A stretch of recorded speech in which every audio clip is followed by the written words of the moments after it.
Yo, what's up guys, this is your favorite fanfic YouTuber, the Fanfic Majesty. Become a member of the channel to access more content, the link is in the description. 4SF. Chapter 110 I didn't see anything.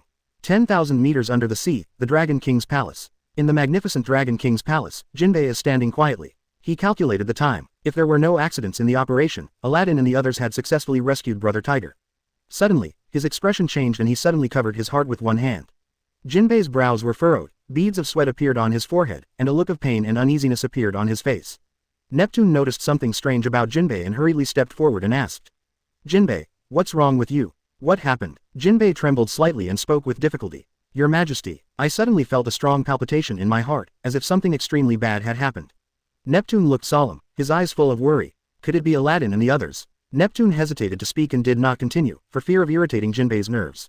Jinbei tried to calm down his emotions, but the uneasiness in his heart kept coming like a tide. He knew that this strong feeling was no accident. Something major had happened. He shook his head slowly and looked at Neptune seriously. I don't know, but in order to avoid accidents, I'd better go and have a look. I'm with you. It was about the life and death of Tiger and Fishman Island. Neptune couldn't sit still and shouted immediately. Sorry, Your Majesty. Jinbei shook his head again, and while taking steps forward, he explained aloud. You are the king of our Fishman tribe. Fishman Island still needs your leadership. This kind of action that has already touched the red line should not have your shadow. Jinbei touched Neptune's mount shark and narrowed his eyes. Little guy, I'll ask you to take me up this time. Looking solemnly at Neptune who was rubbing his hands anxiously, Jinbei spoke slowly.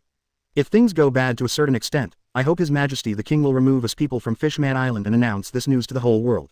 After saying this, Jinbei no longer hesitated, jumped onto Mekaro's back, and rushed towards the place where the incident occurred. When Neptune heard this, he looked at Jinbei who had gone away. He staggered and sat back on the throne blankly, leaning on his chin, wondering what he was thinking. Meanwhile, near the Sabayati Islands. Brother, the Murlocs looked at Tiger lying on the ground in grief, their hearts filled with pain and despair. The mournful cries echoed in the air, as if they were about to break through the sky, but they were weighed down by the heavy sorrow. They gathered around tremblingly, their eyes full of disbelief and deep sorrow. Tiger, that tall and majestic figure like a god, is now lying quietly on the ground, unable to stand up again. They knew that Tiger died for them. He used his life to explain what true courage and responsibility are. Aladdin and Aaron hurried to Tiger, held his body in their arms and cried bitterly. Their tears surged out like a flood from a dam, dripping onto Tiger's body that was gradually losing its warmth. Aladdin hugged Tiger tightly, as if this could preserve his life. Aaron roared up to the sky, and his angry roar was full of unwillingness to fate and hatred of the enemy. And when Tyrage looked at Tiger who had lost his vital signs, the emotion in his heart reappeared. He narrowed his eyes slightly, with a complicated light shining in his eyes. He didn't expect that Tiger would be so decisive and commit suicide in front of him without hesitation for the sake of his so-called compatriots. But when did I promise you? Although Tyrage said this, there was a trace of complicated emotions in his eyes. It was an emotion mixed with admiration, regret and helplessness, as if he was struggling with something deep in his heart. Strength is always the basis for defending freedom. Only those who survive are qualified to fight for freedom. Tyrage murmured to himself, his eyes slowly scanning the frightened mermaids. A trace of undue compassion emerged, causing him to make a decision that he might regret in the future. He took a deep breath and his eyes became firm. For some reason, I will let you live today and never appear in my sight. The ice-piercing sound, as the Conqueror's domineering power emerged, reached the ears of every surviving mermaid. The powerful aura made the surrounding air seem to freeze, making the mermaids feel unprecedented pressure. Damn it Marine, give me back. The roar of an unknown fish man suddenly stopped, and Tyrage took back the sharp blade in his hand. His cold eyes glanced back and forth at the many fishmen gathered in front of him, and he snorted coldly. You must remember that your lives are not earned by yourselves. Don't let me hear any remarks that are not conducive to unity, otherwise. A dangerous smile appeared at the corner of Tyrage's mouth, and the Murasama in his hand tended to be unsheathed at once. We were wrong. The death of his eldest brother has become a fact, and Aladdin doesn't want anyone to provoke the devil in front of him. He was kneeling on the ground, his eyes bloodshot with anger. He suppressed the resentment in his heart until he bit off a small piece of the tip of his tongue and then reluctantly stopped his impulse. A trace of blood flowed from the corner of his mouth, and he almost gritted his silver teeth and looked at Tyrage. We were wrong, thank you for not killing me. Aladdin, how? Aaron, who was immersed in grief, came back to his senses and was about to speak angrily to scold Aladdin for his unkindness but was knocked unconscious by Aladdin's backhand. Tyrage didn't care at all whether they held grudges or had a small sense of gratitude for not killing. This will never happen again. Glancing coldly at Aaron, who was fainting, Tyrage did not continue to pick up the butcher knife. He stretched out a hand and looked at Aladdin without any doubt. Give me the key to the chain, and you can get out. He himself is not sure whether he can cut off the sea tower stone now. After all, Halu stone was so expensive that he couldn't bear to buy it for experiments, and he didn't have the chance to come across it. Don't be afraid of 10,000, just be afraid of the worst. Asking Aladdin for the key is just to prevent Porcelino from being rescued. He didn't control his strength well and cut down Porcelino as well, so Telage's fault was huge. Wow, a bunch of black keys were placed on the ground by Aladdin, and he looked around with emotionless eyes. Except for Aaron, probably no one who fell on the ground could stand up. Let's go. Aladdin waved his big arm, picked up Aaron and Tiger's body on the ground, and jumped into the sea first. The remaining 20 or so Murlocs also followed suit, each carrying several intact corpses of his compatriots, and then jumped into the sea. Oh. When everything settled, Kizaru, who had always pretended to be asleep, opened his eyes, his playful eyes constantly looking at the man standing in front of him. I saw Kizaru trying hard to twist his arm in front of him, not paying attention to the sound of bones dislocating, looking at the watch that was still running on it, and smiled casually. It's time to get off work, I didn't see anything. Chapter 111 Yuan is anxious. It's 2:30 in the afternoon, and it's not yet time to get off work, Mr. Porcelino. Tyrage squatted on the ground and removed the chains wrapped around Kizaru's body one by one. The smile on his lips could no longer be suppressed. Oh, I remembered it wrong. I'm asking for leave today. The sunglasses slipped off Kizaru's face, allowing Tellage to see his sincere eyes. Click. There was a sound of breaking bones. It's so scary. Kizaru lowered his head slowly, looked at his broken arm in confusion, and said in confusion. Have you studied medicine? Tyrage shook his head. Have a problem with me? Tyrage shook his head again, and cold sweat broke out on his forehead unconsciously. Kizaru could see Talage's embarrassment and understood that he didn't mean it, so he didn't take it to heart and continued to tease him. Does that mean you simply don't trust me? Tyrage almost had his defense broken, so he grinned and smiled sheepishly. Ahem. This is an accident. At the same time, he gave Kizaru the same sincere look, his eye hairs were blinking, and he was very smart. He had seen a movie clip before, which said that a misaligned arm could be restored with a slight twist. So he tried it, and the result. The results are not important, what we want is the process. Yes, you have to try it. One person, one system, one is better than one dog. Wow, all the sea tower stones under his feet were untied, and Kizaru's strength finally recovered. Tallage exhaled and smiled slightly. I'll cook a meal for you when you get back, and that'll be enough for you to sleep on. No wonder those hateful guys want to be free. Kizaru moved his hands and feet, completely turning a deaf ear to what Tyrage said, and muttered to himself.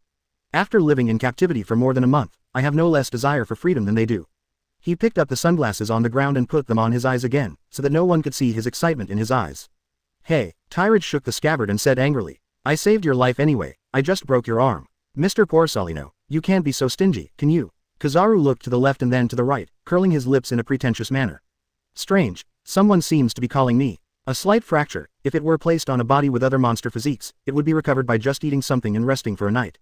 But who is Kizaru? Who would accept boring treatment when he can blatantly mess it up? Maybe when he actually goes to see a doctor for treatment, the doctor may say. Wow, luckily you came early, otherwise you would have been cured. Hiss. Porcelino took a deep breath and finally looked at the little guy in front of him with surprised eyes. How long has it been and you have grown so much? The tone obviously rose by 1 degree, indicating Kizaru's shocked mood at this time. Kizaru shrugged his shoulders, intuitively feeling the pressure of Conqueror's domineering force, even he now dare not underestimate it. Tyrage took back his breath and looked at Kizaru with helpless eyes. Let's go. Aunt he and the others are still waiting for you. Does she know that I'm here to save you? Tallage scratched his head and laughed out loud. You can trust those fishmen's promises so much. If it weren't for me, you would have been fooled by that, right? While wiping his neck towards Kizaru, he rubbed his other hand back and forth to signal that he could pay. Kizaru understood Tyrage's intention immediately, but being cash-strapped, he never mentioned the gold mentioned before. Instead, he turned to his left and looked at Tyrage with a scolding tone. Are you looking down on that old lady a little too much? Speaking of which, I'm not sure whether I can beat her now. Kizaru scratched his head in distress. As Marine's chief advisor, Lieutenant General Suru, who was at the same time as Mr. Garp and Mr. Sengoku, was not as simple as he seemed. What he said about being able to fight or not was not only referring to the aspect of strength, but also the bonus of resourcefulness. So what? Tyrage's face had darkened, his fists were clenched, and he was already on the verge of taking action. What does this have to do with paying me the bill? Pay back the money. Are you kidding? Do you want to default on your debt? Just ask Warring States what are the consequences of cheating lousy of money, Look, there is a golden mountain there. Where? What? Tyrage subconsciously turned around, and he reacted immediately. When he turned around again, Kizaru was no longer here. Hold. Sister, it's been half an hour, we can't wait any longer. At this time, Ziyuan was extremely anxious, with beads of sweat on his forehead, and his eyes were full of eagerness and determination. A silver light flashed in General He's eyes, recalling the breath in the air before, and smiled dotingly at his sister. Wait a little longer, maybe they have come back. We can't wait any longer. Every minute of delay puts Mr. Porcelino in more danger. Zimao clenched the weapon in his hand and wanted to rally his subordinates. Sister, we must take action. Looking at his reckless sister who still needs to be tempered, Lieutenant General he did not blame her, but nodded her forehead and asked with a smile. How about you think about what I just said? When he heard his sister's words, Ji Yuan's brows furrowed tightly and his mouth opened, wanting to refute, but he didn't know where to start. Them. Suddenly, she noticed that her sister was talking about them and not him, which meant that someone had already gone to save Mr. Corsalino first. That's even worse. Call out. Yuoka's body disappeared in an instant, stepping on moonwalk, and chased in the direction where the ship left.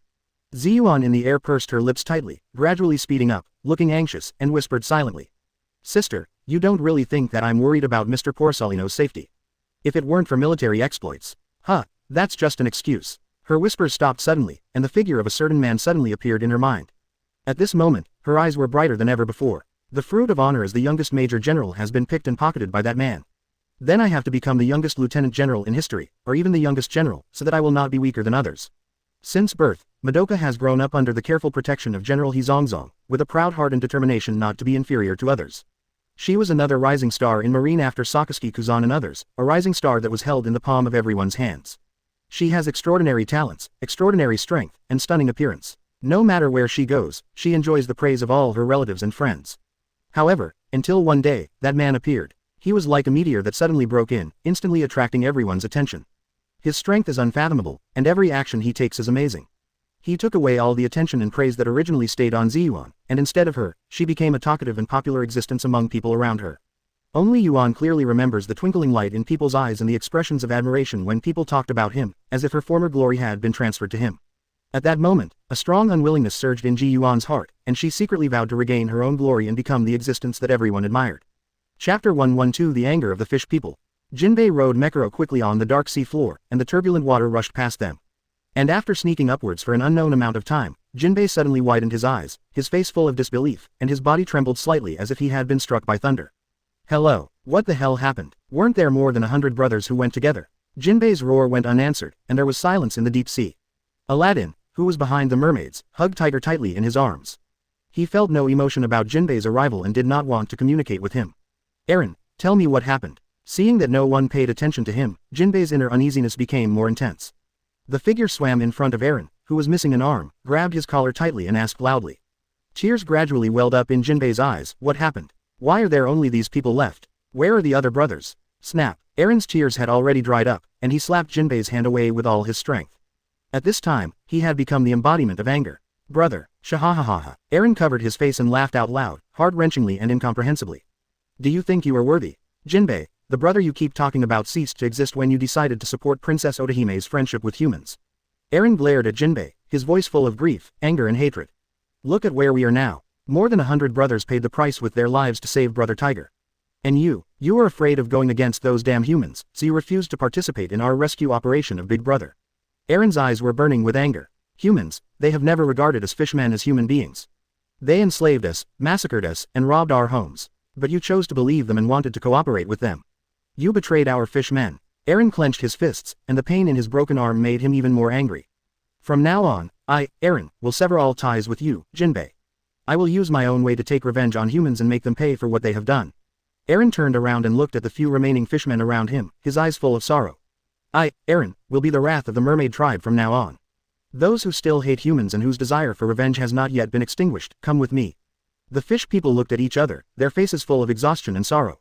After Aaron raised his arms and shouted, more than a dozen fishmen, including Xiaoba, walked behind him silently with a fierce red light flashing in their eyes. With nothing to say, Aaron left with the brothers who were willing to go with him. No one knew where they were going and what would happen. So what happened? Jinbei's heart was filled with more confusions. Looking at the fishman street in front of him, when did the brothers who grew up become strangers? Where's Aladdin? Can someone explain it to me? Jinbei. A familiar voice came, and Jinbei hurriedly looked for the source of the sound.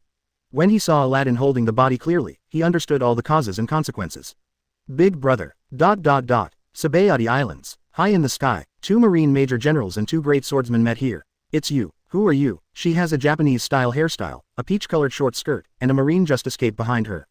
The spider tattoo on her left leg is lifelike, showing her elegance and personality.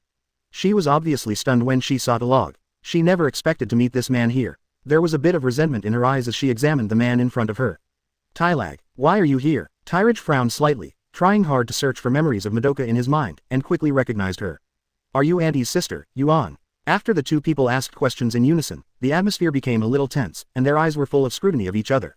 Are you also here to save Mr. Porcelino? Madoka's tone was somewhat unhappy and urgent. She mistakenly thought that Tyrage was here to compete with her for war glory, so she was very rude to Tyrage. This rescue has nothing to do with you. Major General Tyrage, please go back and forth wherever you go, and don't delay this Major General's mission.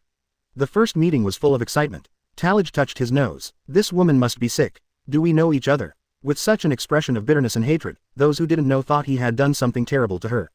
Do we have any grudge? Tyrage looked at the incomprehensible woman in front of him and asked weakly. Humph, you always act so nonchalantly, it's really annoying. Ziyuan snorted coldly, hugged himself with both arms, and his body trembled slightly, as if he had been hurt. Do you think the things you did to me are all over? Every time I think of the harm you caused me, my body will tremble unconsciously. Do you know what kind of torture that is? Don't even try to pretend that nothing happened. You will never be able to repay what you owe me. Yuan yelled one last time and turned away angrily, not wanting to see the man who took everything away from her. Hey, Tyrage shook his head vigorously. He didn't think anything was wrong at first, but as soon as Yuan said these words, why did he feel as if he had really done something bad? Forget it, it doesn't matter. In the vast sea, if nothing else happens, the first meeting may be the last time, and Tyrage is too lazy to argue with her. Pointing to the sea below, he said calmly, I don't understand what you're saying, but if you want to save that old scoundrel, you'd better go back. What? Ziyuan's eyes changed, and he placed his right hand on his guardian's sword, Kinpila, as if he was about to take action after a disagreement. Do you want to deny our action this time, and do you want to take away what belongs to me? Hugging his arms again, Ziyuan was immersed in his fantasy and sighed. Sure enough, men don't have any good things, just like Jia. Close to the face and open wide, infinite shame. Tyrage's eyes widened in an instant, and a domineering aura emerged wantonly, pressing towards the woman in front of him. You can say that I am not good enough, you can even say that I am not good as a person, but your mother-in-law says that I am the same as Jaji. What? Madoka woke up, pulled out his famous sword, and resisted the oncoming domineering force. Did I get it right? Are you getting impatient already? Are you ready to kill someone and silence them? Chapter 113 Crazy Criticism of Women Who Are Only Round. Nerve, arrogant, sensitive and irritable, decisive and brave, Tyrage used these three words to describe the crazy woman in front of him. I don't know if she will look like this in front of Lieutenant General He. Why don't you answer me? You have nothing to say, right? Ziyuan's eyes were as sharp as a sword, staring at Tyrage closely, as if he wanted to see through him. Her delicate face was slightly red with anger, her willow leaf-like eyebrows were slightly frowned, and her eyes were flashing with anger. HMPH, do you think you can still take away what belongs to me? I'm dreaming. Tyrage frowned slightly, and quietly clenched the sword in his hand. His resolute face had clear lines, and there was a hint of helplessness in his deep eyes. I'm not interested in snatching your things, but if you insist on pestering me, I won't mind going through a couple of tricks with you. Ziyuan's body leaned forward slightly, like a cheetah ready to pounce on its prey. He held the famous sword, Jinpailao, tightly in his hand, and the blade shone with a cold light. She was wearing a peach-colored short dress, fluttering slightly in the wind, and the marine justice cloak behind her also rustled. The slender legs are slightly bent, and the spider tattoo on the left leg is lifelike, as if ready to launch a fatal blow at any time. Then come on, let me see how capable you are. Tyrage's eyes flashed, and he took action instantly, stabbing Yuanda with his sword like lightning. Zima reacted quickly, swung his sword to block, and the swords intersected with each other, making a crisp sound. Not bad. I saw Tyrage's figure flashing like a ghost, his sword powerful, and every move carried powerful power and precise angles. Sometimes he slashed horizontally, sometimes he stabbed straight, and the shadow of the sword struck Ziyuan like a violent storm. He did not use his power to oppress the woman in front of him, but controlled his own power to be on par with the woman. This is a pure swordsmanship competition, and it is also the second time that Tyrage competes with others in swordsmanship after Hawkeye. Can you do it, thin dog? Madoka didn't show any signs of weakness, and used the words her sister learned from Mr. Garp to mercilessly mock Tyrage. Her body was light and graceful, and the Jinpailao in her hand danced impenetrably. Her movements were graceful and full of power, and she neutralized Tyrage's attacks one by one. Dad, what the hell did you bring to your junior marine? The corners of Tyrage's mouth twitched slightly. It was a joke he made when he was fighting with his father when he was a child, but he never expected that many years later, others would use it to ridicule him. Just in response to those words, the bullet fired many years ago now hit the center of the eyebrow. Tyrage turned around, the sword power suddenly changed, and a powerful sword energy flew towards Ziyuan. Ziyuan's eyes narrowed, and he quickly waved his sword to resist. The sword energy collided with the sword light, making a loud noise, and the surrounding air seemed to be shaken. Zimao was shaken by this powerful force and took a few steps back. Recalling the time when Tyrage stole her attention and the praise of her elders, a trace of pain and unwillingness flashed in her eyes. She bit her lip, clenched her hands into fists, and dug her nails into her palms. The white skin and bright red lips formed a sharp contrast, which showed her stubbornness even more. Why do you want to take everything from me? she shouted loudly, with an angry expression on her face. After stabilizing her body, she rushed forward again. But because of her anger, her swordsmanship had lost its control. Like a shrew, she launched a merciless attack on Tyrage. However, Tyrage remained unmoved, holding one hand behind his back and easily responding to the incoming slashes. His calm figure is as unshakable as a mountain, and his eyes reveal calmness and wisdom. Your glory is not given by others, but you have to fight for it yourself. His words were like a sharp sword, piercing Yuan's heart again. Then, she shook her head violently and took off the hairband that bound her hair, and her silky hair instantly spread over her shoulders.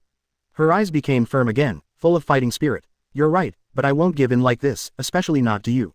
The corners of Tyrage's mouth rose slightly. After the battle, he still admired this crazy woman. Then come on, let me see if you have this ability. As Tyrage once again suppressed his own strength, the two fell into a fierce battle again. Their figures kept intertwining in the sky, and the sounds of swords and knives clashed one after another. Every confrontation is full of a contest of strength and skill, which is dizzying for everyone. The surrounding clouds are affected by their battle, constantly rolling and surging. Ziyuan has been practicing swordsmanship since he was a child, and his swordsmanship is orthodox. Every move shows his solid skills. As for Tyrage, although he became a monk halfway, his swordsmanship was sharp and courageous in a different way. As the battle progresses, Tyrage's swordsmanship grows at an astonishing rate. He gradually became familiar with Zima's sword skills, diffusing her attacks skillfully. His sword was getting faster and more accurate, like an unsheathed sword, exuding a terrifying edge. Gradually, Tyrage began to gain the upper hand. The force of his sword struck at Zichian like a violent storm, leaving her overwhelmed. Ji Yuan was secretly surprised. This man's growth rate was really too fast. She gritted her teeth and tried hard to stabilize her position, trying to regain her fighting rhythm. However, Tyrage didn't give her any chance. His sword was like lightning, breaking through Zima's defense line again and again. After all, women's physical strength and fighting ability are not as good as those of men. Sweat gradually appeared on her round forehead, and her eyes revealed a trace of anxiety and helplessness. But I don't agree. With the cry deep in his master's heart, Jinbeluo slashed towards Tyrage without any hesitation. Whoosh! The throat was sealed with a sword, and the back of Murasama's sword stopped in front of Yuoka's throat, which meant that the victory was decided. You lose. Tyrage smiled, very happily. The strength gained from a real swordsmanship competition was much greater than when he had killed countless strong men by overpowering others. The round Jinpailao involuntarily broke away from her right hand and fell towards the Qinghai below. Kill me. Zimao raised his head proudly and looked at the sky in the distance, silent tears falling down his cheeks. Her stubborn temper and arrogant character did not allow her to admit the fact that she lost to this man. She would rather die than this. Tyrage's right hand trembled, hoping to throw Murasama out. No, this woman is poisonous, he has to stay away. The figure flashed, and he quickly chased Jinbeluo below. After successfully getting the knife back, he stuffed it into the arms of Zhou Yuan, who was stunned on the spot. There are many ways to let me die. Let's not choose the one that makes me betray all my relatives and just love my aunt. Goodbye. No. Never again. He waved his hand with a non-smiling smile, and Tyrage's figure flashed away, leaving the place at a speed comparable to Kizaru's. After he was completely out of Ziyuan's sight range, Tyrage couldn't help but shiver all over. Kill her. Wouldn't that cost Tyrage his life? He is the son of Garp, and it is not an exaggeration to say that he is the most powerful warlord, but comparing it with Madoka. Ziyuan has the same background as him, and she is the only girl among the descendants of those old guys. It can be said that she is loved by thousands of people.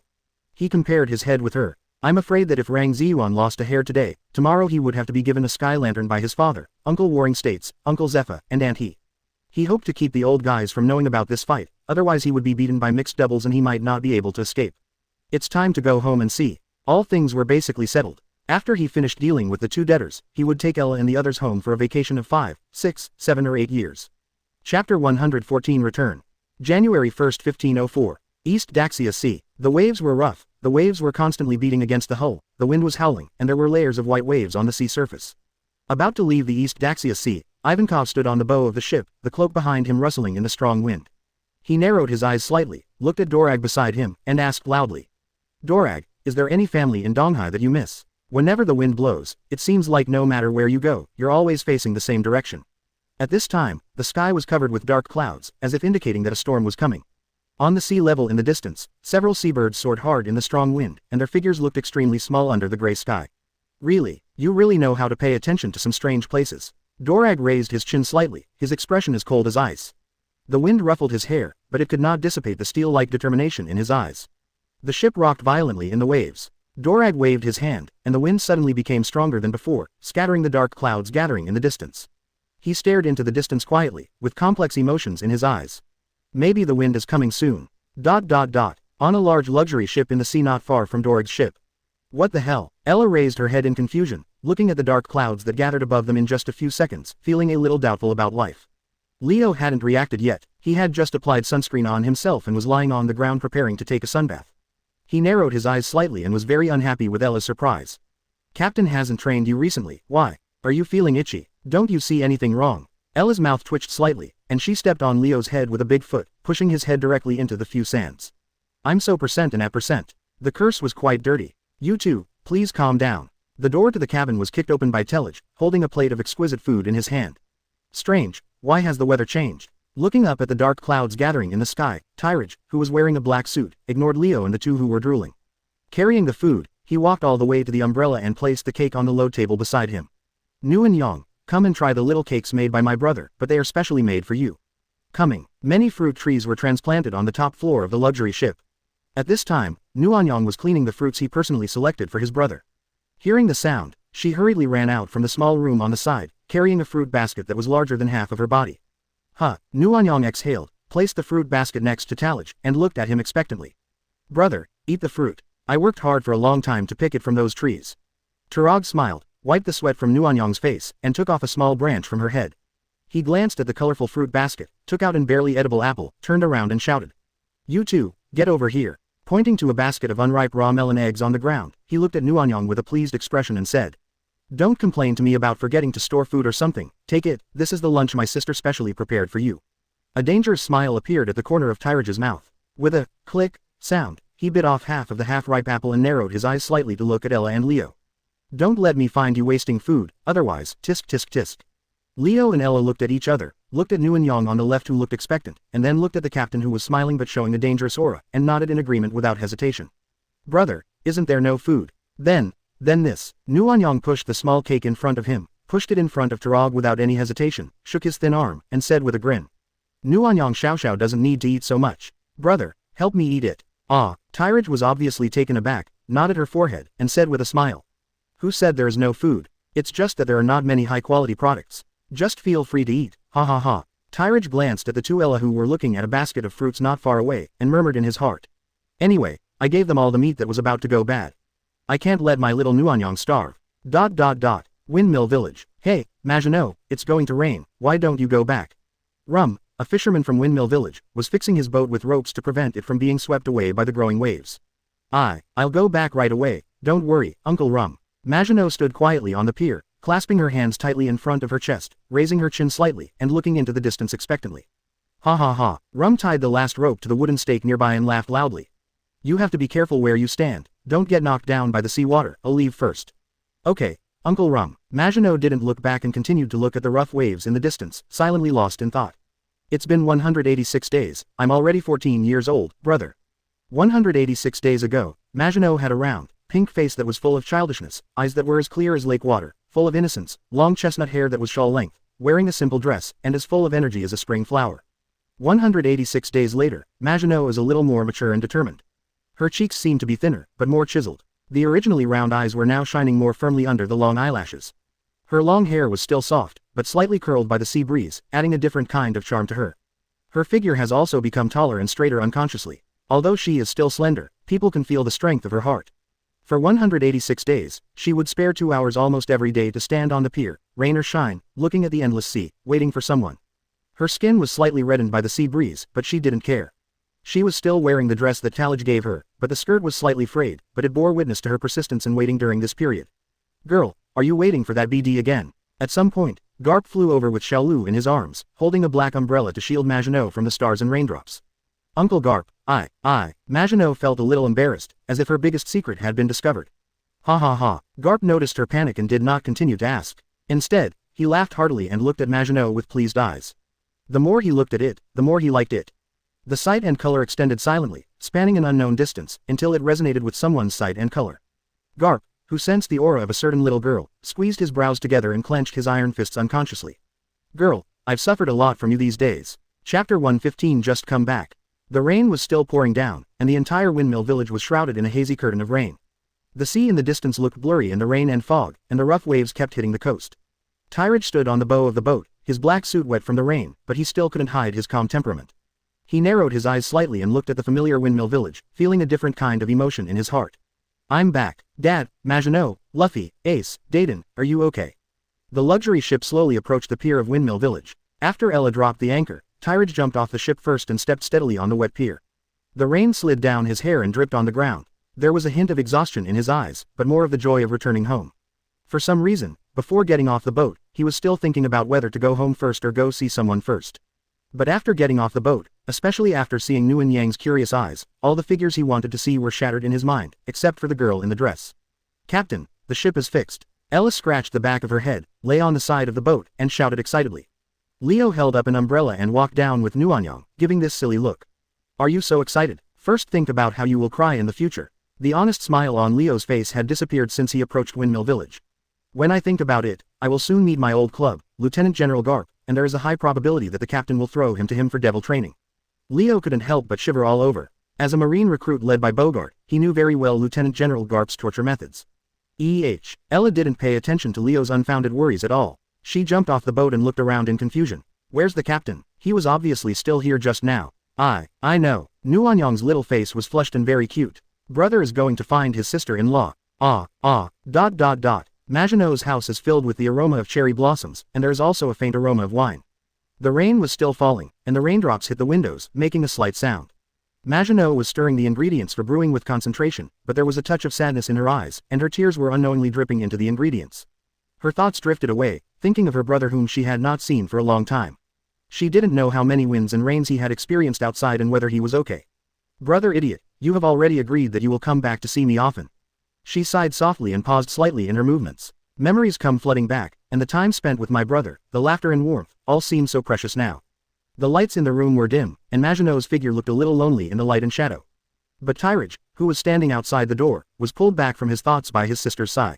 They have been almost inseparable since childhood. Now they have only been apart for half a year, but it feels like they are a lifetime apart. Why don't you go in? Are you scared? The system villain in my mind is sitting on a small bench, eating a virtual watermelon in his hand. I have nothing to fear.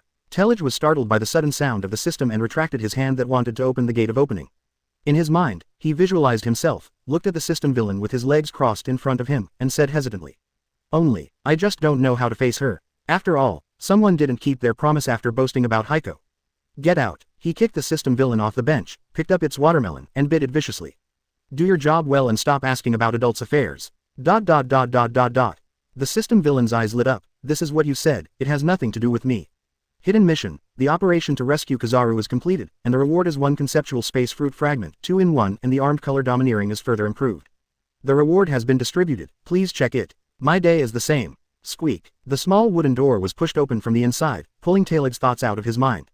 Brother. Makino's eyes widened with disbelief on her face. The rain slid down her hair, but she seemed to have forgotten it.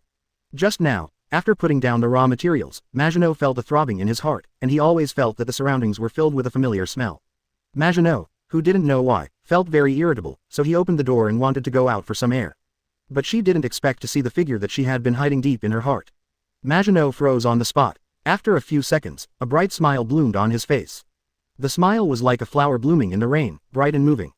Brother, you are back. Makino. Tyrage did not expect that the two would meet again under such circumstances.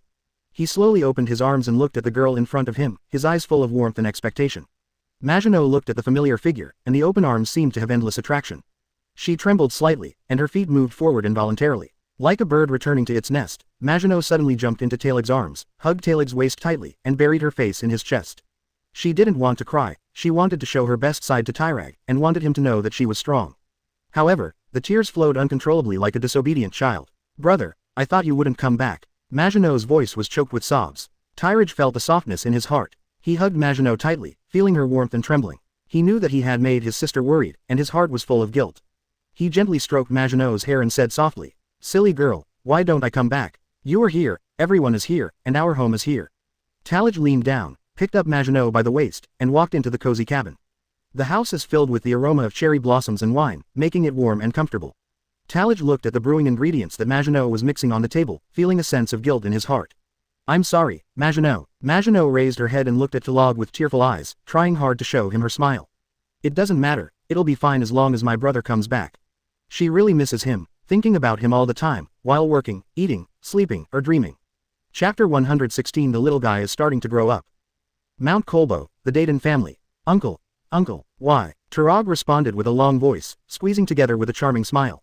Wow, brother, how did you do it? Maginot next to her held Nuanyang's little hand and looked at Tyrag's eyes with admiration. Huh, what a heartless little guy. Garp, who was sitting on the couch next to him, was picking his nose with disdain, and a feeling of envy and jealousy spread across his face.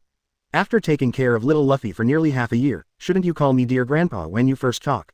In this regard, Luffy's behavior really broke Garp's heart. He glanced at his son who was very proud, and the old guy couldn't hold back his iron fist anymore. Did you fight back just now? Let me see what's going on. He started at frame 0, and when Tyrage was still confused, he grabbed the back of his neck and ran towards the back hill. Sister-in-law, has Grandpa Garp always bullied my brother like this? Nuanyang's cheeks were bulging, and he was very unhappy with the old guy who hurt his brother. Ah, Maginot exclaimed, her cheeks instantly stained with a layer of crimson. She lowered her head slightly, and a few strands of hair fell down, adding to her shyness. Nuanyang, be good, I want to call you sister. Reaching out and squeezing Nuanyang's chubby little face, Maginot liked this sister who suddenly appeared very much. Uncle Garp is my brother's father. According to my brother, it is natural for a father to beat his son. Sister Nuanyang will gradually get used to it. Okay, sister-in-law. Nuanyang blinked her eyes, not feeling cold to Maginot asking her to change her name. The little guy muttered secretly in his heart. HMPH, since my brother gave me a new name and called me my sister's name 178 times. Nuanyang didn't believe that there was anyone in this world who was more suitable to be Tyrag's sister than her, nor did she believe that she would lose to others. So no matter what Maginot said, she would call her sister-in-law, so that she would be the only one to be called sister. Makino pinched the corner of her clothes, looked at Xiao Nuanyang, her voice was soft but there was a hint of panic. It's sister. ... Back mountain. Bang. Stop hitting me. If you hit me, you have to fight back. I really want to fight back. Tyrage was punched into a mountain by Garp and looked at his father with sharp eyes. It would be cruel. Ha ha ha ha. Garp raised the corners of his mouth, waved his powerful arms, flexed his muscles, and laughed loudly, revealing a row of neat teeth. I remember what you said before, why don't you put on the roof for 3 days?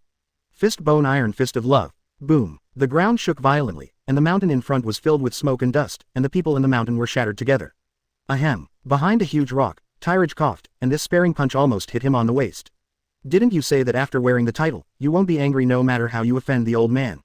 Title. Father's praise. Within a year, no matter how hard the wearer tries to commit suicide, he will not make his father angry. That's right, a confused voice came from the system. Our dad is not angry. This is obviously the iron fist of love. Didn't you hear? ... Tyrage touched his swollen cheeks that were supposed to be very handsome. Why didn't you tell me earlier? Why didn't you tell me earlier? Self-death has nothing to do with me. Bye-bye, I will send you mission compensation after the completion. I'm impressed with you. Tyrage spat disdainfully and tried hard to hide his figure, so people, don't be too arrogant. He was sentenced to death for the first time by Garp for bringing a strange girl home. After meeting his father, he tried to give the old guy a brain-busting attempt for the second time. Until Luffy's first words were not to call him grandpa, but to call him uncle, and was directly sentenced countless times. Bang, I found you, ahahaha. ... Mount Kolbo, the Dayton family. Aren't you back yet? It was already dark at this time. Looking at the smoke-filled mountains behind, Ella couldn't help but shiver all over. Leo has already started doing housework very consciously and prepared donuts for Mr. Garp in advance. Ignore Captain, think about yourself first. Are you sure you won't listen to me and buy a box of senbei? Don't go. Ella threw the rag in her hand on the table, folded her hands in front of her chest, her eyes were firm and stubborn. I will not bribe the superior. It is a betrayal of my principles and disrespect for myself. I have to rely on my own efforts and strength to win Mr. Garp's respect, not through unfair means. Leo's head exploded immediately. What kind of heaven-defying remarks are these? Are you trying to be tough with Mr. Garp? Looking at the back mountain with pity, it seems that you can see the very miserable captain. Go and ask the captain if he is willing to spend money to avoid disaster. ... Donghai, Kokosia village. Belmere, this is Nami's milk powder and Nakigao's clothes. Aegean is wearing a police uniform, and the windmill on his police hat is particularly conspicuous. Nami is already 2 years old and has been weaned. I'm really sorry to trouble you, Mr. Aegean. Belmere put down the oranges in his hand, with a bright smile on his face. This year's harvest is particularly good. Not yet. I want to drink. Little Nami's pink face was like a ripe apple. She stretched out her young hands and tried hard to pick up Belmere who was standing aside. Hey, but this is the last one. Belmere skillfully took out the bottle and pinched Nami's cheeks with a loving look on his face. Huh, how old are you, and you still drink milk powder?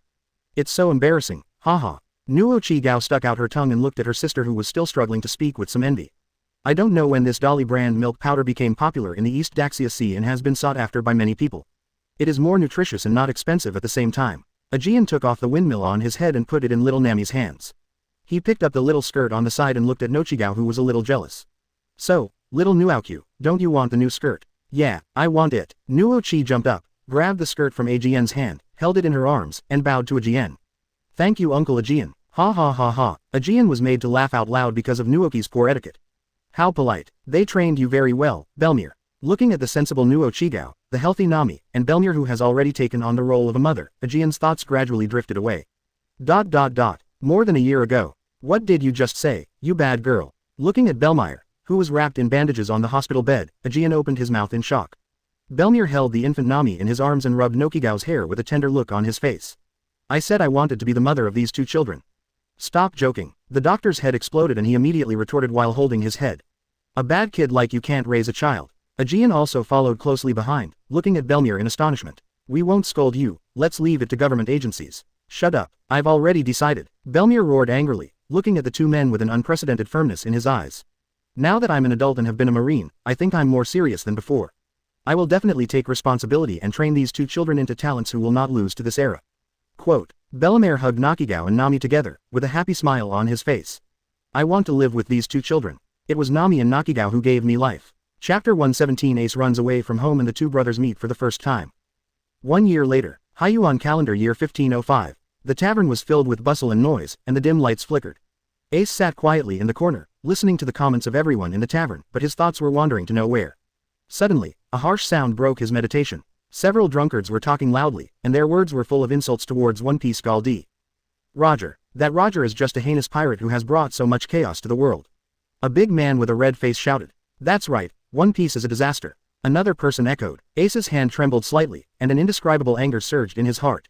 His eyes instantly turned cold, staring at the drunken men. I heard that one of Roger's children survived, ha ha ha. A drunkard put his arm around his companion's shoulders and laughed wildly. Roger's child should die. He has the blood of the world's biggest criminals in his body. He doesn't deserve to live in this world. The companion threw the wine bottle in his hand to the ground and angrily criticized the son of Roger, whom he had never met before. Yes, what is the son of Roger? What is One Piece? I think he is the son of the devil. Ha ha ha, he shouldn't have been in this world. A harsh sound, every word penetrated into the ears of Ace, who was only 5 years old. I shouldn't have come to this world. I shouldn't have been born. Ace's pupils gradually dilated, and he lowered his head and stared at his hands, his heart gradually closing and degenerating. He couldn't understand why he was labeled as a devil when he did nothing. Why might you cause misfortune to others even if you do nothing? Why can't I do anything to change my life experience and destiny? So why do you want to appear in this world, and what is the meaning of existence? Uncle, can you give me the answer? But he is a Marine, even if he is omnipotent, he still can't. Ace walked out of the tavern slowly, his heavy steps seeming to carry the malice of the entire world. The night wind was a bit cold, blowing on his small body, but it could not cool down the pain and confusion in his heart. The insults of those drunkards kept echoing in his mind, and every word was like a sharp blade, piercing his heart deeply. Son of the devil, am I really the son of the devil? Ace muttered to himself, his eyes empty and helpless. He thought of his efforts, trying to prove that he was not someone who deserved to be cast aside because of his father's sins. He works hard to help those in need, even if it's just a small thing. He hopes that in this way, others can see his kindness and the difference between him and his father. However, no matter what he did, those prejudiced eyes always followed him. Ace bit his lip tightly, the grievance and unwillingness in his heart surged like a tide. He didn't understand why fate was so unfair to him and why he had to bear these groundless accusations. He is just a child who longs to be loved and understood. Ace dragged his heavy footsteps and arrived at Gray's Pier unknowingly. The sea breeze blew gently on his face, but it could not heal the pain in his heart. And just when he felt that the whole world had abandoned him, he suddenly heard a rush of footsteps coming from another alley. A boy about his age ran out in a hurry and almost hit Ace. The boy has short yellow hair and bright and firm eyes. He quickly stabilized himself and looked at Ace sheepishly. I'm sorry. The boy scratched his head. Ace was already in a low mood, so he ignored the boy and just lowered his head silently and continued walking forward. The boy did not leave, but followed Ace. Hey, what's wrong with you? You look very unhappy. Ace stopped and said coldly. None of your business. The boy was not angry, but smiled and said. Don't be so mean. My name is Sabo. It seems like you have something on your mind. Maybe it would be better if you tell me. Ace ignored him and turned his head to the side, ignoring Sabo's presence. Sabo didn't care about Ace's indifference. He walked to Ace and opened his arms facing the sea. This sea is so beautiful. Do you know, I have always dreamed of becoming a pirate one day and sailing the sea freely. Ace was slightly stunned. He didn't expect that this strange boy had the same dream as him. Pirate, why do you want to be a pirate? Sabo smiled and said, because pirates are a symbol of freedom. They can explore the unknown world and find their dreams without any restrictions. Don't you think this is very desirable? Ace was silent for a moment, then slowly shook his head and said. However, pirates are hated by people. They will only bring chaos and disaster to the world. Sabo raised his chin slightly, his eyes full of determination. You cannot deny all pirates just because of their evil deeds. What real pirates pursue is freedom and dreams, not chaos and disaster. Just like there are good people and bad people in this world, we cannot generalize. Quote, he walked to the edge of the pier and looked at the magnificent sea. We can become different pirates and use our actions to prove that pirates can also have justice and dreams. We do not harm innocent people, just to explore the unknown and find our own path to freedom. Those who hate pirates are just bound by stereotypes. They have not seen the exciting adventure and persistent pursuit of freedom in the life of a pirate. Quote, Sabo turned around and looked at Ace intensely. Although it's just our first meeting, I believe you think the same way, right? Sabo extended his right hand to Ace and looked at him with sincere eyes. How about it, do you want to come together? Snap. The two hands clasped together fiercely, Ace's eyes flashed with tears, and he screamed. My name is Ace. My name is Sabo. Chapter 118 The Dying Old Warring States period. Go over there and pay the money, and you can leave with the goods. East Daxia Sea, Anonymous Marine Base. One day a year ago, this base was built on an uninhabited island near Windmill Village. Ella placed the last box of milk powder on the deck and greeted the merchants who came to pick up the goods. I really don't understand why Marine, who is so good, is still a milk powder supplier if he doesn't do it. Ella cast her gaze towards the center of the island, which was full of technology, as if she could see clearly what was going on inside. Why, on the side, Leo in half-tiger form sighed, and Kaido, who was hopeless. The captain said that since he was born in the East Daxia Sea, he had the responsibility to prevent the children from drinking expired milk powder from unscrupulous merchants, so he and Miss Maginot jointly ran this business. By the way, Lieutenant General Sakaski was quite generous and actually gave us a phantom beast seed. Ella patted Leo's strong muscles with an envious look. If she had known that this fruit was so powerful, she would not have given it to this guy in the first place. Cat fruit phantom beast species white tiger form, do you understand the value of the word white tiger? Ha ha ha. Leo shook his thick tail behind him with a look of embarrassment, raised his arms, and showed off his strong muscles. I still like leopard print. Island center. Uncle, I want. Little Luffy, who can already walk, is following behind Tyrage, grabbing the obviously old can of milk powder in his hand. Go wherever it's cool. Tyrage waved his hand impatiently, and then put the half can of milk powder in his hand, which had been stored for more than 10 years, into a box. This is your uncle's collection. If you take it out after a few years, it will be an antique and worth a lot of money. Maginot on the side held the pouting Luffy in her arms, glanced at Tyrage angrily, rubbed Luffy's hair, and smiled softly. Be good, little Luffy, sister will prepare delicious food for you later. Luffy in his arms felt a little restless and kept twisting and turning. I don't want my sister-in-law to hug me. I want Sister Nuanyang. Despair. Tyrage's mind suddenly flashed over, and Luffy suddenly became much quieter. Maginot's face turned red with embarrassment. Nuanyang succeeded and successfully led everyone astray. Maginot has now adapted to the title of sister-in-law. Brother, are you going to this year's World Conference? QG. +%. Maginot walked up to Tyrage with a look of reluctance. She had just been on leave for more than a year, and yet she was summoned by the world government again. I don't know. There are still 4 or 5 months left. Let's talk about it then. Thinking of this, Tyrage had a headache. His father was only over 60 years old and was getting stronger. If he didn't go to him, what would he do to me? He was also on vacation, so why did his father leave everything to him with just one sentence? It's okay, sister-in-law. Nuanyang trotted over with Luffy, held Maginot's hand and smiled. Brother is going to do the task, and Nuanyang stays with my sister-in-law, okay. Maginot leaned down and rubbed Nuanyang's hair, a smile reaching her eyes. Nuanyang is so good, but my brother also needs someone to take care of him. This task must be entrusted to our little Nuanyang. The two women, who were about the same age, chatted quietly, and Tyrage picked up little Luffy with one hand and walked towards his office. After closing the door and completely out of sight of the two women, Tyrage threw Luffy to the sofa aside. On the table is the 3-character sutra. Memorize it yourself. If you can't recite the first chapter in the evening, don't eat. Luffy opened his mouth wide and turned his little head stiffly towards the table. Hey, he doesn't know the characters yet, how can he recite them? Although he was extremely reluctant, after leaving the protection of the two Maginot girls, Luffy climbed up on the table with great interest, and lay down on the book to read seriously. 1 second, 2 seconds, 3 seconds passed, and when Tyrage heard the faint snoring, he shook his head with a smile. He sat down on his desk and picked up a gray phone bug from among a dozen expensive phone bugs on the table. Moxie, help me pick up the Warring States General. Possibly suffering from Sengoku's revenge, all the phone bugs in Tyrage's hands could no longer directly contact Sengoku himself. Please wait a moment, Major General Tyrage. On the other end of the phone was Sengguo's deputy Chongjia. After hearing a familiar voice, he hurried to Sengguo's office. At the desk, Warring States had already scratched his scalp. The kings of these world government member countries are really weird. There are still people who apply to become Tianlong people. Maid, what's so serious about this Kusilili? Do you really want to be like those beasts? Warring States thumped the table in front of him angrily. He was so restless that he completely forgot about the saying that walls have ears. At this moment, Changja ran over, looked at the precarious desk, and the corners of his mouth twitched slightly. Mr. Warring States, this is the 32nd table that has been replaced for you in the past month. Please don't cause any trouble to the logistics. It's Jonga. Warring States dropped the pen in his hand, rubbed his painful temples, and turned back with a look of despair. I don't want to either. Fleet Admiral has given me all the work that belongs to him. I'm very helpless. Changjia scratched the back of his head and smiled sheepishly. But according to Sora Fleet Admiral's wishes, he intends to train you to become the next Marine Fleet Admiral. Shouldn't Mr. Sengoku be happy? FK that shit, Warring States roared, recalling the same period in his life. Garp took his son back to his hometown for vacation, Zephyr took his apprentices for a leisurely training routine, and Xiaohei couldn't see anyone at all. He said he was continuing to hunt Doflamingo. After such a comparison, the exhausted Warring States sighed, stood up slowly, and prepared to make himself a cup of hot tea. Tell me, what brings you to my place? Hearing this, Changjia then remembered that Major General Tyrage had been waiting for a long time, and hurriedly handed over the phone bug in his hand. Major General Tyrage's phone number is for you, Mr. Warring States. Click. The teacup shattered on the ground, and Sangguo's dangerous eyes slowly looked at the phone bug in Changjia's hand.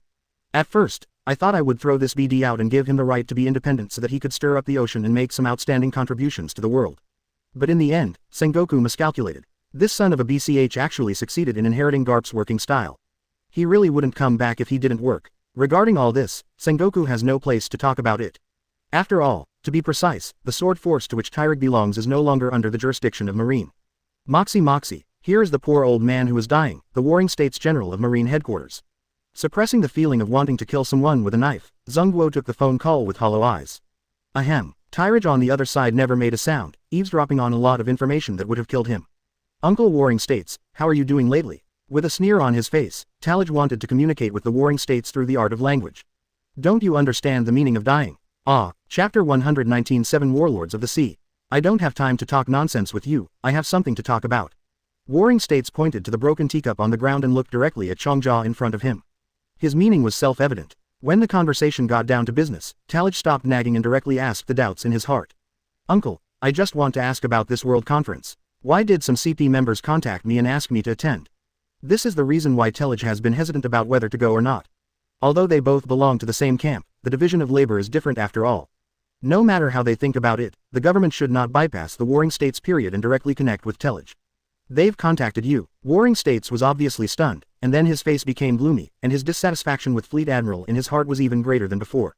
I wonder if you have ever heard of a force called 7 Warlords of the Sea. Tyrage frowned slightly and nodded. We have known each other before, but what does this have to do with contacting me? Warring States took a deep breath and explained solemnly. Telig, you also know the situation on the sea now. The overlords of the sea, such as Whitebeard, Kaido, and Big Mom, are at the height of their power, and the pirates are even more rampant. Although Marine has been working hard to maintain order, it seems unable to cope with the numerous pirate forces that are like dragons crossing the river. Sengoku's heart was full of worries. He was well aware of the tremendous pressure Marine was facing, so he remained silent about Fleet Admiral's move. To fight against those powerful pirates, Marine needed more power, and the idea of 7 Warlords of the Sea was born under this circumstance. Tyrage frowned, thinking about Sengoku's words. Uncle, so the 7 Warlords of the Sea were established to balance the pirate power. That's right, Warring States nodded, his thoughts gradually drifting away. A few years ago, Fleet Admiral came up with the idea for 7 Warlords of the Sea. Crocodile was the first test point. We observed his performance and found that this method did work to a certain extent. Today, pirates are becoming more and more powerful, and we must bring 7 Warlords of the Sea to the forefront. Tyrage had some doubts in his heart. He knew about the 7 Warlords of the Sea, but regardless of his past life, this was the first time he knew the background of his birth. Then why would a CP member contact me about attending a world conference? Warring States was silent for a moment and said, Tylag, you have to know that the world government needs the support of all parties. Although your sword force is not under Marine's direct jurisdiction, your strength and influence cannot be underestimated. The world government may hope that you will support the 7 Warlords of the Sea's decision-making at the World Conference, or provide them with some different perspectives and suggestions. Tyrage was lost in thought. He understands the intentions of the world government, but he is skeptical of the 7 Warlords of the Sea system that cooperates with pirates. Uncle, is it really the right choice to cooperate with pirates? After all, our nature is hard to change, and we may be betrayed by them at any time. Warring States sighed and sat back on the chair helplessly. I understand this, but the current situation forces us to take a chance. We need to use the power of Shichibukai to contain those powerful pirates and buy more time and opportunities for Marine. Tyrage disagreed with Sengoku's words and recalled his experience watching anime in his previous life. Crocodile has been plotting for many years in Alabasta, attempting to usurp power and planning the ancient weapon, which triggered long-term turmoil and war in the country.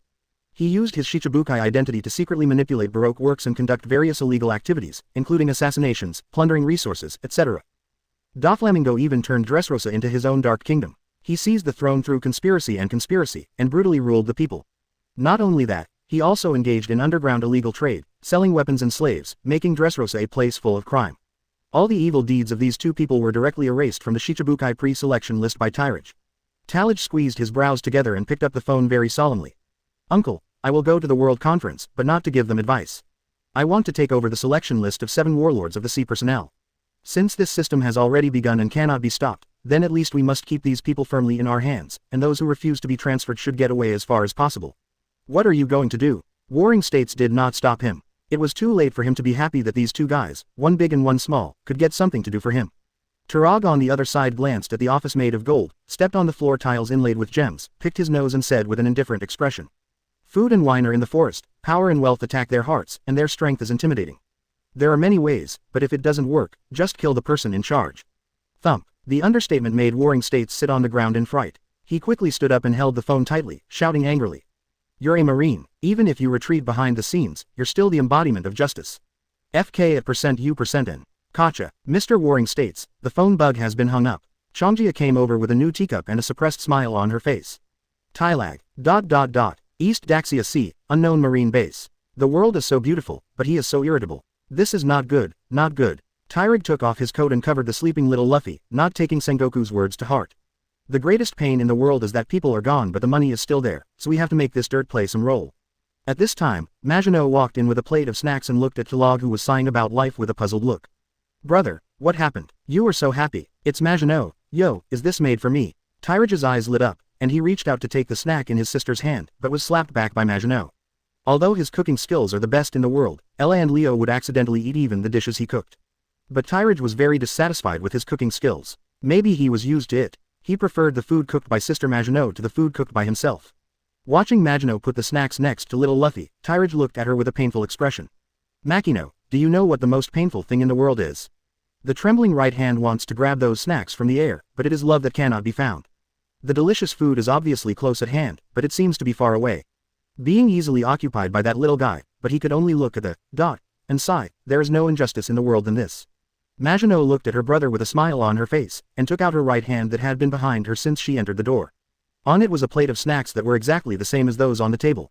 I knew you were the best, ha ha ha ha. Tyrage rushed over with excitement, kissed Maginot on the cheek, and took the snack in her hand. He glanced disdainfully at Luffy, who was still sleeping on the table, sat down on the sofa and started to wolf down the food.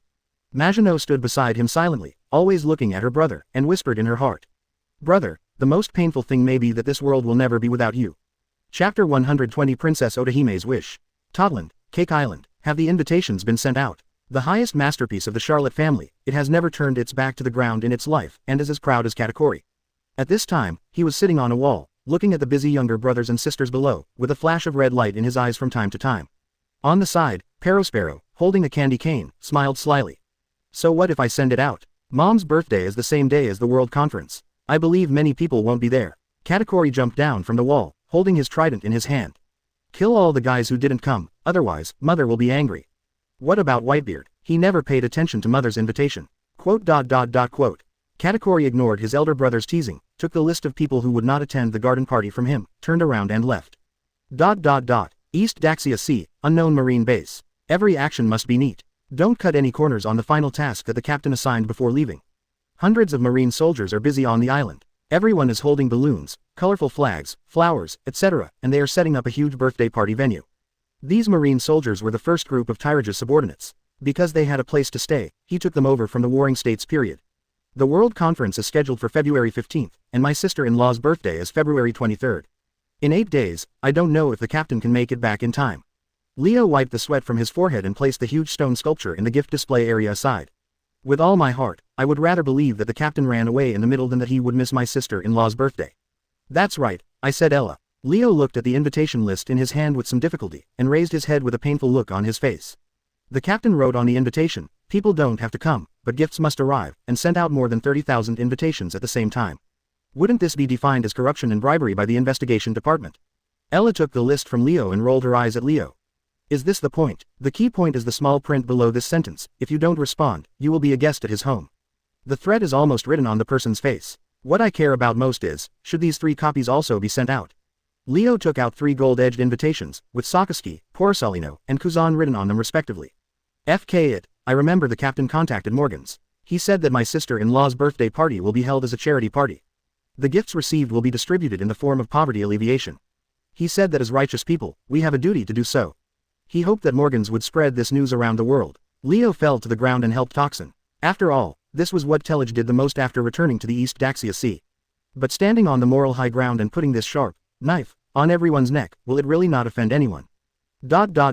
10,000 meters under the sea, Fishman Island. The morning sun shines through the seawater and onto the palace on Fishman Island. Princess Otahime stood on the balcony of the palace, looking into the distance, her eyes full of determination. She knows that this will be a difficult journey, but she firmly believes that as long as she has faith and works hard, she will succeed. Princess Otahime, a beautiful, kind and wise leader, has a great dream in her heart. That is to allow the people of Fishman Island to coexist peacefully with humans, move to land, and enjoy sunshine and freedom. For this reason, the residents of Fishman Island are constantly mobilized to jointly request the world government to move to land. At first, when Princess Otahime explained her plan to the nobles and ministers in the palace, she was met with many doubts. Even because of Tiger's tragic death, the faith of most mermaids began to waver, and they no longer believed in humans. In the end, it was thanks to the help of Haisha Jinbei that the plan was brought to the world stage. Mermaid Square. The thin figure of Princess Otahime was surrounded by many mermaids. Compatriots, we live in this beautiful underwater world, and the depths of the ocean are our home. Princess Otahime began her declaration, trying to gain the trust of the mermaids. However, for a long time, there have been misunderstandings and gaps between us and human beings, and the shadow of fear and hatred has often shrouded us. As soon as these words were spoken, most of the fishmen were dissatisfied, estranged. Misunderstood. Does killing Brother Tiger count as a misunderstanding? But there was an order of hierarchy, and their leader had not yet appeared, so no one interrupted Otahime's passionate declaration. But I firmly believe that we, the people of Fishman Island, all have a yearning for peace and beauty in our hearts. We long for the warmth of the sun shining on our bodies, we long for the gentleness of the breeze caressing our cheeks, we long for living together with humans on that vast land, and jointly creating a world full of love and hope. As soon as this sentence came out, it immediately aroused everyone's reflection, even the Murlocs from Fishman Street who had just arrived. Princess Otahime smiled softly, nodded slightly to the soldier behind her, and motioned for him to take out his signature. Today, I stand here and start a new journey of collecting national joint signatures. This is not only to show the world our desire to migrate, but also to break down long-standing barriers for our children and for our future. Otahime took the signature from the soldier and handed it out with her own hands, constantly encouraging everyone's confidence. Let us put aside the hatred of the past and take this step bravely. Use our signatures and our determination to tell the world that we, the people of Fishman Island, long for peace and progress hand in hand with mankind. The signatures were distributed among everyone and reached the hands of every fishman. Some fishmen had the same will as Otahime, so they signed their names without hesitation. But more Murlocs were still in a wait-and-see state. Some Murlocs even threw their signatures on the ground without hesitation, even though they were touched in their hearts. These fishmen thought of the past human invasion of Fishman Island and the death of Brother Tiger, and their hearts were filled with hatred. They shouted to Princess Otahime, "Humans cannot be trusted. We must not coexist with them. I will no longer love humans." Princess Otahime patiently picked up the signature book, walked up to the angry fishman, handed the signature back to him again, and said softly, "I understand your anger, but we cannot let the hatred of the past bind us forever. We ourselves are nothing, but please don't let our next generation live in hatred and pain." The fishman turned away, unmoved, but did not throw the signature on the ground again. Otahime slowly walked to the center of the square, stood in front of a loudspeaker, and opened his little arms. "As long as we work together, we can make our voices heard in the world."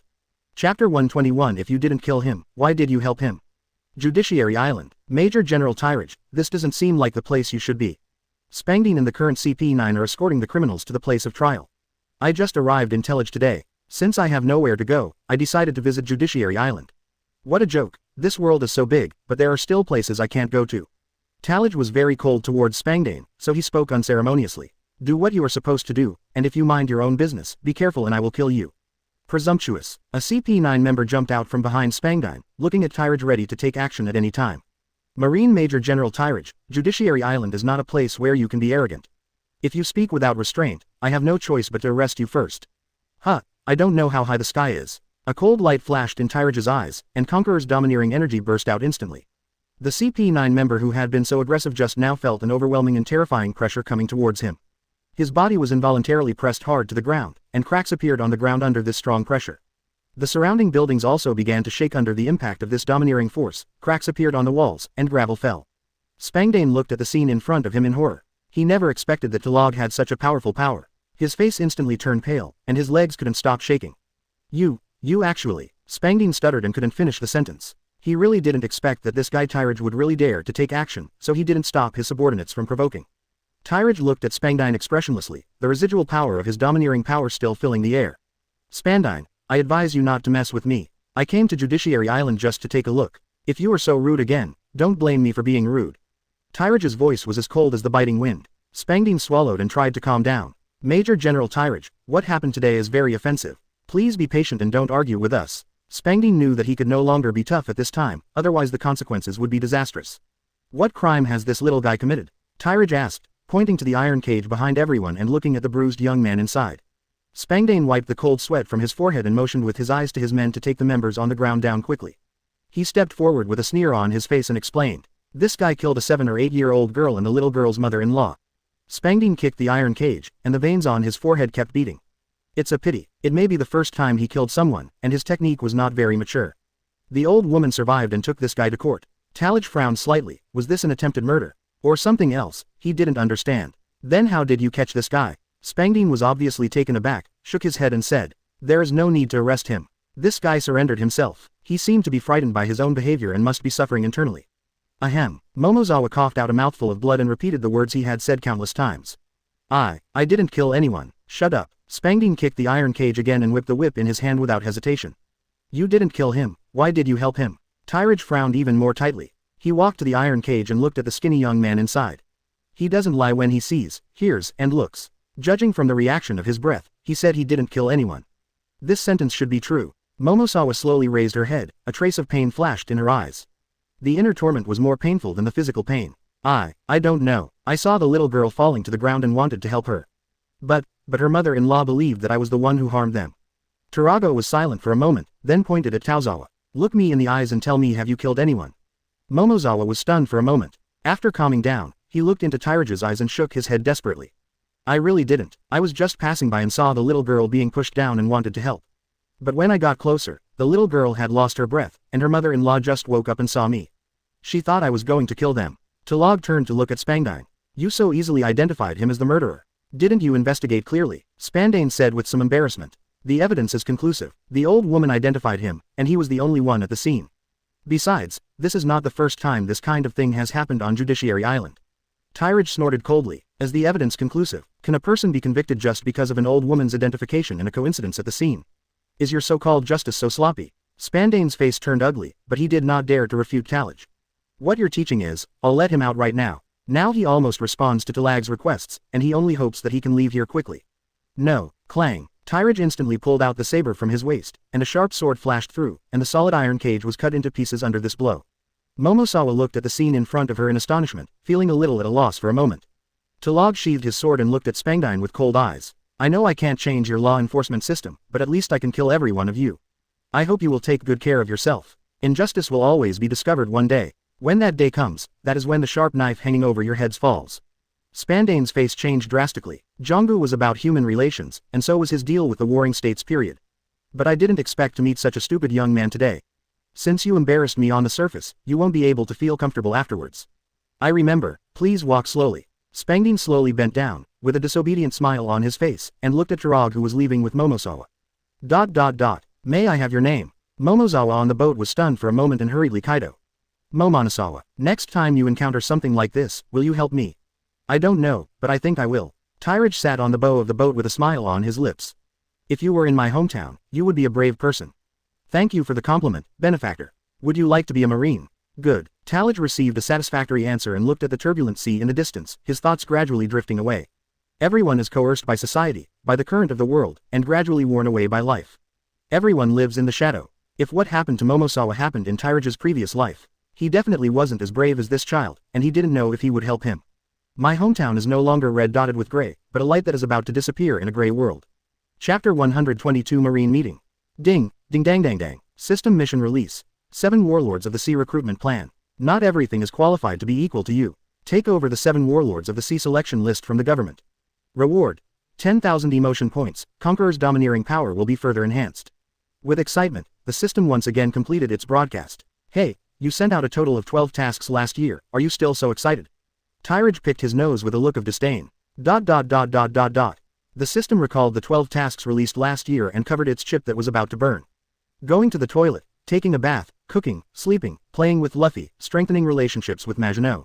Do you want to reorganize your language? Is this a mission? Is this his daily routine? What happened, Captain? Momosawa raised her head and looked at Tyrage, who was a little angry. Nothing, just had a fight with a chattering old man. After casually perfunctory, Tyrage once again joined the quarrel with the system.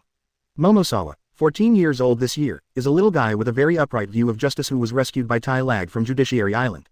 After some understanding, Tyrage discovered that this guy was not as simple as he seemed. Just looking at the callus on his right index finger, nothing much can be seen. But since Tyrage accidentally took out a golden desert eagle from the system space, everything has changed. After witnessing with my own eyes, Momosawa completed the disassembly and assembly of the firearm in just 7 seconds. Tyrage directly appointed this little guy as the sword unit, the first sniper. What's wrong? Still want to reject me? Tyrage came back to his senses and looked at Tozawa, who was a little restless.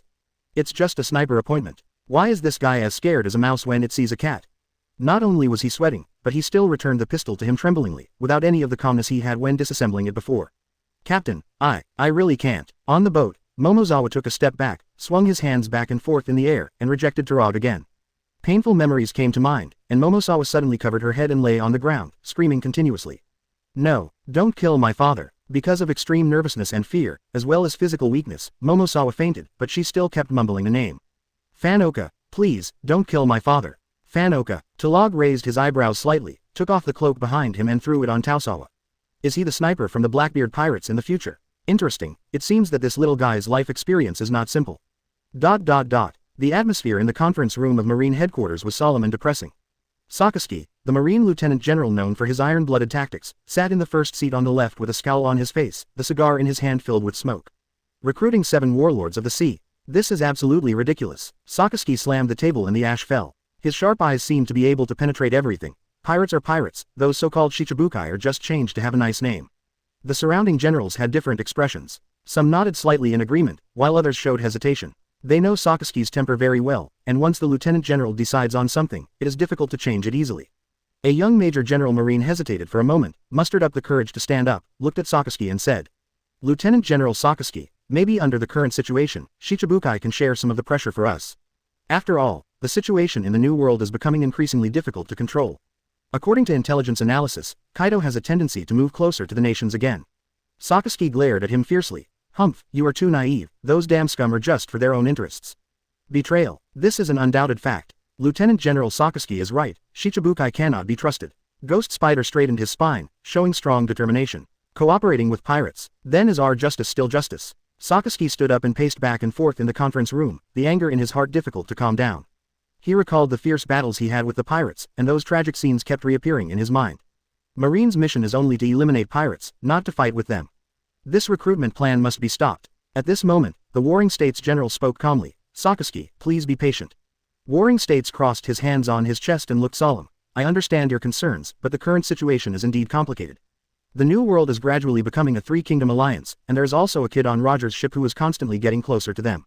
Warring States looked at Zephyr beside him, who was resting with his eyes closed, and suddenly felt physically and mentally exhausted. Marine no longer has any extra strength to firmly control the situation.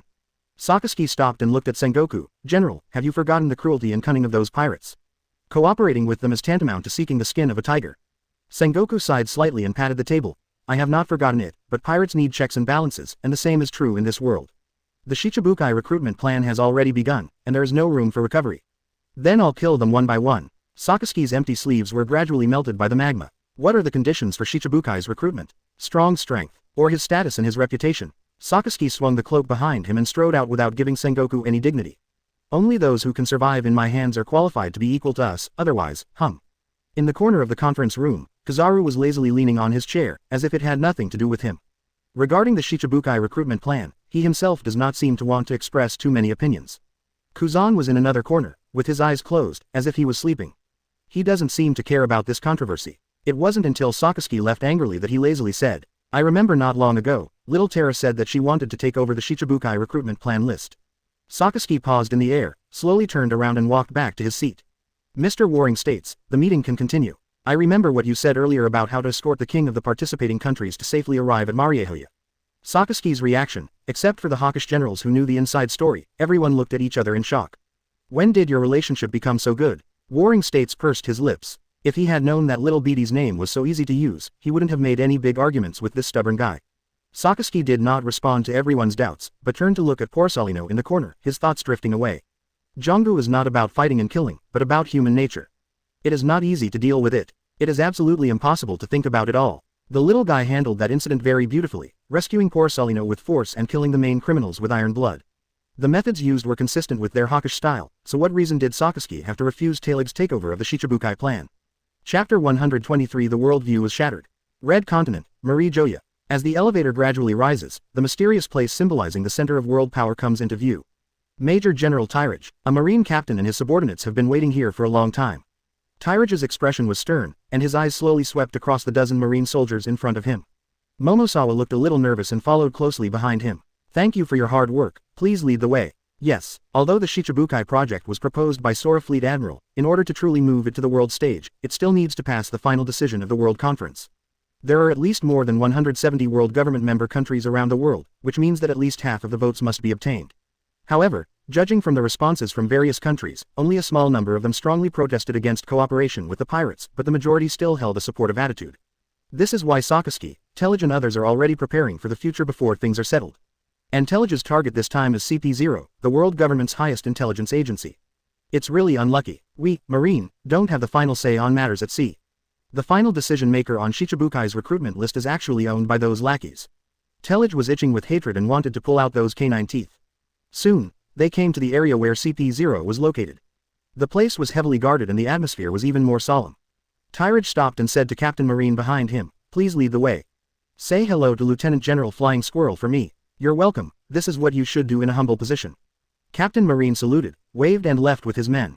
Captain, what are we doing here? Can you interpret it as killing people and selling goods? Tillage touched his chin and raised the corners of his mouth slightly. There is nothing in this world that is not for sale, only unsatisfactory prices. This time he went out with $1 million belly, so much money that he could buy his life, so he couldn't believe that he couldn't win the small Shichibukai list. Stop. A CP0 wearing a white mask jumped out of nowhere and blocked Tyrage's way. Marine, this is not the place you should be, get out of here right now. Tyrage frowned slightly. Madhu, the guy who dared to talk to him like this last time, had his ashes thrown away. If it weren't for the fact that this place was in public, he would have been allowed to see his brother no matter what. Marine Major General Tyrage, on the orders of the Warring States General, came here to visit CP0's highest officer, Saint Rimuro. The CP0 member wearing the white mask was slightly startled, and his tone slowed down. Wait a moment, I'll go and report. After saying that, the figure disappeared in a flash. After a while, the CP0 member appeared again and made a gesture of invitation. Major General Tyrage, Chief San Ramiro agrees to see you, please come with me. Tyrage nodded slightly and followed with Taozawa in big strides. They walked through heavily guarded corridors and arrived at a luxuriously decorated office. As the highest officer of CP0, Saint Rimuro has a stern expression, and his eyes reveal an unfathomable majesty. He wears CP0's iconic white suit and spotless white gloves, demonstrating his ultimate pursuit of detail. The mask covers most of his face, revealing only a pair of sharp eyes, making it impossible to peek into his true inner thoughts. San Ramiro sat behind the huge desk and spoke in a calm voice. Major General Tyrage, I've heard of you for a long time, but you and I have different divisions of labor. Why are you here today? Tyrage didn't mince words. He pulled the chair aside, sat on it, crossed his legs and said directly. San Rimuro, I came here this time to discuss the Shichibukai recruitment list. Marine believes that we should have more say in the determination of this list. Saint Rimuluo narrowed his eyes slightly. The Shichibukai recruitment list is a major decision of the world government. We, CP0, are responsible for drawing it up. Marine has no right to interfere. Tyrage's identity information also falls within the scope of CP0's investigation. Saint Rimuro is very aware of this Marine star's handling temperament, so he tries to slow down his tone to avoid irritating him and putting the two of them in a dilemma. The corners of Talage's mouth raised slightly. That's wrong. Marine has been fighting pirates at sea for many years and has a deeper understanding of the pirates' strength and threats. And our opinions are crucial to determining a reasonable recruitment list for Shichibukai. If you respect me a foot, I will return an inch to you. If you deceive me a little, I will return an inch to you. After all, they all belong to the same camp. Tyrage still understands the principle of courtesy first and then fighting. Saint Rimulua was silent for a moment. Do you have any specific suggestions? Ahem. Tyrage stood up slowly, took the black suitcase from Momosawa's hand, and walked to San Rimuro. He grinned and showed his head for a second. No, he grinned and laughed. I am not talented. I can read and decipher at the age of 1. I am a grandmaster in martial arts at the age of 2. I am in the literary world at the age of 7. I am invincible in the world at the age of 15. Bang! The box was slapped heavily on the table by Tyrage, and a faint hint of Conqueror's domineering aura gradually emerged. I think the person in charge of this project should be changed, are you right? The box was squeezed out of shape by the domineering force, revealing some gold and silver jewelry inside. Saint Rimuro looked at the box, then at Tyrage, and fell into deep thought. Momosawa stood behind Tyrage nervously, not daring to express his anger.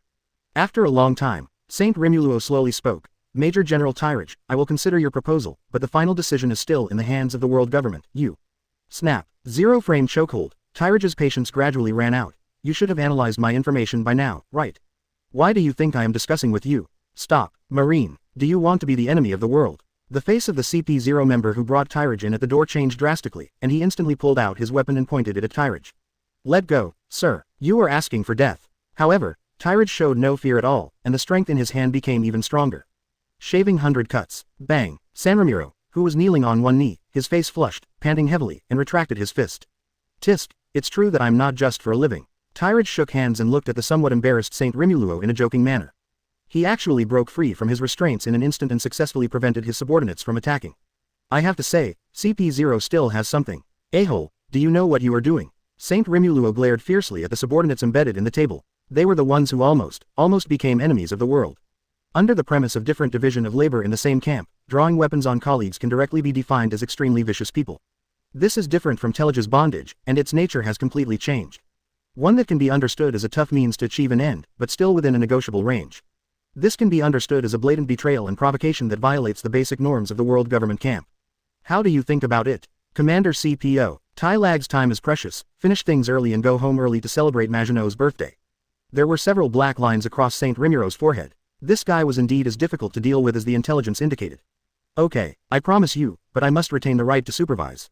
This is the final bottom line. Although he is the top person in charge of this plan, if he just ignores it, what will be the face of the government? Tyrage knew that this was the best result that could be achieved at the moment. He nodded slightly in response, grinning again. While helping San Ramiro up, he kicked Momosawa beside him. Damn it, you can't see it at all, bring the chair over here. Ah, okay. Momosawa hurriedly brought a chair and placed it next to Tyrage. Thanks. Saint Rimiro's pupils gradually dilated, and looking at Tyrage sitting on it, his worldview gradually collapsed. A smile appeared on the corner of Tyrage's mouth, pointing to the gold and silver jewelry scattered on the ground. Now that the matter is over, let's talk about business. Can we negotiate the price? Chapter 124 A Man Who Puts Aside His Pride. On February 8, 1505, the sea was rough, and a small sailboat was swaying slightly in the waves. Tyrage stood on the deck and had just put down the electronic scale in his hand. Looking at the number that showed, 58 pounds and 6 taels, I couldn't help but shake my head slightly and threw the suitcase into the system space. How about I can sit on the top seat of CP0? This person is so sophisticated, tisk. At this time, Momosawa walked out of the cabin holding a phone bug. Captain, your phone is ringing. Phone bug. Tyrage was stunned for a moment, thinking quickly in his mind, who would call him at this time? Looking at the black phone bug in Momosawa's hand, there are only a handful of people connected to this little guy's frequency. In the second half of the distant Great Sea route, a unique ship was sailing slowly. Dreyfus. Mahawk wears a black cape, lined with a white shirt, and has neat short black hair. He stood on the bow of the boat, his eyes were deep and sharp, as if he could penetrate the endless sea. Long time no see, Monkey D. Tyrager, I'm Jorikor Mahawk. Mahawk. The phone bug in Tyrage's hand almost fell into the sea because he didn't hold it firmly, so he quickly grabbed it. He thought of all the people who might call him, but Mahawk was not among them. As the sword duel between this guy and Shanks over, Tyrage muttered to himself, with Mahawk's character, if there was no major event, I would never contact him. It's Mahawk, what do you want from me? Tyrage looked a little solemn and said slowly to the phone bug. Mahawk looked back at the grand banquet that was being held, and a ray of gloom filled his heart. I need your help. The swordsmanship duel has not yet begun, and it will take at least 4 to 5 years for the black sword to be tempered. Now, he has been on Shanks' boat for more than 3 months. During this period, the two of them have won and lost, and it is difficult to distinguish between them. Everything was going smoothly originally, and the strength of both of them was increasing at a terrifying speed. If this continues, Mahawk is confident that the training time can be shortened by at least 1 year. But such a day was broken by a golden invitation 3 days ago. It was an invitation to the Big Mom Tea Party, and it was co-signed by Kaido. Where are you? I'll go over now. Tyrage raised his eyebrows slightly, automatically omitting the step of asking the reason. For a man like Hawkeye to ask for help, the situation must have entered a serious stage. If he was even 10% sure that he could survive the crisis, he wouldn't make this call for help as a pirate. New World, Totland. I will go there as quickly as possible and wait for me. Gotcha. Mahawk narrowed his eyes slightly, his eyes were deep and sharp. Standing on the bow of the ship, he looked at the endless sea in front of him and hung up the phone. For people like Mahawk, words of thanks may be a redundant expression. Mahawk has a cold and independent personality and is used to facing challenges alone. But this time, the severity of the situation exceeded his expectations, and he had to seek outside help. Mahawk, what are you doing here? Come drink. At this time, the drunk Shanks walked over with a swaying step and put his arm around Mahawk's shoulders. If you are afraid of drinking, just say so, brothers, let you go, ha ha ha. Shanks laughed loudly, accidentally stepped on the wine bottle on the ground, stumbled, and fell heavily to the ground. He was so drunk that he didn't care at all. He actually put the wine bottle under his chin and fell asleep. Mahawk frowned slightly, looking at the man on the ground who was snoring gradually, feeling quite touched in his heart. Facing death without retreating, there is no disturbance in my heart. For a man with such courage, it would be difficult to imagine that he would not be able to become a king. Ben Beckman leaned against the side of the boat, lit a cigarette, and smoke curled up. His eyes were deep and wise, and he looked quietly at Mahawk, who was deep in thought. His voice was low and magnetic. Mahawk, I don't know who you are contacting, but I, the red-haired pirates, have accepted this friendship. I just did what I should do, if I let you die like this. Mahawk touched the supreme sharp sword. Yi, behind him, held up the hat on his head, and looked sharply. Except for that person, I will lose the best opponent in my life. Mahawk turned around and left, walking towards the cabin with steady steps, whispering in his heart, we are also brothers. The cigarette in Ben Beckman's mouth fell to the ground, and his pupils gradually dilated as he looked at the sleeping captain on the ground. Shanks, you are so lucky. I wonder what charm you have that can make a man like that put aside his pride for you.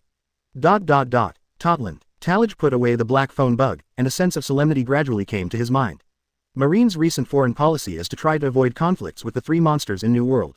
As the Shichibukai plan comes to the forefront, the broken balance will eventually be re-established. Team, Captain, what's wrong with you? Momozawa was a little frightened when she saw the increasingly dangerous smile on Tyrage's face, and asked with a trembling voice. Ha ha ha. Tyrage suddenly laughed, and his dangerous smile gradually turned pathological. Murasama unsheathed his sword an inch beside him, and a black edge suddenly appeared. But what does Marine's policy have to do with my sword? Lousy has the right to fire directly at the four emperors. The consciousness in Momosawa's mind felt like being hit by a heavy hammer, and her eyes turned white and she fainted. Tisk, the system, here we are. The content of your reward is quite high. The Conqueror's domineering energy released unintentionally now can cause harm to those around you. Although Telage's tone was understatement, the system still sensed danger. Just a second before Telage was about to issue a ban order. Buy 2 gunsack. You bring up the second page of the system mall, which contains the breath control liquid. Do you want to take a look? Is this what you're talking about? When the system was first introduced, Telage had already opened the system mall. Look at the 5 zeros under the liquid medicine, then look at the lone 10,000 emotion points on the upper left, and try to talk to the system calmly. Zilla, the system villain in his mind had a screen fragment in his hand, and he smiled in an anthropomorphic way. Do you want to stop looking at it? Breathe control liquid.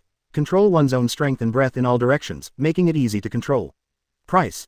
10,000 filled circle. Okay, sensible, just with a little flaw. What, isn't there a buy one, get one free event?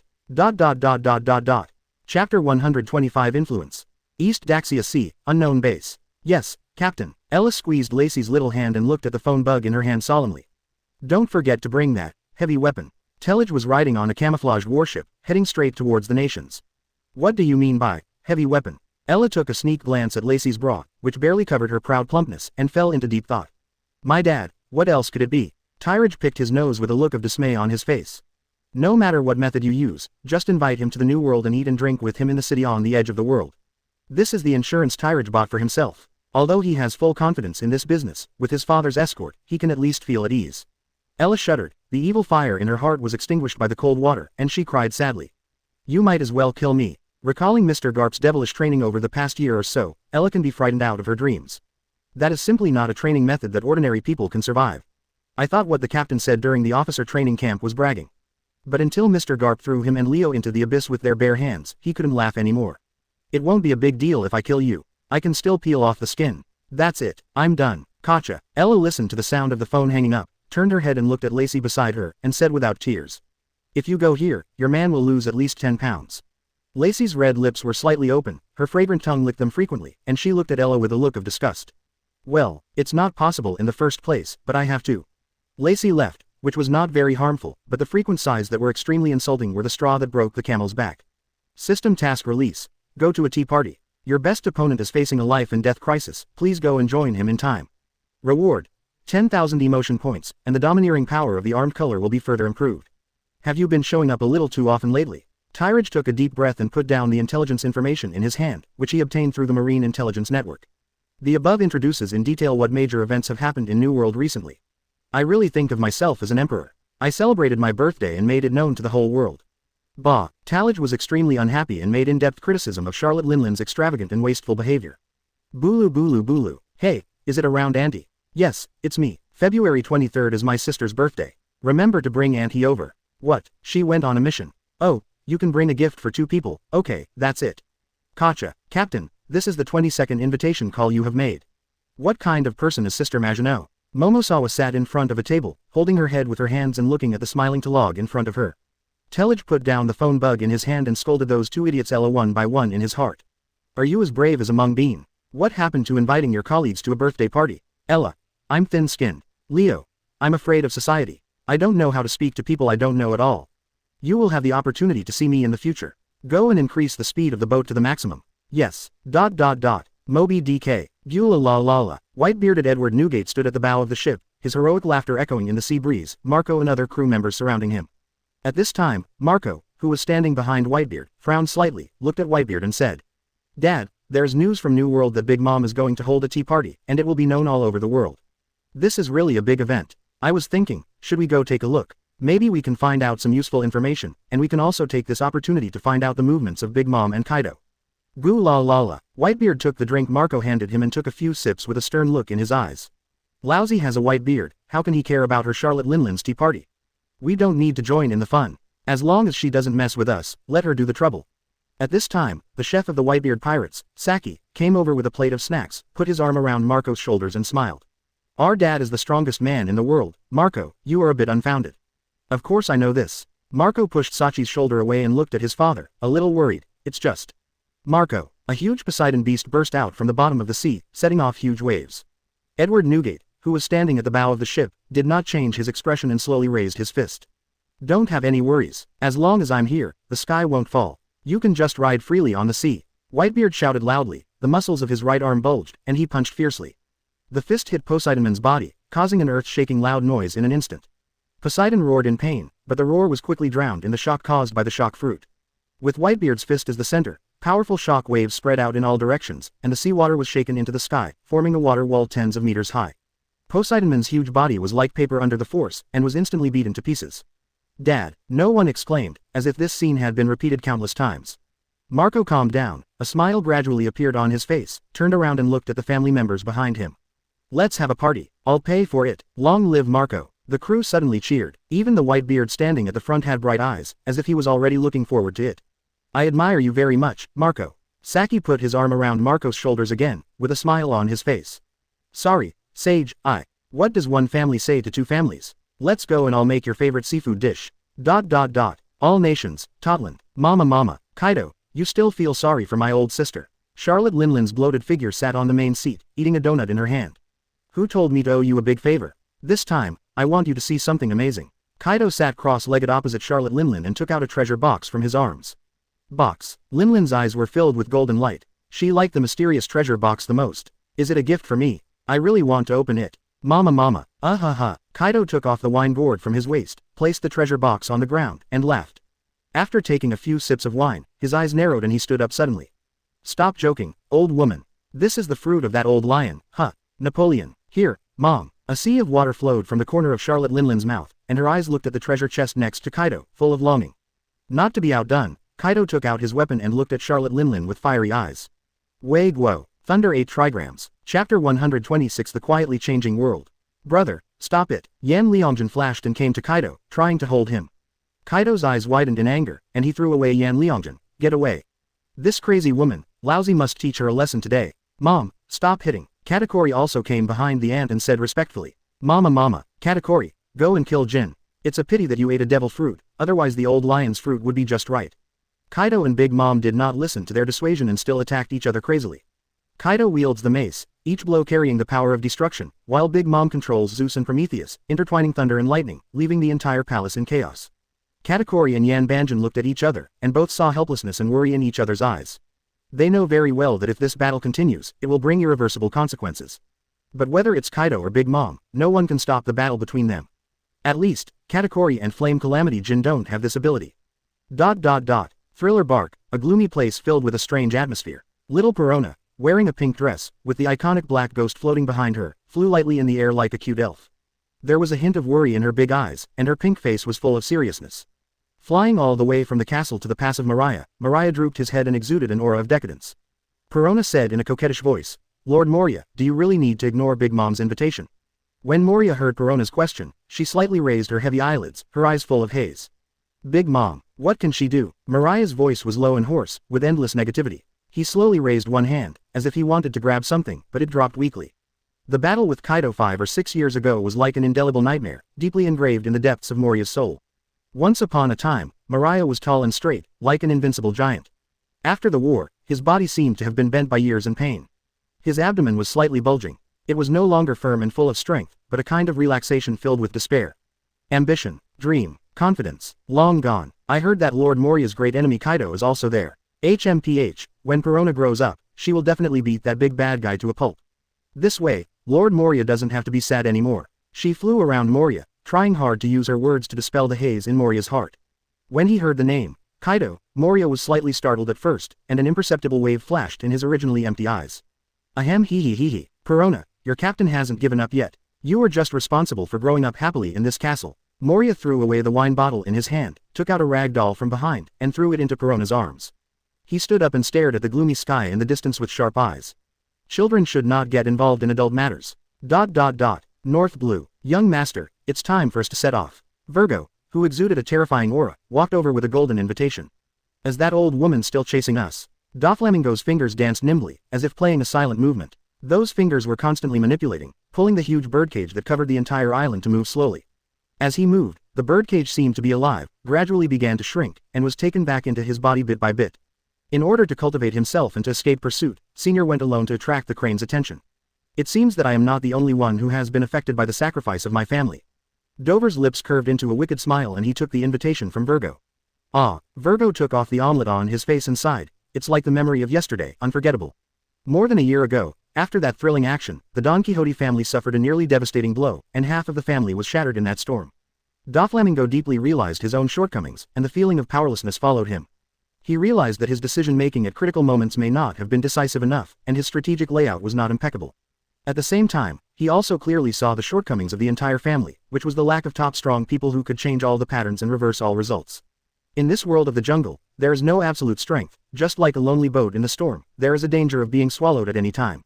Phew. Dover took out a semi-ripe fruit from behind, the veins on his forehead beating slowly. Here we go, our target is Kaido, I believe he will be very interested in it. Fishman Island, Jinbei, what should I do? Neptune was holding a golden invitation and looked a little panicked. For some unknown reason, New World's Big Mom sent an invitation to our Fishman Island and asked us to send 10 tons of sweets. But we are strangers to her and have no interest in each other. Is this invitation superficial or? The World Conference was coming soon, and he was about to leave for Marigio, but he didn't want to be stopped by this invitation letter. Jinbei frowned slightly, with a serious look on his face, and after thinking for a moment, he said, Your Majesty the King, this matter cannot be taken lightly. Big Mom is well known in the New World, and we cannot refuse her invitation. And the World Conference is coming soon. Your Majesty, you are going to Mariehoya. If you don't handle it properly at this time, it may bring a greater crisis to Fishman Island. What should we do? Neptune was sweating profusely. The interior of Fishman Island has not been peaceful in the past 2 years, and it can no longer withstand the torment. Go. Jinbei thought for a moment and gave Neptune a dose of antipyretic medicine. But I need to prepare both hands. I will bring sweets to the appointment. At the same time, I will send an invitation to the Whitebeard pirates. The Grand Line, the Isle of White Earth, Baldigo. Mr. Long, although we don't have an invitation letter, it's time for me to make my mark on the sea. Dorag raised his head slightly and looked at the bear deeply. Bartholomew, are you sure you want to do this? Become a Shichibukai and step into a more complicated chess game. There is no way out. The bear's face was expressionless, but his eyes showed determination. Mr. Long, I understand the risks involved, but this is a decision I made after careful consideration. He paused and continued, being a Shichibukai, I can get closer to the core of world government and obtain more valuable intelligence for our revolutionary cause. I can also use this identity to contain the power of the world government to a certain extent and create more favorable conditions for the actions of the revolutionary army. Long was silent for a moment, then nodded slowly. Now that you have decided, I respect your choice. But you have to remember that the revolutionary army is your backing at all times. Once the situation changes, you must ensure your own safety. The bear nodded slightly. Don't worry, Mr. Long, I will act with caution. For our ideals and for the oppressed people, I will do my best. After saying that, the bear turned and left, and the tall figure gradually disappeared into the night of Baldigo. Chapter 127 Gather. Cake Island. Boss, we are almost there. Mr. One stood in front of the rudder and said in a calm tone. Crocodile stood on the bow of the ship, his black coat fluttering in the strong sea breeze, and the corners of his coat rustled. His left hand was casually inserted in his pocket, and his right hand held a thick cigar. He took a deep breath, and the smoke swirled and rose in front of him, blurring his cold outline like a knife. Whitebeard will go, right? Crocodile narrowed his eyes slightly, looked at Totlin who gradually appeared in his field of vision, and murmured to himself. The enemy's threats have been sent to his door. He will definitely not sit still and wait for death, right? In that peak showdown 9 years ago, he lost all his subordinates and had an arm cut off.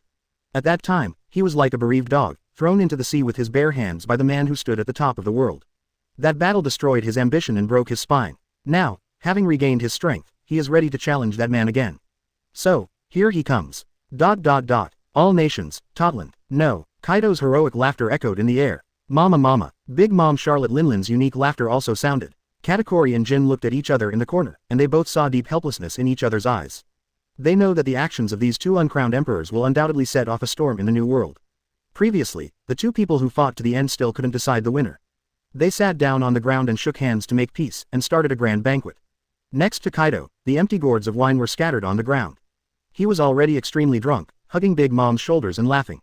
Since this is the first time a worldwide mandatory tea party has been held, of course it cannot be the same as before.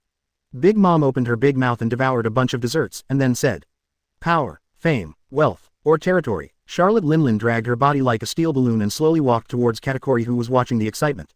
What is One Piece? One hand grabbed Katakuri who didn't dodge at all, and there was a hint of fanaticism in Big Mom's eyes. The world's first arena that is about to open is One Piece where you can get everything. That old lion has died a worthy death and can make his final contribution to us. Mama mama, The news spread like a storm throughout the New World. All forces were shaken, and the pirates who longed for power and fame were all gearing up to show off their skills in this grand event. In addition to the above-mentioned famous pirates, there are many pirates who have become legends and are slowly approaching Totland in secret. Their purpose is relatively pure, that is, to obtain the legacy of the Golden Lion, the Paramesha Piao Piao fruit. A few days later, Malinvando. Crazy, all crazy, snap. Sengoku smashed the desk in front of him with a slap, and Conqueror's domineering power spread like a raging wave, impacting everything around him indiscriminately.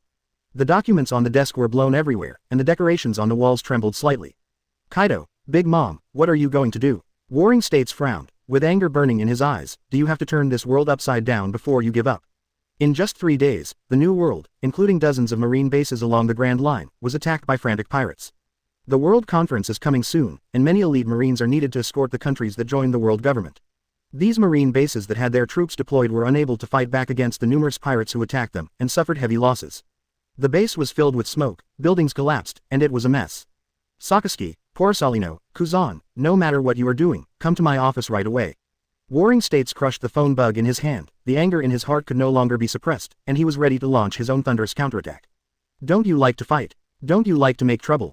Don't you like to carry out sneak attacks and guerrilla attacks? Well, if you don't make me feel better, then no one will live anymore. Let's die together. All nations, Totland. Tyrage, in disguise, was lying on a fruit beach. The sun shone warmly on his body. He ate everything around him boredly, biting the fruits until the juices overflowed. So slow, Mahawk. Captain, is it really okay to eat so much? Momosawa moved a large piece of chocolate tree stump and threw it into Talag's huge belly in the 5-meter deep pit. The chocolate tree stump fell with a dull sound. Talage opened his big mouth with both hands and wiped out the chocolate in one gulp. His face was stained with chocolate, but he didn't care. Just exercise for a while and you'll be fine. I haven't digested it yet. Just kidding, if he only eats as much as he wants, a big battle might break out soon, so he must have stored up his energy in advance. Besides, compared to this island, what he eats is nothing but a drop in the bucket. But you've been eating for a day, and I can't even see where your legs are, Captain. Momozawa looked down from the edge of the pit and saw nothing except a round belly. The belly was like a hill, and it was hard to imagine how much food was inside. Go.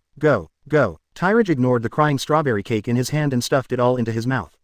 The strawberry cake was squeezed out of shape and the red jam flowed out. It's the time when you're growing. Don't worry about me. Go bring me dozens of chocolates. Yes, Momosawa cried sadly, preparing to repeat her tiring fate. Unexpectedly, as soon as he took a few steps, a wall of biscuits blocked his way. It's strange. I remember there were no cookies in the chocolate forest. Momosawa scratched her head without knowing why, spit in her hands, and directly lifted the biscuit wall. The captain hasn't eaten this yet. Take it back and give it to him to try. If only I could eat it like the captain, it wouldn't be. Momosawa looked down at his thin figure. Although he was very strong, his lean figure was really unbearable to look at. According to the captain, she is not a man at all, but a little girl. At this time, there was a slight movement on the biscuit wall on Momozawa's shoulder. With the bumps, Charlotte Cracker woke up leisurely and let out a soft sigh. Why did you sleep so strangely this time? Huh, who is this? Cracker's eyes widened, and he was stunned for only a moment before his body was thrown into a deep pit. Click, how is that possible? Cracker was suddenly shocked. His armor, which was as good as steel and could not even leave a trace of the sword, was actually bitten into pieces by someone's teeth. Click, click, crack. Tyrage did not open his eyes, nor did he release his knowledge, and was still immersed in his wonderful afternoon tea time. His mouth kept chewing, making crisp sounds. This is delicious, bring me a few more, he said, opening his mouth again, this time heading for Cracker's head. Chapter 128 Sad Cracker. In the waters of all nations, on the Dreyfus. Captain, stop being willful. Ben Beckman slammed the table. It's too early to compete with those guys now. You still need more training. Of course I know that. Shanks took off the straw hat on his head, put it in his hand and stroked it gently, his thoughts gradually drifting away. But no matter what, we are now adhering to Captain Rogers' will. Shanks turned to look at Beckman, his eyes somewhat meaningful. This heavy pressure is constantly forcing me to move forward. His will allows me to face any obstacles no matter what, and I can only face them until my head is broken and bloody. Besides, Shanks stood up slowly, a sharp light suddenly shot out of his eyes. I don't think I'll lose either. In an instant, an invisible coercion surged out of him like a raging wave. This domineering force centered on Shanks and spread rapidly to all directions in a ring. Everywhere he went, everything seemed to be tightly held by a giant hand, the items on the ship shook slightly, and the crew showed off. And at the bottom of the sea, those monitors that were working quietly suddenly came into contact with this domineering force. As if encountering strong electromagnetic interference, the image on the screen was violently distorted, followed by darkness. Ha ha ha, Jesus wiped his spear with admiration in his eyes. This is the Shanks we know, and he is also my captain. Amazing. Mahawk stood quietly aside, using his domineering power to cultivate the supreme knight in his hand. My caliber has improved again. If that man doesn't improve this year, I'm afraid he will succumb to you again. Mahawk, if I remember correctly, the Marine Tyrage you are talking about seems to be the first person you admire so much, right? Shanks placed his left hand on top of the supremely sharp sword Griffin, with curiosity in his eyes. Mahawk recalled that after the Battle of Ruskana, Tyrage's younger brother Ella told him about various glorious deeds of his lieutenant commander. The corners of his mouth twitched slightly, and his hands conveyed domineering movements. A pirate disguised as a marine. Glancing at the phone bug on the table, Mahawk slowly stood up and looked at the outline of the Cake Island in the distance. We'll see him soon. I'm still looking forward to meeting him again. Shanks tilted his chin and looked at Hawkeye in confusion. This was the first time he saw his best friend respect someone so highly. I met Mahawk more than 3 months ago, ever since Mahawk said, first may join Marine in the near future. Shanks was full of curiosity about the man who could attract eagle eyes, and this time he finally had the opportunity to meet him. Young men, bring the boat closer to me. Oh, Totland, Cake Island, quick, let me go, UBD. Charlotte Cracker finally couldn't hold it back and let out a miserable howl. Cracker is the 10th son of Big Mom and is named one of the 3 generals, equal to Katakuri. Because he is very afraid of pain, even injections, he has always wrapped himself in biscuit soldiers since he gained the ability. Nowadays, except for his family, no one knows what he looks like. Even the reward order issued by Marine looks like a cookie soldier. Today, he wanted to have a peaceful sleep, but he didn't want to wake up and find that the armor he was once proud of was bitten into pieces by a man's iron teeth and bronze teeth. Seeing the bloody mouth rushing towards his head, Cracker finally couldn't help it and let out a fearful roar. Are you a guest? There are better things to eat in Cake City, shut up. Cracker drove the biscuit arm and stuffed it into Tyrage's mouth. His face was gloomy inside the armor. No. Can't resist, and can't hear the sound. What kind of monster is this? What's going on? Compared to other foods, this food is more dishonest. With his MP3 player and calories burned playing in his headphones, Tyrage continued to enjoy his food with his eyes closed. At this time, Momosawa returned from the chocolate forest, carrying a huge chocolate tree stump in his hands. What's going on? Why hasn't the captain finished eating? This is. Momosawa put the chocolate aside, stuck out his head and looked down, and suddenly exclaimed. You, who are you? What are you going to do to the captain? Momosawa tremblingly pulled out the desert eagle from her waist and aimed downwards, but she did not dare to shoot anyway. And just when Momosawa was panicking, Cracker exerted force and broke free of part of the restraints. Cracker's arms were waving like a strong wind, trying to throw Tyrage out. However, Tyrage was like a stubborn nail, biting the biscuit and not letting go. Damn it, you monster! Cracker roared angrily, increasing his strength. But Tyrage seemed to feel no pain, and continued to eat the cookies as usual. At this time, the movement here attracted the attention of others. The members of the Big Mom Pirates are rushing towards this direction, and the noisy footsteps and shouts are getting closer and closer. Momosawa was worried. He knew that if the captain continued like this, things would be in trouble when the pirates arrived. What's going on? Is it so noisy? Tyrage reluctantly opened his eyes, and what he saw was Cracker's 2 tufts of sparkling hair on the left and right. What the hell? Boom! A huge force soaring into the sky launched Cracker out of the pit. Tyrage shook his head, and his eyes suddenly became sharp. He ripped off the MP3 player hanging from his ear and threw it aside. The legs buried deep in the ground were slightly bent, and he kicked off the ground suddenly, chasing the Cracker who was shot away like a cannonball. In midair, Tyrage clenched his hands into fists, with veins popping out on his arms, faintly surrounded by domineering aura. There is so much food on the island, how dare you come into my mouth and pick the wool out of my mouth? Are you tired of life? Tyrage roared angrily, dragging his huge body without losing any speed, so fast that it left an afterimage. When he chased Cracker, he punched him without hesitation. This punch was so powerful and domineering that the air seemed to be squeezed by the punch and made an explosive sound. Cracker looked at Tyrage in horror and hurriedly blocked it with his biscuit arms. But at this time, Tyrage's power was too strong, and Cracker was unable to stop it at all, and was completely hit by this blow. Bang! Cracker accurately fell into the pit that Tyrage jumped out of before. Momosawa picked up the chocolate aside and smashed it down mercilessly. Knock off! Tyrage fell down smoothly. At this time, his body was like a balloon about to explode. From a distance, it looked like a small hill. Bah! What a bad luck. At this time, members of the Big Mom Pirates also arrived at the scene. Who is this guy? He is so powerful. Quick, come together and rescue Lord Cracker. These toy soldiers have their own minds and are Cracker's men. They had seen the scene where Tyrage beat Cracker violently. Chapter 129 Conqueror's Collision. Hey, can't you see this huge gap in strength? Tyrage burped, took a deep breath, and prepared to digest the food in his body first. With a slight breath of turbid air, his body the size of a small mountain slowly shrank like a deflated balloon. Soon, he returned to his original body size. Momosawa looked at this scene in shock, his mouth slightly opened. So, is this the difference between monsters and normal people? Tyrage grinned and clenched his fists, feeling so good that his whole body was full of strength. Looking at the many toy soldiers rushing forward, a flash of danger flashed in his eyes. And just when he was about to take action, a sharp sword energy fell from the sky, instantly cutting all the toy soldiers in half. Tyrage looked back in shock and saw Mihawk standing quietly on the roof not far away with sharp eyes. Long time no see, Monkey D. Tyrage looked at Mihawk on the roof, with mixed emotions in his heart. Before he could speak, a burst of noisy footsteps came. Tyrage turned his head and looked around, only to see red-haired Shanks walking towards him with everyone in the pirate group. Shanks had a heroic smile on his face, his eyes fell on Tyrage, who also used a sword, and he understood a little bit about Hawkeye's admiration in his heart. Haha, you are the one who worries Mihawk so much. It's really extraordinary. Shanks didn't notice the danger coming, and slowly stretched out his right hand, ready to say hello. Tyrage was stunned for a moment, and then he smiled, but there was a hint of danger and a hint of greed in this smile. I forgot to tell Shanks, the reason for Tyrage's fight is power and money. It'll be okay, right? Mihawk raised his eyebrows slightly, sat on the floorboard, and waved to Beckman below, gesturing for him to come up and watch the fun.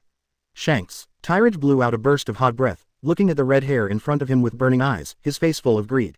I like you very much. Maybe you don't even know how important you are to me. The Warring States period once said that if he had the ability to capture all the people on those bounty orders, he would make Tyrage a general. It doesn't matter if you don't catch them all. After catching the top-ranked red-haired Shanks, Sengoku also promised to make him a general. Tyrage's eyes narrowed and he instantly released Conqueror's domineering aura. This domineering force spread around like a raging tide. Wherever it went, the air seemed to be solidified, the ground trembled slightly, and some small stones were shaken to beat. The members of the red-haired pirates immediately felt this strong pressure. Beckman stood next to Mihawk and frowned slightly, with a trace of surprise in his eyes. This domineering force is not weaker than Shanks. It's unbelievable. Jesus Bu clenched the spear in his hand, with a solemn look on his face. The captain has met his opponent this time, huh? Jesus looked behind Tyrage. Although he was shivering, Momosawa was not fainting. A new type of weapon. It looks cool, but I don't know how powerful it is. Momosawa also noticed Jesus holding a spear in his hand. His right hand was tremblingly placed on the Desert Eagle at his waist, but he had no determination to draw the weapon. It's a bit rude of you to give us a thumbs up when we first meet, Marine. Shanks felt this domineering force and raised the corners of his mouth slightly, revealing a confident smile. In that case, let me test your measure. Shanks said slowly, and then released his Conqueror's dominance. His dominance is like a burning flame, hot and powerful. The two domineering forces collided in the air, making a dull sound, as if two invisible mountain peaks were colliding with each other. The surrounding environment became even more chaotic under the impact of these two domineering forces. The trees shook violently, leaves fell one after another, and tiny cracks appeared on the fruit beach, as if it would collapse at any time. The clouds in the sky were also stirred and surging by this force, and the sun shone through the gaps in the clouds, forming strange light and shadows. In the end, Momosawa was not as strong-minded as Ella. During the collision between the two, he fainted first and was thrown into the face of Tyrage. Lakilu stopped eating meat, with a hint of joking on his round face. Hey, my subordinates have decided the winner. We seem to have won. Ha ha ha. Several cadres around them could barely block the onslaught of conquerors, but they could also force a smile. But among these laughing people, there was only one who did not point his spear at Jesus Bu of Tellage. Jesus Bu's brows were squeezed together, a drop of cold sweat slipped from his forehead, he looked at the golden desert eagle that fell from Taozawa's hand in front of him, and whispered secretly. Is the threat of death really that true? ... Cake City, old lady, it seems that a guest has arrived. Are you going to greet him? The wine never leaves his hand. Kaido has never been sober, drunkenly looking at the torn clouds in the distance. Mama, I like your Fishman Island sweets very much. From now on, you will send me 10 tons every month.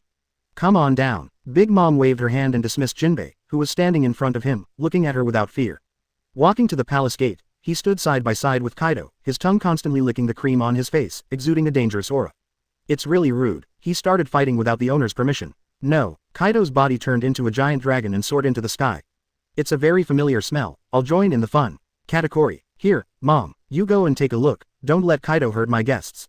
Big Mom turned around and looked at the various Fishman Island specialty sweets displayed in the palace, her mouth watering all over the floor. Yes, Mom. Katakuri's face was stern, and he quickly followed Kaido in a flash. On the fruit beach, the domineering collision between Tyrage and Shanks' conquerors continues, and the surrounding environment becomes increasingly chaotic. At this moment, there was a loud noise in the sky, and Kaido's dragon figure appeared above everyone. Kaido's voice sounded like thunder. Huh, what are a bunch of little kids doing here? His conqueror's haki spread like a raging storm, instantly interrupting the confrontation between Tyrage and Shanks' haki. The members of the red-haired pirate group were getting ready for battle. Beckman looked at Kaido solemnly and whispered to Mihawk aside. Kaido, the strongest creature on land, is difficult to deal with. We have to think of a way out. On the other side, Shanks raised the corner of his mouth slightly, pulled out the griffin from his waist, and pointed it at Kaido from a distance. Kaido, are you planning to interfere in our affairs? Kaido laughed loudly. There's nothing in this sea that I, Kaido, can't take care of. You two brats are both very capable, why not follow me and dominate this sea together, burp. I'm afraid you don't have such a big face. Shanks' face was gloomy. This was a completely different state of mind from his previous sparring match with Tyrage. The real battle was about to come. At this moment, Katakuri arrived near the fruit beach, and before anyone arrived, the voice came. Kaido, don't attack Mom's guests. Kaido looked at Katakuri, dragon's breath flashed in his mouth, and shouted angrily, Katakuri, you dare to disobey me. Katakuri said expressionlessly, I'm just following my mother's orders. Looking at the people who seemed to be negotiating, Tyrage raised his eyebrows slightly, and his anger gradually rose in his heart. Hey, who is the protagonist? Lousy is not a fuel-efficient lamp. Murasama's waist glowed with coldness. Everyone said that Kaido was the strongest creature on land, and no one could cut open his skin. Tallage expressed doubts about this and wanted to try it himself. It was obvious that a certain guy had completely forgotten the purpose of coming to rescue. Chapter 130 Breaking the Defense. Kaido. The atmosphere was suffocatingly tense. Beckman looked solemn, looking at Shanks and Tyrage in front of him who were eager to try, and said in a deep voice. I don't think they have any intention of retreating. Mihawk held up his hat. The Supreme Knight was already out of its sheath, and the sharp blade shone coldly in the sunlight. We didn't come here to attend some bullshit tea party. To be precise, Shanks regarded that invitation as a letter of challenge. It was a letter of challenge issued by the maritime overlord to the rising stars of the world. A smile appeared at the corner of Tyrage's mouth, and the Murasama in his hand exuded bursts of cold light. It looks like there will be a fierce battle today. Fortunately, we had enough to eat earlier. He pointed Murasama directly at Kaido above. Mihawk, I haven't seen you for a year, is the knife sharp? Mihawk nodded slightly. All right. A slash pierced the sky, and the figure flashed and stood side by side with Tyrage. Do we need to join forces to fight against the enemy? Shanks held up his iconic straw hat, and the 3 scars on his left eye showed a bit of domineering. As Griffin unsheathed, a fiery red griffin transformed directly in front of everyone's eyes. Then I'll start a show. Shanks' figure disappeared instantly like a ghost, and his figure instantly appeared in front of Kaido. Shanks' eyes narrowed and he raised the griffin sword in his hand slightly. God avoids. In an instant, a powerful conqueror's domineering energy burst out from him. Kaido felt this terrifying pressure, and a trace of anger flashed in the huge dragon's eyes. The kid on Roger's boat. Court death. He roared and waved his dragon claw, trying to resist Shanks' attack. That dragon claw carries unparalleled power, as if it can crush everything. However, it was too late. Shanks swung his sword out, and a red light flashed across the sky like lightning, breaking through the entire sky. The light flashed, and Kaido felt a huge force impact. The sharp sword energy struck Kaido's dragon claw directly. Just hearing a kai sound, a deep wound appeared on Kaido's indestructible dragon claw, and blood instantly poured out, dyeing the sky red. Kaido's eyes widened in disbelief. After so many years, since Kazuki Oden, he felt pain again. How is this possible? Kaido roared, but the pain made his movements slightly stagnant. At this moment, the impact caused his huge body to lose its balance in the air. Kaido staggered and tried hard to steady his body, but he was already in a drunken state and his reaction was much slower than usual. The powerful power of divine avoidance coupled with the pain from the dragon's claws made it impossible for him to keep flying anymore. Roar! Kaido let out an unwilling roar, and then fell straight from the sky like a collapsed mountain. Everyone was stunned by this scene. No one thought that Shanks' divine avoidance could cause so much harm to Kaido. I never expected that Kaido, the strongest creature on land, would fall from the sky like this. Amazing. Mihawk lowered his body, and while praising, his figure instantly swept out, heading straight to the place where Kaido fell. I'm not someone who has to be inferior to others. It's my turn. Mihawk's body was like lightning, and he instantly flew to the place where Kaido fell. His eyes were sharp, and the supreme sharp knife, Yi, in his hand was slightly raised, and the air around him seemed to be frozen by this sharp blade. Night cry, Mihawk shouted, and a black slash roared out like a black lightning. This slash carried endless edge and pressure. Wherever it passed, the space seemed to be torn open, making a sharp whistling sound. The slash instantly hit Kaido, who had just fallen to the ground. Kaido's eyes widened and he roared angrily, but he could not avoid the sudden attack. The black slash struck Kaido's body hard, making a loud noise. Kaido's huge body shook violently, his hard scales shattered under the powerful slash, and blood splattered everywhere. A huge crack appeared on the ground under this blow, just like the earth after an earthquake. The crack spread quickly, and the surrounding earth and rocks were blown everywhere. Kaido's pupils gradually shrank, and his heart was filled with shock. This is the second time. In just one day, two guys who can cut my skin appeared at the same time. Mihawk, has your swordsmanship improved again? Shanks, who had returned to Tyrage, kept stroking his chin. If it weren't for his strength and domineering aspect, Mihawk would no longer be a match for him in terms of swordsmanship alone. Friend, it's your turn. Shanks grinned a row of neat teeth and looked at Tyrage, who had been waiting for a long time. The Murasama in Tyrage's hand glowed with bursts of black light, the black sword was forged, and the dragon was slain at the moment. At the invitation of Mihawk, I am here to help you, but there is no free lunch in the world, and I, Tyrage, will never make a loss-making business in my life. He stepped forward steadily, gradually increasing his speed to the afterimage. After this time, you have to promise me a trivial thing. No problem, I recognize you as my friend, don't say anything, even if. Wu Aten. Cold sweat dripped from Beckman's forehead. He rushed over and covered Shanks' mouth. Staring at him angrily, he kept using his hands. You don't even care about basic information. Please don't cause trouble for our pirate group. Thank you. Beckman looked with deep eyes at the figure flying out in front, sighing secretly in his heart, the captain was in trouble now. Are you Katakuri? Tyrage's forward figure was blocked by a figure. I have something to ask you later, get out of my way now. Conqueror's haki suppressed him and caused substantial physical damage, making Katakuri feel even more stressed. After releasing his Conqueror's haki, he barely managed to stabilize his body. Katakuri looked sternly, looked directly at Tyrage, and said in a deep voice. Marine Major General Tyrage, it's time for you to stop. Do you want to start a war between pirates and marines? Did you recognize me? Tyrage touched the mustache under his nose and his eyes widened. Mad, who told him that in the pirate world, as long as you dress up casually, others won't be able to recognize you. Marine's new star Tyrage can exist alongside the 3 lieutenant generals. How could we not pay more attention to him? Katakuri took out a picture and threw it towards Tyrage. When you enter the territory of Wanguo, you are already under our surveillance. Tisk, I thought I hid it well. Tyrage looked at the picture of himself eating and drinking, and shook his head. Give me a reason to stop, or else. Murasama pointed directly at Katakuri's throat, as if he was about to chop him off at any moment. Mom held the world's first arena, and the reward Piao Piao fruit is in Kaido's hands. Clang. Talag's figure flashed and leapt into the sky. Mihawk, Shanks, let's go drink, I have a treasure to show you. Chapter 131 Weapons and Documents. Phew foo foo foo. In the darkness, Doflamingo's clenched fists trembled slightly. Why don't you keep fighting? How interesting it would be to let the furious Kaido crush that person to ashes. Doflamingo's eyes flashed with crazy light, and the evil smile on the corner of his mouth became more and more obvious. It's such a pity that this wonderful battle was interrupted like this. But it doesn't matter, the storm on this sea never stops. He narrowed his eyes slightly, as if he was thinking about something. In the Juice Sea, a fat blue fishman lurks on the shore. The murderer who indirectly forced Brother Tiger to death was also the protagonist who destroyed Fishman Island in the prophecy. Jinbei was not as angry as Doflamingo, but looked ahead firmly, wondering what he was thinking. Mr. 1, your quick cut fruit has great potential, don't waste it. Crocodile smoked a cigar and reminded Daz Bones beside him. Boss, the gap visible to the naked eye will be very troublesome for your Logia fruit to deal with. Crocodile frowned, but did not refute loudly, as if he recognized it. In the chocolate forest, a brown bear is sleeping soundly in front of a big man. Mr. Long, your brother is very outstanding. Is he in charge of the Shichibukai list? At this time, Dorag was selecting suitable allies to join the country and picked up the phone bug beside him. It's in his hands, but you'd better not mention my name, otherwise. Delog turned his head and looked at Crow, whose arm was still bandaged, and the corners of his mouth twitched slightly. Otherwise, I am afraid that the identity of Shichibukai will have nothing to do with our revolutionary army. Crow, are you polite? Hehehehe. Kaido, You are really in a state of embarrassment. Moria's shadow appeared near a rock. Looking at the miserable Kaido in the pit, he laughed unscrupulously. ... One day later, a tavern. So, you mean to let me take over the position of Shichibukai first, and then consider joining your sword force after we complete that duel? Mihawk held a Shichibukai job invitation letter, pondered for a moment, and asked. In front of Tyrage, there are more than 100 empty plates stacked up. I don't know why, but recently I can't eat normally and grow in shape. Yes, it would be nice for an independent guy like you to have an official position. He started at frame 0, grabbed the wine from Shanks' hand and drank it down in one gulp. Hey, that's mine, now in my belly, you can open your mouth if you want. Shanks lay weakly on the table, his head covered with a straw hat, and his face was bored.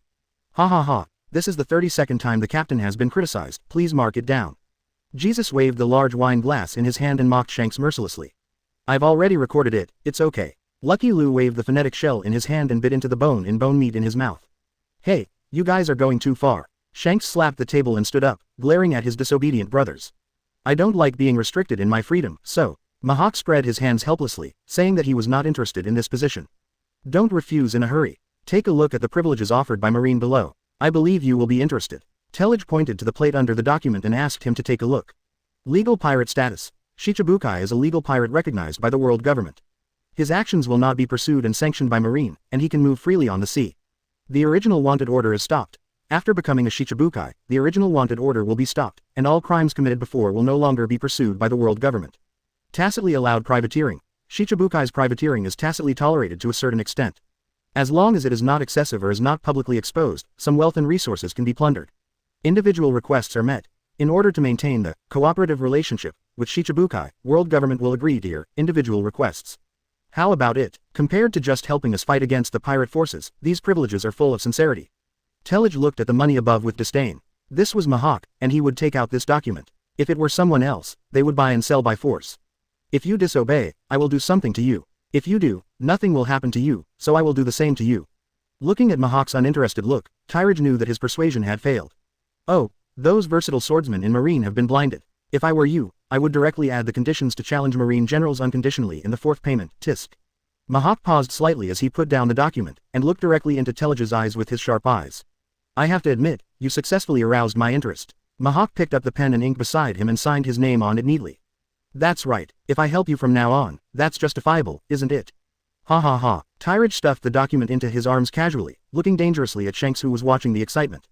It's your turn, let's talk too.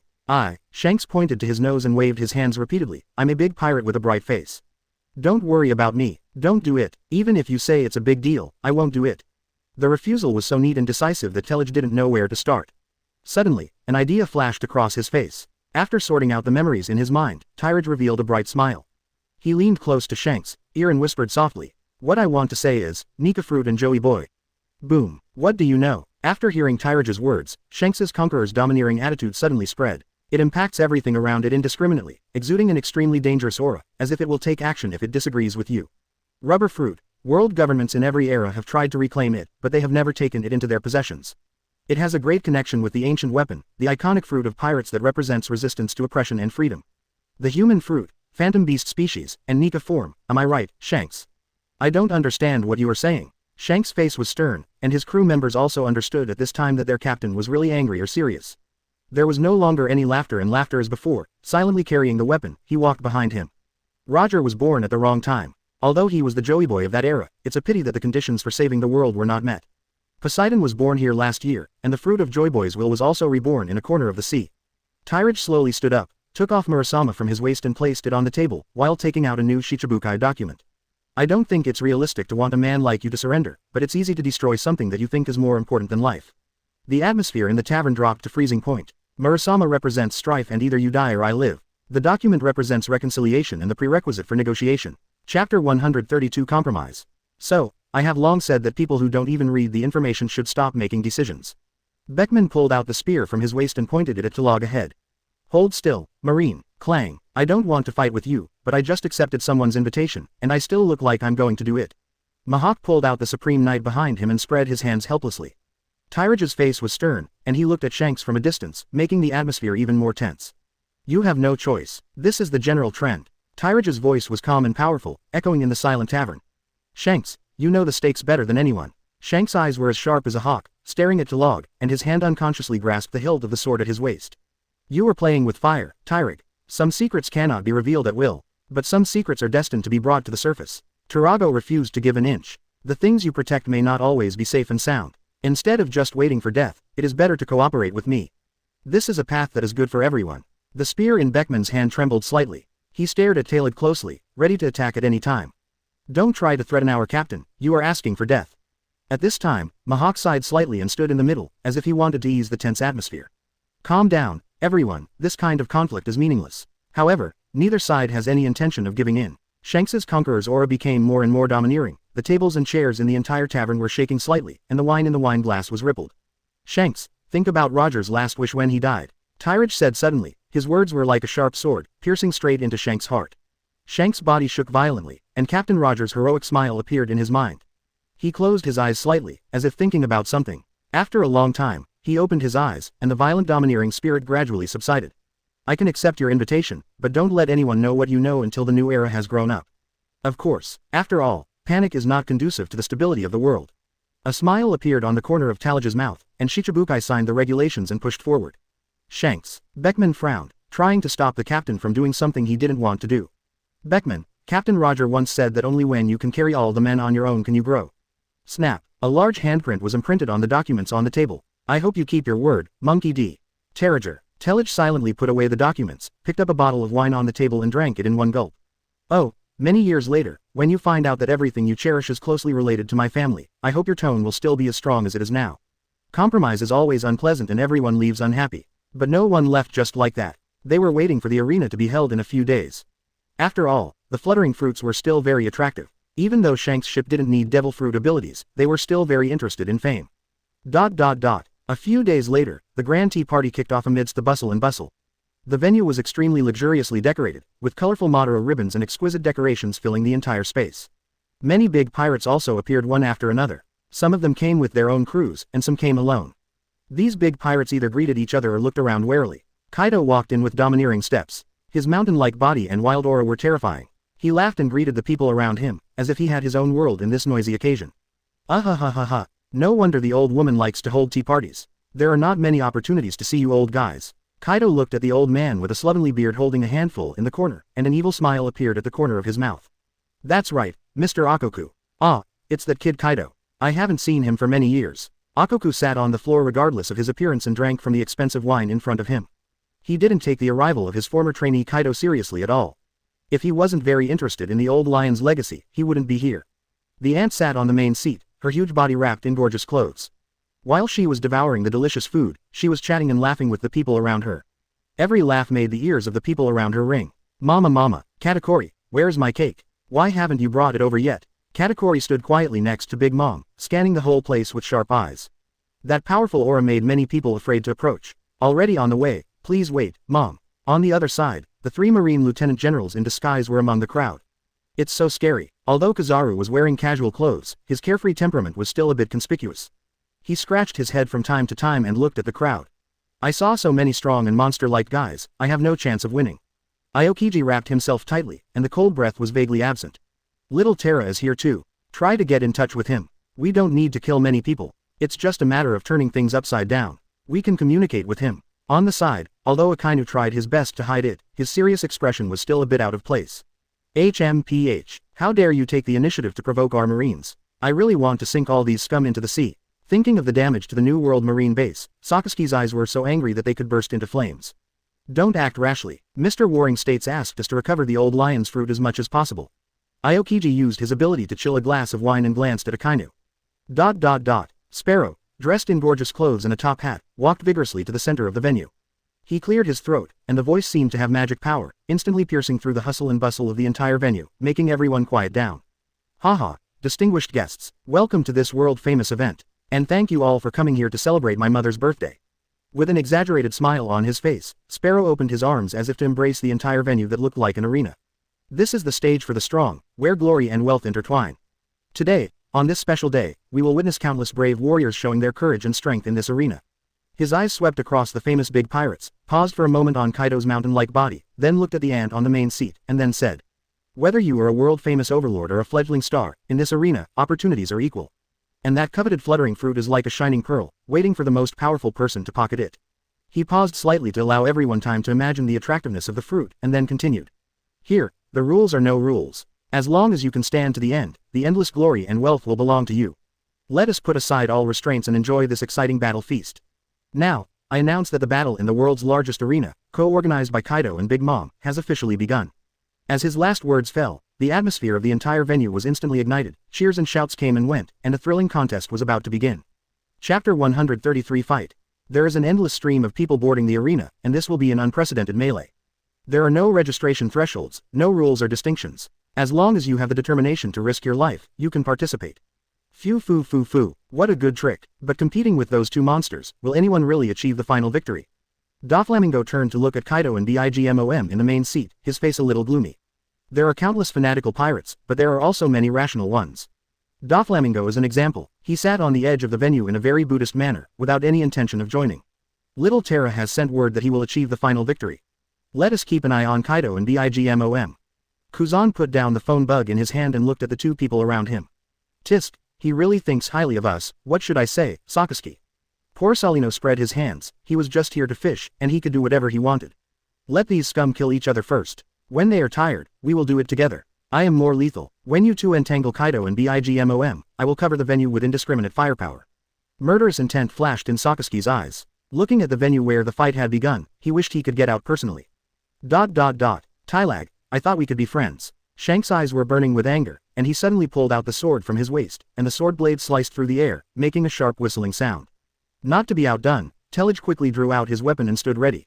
Isn't it good to be like this now? Shanks stared angrily and shouted loudly. You shouldn't reveal those secrets, you are disturbing the balance. Tyrage's eyes were stern, and while blocking Shanks' attack, he responded. Some things cannot be solved by escaping. This is the necessity of the times. Besides, I didn't tell anyone else. The fighting aura of the two swept across like a storm, and the surrounding pirates were staggered by this force. Some of the weaker pirates were blown away and hit the surrounding walls. Shanks' sword became more and more fierce, and he gritted his teeth and said. You think you can control all this? Young man, you are so conceited. Tyrage retreated while fighting, but his tone was firm. If you're not conceited, can you still be called a young person? The powerful impact instantly shattered the surrounding tables and chairs into pieces, with sawdust flying. The people on the periphery opened their eyes wide, with shock on their faces. They had never seen such a fierce battle, especially Shanks' powerful conqueror's haki, which surged in the air like substance. One pirate said in shock, is this the strength of the new star of the New World Pirates, the red-haired Shanks? It's too scary. What's wrong with this? If the two of them hadn't deliberately compressed the fighting space, those of us who were watching the excitement would also have been affected. A pirate who had fought against Shanks sighed with emotion. On the other side, Tyrage also showed extraordinary strength. His moves were calm and powerful, and every attack contained powerful power. His battle with Shanks was like two ferocious beasts biting each other. In the aftermath of the battle, a nearby wine glass was shattered and the wine spilled on the floor. The big pirates who were still chatting and laughing were watching the battle nervously. Kaido looked at the fight between the two and grinned. Haha, this is interesting. The ant frowned and said while eating the cake, these two brats, don't ruin my venue. Katakuri, you go down and flex your muscles. It's time to establish a new king of this era. Yes, Mom. Katakuri praised him and walked out of the venue with his weapon. Ember, Kaidolong's eyes widened. Brother, you called me. Yan Liangjin, who transformed into a pterosaur, fell from the sky. Go fight that old man Akoku and see if he's grown old. Hearing this, Jin soared into the sky again, and his figure went straight to the old man holding a sword below, with no one around him. The battle between Tyrage and Shanks became more and more intense. The two figures moved as fast as ghosts, and bright sparks burst out from every collision. Tyrage's eyes were fixed on Shanks, as sharp as a hawk. He squatted down slightly and held the hilt of the sword tightly with his right hand. All the strength of his body seemed to be concentrated on the sword. He took a deep breath and let his state of mind become as calm as an ancient well. At that moment, time seemed to have stopped. Tyrage's momentum began to rise crazily, and the surrounding airflow seemed to be pulled by his sword intent. Suddenly, he moved as fast as lightning. He suddenly drew his sword, and a cold light suddenly appeared, accompanied by his roar. One sword style profound meaning one line of sky. It was an extreme sword light, like a sky curtain being pulled open, rushing out of the scabbard instantly. This sword light seemed to split the space, forming a straight sword curtain that shone with icy cold light. This sword curtain carried an unparalleled momentum, as if it could cut off everything in the world, and swept towards Shanks. Shanks' expression was cold and determined, and his iconic red hair was flying wildly in the aura of battle. He narrowed his eyes slightly and clenched the sword in his hand, powerful domineering energy surging on the sword. His feet seemed to be rooted in the earth, standing firmly. Suddenly, his figure flashed like a phantom, and his momentum increased to the extreme while moving at high speed. God avoids. The sword Griffin slashed out with unparalleled momentum. The light seemed to be able to split through all obstacles, and rushed towards Tyrage's EI slash with destructive power. Two peerless sword moves met in midair, making a deafening roar. The terrifying impact spread around like a tsunami. The surrounding pirates panicked and tried to escape, but it was too late. Some pirates were directly hit by the violent force, and their bodies were torn apart instantly, with blood spilling on the spot. Some pirates were shaken to pieces and fell heavily to the ground, their life or death unknown. Some pirates were so shocked by Shanks' overbearing conqueror's haki that they fainted. However, Tyrage and Shanks did not care about the tragic situation around them at all. They only had each other in their eyes. Shanks gritted his teeth and once again increased the power of God's avoidance. The light on the sword became even more dazzling, as if it was going to completely devour Tyrage. Not to be outdone, Tyrage activated the sword intention of one line of sky, with all his strength, and the sword curtain became thicker and sharper, like an indestructible line of defense. In this terrifying confrontation of forces, the entire venue seemed to be destroyed by their battle. Those who were still paying attention to other battles were all attracted by this powerful force at this time, and looked at the life and death contest between the two swordsmen in shock. Shanks, a slash that can threaten Mom. As soon as Katakuri stepped into the venue, he was forced to stop by the impact. He frowned slightly and had to use his domineering energy to resist the aftermath. Marine, who didn't attack your elder brother that day? It seems that the eldest brother said that the swordsman who can cut his skin is short-sighted. This is already fatal enough. On the way to Akoku, Yan Calamity was also disturbed by this force, and his body paused slightly in the air. Chapter 134 Position. Has the fight reached this level? Mahawk and Beckman stood side by side on the edge of the venue. Although I know you have good intentions, as a marine friend, you know how to anger Shanks quickly. Beckman held a cigarette in his mouth and looked solemnly at the smoke-filled venue. Little Tyra's growth rate is amazing. He's as strong as a monster. By the way, I still owe him a favor that I haven't repaid. HMPH, I almost managed to take down the red-haired kid, but I still lack training. Near the main seats of Kaido and BIGMOM, the three lieutenant generals wore three strange masks: chicken, monkey, and dog. Just standing there majestically, there was a faint tendency to surround the two emperors. No, old woman, how about one for each of us? BIGMOM was stunned for a moment, but then he understood what Kaido meant. They did not convene the world's largest arena for the benefit of others. Recruiting subordinates with the potential to be strong was also one of the reasons. Mama, I want the red-haired brat. After saying this, the steel balloon flashed and rushed directly to the venue. Kaido picked up the mace on the side, put it on his shoulder, and looked at Talog, who was standing and panting in the venue. Then he's mine. No. Kizaru's body flashed like lightning and instantly blocked BIGMOM, who was rushing towards the venue. Hey, BIGMOM, don't be so impulsive. His hands flashed with dazzling light, and laser beams shot towards BIGMOM like a rainstorm. BIGMOM waved his huge fist, shattering the lights one by one, and roared, "Are you Marines Porcelino? Don't stand in my way." Not to mention that they have dealt with each other before, everyone in the world knows the three iconic Logia fruits. Therefore, BIGMOM immediately identified the blocker. At the same time, Aokiji also took action. He instantly created a large ice field in front of Kaido. Ice spikes protruded from the ground, trying to block Kaido's progress. Kaido's huge mace slammed down, and the ice field shattered instantly, but Kaido's footsteps were also slightly delayed. Kuzan, UBD are also in the way. Does Marine want to start a war that will change the era? Well, it doesn't matter, Ice Age. Everyone at the scene was shocked. They didn't expect Marine's lieutenants to appear here and stop the two emperors. On the other side, Akainu's eyes were cold. He didn't care what others thought, and his magma fist attacked the surroundings indiscriminately. Whether they are pirates or people from other forces, wherever they pass, they will be burned by the hot magma.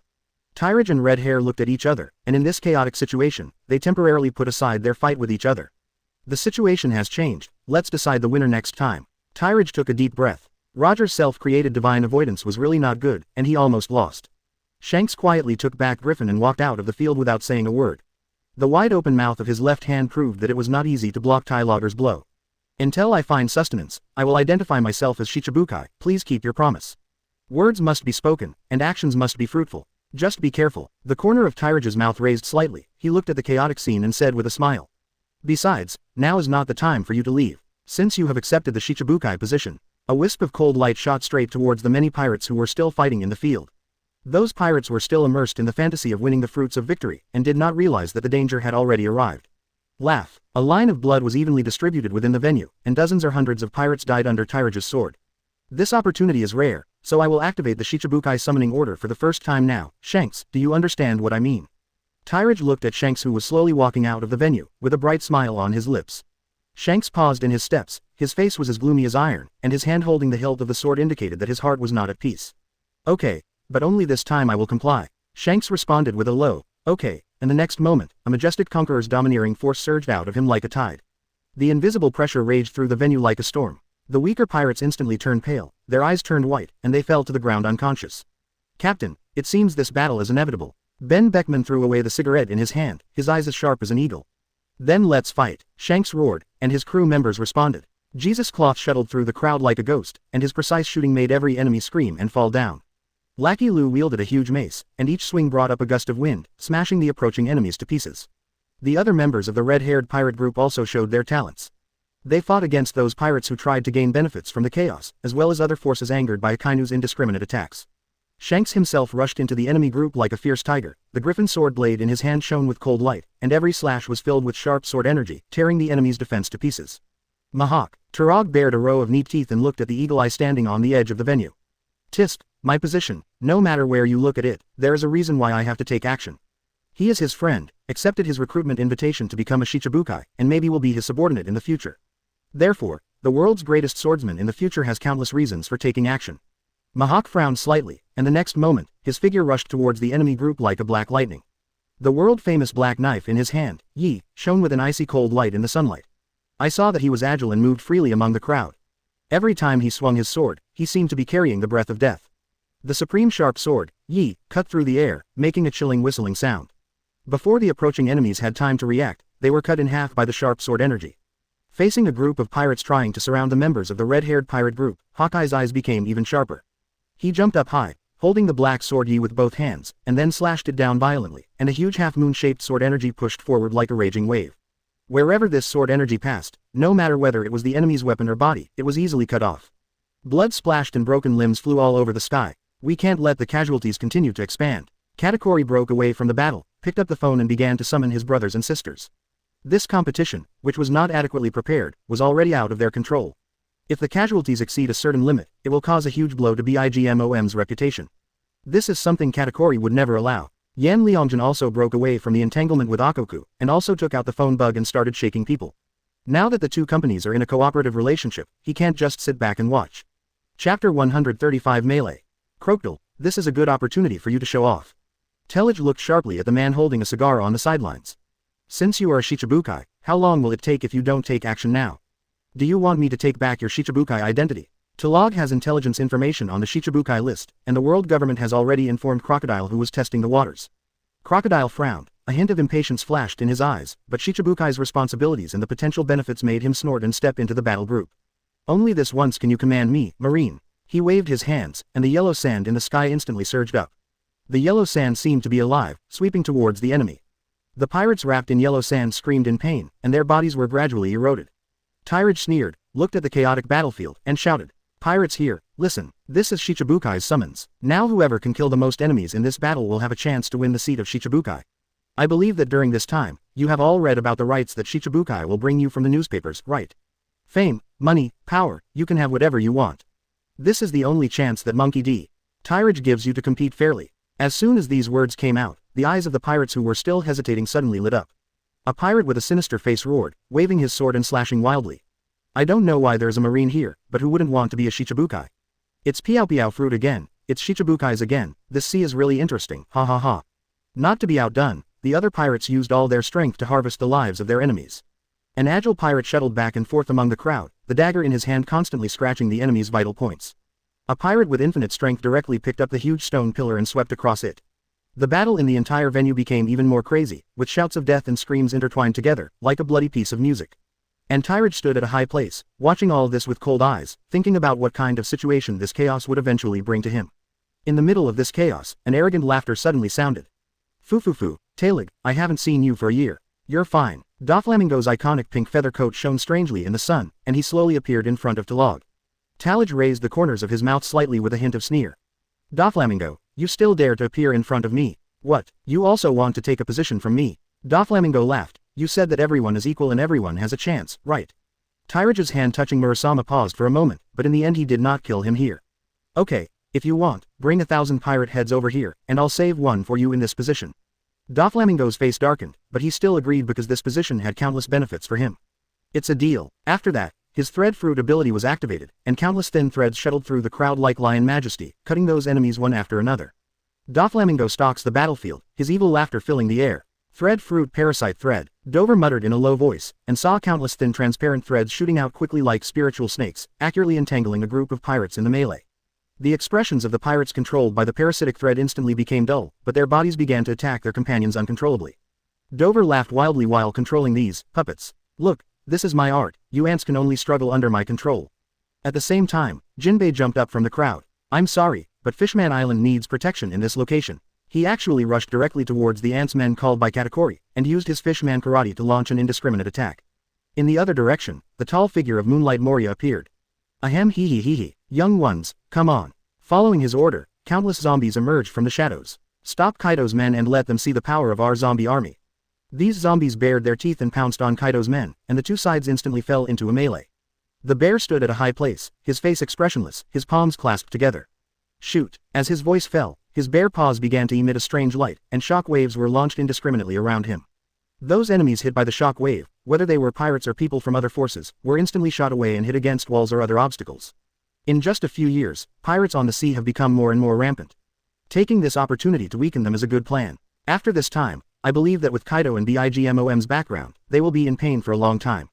It's a pity that Whitebeard didn't take this trip into troubled waters. As expected, he gets better and better as he gets older. Tyrage's figure flashed and headed straight for the iceberg.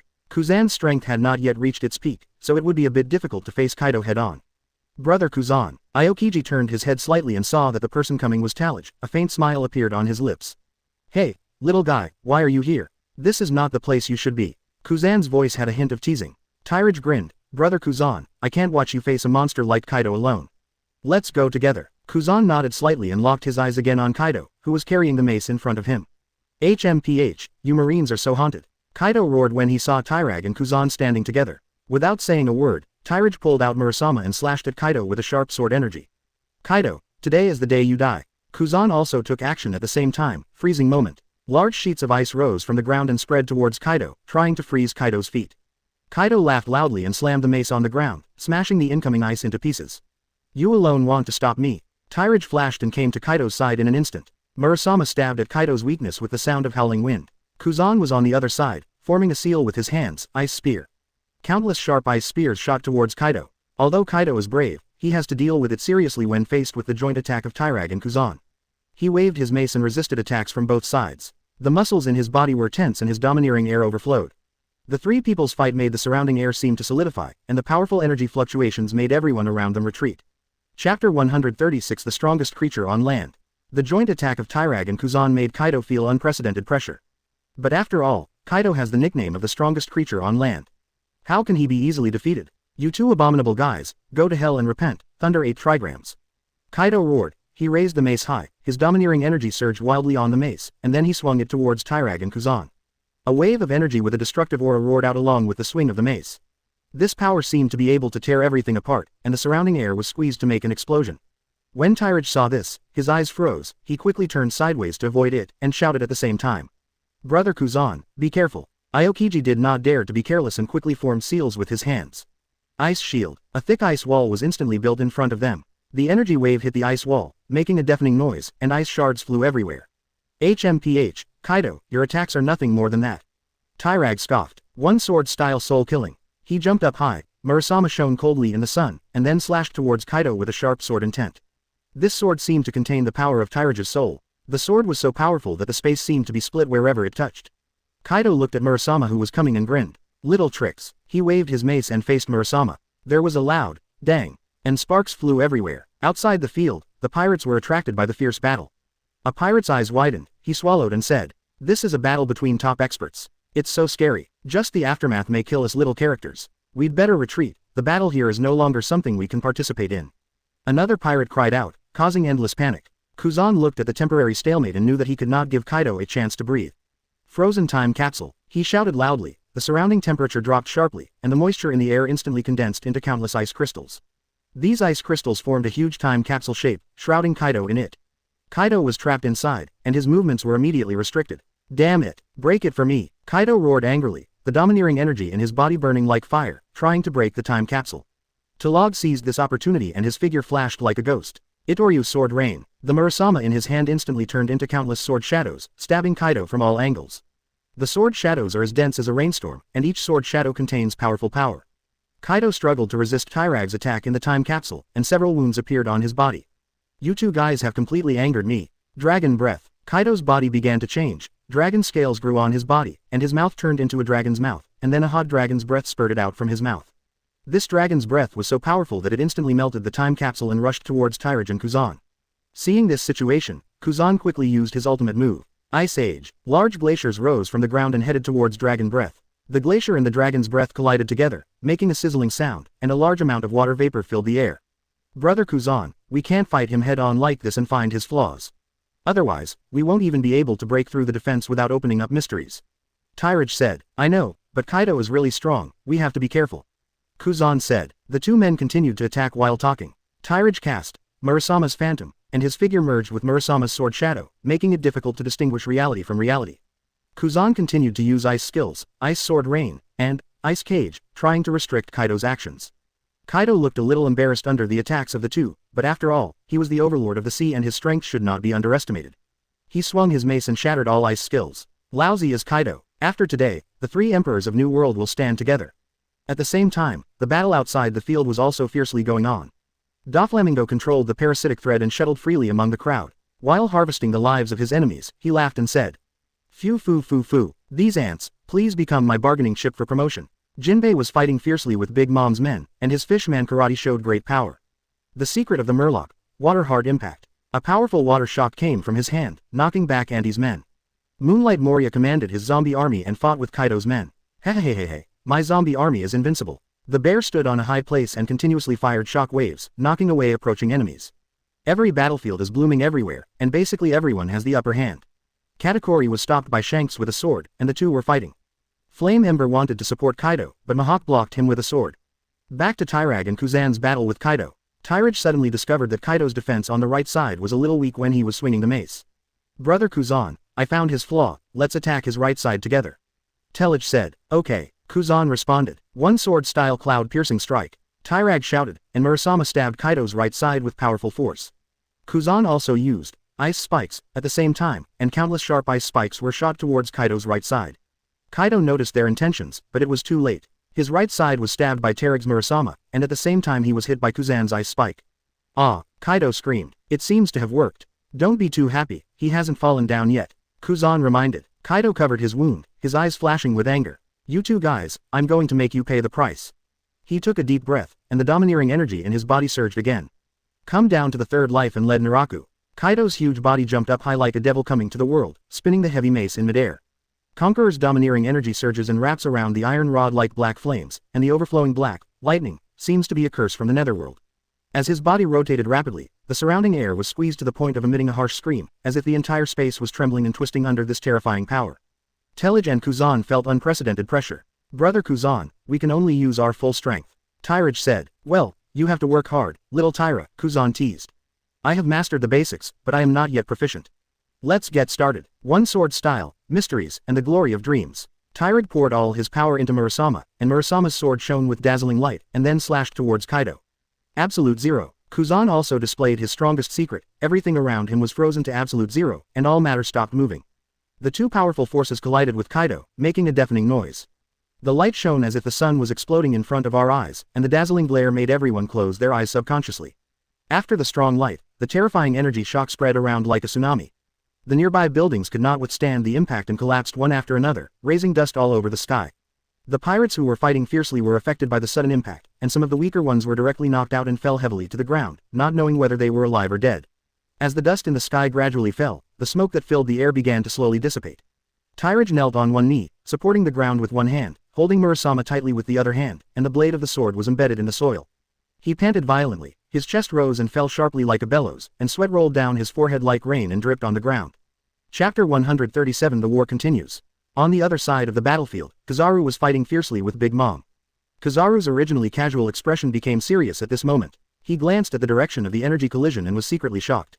This power is really amazing. With that guy Kaido, Kuzan and that kid, this battle won't end well. But the movements of his hands did not stop. He fired lasers one after another while using the ability of the shining fruit to move quickly to avoid Big Mom's attack. Akainu stood on a high ground in the distance, staring closely at the center of the energy explosion. His fists were clenched tightly, and the lava on his arms was constantly surging, as if it would erupt at any time.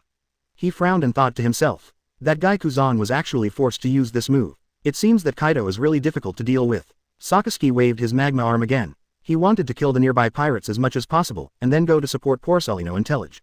As the dust in the sky gradually fell, the smoke that filled the air began to slowly dissipate. Tyrage knelt on one knee, supporting the ground with one hand, holding Murasama tightly with the other hand, and the blade of the sword was embedded in the soil.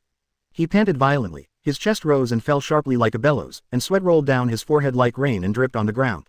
Aokiji also felt uncomfortable. He was half squatting and his body was shaking a little. Under the iconic eye patch, his eyes looked a little tired. Balls of white mist came out of his mouth, which was due to physical exhaustion caused by overuse of his abilities. In front of them, Kaido's huge body was covered by a thick layer of ice, like a frozen sculpture. The ice layer shimmered with cold light in the sun, like a crystal coffin. But if you look carefully, there is a deep sword mark on Kaido's chest, which is the mark left by Tyrage's Aikido style, mystery, and dream glory. The blood on the wound has been frozen, but the hideous wound is still shocking. Obviously this is a serious injury. Even if he is as strong as Kaido, he still looks a little sluggish under such an injury. Click, click, the ice covering Kaido began to show tiny cracks, and these cracks spread quickly like spider webs.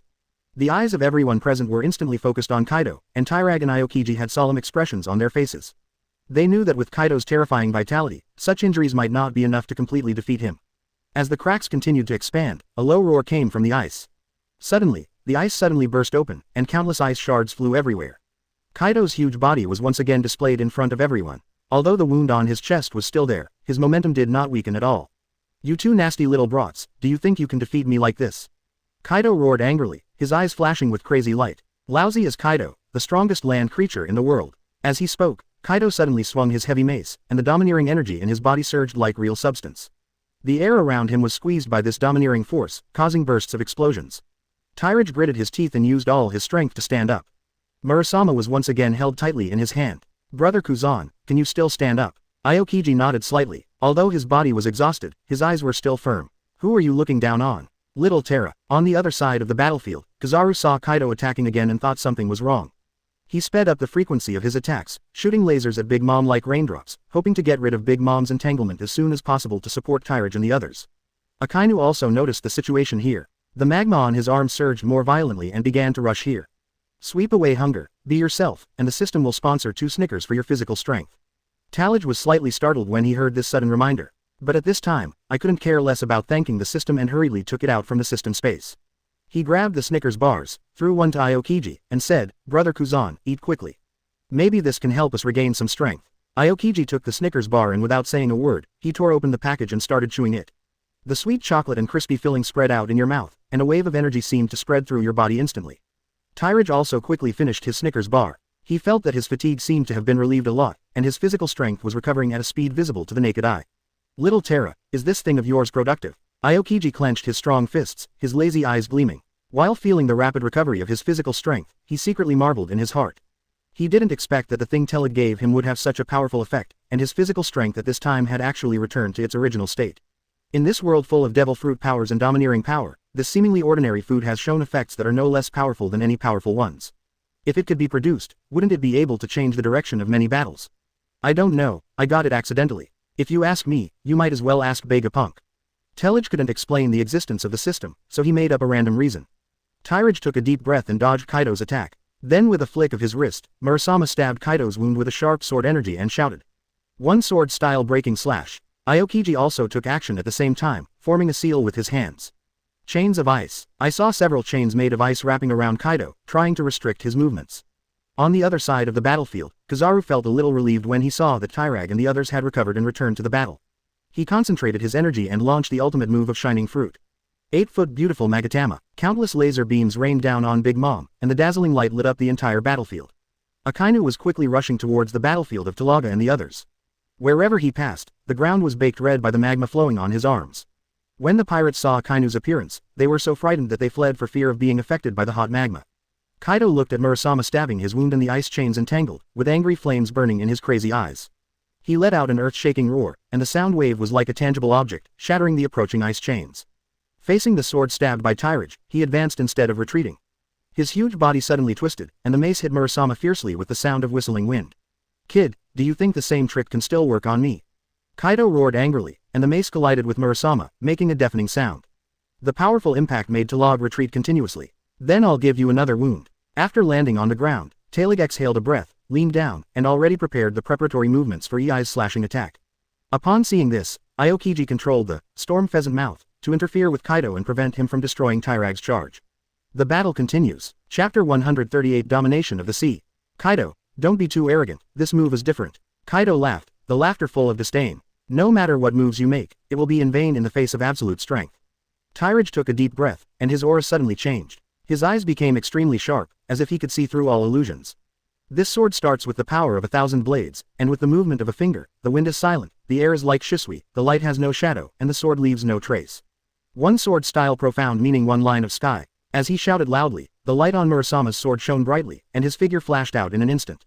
Only an afterimage remained in place, showing Ei's slashing posture. Aokiji also cooperated fully. He pressed down with both hands, and the temperature around him dropped sharply. Countless ice spikes emerged from the ground and stabbed at Kaido's feet, shouting, "Kaido, you also have a taste of this ice spike." Kaido faced this double attack without any fear. The domineering energy on his body became more intense, and with the blessing of domineering energy, the mace hit the sword energy that was coming.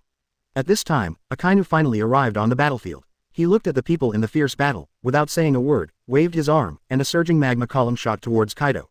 "Kaido, I will let you die here today." Kizaru, on his side, also successfully got rid of Big Mom's entanglement after using the 8-foot Magatama. He flashed and came to Tyrage and the others in an instant. He looked at Kaido and said, "Oh, this is really a lively battle." As he spoke, his fingers began to flash lasers, and lasers shot towards Kaido.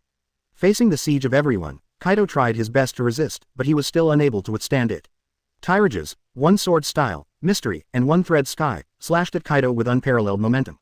The sharp sword energy directly tore through Kaido's defense, and opened a deep gash in his chest again, and blood spurted out like a fountain. Aokiji's ice spike also took the opportunity to pierce Kaido's leg, and the cold air spread instantly. Frostbite damaged his muscles and meridians, making his movements a bit sluggish. Akainu's magma pillar directly impacted Kaido's back. The hot magma burned his skin, making a sizzling sound, and the burning smell filled the air. Kizaru's laser left charred holes on Kaido's body, constantly consuming his physical strength. Kaido suffered this series of attacks, roaring in pain, his body crumbling, and the originally domineering figure now looked embarrassed. "Old woman, what the hell are you doing?" Kaido's roar echoed over the battlefield. "Brother." Yan Liangjun struggled to get rid of Hawkeye's entanglement, but every time he took off, he would be stopped by a huge slash. He could only helplessly continue to fight with Mihawk, hoping that Quinn and the others would come over soon. Charlotte Linlin heard Kaido's roar and showed a hint of anger on her face. Her huge body moved over quickly, stared at Kaido and said, "Kaido, don't yell at me, I'm not lazy." Looking fiercely at the yellow-skinned monkey in the distance, Bigmom looked at his anxious palms. The power of the laser should not be underestimated. Wherever Bigmom passed, the pirates fled in fear, as if they had seen the most terrifying monster. When Bigmom stood next to Kaido, the two stood side by side, and the terrifying sense of oppression was like two volcanoes about to erupt. The domineering energy emanating from their bodies intertwined with each other, forming an invisible pressure network that made the air thicken. When Tyrage and others saw Charlotte Linlin coming to stand side by side with Kaido, they felt a strong sense of crisis in their hearts. "The big guy is coming, watch out." Kizaru restrained his carelessness and looked serious. When Tyrage and others heard this, they did not dare to neglect. The four of them stood side by side and looked at each other from a distance with the two monsters in front of them. Kaido and Big Mom stood side by side, their eyes met, and they instantly reached a tacit understanding. Kaido's scarred arm raised the heavy mace high, his muscles tense, as if he was pouring all his strength into it. The ant holds the Napoleon sword tightly with both hands, and the sword is wrapped with domineering energy and beats like black lightning. They roared in unison, "Hi hi." In an instant, the air seemed to be sucked out, and everything around him became silent. Then, an extremely huge shock wave erupted from their weapons. The shock wave was like a roaring dragon, baring its teeth and claws and pounced on Tyrage and the others. Wherever this force went, a deep ravine was torn out of the ground, and gravel was drawn into it, flying around like bullets. The approaching pirates screamed in horror, but had no time to escape and were instantly sucked into the terrifying energy. Tyrage's eyes became extremely firm as he looked at the destructive power coming towards him. He took a deep breath, held Murasama tightly with both hands, and the sword energy from his body surged out like a tide, forming a shining sword curtain in front of him. "Bring it on," he shouted, as if to confront this force head-on. Aokiji's face was solemn, and he slammed his hands down, and countless huge ice walls instantly surged on the ground. These ice walls are layer upon layer, and the crystal-clear ice reflects the light of Naha. However, the power of Overlord was too strong, and cracks began to appear in the ice wall the moment it came into contact with the shock wave, and then shattered piece by piece, with ice cubes flying everywhere. Akainu's forehead had veins popping out, and his arm dripping with lava suddenly waved, condensing all the magma power in front of him, forming a blazing red barrier. The magma rolled and surged on the barrier, emitting astonishing heat. But under the impact of the hegemony, the magma barrier began to collapse. It's so scary. Kizaru's expression was more serious than ever before, his fingers flashed rapidly, and lasers shot towards the shock wave like raindrops. When the laser came into contact with the power of the Overlord, it emitted a dazzling light, but it only slightly slowed down the speed of the shock wave. However, just when the power of destruction was about to swallow everything, a figure cut through the sky like a meteor. A heroic laughter sounded over the battlefield. Ha ha ha, how dare a loser and a brat bully my son? Garp's tall figure streaked across the sky like a shooting star, his fists clenched tightly, and his calloused skin shone with a metallic sheen. Galactic shock. Garp roared angrily, and with unparalleled power, the shock wave struck by his fist hit Hegemon's shock wave hard. At the moment of collision, a strong light burst out, piercing people unable to open their eyes. The huge energy explosion produced a strong shock wave, spreading in all directions and raising dust all over the sky. After the dust settled, Garp stood steadily in front of everyone, his cloak rustling in the wind. He stared at Kaido and Big Mom with burning eyes, his momentum was like an unshakable mountain. Chapter 139 The End. Phew foo foo foo foo. Another great guy has arrived. How will this war end? Doflamingo was sitting on a mountain of headless corpses, a red light flashing under his sunglasses. He was like a demon watching with cold eyes, watching this chaotic battle, thinking about his own gains and losses. When the ant saw Garp suddenly appearing, her originally ferocious expression became even more ferocious, and she roared loudly. Garp, you hateful guy, you always ruin our good deeds. The sound seemed to shatter the surrounding air, and her eyes burned with angry flames. He held the Napoleon sword tightly in his hand, and the sword exuded a frightening aura. Kaido frowned, the wounds on his body were still bleeding, but the fighting spirit in his eyes became even stronger, and he cursed in a low voice. Garp, are you coming to join in the fun? His huge body was trembling slightly, not because of fear, but because of the power that was about to explode surging in his body. Talog saw Garp appear like a god descending from the earth. With surprise shining in his eyes, he shouted excitedly. Dad, you are finally here. The tired body seemed to be filled with strength again. Murasama's grip in his hand tightened, and a strong sense of security surged in his heart. This sense of security is like a warm current, dispelling the fatigue and fear caused by the previous battle. Garp's fist was still clenched, the fist that had just released Galaxy Impact. The aura of armed domineering still remained, and he was ready to fight again. He's not very capable, but his ability to cause trouble is very strong. Garp had a bag of limited edition senbei in his coat pocket, which was an important factor in Ella and the others coaxing him to come out. Mr. Garp, I have to thank you for taking care of me again. Kuzan stood behind Garp, scratching his fluffy hair with a sneer on his face. He looked at Garp's majestic back and couldn't help but sigh in his heart that this marine legend always appeared at the most critical moments. You three, do you know why you fought for so long and did not even cause as much damage as my son? Garp exudes terrifying domineering energy. He has long noticed the fighting here, but he has never shown up. Garp frowned slightly, scanned everyone with sharp eyes, and said seriously. Domineering energy is the power dug from the depths of one's soul. It is the embodiment of a person's will and courage. It allows you to have unimaginable defense and attack power in battle. He paused and raised his voice a bit. But you guys are too dependent on the power of those fruits. Although the fruit is strong, it is ultimately an external force. Once you encounter a situation where you can restrain the fruit, you will be in a desperate situation. Quote, Garp said, the domineering energy in his body surged like a tide, making everyone around him feel a strong sense of oppression. He looked at Akainu, Kizaru and Aokiji and continued to scold. You three, as the backbone of Marine, cannot just rely on the fruit's ability to fight. A truly strong person is one who integrates his domineering spirit with himself. Quote, after saying these words, Garp said no more. He stepped on the ground suddenly and rushed towards Kaido and Big Mom like a cannonball. While charging towards the enemy, scenes from past battles appeared in Garp's mind. Those scenes of fighting powerful pirates made him strengthen his belief. His fists made the sound of whistling wind, and his armed domineering energy shone with black light on his fists, and that light seemed to penetrate everything. He hit Kaido hard and shouted, Kaido, let me show you my true power. Seeing this, Kaido quickly raised his mace to resist, and the two collided with each other, making a deafening noise. The powerful impact caused Kaido to retreat continuously, and his huge body plowed a deep ravine on the ground. Kaido felt an unprecedented shock in his heart. He didn't expect Garp's power to be so powerful. Not to be outdone, Andy brandished the Napoleon sword and attacked from the side, but Garp dodged sideways. Taking advantage of the situation, he kicked Andy, domineering energy wrapped around her legs, and that kick seemed to contain a huge amount of power. Garp kicked Big Mom, and Big Mom's fat body was kicked out and knocked down a building. Andy climbed up from the ruins, her face covered with dust, but the anger in her eyes became even stronger. Garp, you BD, I'm going to tear you to pieces. Andy roared angrily and charged over again brandishing the Napoleon sword. Seeing Garp being so brave and repelling Kaido and Big Mom, Tyrage and the others were inspired. This is the gap. Tyrage dodged and used his one-sword style skill again, slashing towards Kaido with a sharp sword energy. The moment he took action, he seemed to be integrated with Murasama in his hand, and the sharp sword energy seemed to be able to cut off everything in the world. Aokiji formed a seal with his hands and shot ice picks towards Big Mom. His eyes became extremely sharp, and he knew that this was a critical moment and he could not slack off in the slightest. Mom, try my ice pick, Aokiji shouted. Akainu waved his arm, and a surge of magma surged in the direction of Kaido and Big Mom. A ferocious expression appeared on his face. You pirates, today is the end of you. Kizaru didn't dare to slack off, his fingers flickered, and lasers shot at the enemy like raindrops. He secretly thought in his heart that this battle was getting more and more intense and he had to go all out. Just when everyone was fighting fiercely, Kizaru's phone suddenly rang. He frowned and answered the phone, only to hear an anxious voice coming from the other end of the phone. Lieutenant General Kizaru, it's not good. The pirates under Kaido and Big Mom have surrounded all the marine bases in New World. We can't stand it any longer. Kizaru's face became solemn. He hung up the phone and said loudly. Sakasuke, Kuzan, Tillage, Mr. Garp, stop it first. Something happened. On the other side, Katakuri found the opportunity, dodged Shanks and struck a sword, pulled away and rushed towards the battlefield where Tyrage was. Mom, I'm here. Katakuri's voice was calm and powerful, and his judgment of the situation flashed in his deep eyes. He quickly glanced around and saw the dust on the ant's body and her embarrassed appearance, and he felt a surge of anger in his heart. When Auntie saw Katakuri, her ferocious expression softened a little. Katakuri, you came just in time, come with me to get rid of all these hateful guys. Katakuri looked at his brothers and sisters who were injured and killed, and suddenly said coldly. Stop everyone. His voice was like a cold blade, instantly cutting through the noise on the battlefield.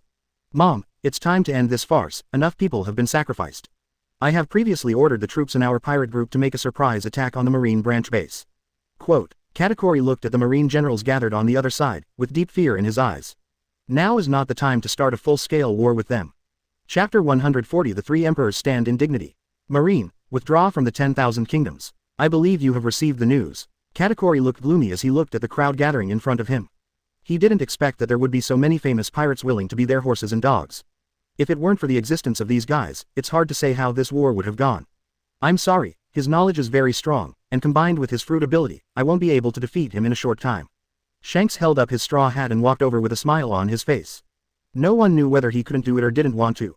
Mihawk also silently walked behind Tillage, folding his arms and closing his eyes to rest. Compared to Shanks' possible release, he went all out. In a certain ruins, Yan Liangjun sat up with great effort. On his chest, there was a sword mark that penetrated 3/3 of his flesh. Phew foo foo foo. Brother Duofang Langming walked over with an arrogant pace filled with blood. On the silk thread behind him, the heads of thousands of pirates were connected in series. Telig, I've finished your business. I believe you will abide by the agreement, right? A cruel smile appeared on the corner of his mouth, and a dangerous red light flashed under his sunglasses. Katakuri can use the marine base to threaten you, but it's not impossible for him to do it. If Tyrage goes back on his word, he will get angry, for a moment, pat his butt and leave. But what will happen after this is not something he can guarantee. Mr. Tillage, can today's love give Fishman Island a chance? Jinbei came over covered in blood. He was breathing rapidly and was seriously injured. Smoothie's strength should not be underestimated. When blocking other members, he also has to resist Smoothie's attack. It was a blessing that Jinbei did not die of exhaustion. Tyrage's perception of Fishman Island is not that bad, so there is no so-called targeting at all. Dover, Jinbei, Dad and the others are discussing how to deal with it. The current situation is no longer under his control. 2 Shichibukai invitation letters were sent to the two of them. They thought that through their own hands, the Shichibukai list would change greatly. But I didn't expect that in the end, except for Shanks, it would be the same as before. But this is just a delaying tactic. When he takes time, he can find a reason to take back these lists. Since both of them are given, the other side is not bad either. Because Kaido is present, Mariah can't keep his face and open his mouth. Ahem hee hee hee hee hee hee. Moonlight Moria controlled her body to turn her back and try to stay away from Kaido's sight, and controlled her shadow to accept the invitation. The distribution is completed here. Tyrage turned back and looked meaningfully at Bartholomew, who was far away from him. Can this be tolerated? Whoosh. Brother, if you want to travel, where would you like to go? Big Bear, who came here with a mission, finally lost his reserve and appeared behind Tyrage in an instant. What do I want to see Dorag? Tyrage said coldly. Do you know me? Big Bear was a little flustered. Shaked his head. The leader said it's not time to see you yet. Do you not want to, or do you dare not? I don't want to. Snap. Tallage threw the invitation into his arms and snorted coldly. Let him come back at the end of the year and say that the old man misses him. Good. At this point, the Shichibukai list was officially established. The members are Red-Haired Shanks, Hawkeye Mihawk, Seaman Jinbei, Sand Crocodile, Shadow Mage Moria, Heavenly Yaksha Doflamingo, and Tyrant Bear. ... Ha ha ha ha. Sakasuke, stop it. If you continue to fight, you will really lose all your wealth in the Warring States period. Garp's strong arm rested on Akainu's shoulders, suppressing his impulse. Mr. Garp, this battle will be meaningless. Sakasuke's eyes were red, and his elemental body contained explosive energy. At least, the gazes of Garp and others all stared at Kaido, who was seriously injured and fell to the ground. Hand over the old lion's fruit, and we will leave. This is not a negotiation of conditions. Can you interpret it as a naked threat? Garp spread his hands. It will be very difficult for me to deal with this Navy's disobedience. Katakori's expression changed, and he gave Bigmom a subtle look behind him to stop her riot. Let's not talk about this fruit. It has little to do with them in the first place, but now if we continue to fight for it, Kaido himself may die here. I believe he himself will understand. Mr. Kaido, look. Katakori walked up to Kaido and asked as seriously as possible. Ahem. Kaido's ribs were shattered by Garp's punch, and he coughed up a few mouthfuls of blood. Reluctantly, he took out a fruit from his arms and handed it to Katakori. Garp, since Roger rocks, apart from that old guy, there really is no opponent. Kaido's fearful eyes looked ahead at Garp who, for some unknown reason, beat his son violently in public. Now that he is 42 years old, he cannot believe that more than 10 years later, this old man will still be so brave. Staying here will only cause you to lose more face. Instead, you turned into a giant dragon, picked up the flames and burned the flames aside, and left. Dad, don't I want to lose face? Ha. Garp was stunned for a moment and looked down at the soles of his feet. The matter of letting Ella trick me into coming here, do you think it can be solved so easily? Bang. With a left hook, as Tyrage's figure drifted away, a tear of regret slipped from the corner of his eye. Ella, I want your shit. Marine. Bigmom gave full power over this negotiation to Katakori, while he leisurely ate the sweets brought by his children. Katakori put the devil fruit into a box and threw it towards Sakazuki, who was glaring at him. Leave Wanguo within 1 hour, otherwise it will cause any bad effects and it has nothing to do with us. Snort. Sakazuki took the box and threw it aside to Talog, who had a big bag on his head and looked at him eagerly. Let's go. At this point, the fierce battle that broke out in all nations, like a fierce storm, finally subsided. The conflict between the Marines and the pirates came to an end at this moment. Every ruined wall and every drop of dried blood on the battlefield witnessed the intensity of this battle. After this battle, many powerful men became famous on the sea, and the fate of all parties was intertwined.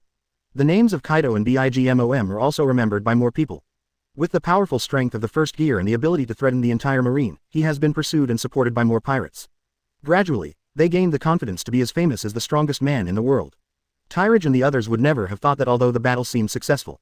But in fact, they also indirectly accelerated the situation of the three emperors' confrontation.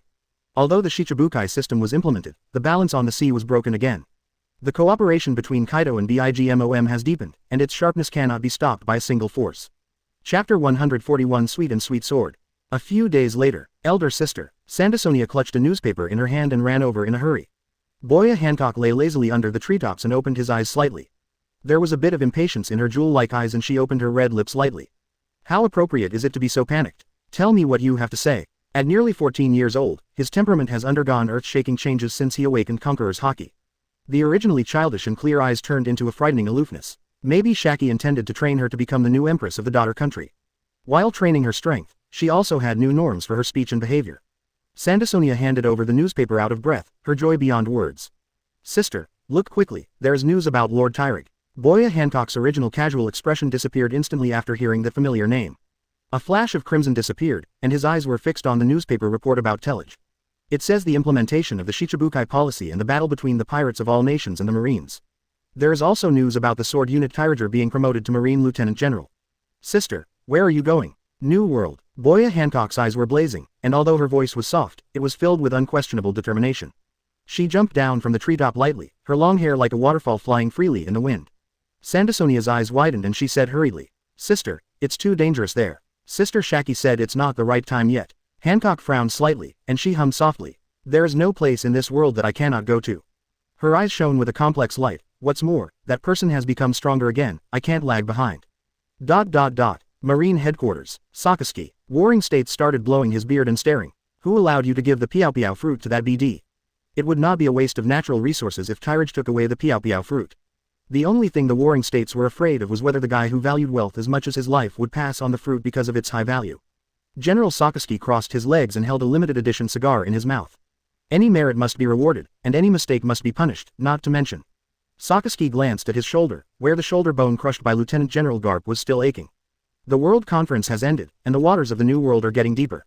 Warring States stood with his back turned and his hands on his back, his eyes always staying on the plaque above. Pelusalino has gone to Cake Island and is responsible for commanding the Marine Science Force to guard the safety of that person. Kuzan said he was worried about a certain little guy. He took his troops and said he was going to the New World to garrison. Warring States glanced at the one-armed Sakazuki lowering his head and sighed helplessly. In the end, the only one who can carry the banner is you, Sakazuki. Kaido Bigmom and the others have been having a lot of trouble recently, so you should lead a team to monitor them. I refuse. An invisible smile appeared on Sakaski's smoky face. For the sake of unity, celebrating the birthday of my colleague's girlfriend is not too much, right? Ha, the doubts of the warring states period resounded throughout the sky. East Daxia Sea, Windmill Village. General He Zhong has not yet arrived, but he has a quick sword worth 50 gold coins. The Lieutenant General Ghost Spider has given me a gift of an animal-type civet cat fruit. Doberman. Ella was dumbfounded as she read the gift list. She didn't expect that her captain would be so proud. A well-known figure in the Marine camp sent a gift even though he was not present. Captain, this time we are completely prosperous. You know nothing. Tyrage's face was gloomy, and the recommendation list in his hand was crushed to pieces by him. These guys, I don't see how much they care about sword troops on weekdays, but now they all want to get a piece of my pie. Look, Auntie even stuffed her granddaughter Peacock in. A little guy who is not as big as Nuanyang, what can she do?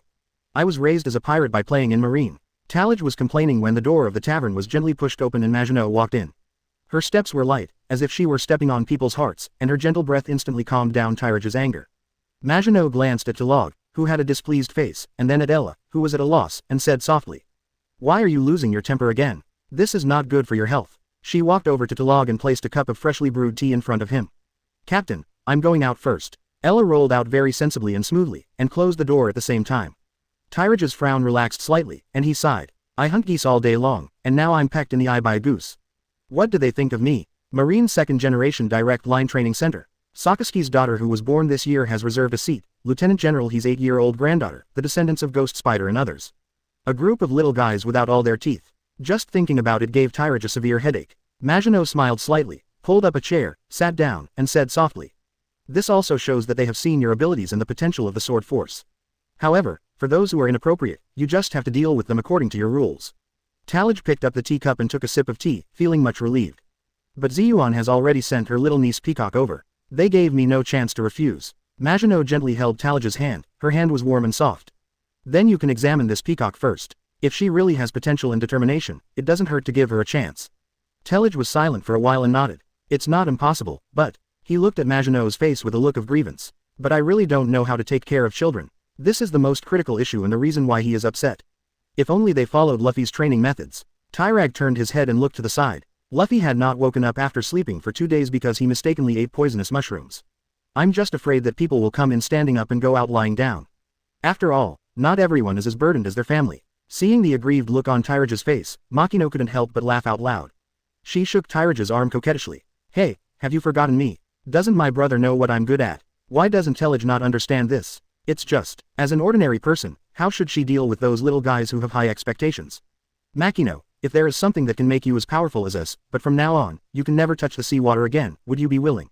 After thinking for a long time, Tyrage unabashedly took out the fluttering fruit that everyone was flocking to from the system space. Maginot looked at the strange fluttering fruit in Tyrage's hand and was slightly stunned.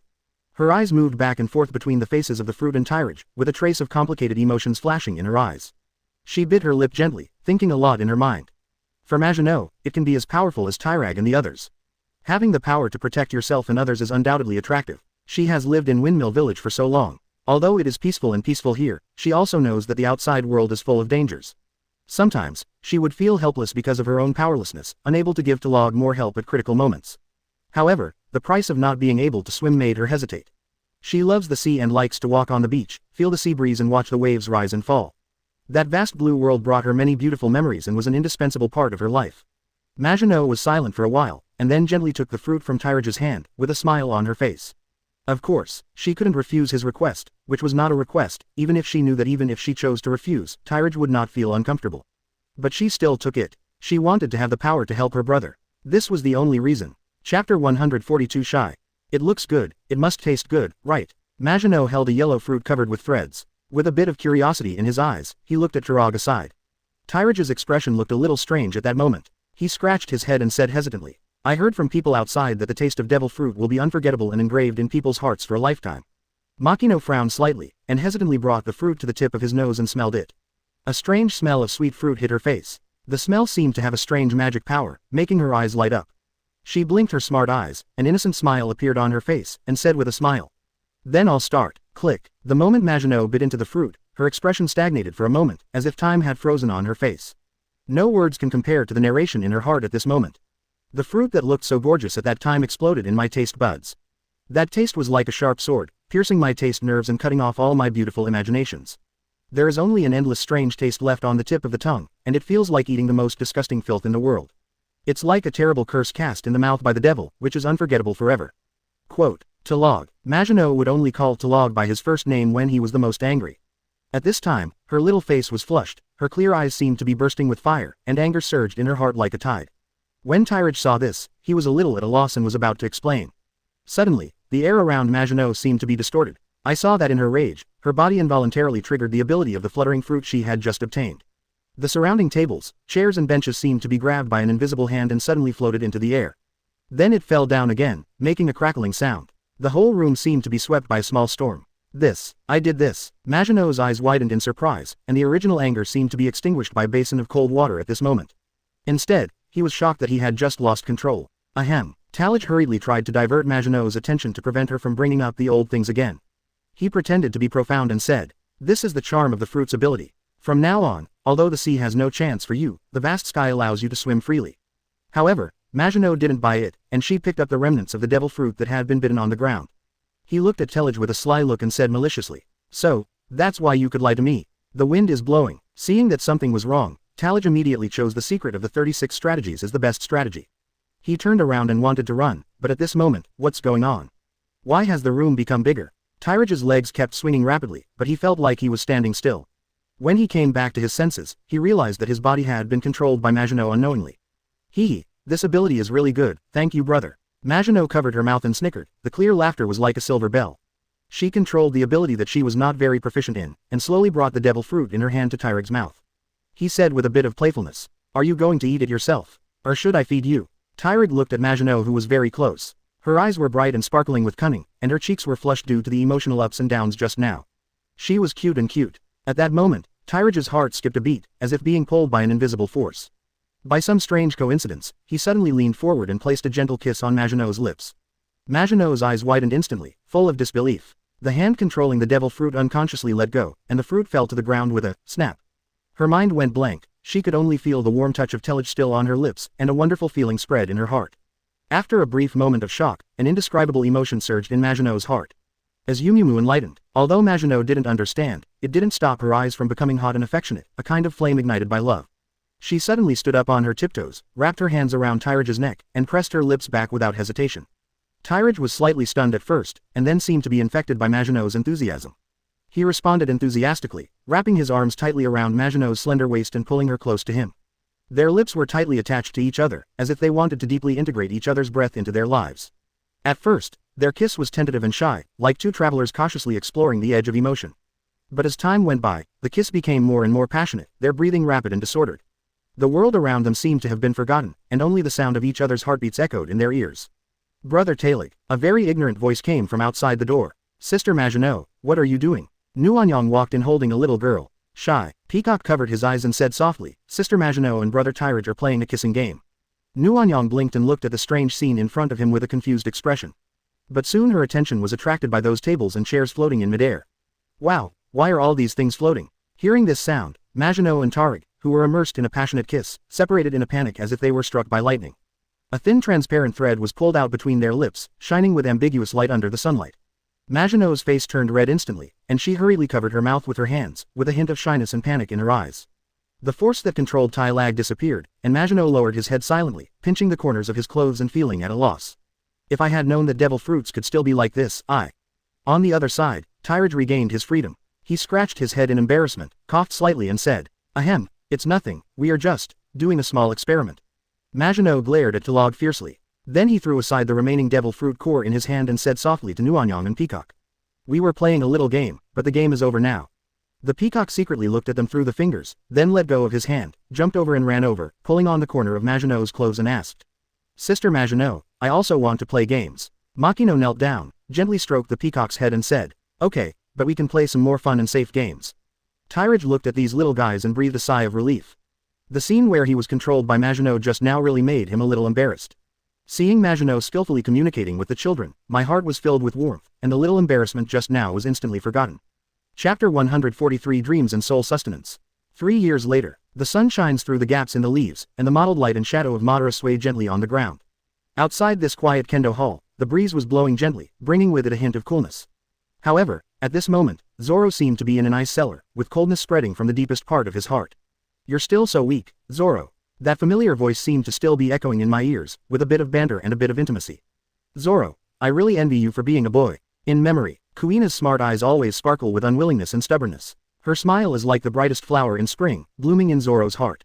Promise me, one day, either you or I will become the world's greatest swordsman. That was an agreement between them, like an oath engraved deep in their souls. It would never fade no matter how time went by. But now Kuina is dead. This news was like a bolt from the blue, instantly shattering Zoro's world. He stood there blankly, like a sculpture eroded by time. His body was trembling slightly, a tremor rising from the depths of his soul. His lips began to tremble involuntarily, as if he wanted to say something, but his throat was blocked by endless grief. In front of him, Koshiro sat quietly kneeling there, his back looking so lonely in vicissitudes of life. Why are people so fragile, Zoro? Koshiro's voice was low and hoarse, as if coming from the depths of distant time and space, with endless sighs. This silent atmosphere is like a heavy lead weight, making people breathless. Tears gradually welled up in Zoro's eyes, and the crystal tears were like broken stars, shining with painful light. He clenched his teeth tightly, and the force seemed to crush his teeth. His fists were clenched and his knuckles turned pale from excessive exertion.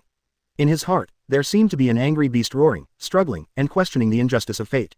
For a long time, Zoro's eyes slowly moved to the side.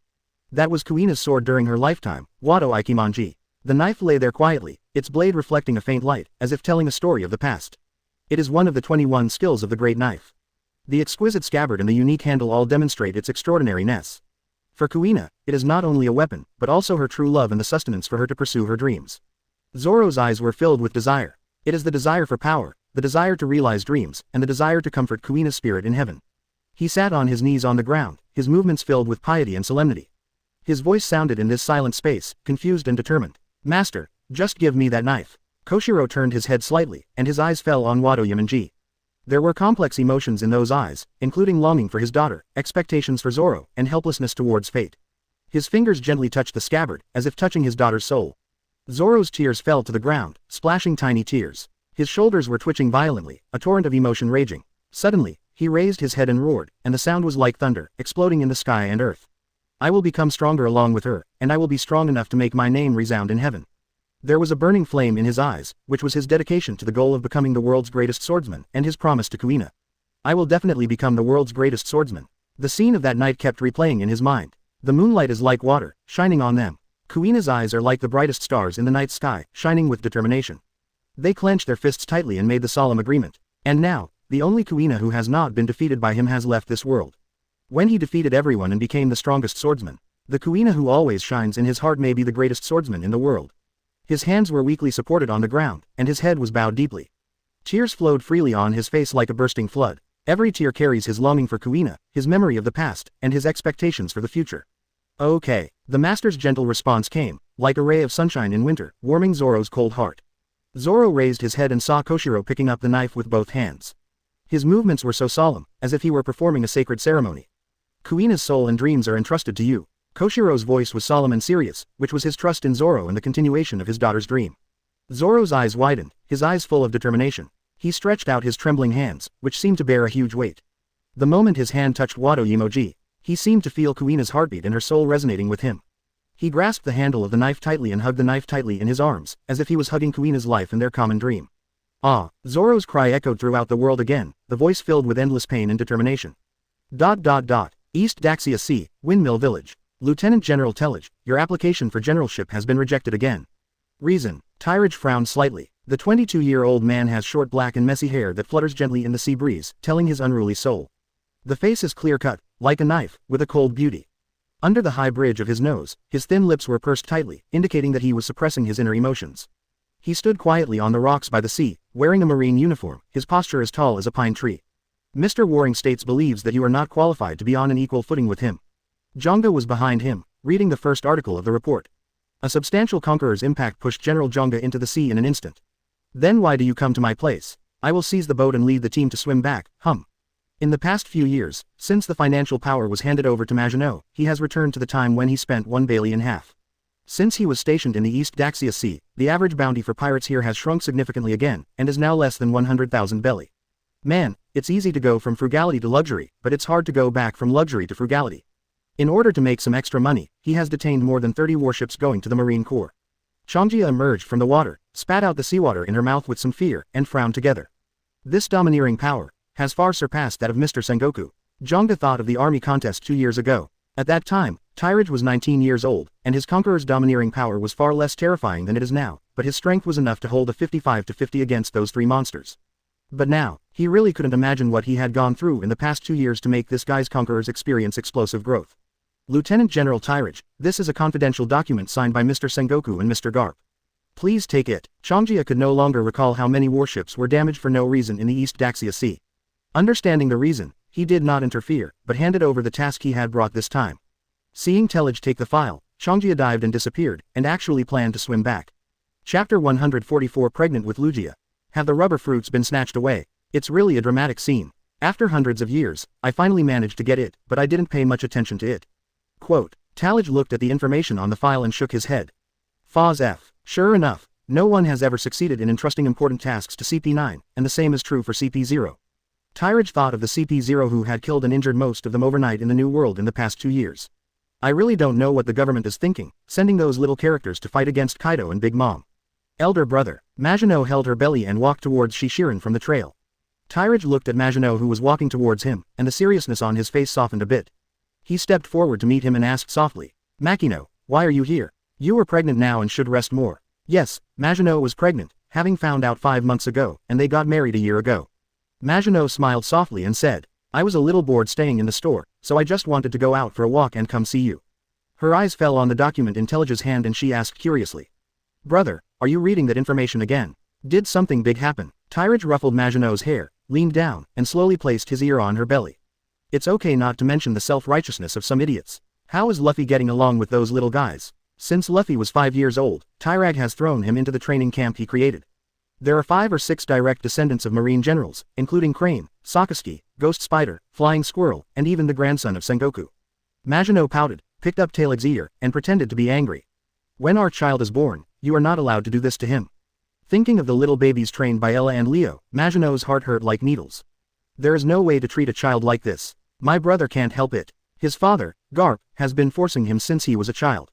But those children, who should have enjoyed their own happy childhood, now have to walk the same path as their elder brothers. Of course not. From the day my daughter was born, no one can force her to do anything she doesn't want to do. Why can't it be a son? Makino frowned, pretending to be angry and said, gently stroking her belly. I just thought this would be a cute little boy, brave and handsome like you. Tyrage straightened up, smiled and scratched Maginot's nose. That's not possible. My son is too naughty. If he is like me when I was a child, he will cause chaos in the family. What a wonderful daughter, well-behaved and caring, I can spoil her into the happiest little princess in the world. Quote. Maginot pouted and retorted, my son can also be very considerate. He can protect me and our family. Tyrage laughed, hugged Maginot into his arms, and said softly. You are my woman, you can only be protected by me, not even your son. Maginot leaned into Tyrage's arms, feeling her heart filled with happiness. She narrowed her eyes slightly, as if the world around her had disappeared, leaving only the two of them in the new life that was about to be born. In the next 2 days, I will escort you to the Marine headquarters, which has the world's top medical facilities. You will raise your baby there, so I can rest assured. Tyrage kissed her forehead and told her his plan. Maginot pursed his lips, somewhat reluctantly. Do you want the child to be unable to see his father on the day he is born? Ah! Amid Machino's exclamation, Tyrage picked her up by the waist and walked back. How can I rest assured that you are alone there? I will always be with you, don't worry. Maginot often felt sleepy recently. After hearing this, she leaned in his arms and slowly fell asleep with her eyes narrowed. In the training camp, a small figure shuttled quickly, that was 7-year-old Luffy. His 2 trouser pockets were stuffed so full that every time he took a step, the big stick made of tie lag with bones and flesh in his pocket would shake, and it seemed that it might fall out at any time. His little face was full of anxiety, and he shouted loudly as he ran. Peacock, peacock, the childish voice echoed in the sky above the training camp, and the big black eyes looked around, as if trying to find traces of the peacock. In the house next to it, Peacock sat next to Nuanyang with his chin in his hands, looking at the crazy little boy outside, and sighed. Sister Nuanyang, why don't you accompany him to play? It's such a childish game. Nuanyang stood there, already transformed into a graceful 18-year-old girl. She is tall and graceful, wearing a simple but well-fitting dress. The hem of the skirt sways gently as she moves, showing her youthful vitality. Is this another pirate game? Nuanyang laughed and continued, in my brother's words, since he became the lieutenant general, our monkey clan has become the most powerful warlord in this sea. Although I was a little confused at the time, I have already understood it since first saw a marine major general saluting me, an idle person. So it's hard to imagine that Luffy, who has been taught by his father and brother since he was a child, is so passionate about pirates. Peacock took off his weapon whip and stood up slowly. Then I will give him another unforgettable lesson. Is it the tradition of your monkey family to like to challenge the strong? In the marine competition 2 years ago, she witnessed with her own eyes the scene where Tyrage fought against 3 at the same time. Although Porcelino released the water and Kuzan released the sea at that time, Sakaski faced it with a 100% attitude. The final result was beyond everyone's expectations. Several people fought for 10 days and 10 nights, and finally ended in a draw. Crack. The long whip hit the tables, chairs and benches nearby. Be good, good children, straighten your back and move forward. Nuanyang glanced at the peacock's fruit ability with envious eyes and thought to himself. This ability to control objects is so cool, just like my sister-in-law's. East Daxia Sea, near Rog Town. Dreyfus. Ha ha ha ha, I didn't take Shichibukai seriously at that time, but now it's just 2 words, it's so delicious. Shanks held up the wine glass in his hand, and there was a treasure box on the table next to him. None of them thought that after taking over the title of Shichibukai, they would belong to the neutral camp. On this sea, everything can go smoothly no matter where they go. Marine will even open convenient doors for them so that they can reach their destination faster. Beckman lit a cigarette and sat back, but it was almost taken back by that person. After all, we intercepted this thing. Beckman pointed to the treasure box on the table, his face filled with smoke. It doesn't matter. If you can exchange for this thing, everything is worth it. How long does it take to get there? Shanks looked at the navigator aside and gave a hint. Building Snake looked at the chart in his hand, and after comparing it, Kaido. If nothing happens, we can reach our destination in 3 days, but... Shanks raised his hand to signal him but said it didn't matter. Captain, I suggest that we hide our whereabouts and approach there secretly. After all, the East Daxia Sea is that person's territory. Good advice, let's go. Shanks held up his straw hat and gave the order without even hesitating. The final news of the marine competition 2 years ago had already spread throughout the sea, shocking everyone in the world at that time. This also includes Shanks himself. Although he has absolute confidence in himself, he still can't defeat the cooperation of those 3 guys. No, it is difficult to remain invincible, very difficult. Chapter 145 Let's compete. Wow, it's a pirate, someone in the crowd exclaimed. Holy crap, I haven't seen a pirate flag in the East Daxia Sea for several years. Another villager also opened his eyes in surprise. In front of the port of Windmill Village, a pirate ship was slowly docking. The hull of the ship has some Madara barges, the sails are fluttering gently in the breeze, and the pirate flag is particularly eye-catching in the sun. Hurry up, while little Terra is accompanying Maginot to the headquarters, let's invite these pirates over as guests. It's really nostalgic. An old man with a beard on his face shouted excitedly. He picked up the big fish that he had just caught and was still alive, and ran towards the shore with great strides. In the past, his favorite thing was to chat and joke with pirates from all over the world in Maginot's tavern after fishing. But since Tyrage was stationed in the East Daxia Sea, although he rarely takes the initiative to clean up the small pirates in this sea area. But after all, he has a good reputation. Since everyone knew that this was his hometown, pirates, big and small, had a tacit understanding to stay away from it. This has resulted in the current Windmill Village being deserted, with almost no outsiders being seen on weekdays. It can be described as a deserted village. Telig's wife is pregnant and is now at the headquarters. Beckman held the phone bug, frowned, and seriously confirmed the accuracy of the intelligence again. After receiving a positive answer, he nodded to Shanks, and Shanks knew that he could get off the boat. In the past year, in order to find that person, the red-haired pirates traveled to almost all the islands in the East Daxia Sea. But this is the only Windmill Village, Telig's hometown, that they haven't been to yet. Shanks walked off the ship with his crew, his iconic straw hat shining golden in the sunlight. As soon as the villagers saw Shanks and others, they immediately burst into enthusiastic cheers, and the sound seemed to break through the sky. They were like seeing relatives reunited after a long absence, and couldn't wait to gather around him enthusiastically. Pirate, welcome to Windmill Village. The old bearded uncle was carrying the big fish, grinning and shouting at the top of his lungs. Shanks was stunned for a moment, then burst into laughter. The scene of the villagers fleeing in panic did not appear. This sudden enthusiasm made him a little overwhelmed. Among the bustling crowd, little Luffy was squeezing hard, his immature face turning red like a ripe apple. He was so eager to see the legendary pirate, and his strong curiosity was like a little hand, constantly pushing him to shuttle through the crowd. Get out of the way, he muttered, I want to see with my own eyes what pirates are like. They must have big pirate flags, right? Maybe there are 10 companions. It's rare that the devil uncle is not at home recently. Luffy is like a wild horse running wild. He had blatantly planted the pirate flag he had picked up on his house. Luffy spent a lot of effort and finally squeezed to the front. His round eyes widened, looking at Shanks and his crew curiously. Is this a pirate? He murmured in a low voice. Uncle, you really lied to me. Pirates are obviously very enthusiastic, right? I saw Shanks' crew members greeting the villagers enthusiastically. We also distribute all kinds of weird specialties collected from all over the world to everyone. There are a dazzling array of specialties, some exuding enticing aroma, and some shining with strange light. Looking at all this, Luffy's understanding of pirates quietly changed in his heart. It was an unprecedented feeling, and he knew that the feeling of his heartbeat was unmistakable. Shanks's eyes were attracted by the cute little guy at the front of the crowd, and a smile flashed in his eyes. He squatted down slightly. His tall body was like a hill. He looked at Luffy and joked. "Kid, you look at me so eagerly, do you also want to be a pirate?" When Luffy heard this, he nodded vigorously and said loudly, "Of course." Hiss. Suddenly there was a different gasp from the crowd. The villagers seemed to have heard something terrible, and they all subconsciously took a step back. "Luffy, do you want Mr. Garp to dismantle you, or do you want Tyrage to bury you?" The old village chief Schlapp, who was leaning on crutches, blushed, scratched his neck and roared. "Only bad guys want to be pirates." As he spoke, he turned his head, nodded to the embarrassed Shanks a little sheepishly, and continued to perform the tasks assigned to him by Tyrage. "Hurry up and take down the pirate flag on your house, or I will call your uncle." "Don't want." Little Luffy shook his head crazily as if he heard something terrible. The fire of admiration for the pirate that had just been ignited in his eyes was suddenly extinguished, and he ran towards home like crazy. Shanks on the side looked at the little boy running out in front of him and shouted out of nowhere. "Kid, why do you want to be a pirate?" Luffy's ears in front of him twitched slightly, and he turned around and shouted. "It doesn't matter if the sea is a pirate or not, as long as I can stay out of Uncle's sight, I can do anything." Karma, karma, karma. A group of crows flew over Shanks and others. No one thought that this little guy's reason was so strange. Shanks asked Schlapp about Luffy's situation in detail. After learning that his uncle was the guy who forced them, he somewhat understood why Luffy said such things. Shanks. A small figure squeezed in from behind the crew. It turned out to be Yuta. She has long, smooth hair that is red on one side and white on the other, shining with a warm luster in the sun. Her big eyes flickered, full of curiosity. She hugged Shanks' thigh and asked timidly, "Can I go play?" Her eyes scanned back and forth among the crowd, full of desire to explore this strange village.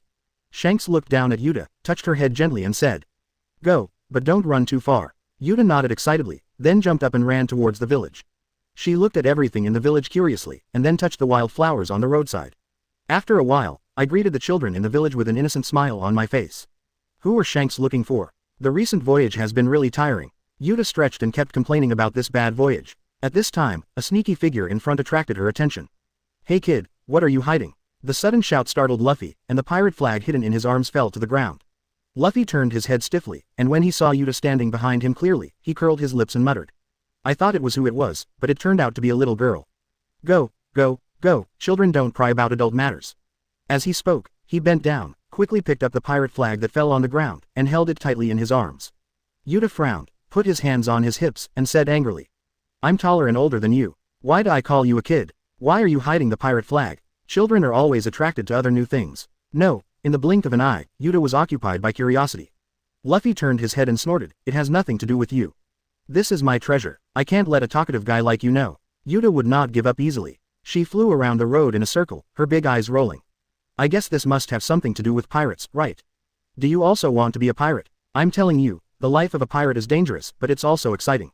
When Luffy heard this, his eyes lit up instantly, but he still pretended not to care. "So what? I'm not afraid of danger. I will definitely become the most powerful pirate in the future." Yuta laughed, showing two cute little tiger teeth. "Then we can play pirate games together, and I can be your partner." Luffy hesitated for a moment, looked at Yuta, then at the pirate flag in his arms, and finally nodded. "Okay, but you have to listen to me, I want to be the captain." Yuta raised his hand and placed it on Luffy's head, then slowly moved it to his chin. "No matter where you look at it, I'm more suitable to be a captain than you, not to mention I'm a real pirate. If you must be the captain, then let's compete. Whoever wins can be the captain." Chapter 146 The Intertwining of Fates. It was a dark rainy night. Raindrops poured down from the sky like bead curtains, hitting the ground with a crackling sound. Senior, wearing a crisp suit, was running awkwardly in the rain, trying to find a shelter from the rain. Finally, he stopped under an eaves and shook off the wet parts of his body. Frowning slightly, listening to the sound of rain falling, my heart was filled with annoyance. At this moment, a girl hurriedly ran under the eaves, carrying her high heels. The rain had already wet her hair, and a few strands of hair stuck to her fair cheeks. Luthien said while arranging her hair, "Oh, I got soaked all over, and I'm soaked to the skin." Seeing her like this, Senior couldn't help but ask, "How can you still laugh when you're so wet?" Luthien raised her head slightly, looked at Senior with her clear eyes, and said with a smile, "I like rainy nights. Rainwater can wash away many worries. Every drop of rain is like the dancing of nature's elves. What about you, do you like it too?" Looking at the smile on the girl's face, at this moment, Senior felt that his heart was touched. They started chatting under the eaves, and Lucien's eyes were bright and full of love for life. She shared every bit of her life with Senior, the ordinary and beautiful things. Senor listened quietly, and he found that his heart had never been so peaceful. One of the two talked a lot, the other was almost taciturn, but they were surprisingly able to chat. There seemed to be a wonderful fate spreading between them, it was probably love at first sight. In the days that followed, their relationship gradually heated up and their dates became more frequent. On one date, Senior carefully asked her what she hated most. Luthien frowned, slapped the table, stood up, and said excitedly, "I hate pirates, I hate them so much. Those pirates burned, killed and looted everywhere, destroying so many people's happy lives." Señor's heart tightened, as if he had been hit by a heavy hammer. The secret hidden in his heart was like a heavy mountain at this time. His breathing became rapid, and he became more determined not to let her know his true identity. "What do you do?" Luthien asked curiously. Senior hesitated. He didn't want the girl to know that he was a pirate. But he didn't want to deceive her, so he said vaguely, I work in a bank." Lucian blinked and said with a smile, "The job in the bank is very good, it must be very stable." As time goes by, the relationship between them becomes deeper and deeper. They walked together on the streets after the rain, looking at the world washed exceptionally clean by the rain. Luthien was like a cheerful bird, jumping ahead. From time to time he turned back to Senior and said with a smile, "Look, how beautiful the world is after it has been washed by the rain." Senior followed quietly, his eyes full of tenderness. They sat together on a park bench, watching the sunset cast brilliant colors in the sky after the rain. Lucian leaned on Senior's shoulder and said softly, "The time I spend with you is always so wonderful." Senior gently held her hand and said nothing, but the tight hand conveyed his deep affection. In the process, Senior found that he enjoyed spending time with Lucian more and more. And Luthien also developed a liking for this bank clerk, with a gentle smile. Finally, on a sunny afternoon, Senior mustered up the courage to confess his love to Lucian. His voice was trembling. "Lucian, I like you, will you be with me?" Lucian blushed and agreed. When he was happy, he took out the ring he had prepared and put it on for her with his own hands. The ring shone with happiness in the sun. Soon after, they got married. Although the wedding was simple, it was full of warmth and happiness. With the blessings of relatives and friends, they looked at each other affectionately, as if they were the only two people in the world. After getting married, Señor would bring gifts to his wife every time he returned home from a mission. Once, he brought back a cute baby hat. Lucian liked it especially, and said happily with bright eyes, "This hat is so cute, our children will definitely like it." Their child is about to be born. After the child was born, although Senior's heart was full of concern for his wife and children. But as a cadre of the Don Quixote family, he still had to go out frequently to perform tasks. Senior married a good wife. Luthien did not complain about his frequent outings. She always said gently to Senior, "My dear, don't worry, I will take care of the family." Senior's tense heartstrings relaxed a lot. However, the good times did not last long, and unfortunate things happened. That time, their child suddenly developed a high fever. Luthien was extremely anxious, and her forehead was covered with fine beads of sweat. She kept wiping the child's body with a wet towel and murmured, "Baby, get well soon. Mom is so worried about you." But the child's temperature never dropped. In this panic, Luthien suddenly thought, perhaps Senior's colleagues at the bank could be asked to help find a good doctor. So she called the bank, but the bank staff said blankly, "We don't have Chenol here." The phone bug slipped from Luthien's hand, and she slowly sat on the ground, huddled in the corner. Her mind was in chaos, with all kinds of questions and speculations flooding in. She couldn't believe that her husband, whom she had always trusted, had cheated on her. When Senior finally completed his mission and rushed home, his home no longer had the warmth it once had. What? Gimlet is dead. Senior looked at Lucian sitting melancholy on the sofa. She still held a photo of their son in her hand, the frame wet with tears. "Just a week ago, on the day you suddenly disappeared, the child suddenly developed a high fever. Although he was sent to the hospital, he could not be saved." Luthien's face turned pale. She stood up suddenly and looked at the man in front of her. Her voice was sharp with anger and sadness. "You liar. I have contacted the bank countless times, and they all said there are no employees like you." Luthien clutched his gorgeous suit with both hands and fell into a desperate cry. "What on earth are you doing? Why are you lying to me?" Señor lowered his head and remained silent, his heart filled with pain and self-blame. He knew that nothing he could say at this time could make up for the mistakes he had made. "Can't answer. Get out of the way." Lucian pushed Senior aside, opened the door, and ran out. However, at this time, it started to rain again, and the rain was heavier than before. "Wait, Luthien." Senior grabbed her arm, trying to calm her down. Snap. Luthien slapped him with all her strength, and the sound was particularly loud in the rain. "Don't take me for a fool." Her tears mixed with the rain and flowed down her cheeks. "But the pain in my heart cannot be healed by simple words.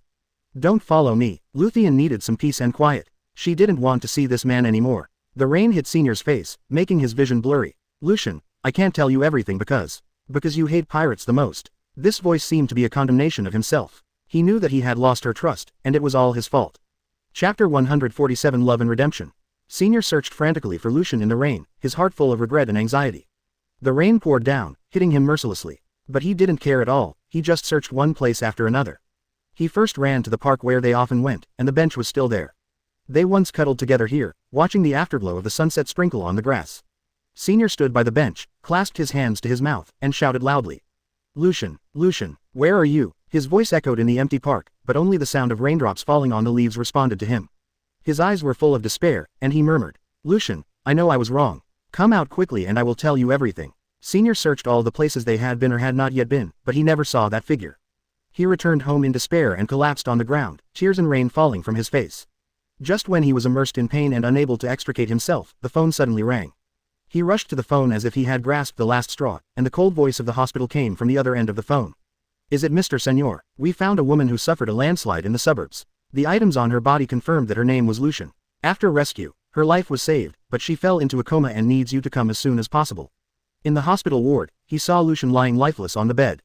Her face was pale and her eyes were closed tightly. The face that was once full of vitality and brilliance was now like a flower beaten by frost. Senior staggered to the hospital bed and slowly knelt down. He held Lucian's cold hand, and tears poured out like a flood. Lucian, I was wrong, it's all my fault. His voice was hoarse and trembling. From then on, Senior stayed at Lucian's bedside every day. He told her bits and pieces of their past. Dear, do you remember the first time we met? It was a rainy night. You said you liked the rain. Every drop of rain was like an elf dancing.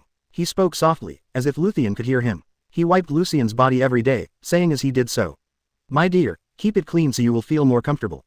As he placed the flowers at Lucian's bedside, he would say, Lucian, this is your favorite flower. Wake up and take a look. Then he played her favorite music, sat on the edge of the bed, and hummed along softly.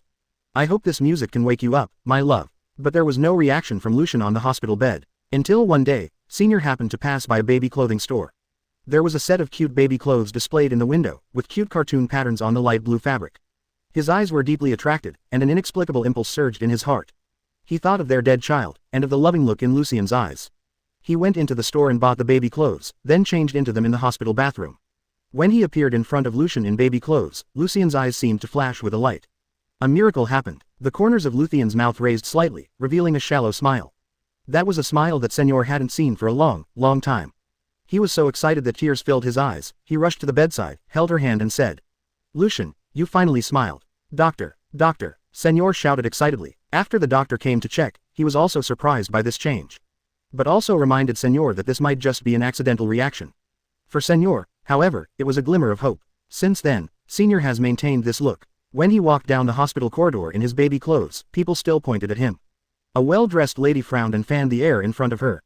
As if to dispel some unpleasant smell, he muttered, It's disgusting. How unbecoming a grown man is dressed like this. The people next to him also echoed, Yes, it looks weird. I don't know what he is doing. Several naughty children saw him and burst into laughter. One of them pointed at him and said, Look, the pervert is coming.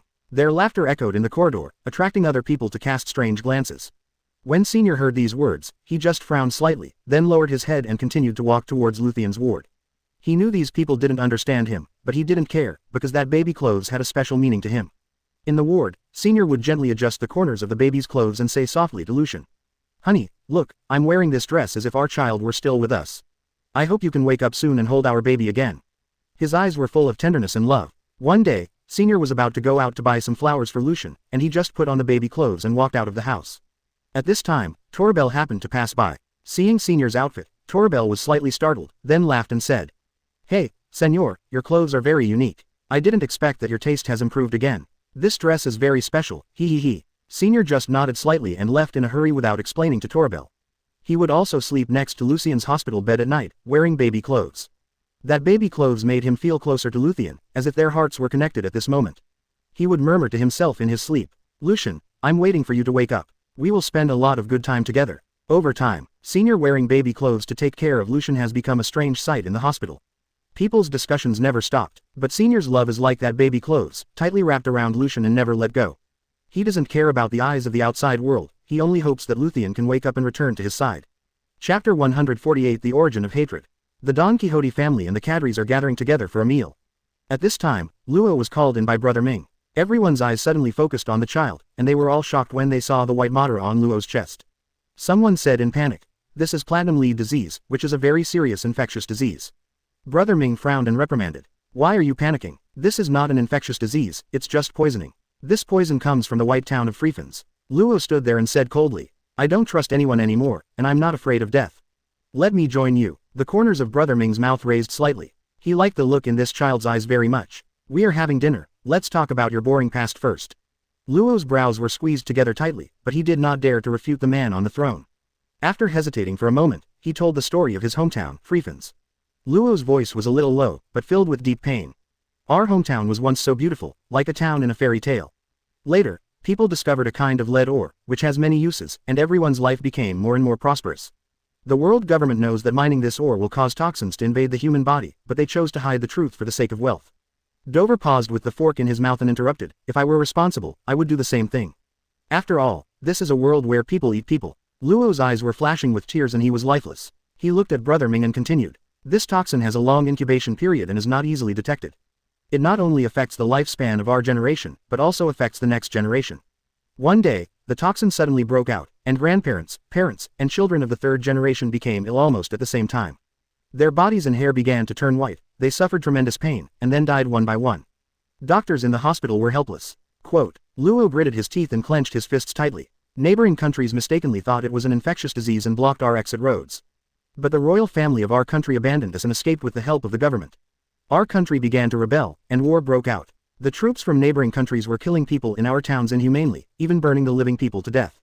Quote, Luo couldn't help but shed tears. He choked and said, "The nun in the church said that there are soldiers who can rescue the children and evacuate here, but I have to take care of my sister and can't leave. But when I went back to the hospital, my sister had more and more white spots on her body.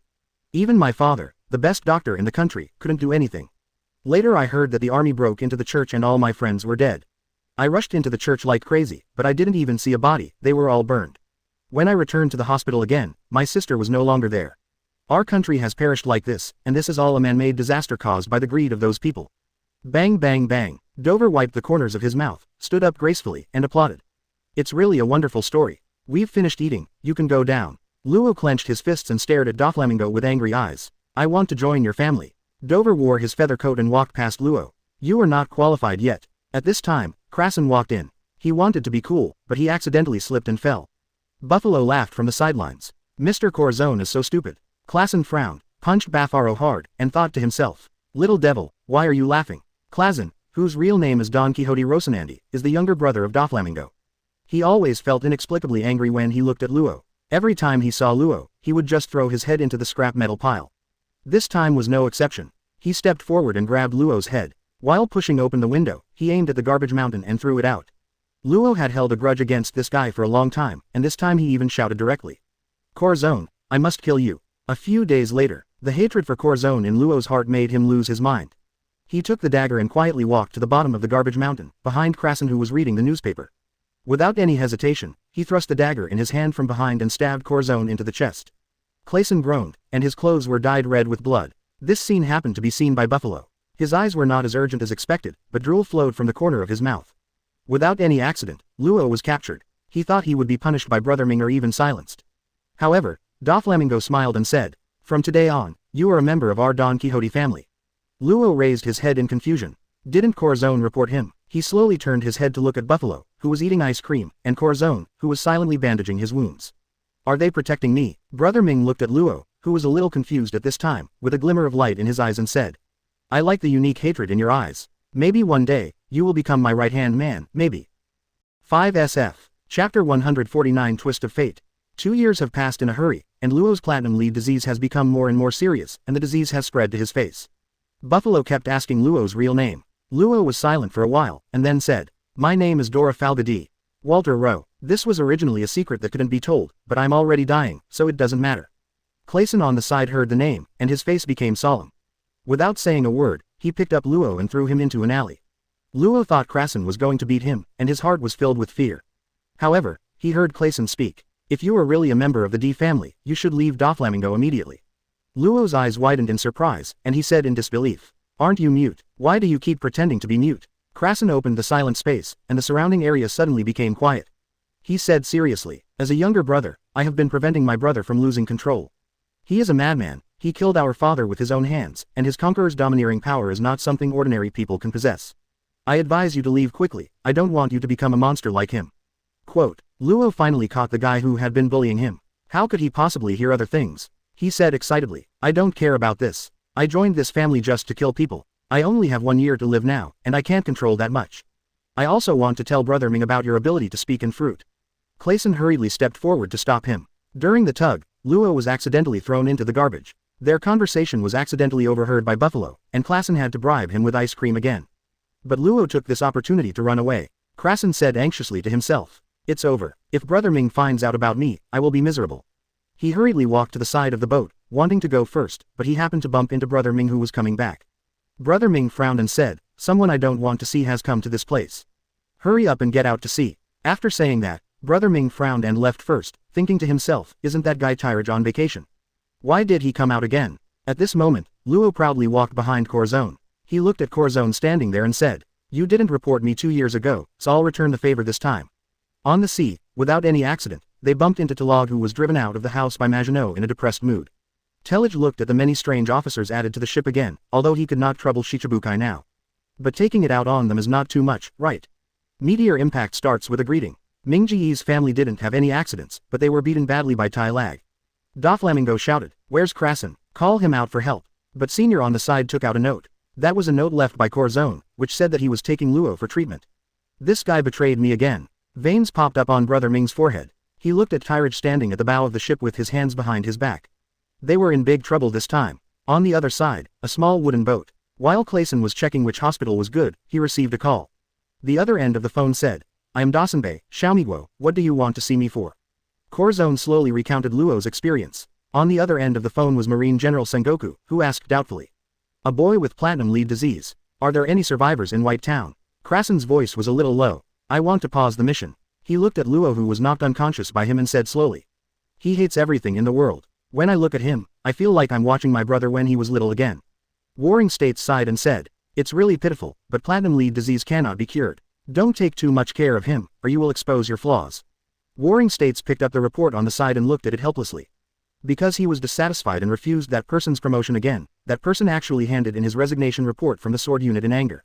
"You've been fired, why are you still submitting your—" Rubbing his temples, Warring States picked up the phone again and said slowly, "A BD colleague has gone to your place. If you meet him, you can tell him your identity. It depends on his mood. If he is in a good mood and nothing unexpected happens, you may not need to go to so much trouble."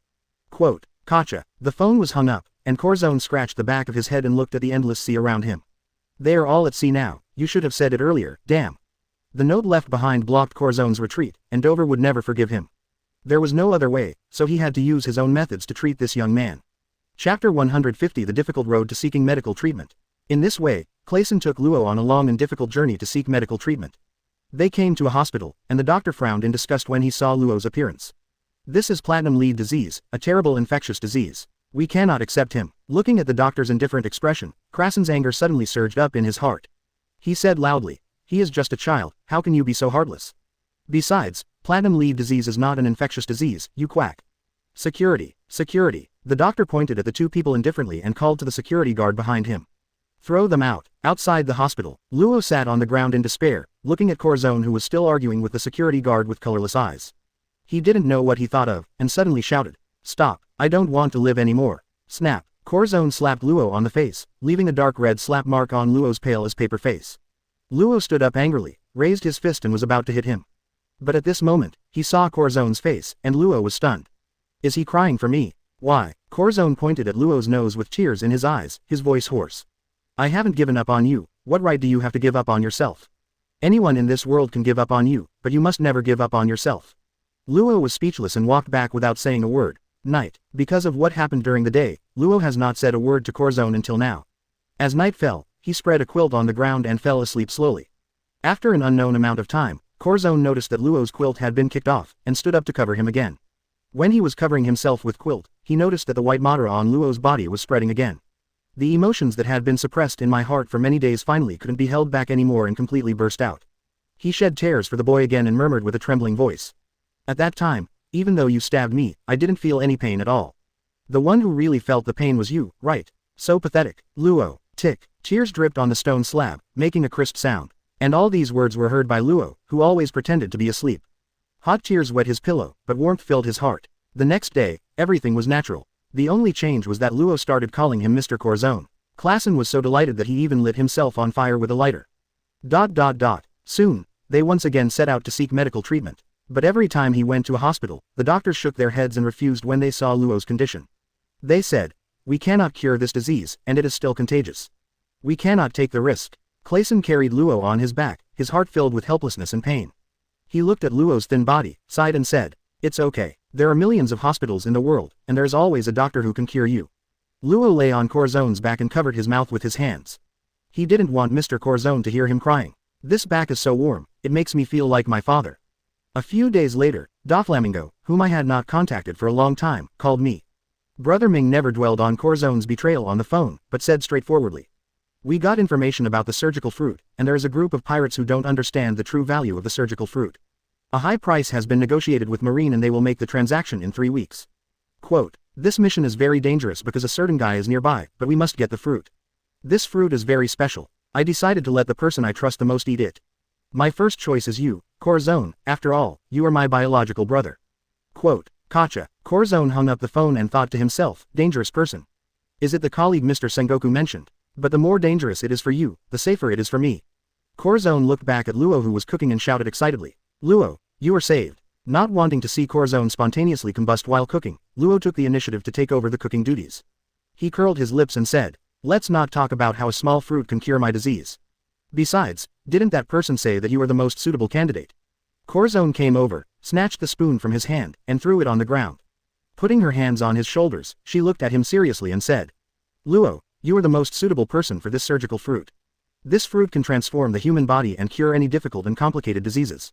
You will definitely survive after eating it. Moreover, you also have certain medical knowledge and skills, so this fruit seems to be tailor-made for you." Luo frowned, pushed Corzone away angrily, and picked up the spoon on the ground. The pot was already mushy. "But Doflamingo won't hand him over to me." Corzone sniffed the odor in the air and smiled bitterly. "But Brother Ming doesn't know that I am already an Esper. If he finds out, we will never be able to return to the family. And I also feel that my absence for the past 6 months has made Brother Ming start to doubt me. Quote, so, we have to use our own methods to get that fruit." He did it as soon as he thought of it, and Corzone immediately called Warring States. Warring States was initially unwilling to disclose the information about the transaction location, but since the news had spread, he finally told Corzone. Corzone also informed Warring States about Ming Ji's movements. "Remember, that person has been having a seizure recently and beat up all the Shichibukai except Mihawk. When you meet him, be careful." Gotcha. Corzone looked at the hung-up phone bug, his whole jaw dropped in astonishment. Beat up all the Shichibukai? Who else can do that? Unable to think clearly, he gave up thinking. Clayson hurriedly took Luo, who was seriously ill, out to sea. Now it was a race against time. On the boat, Luo looked at Clayson and asked, "Mr. Corzone, are you Marine?" Corzone vehemently denied it, but Luo obviously didn't believe it. Corzone didn't use his ability when he called this time, so their conversation was all heard by Luo, who was hiding not far behind. Doflamingo is also a Shichibukai, and Mr. Corzone and he are both Marines. Luo looked at the guy in front of him who could fall when walking and spontaneously combust when cooking with a veiled look of contempt, and sighed. Why is the gap so big? Luo did not say the above, for fear of disturbing Mr. Corzone's young mind. Soon, they arrived at the small island where the transaction was held. Clayson looked at the situation on the island and said, "The surgical fruit was acquired by Marine for 5 billion. These pirates are so stupid, they don't know the true value of this fruit." Quote, "Luo, you wait here, I'll go up and check the situation." Before Luo could refuse, Corzone used the power of the silence fruit to sneak into the pirate base quietly. He was like a ghost, moving through the silence without making a sound. He easily broke the chandelier and found the fruit of the operation. It's so stupid to put such a precious fruit on the table. And just when he was about to leave, the pirates discovered him. Don't you know there's a trick to luring a snake out of its hole? The leader of the pirates sneered. We're waiting for sneaky guys like you. Come on, brothers, chop him up for me. Chapter 151 The Fruits of Surgery. A rocky corner on the shore. The white Madara had spread to Luo's face. He was panting heavily, worried about the man in his heart. Fortunately, when Luo opened his eyes again, he saw that familiar smiling face. "Luo, do you see what I got?" Corzone held up the red heart fruit in his hand. Even though he was seriously injured, he could not hide the excitement deep in his eyes. Luo slowly opened his eyes. He did not look at the fruit of hope in Corzone's hand, but looked at the long bloody path dragged on the ground and Corzone's chest that was penetrated by bullets. The extreme sadness made Luo unable to make any sound. He opened his mouth wide and exposed the whites of his eyes as if he was about to lose consciousness. "Mr. Corzone!" A heart-wrenching roar resounded throughout the world. "Hey, it's just a scratch, why are you crying? Eat him quickly." With that said, Corzone was about to put the fruit in his hand into Luo's mouth which had not yet been closed. Before Luo could react, his mouth was filled with an unpleasant smell, and then he felt an invisible force spreading throughout his body. "Mr. Corzone, Luo clenched his fist and was about to speak, but Corzone on the other side suddenly fell to the ground. The feather coat fell off, and Luo saw the bullet holes all over Corzone's body, and blood kept pouring out. Luo was frightened by the scene in front of him. He did not expect that Corzone would lie to him. Didn't you say it was just a scratch? Luo kept shaking the body of Corzone, who fainted. He was still shouting loudly. Didn't you say that the fruit of surgery can cure any disease? Save Mr. Corzone. Having just eaten the fruit, she didn't know how to use it, so she could only sit and try while waving her hands. Ahem. Corzone vaguely heard Luo's cry, and slowly opened his heavy eyelids. He looked up at Luo, with a smile on his face and a gentle voice. This little injury doesn't matter, as long as you are fine. However, Doflamingo is coming soon. On the west side of the island, there is a marine surveillance ship. If you give this to them, they will understand all of this and can also save a man named Dressrosa, nation. Although you hate marine, you must do it for me. Luo looked at Corzone's firm eyes, and after trying that he really couldn't move Mr. Corzone, he nodded. Mr. Corzone, you must hold on, I will find someone to save you right now. After saying that, Luo quickly set off on the road to find marine after settling Corzone. Soon, he found a marine ship. He stood beside the ship and hesitated for a long time. He still could not forgive what the world government had done to his hometown. But he thought of Mr. Corzone, who was still waiting for him, and his eyes became firm again. On board, Virgo sat in the corner with blood all over his body, looking at the man sitting on the main seat, his eyes full of despair. When did you discover my identity? It stands to reason that even that old guy from the Warring States period didn't find anything wrong with me, who he personally promoted. Virgo spat out a mouthful of blood. After many years, the gap in strength between him and that man not only did not narrow, but became so large that he could not understand it. When did Conqueror's Hockey become able to directly control or even suppress the enemy from a long distance? Tyrage leaned back on his chair helplessly. He couldn't understand why Maginot had changed so much. Before getting married, Grandmaster was involved in everything from living in the hall to the kitchen, playing piano, chess, calligraphy and painting. But after getting married, she was still as docile and pleasant to outsiders as before, but she was as terrifying to him as a tiger descending from a mountain. The reason for being kicked out of the house this time was simple. Many years ago, he casually rescued 3 sisters at a garden party and sent them gifts across the ocean. Maginot entertained them warmly at first, but after she and Hancock talked alone one night, everything seemed to have changed. They sent hundreds of millions of treasures here, and I asked them to live here for a while. What's wrong? Bang! Virgo's body was kicked away again by a huge force. It's all you. It's all you. Fists like raindrops hit Virgo's face mercilessly. At the last moment of his life, he didn't know how he angered this man. Young master, the madman seems to be out of control. Please take care of yourself. I'm going first. Want to die. Before the depression in Tyrage's heart could be vented, he saw that this young man was almost out of breath. Slowly, he exchanged a healing potion from the system mall and poured it into his mouth. In the past few years, I have done many tasks sporadically, and there are so many emotional points that I have no place to spend them. There is another important reason why he does not let Virgo die, and that is the evidence to remove Doflamingo from his position as Shichibukai. Although he holds the power to appoint and remove Shichibukai personnel, he also needs reasonable reasons, otherwise he will not be able to replace Shichibukai's position, which will make it more difficult to control several other restless guys. The effect of the potion was so powerful that it actually brought back Virgo, who had half his foot in the gate of hell. How come I'm not dead? Virgo lay on the ground, his voice a little unbelievable. Bang! Another punch hit him. Tyrage curled his lips. When you fell into my hands, life and death were no longer a matter that you could decide. Tyrage threw a pen and a piece of paper on the ground and stepped on his face, which was stuck to the knife and fork. Write down the evidence of Dover's crimes in recent years. You should understand that even if you don't say anything, you can't stop me from trying to get him. Be obedient and there will be great benefits. With that said, Tyrage pushed open the hatch after breaking Virgo's hamstring. Kid, you've been listening outside for so long, why don't you come in and sit down? Where is the son of the old man from the Warring States period? If he dies, Lousy's future progress may be completely cut off. Warring States had contacted nearby people to come here as early as a few weeks ago. Tyrage calculated the time. These few months were not the time point between the little guy in front of him and Corzone. He was in a bad mood recently, so he didn't bother to care too much. He simply dug out the undercover agents in his camp and waited for the little guy to come to his door. Hi, Marine, this is given to you by Corzone. Luo has been here for a long time, and he heard all the screams in the cabin. He glanced at the blood-stained cabin behind Tyrage, looked at Virgo who was beaten on the ground and was not human, and thought to himself, the world government is really a pervert. They treat their partners so cruelly. He looked at Tyrage, who was exuding a terrifying aura in front of him, and swallowed. I must not anger him. This was Luo's warning to himself. The screams are still in his ears. Information. Tyrage played with it in his hand and threw it aside casually. He himself is here, why did he need these boring formalities? Lead the way, I want to see Corzone. Tyrage had long wanted to take a look at that synonym for gentleness, Corzone. Chapter 152 Virgo beats Tien Banzi. Inside the cabin, the pen in Virgo's hand paused slightly, his expression extremely ugly. Corzone knows this madman, he's an undercover agent. His eyes were gloomy, no wonder he was exposed, it turned out that there was a guy who was hiding deeper than him. No, Dover must know about this, otherwise the whole family will be destroyed in the hands of that guy. His eyes slowly shifted to his waist, where there was a flare gun. The flare inside was specially developed. Several words could be written on it and would bloom in the air in the form of fireworks. He calculated the time. Now, Dover and the others must have arrived on the island. He only needed to assemble the flare gun at an extremely fast speed and fire it before the madman could react. Even if he died, that is also their victory. Without hesitation, the conversation outside continued. The madman seemed to really not care about him and actually ignored him. Arrogant. Or do you have absolute confidence in yourself? 1 second to take out the gun, 2 seconds to assemble it, 3 seconds. Clang. Luo's vision was dull, and his pupils kept shrinking and dilating. Torturing his companions and cutting off his companions' arms without any reason, is this guy a devil? No, he must not be allowed to see Mr. Corzone. Tyrage slowly put Murasama into the scabbard. His current knowledge could already encompass the entire island, and some of Virgo's small movements could not escape his eyes at all. If he didn't know what Corzone's aura was like, he wouldn't even need Luo's guidance. Kid, what are you waiting for? Lead the way. Tyrage shook his head helplessly. Tyrage was really unlovable when he was a child. He kept running in circles with him. Just then, with the sound of boom, a signal flare was shot out from behind them. It turned out that when Virgo had previously assembled 2 of them, in order to prevent the operation from being disrupted by Tyrage, although it would take a second longer, but it also leaves more room for error. Tylag is here, Cora. There was insufficient raw material for the signal bomb, so Virgo finally decided to pass on the most dangerous message first.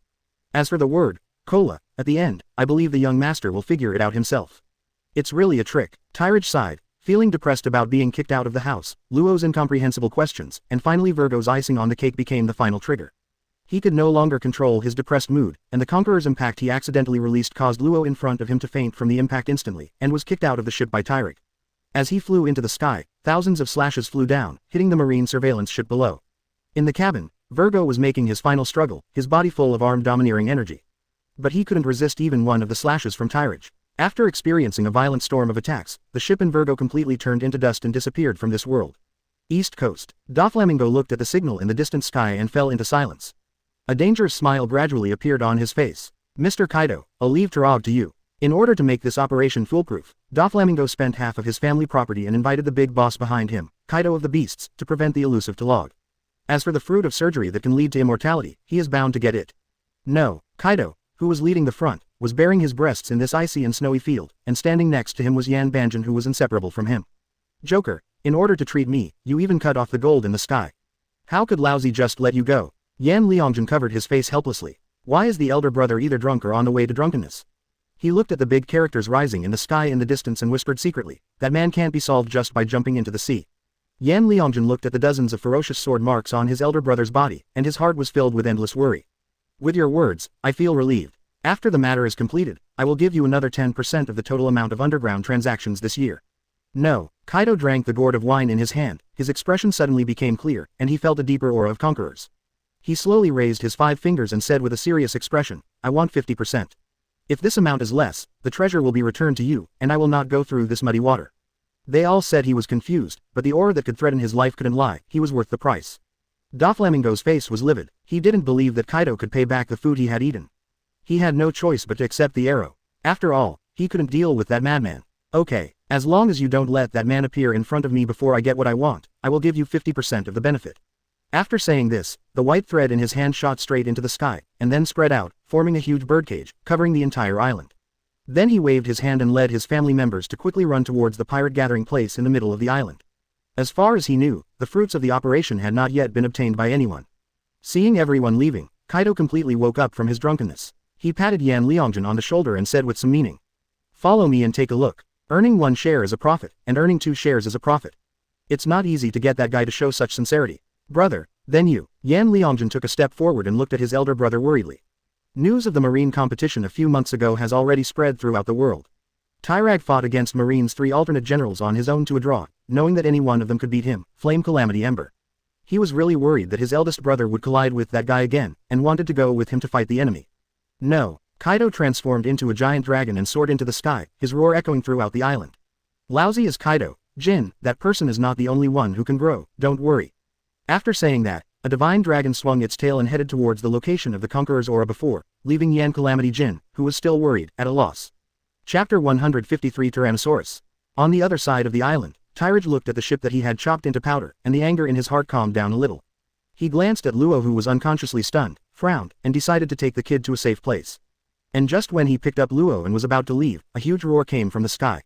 He looked up and saw a giant dragon roaring towards him, and Tyrage's eyes instantly became sharp. Kaido, I just have something to ask you. Do you know a guy named Momonosuke? Kaido circled in the air, then swooped down, hitting the ground with a huge impact and making a loud roar. Momonosuke. In the snow pit, Kaido looked down at his chest and saw a scar there, still aching faintly. Lousy came here just to cause trouble for you.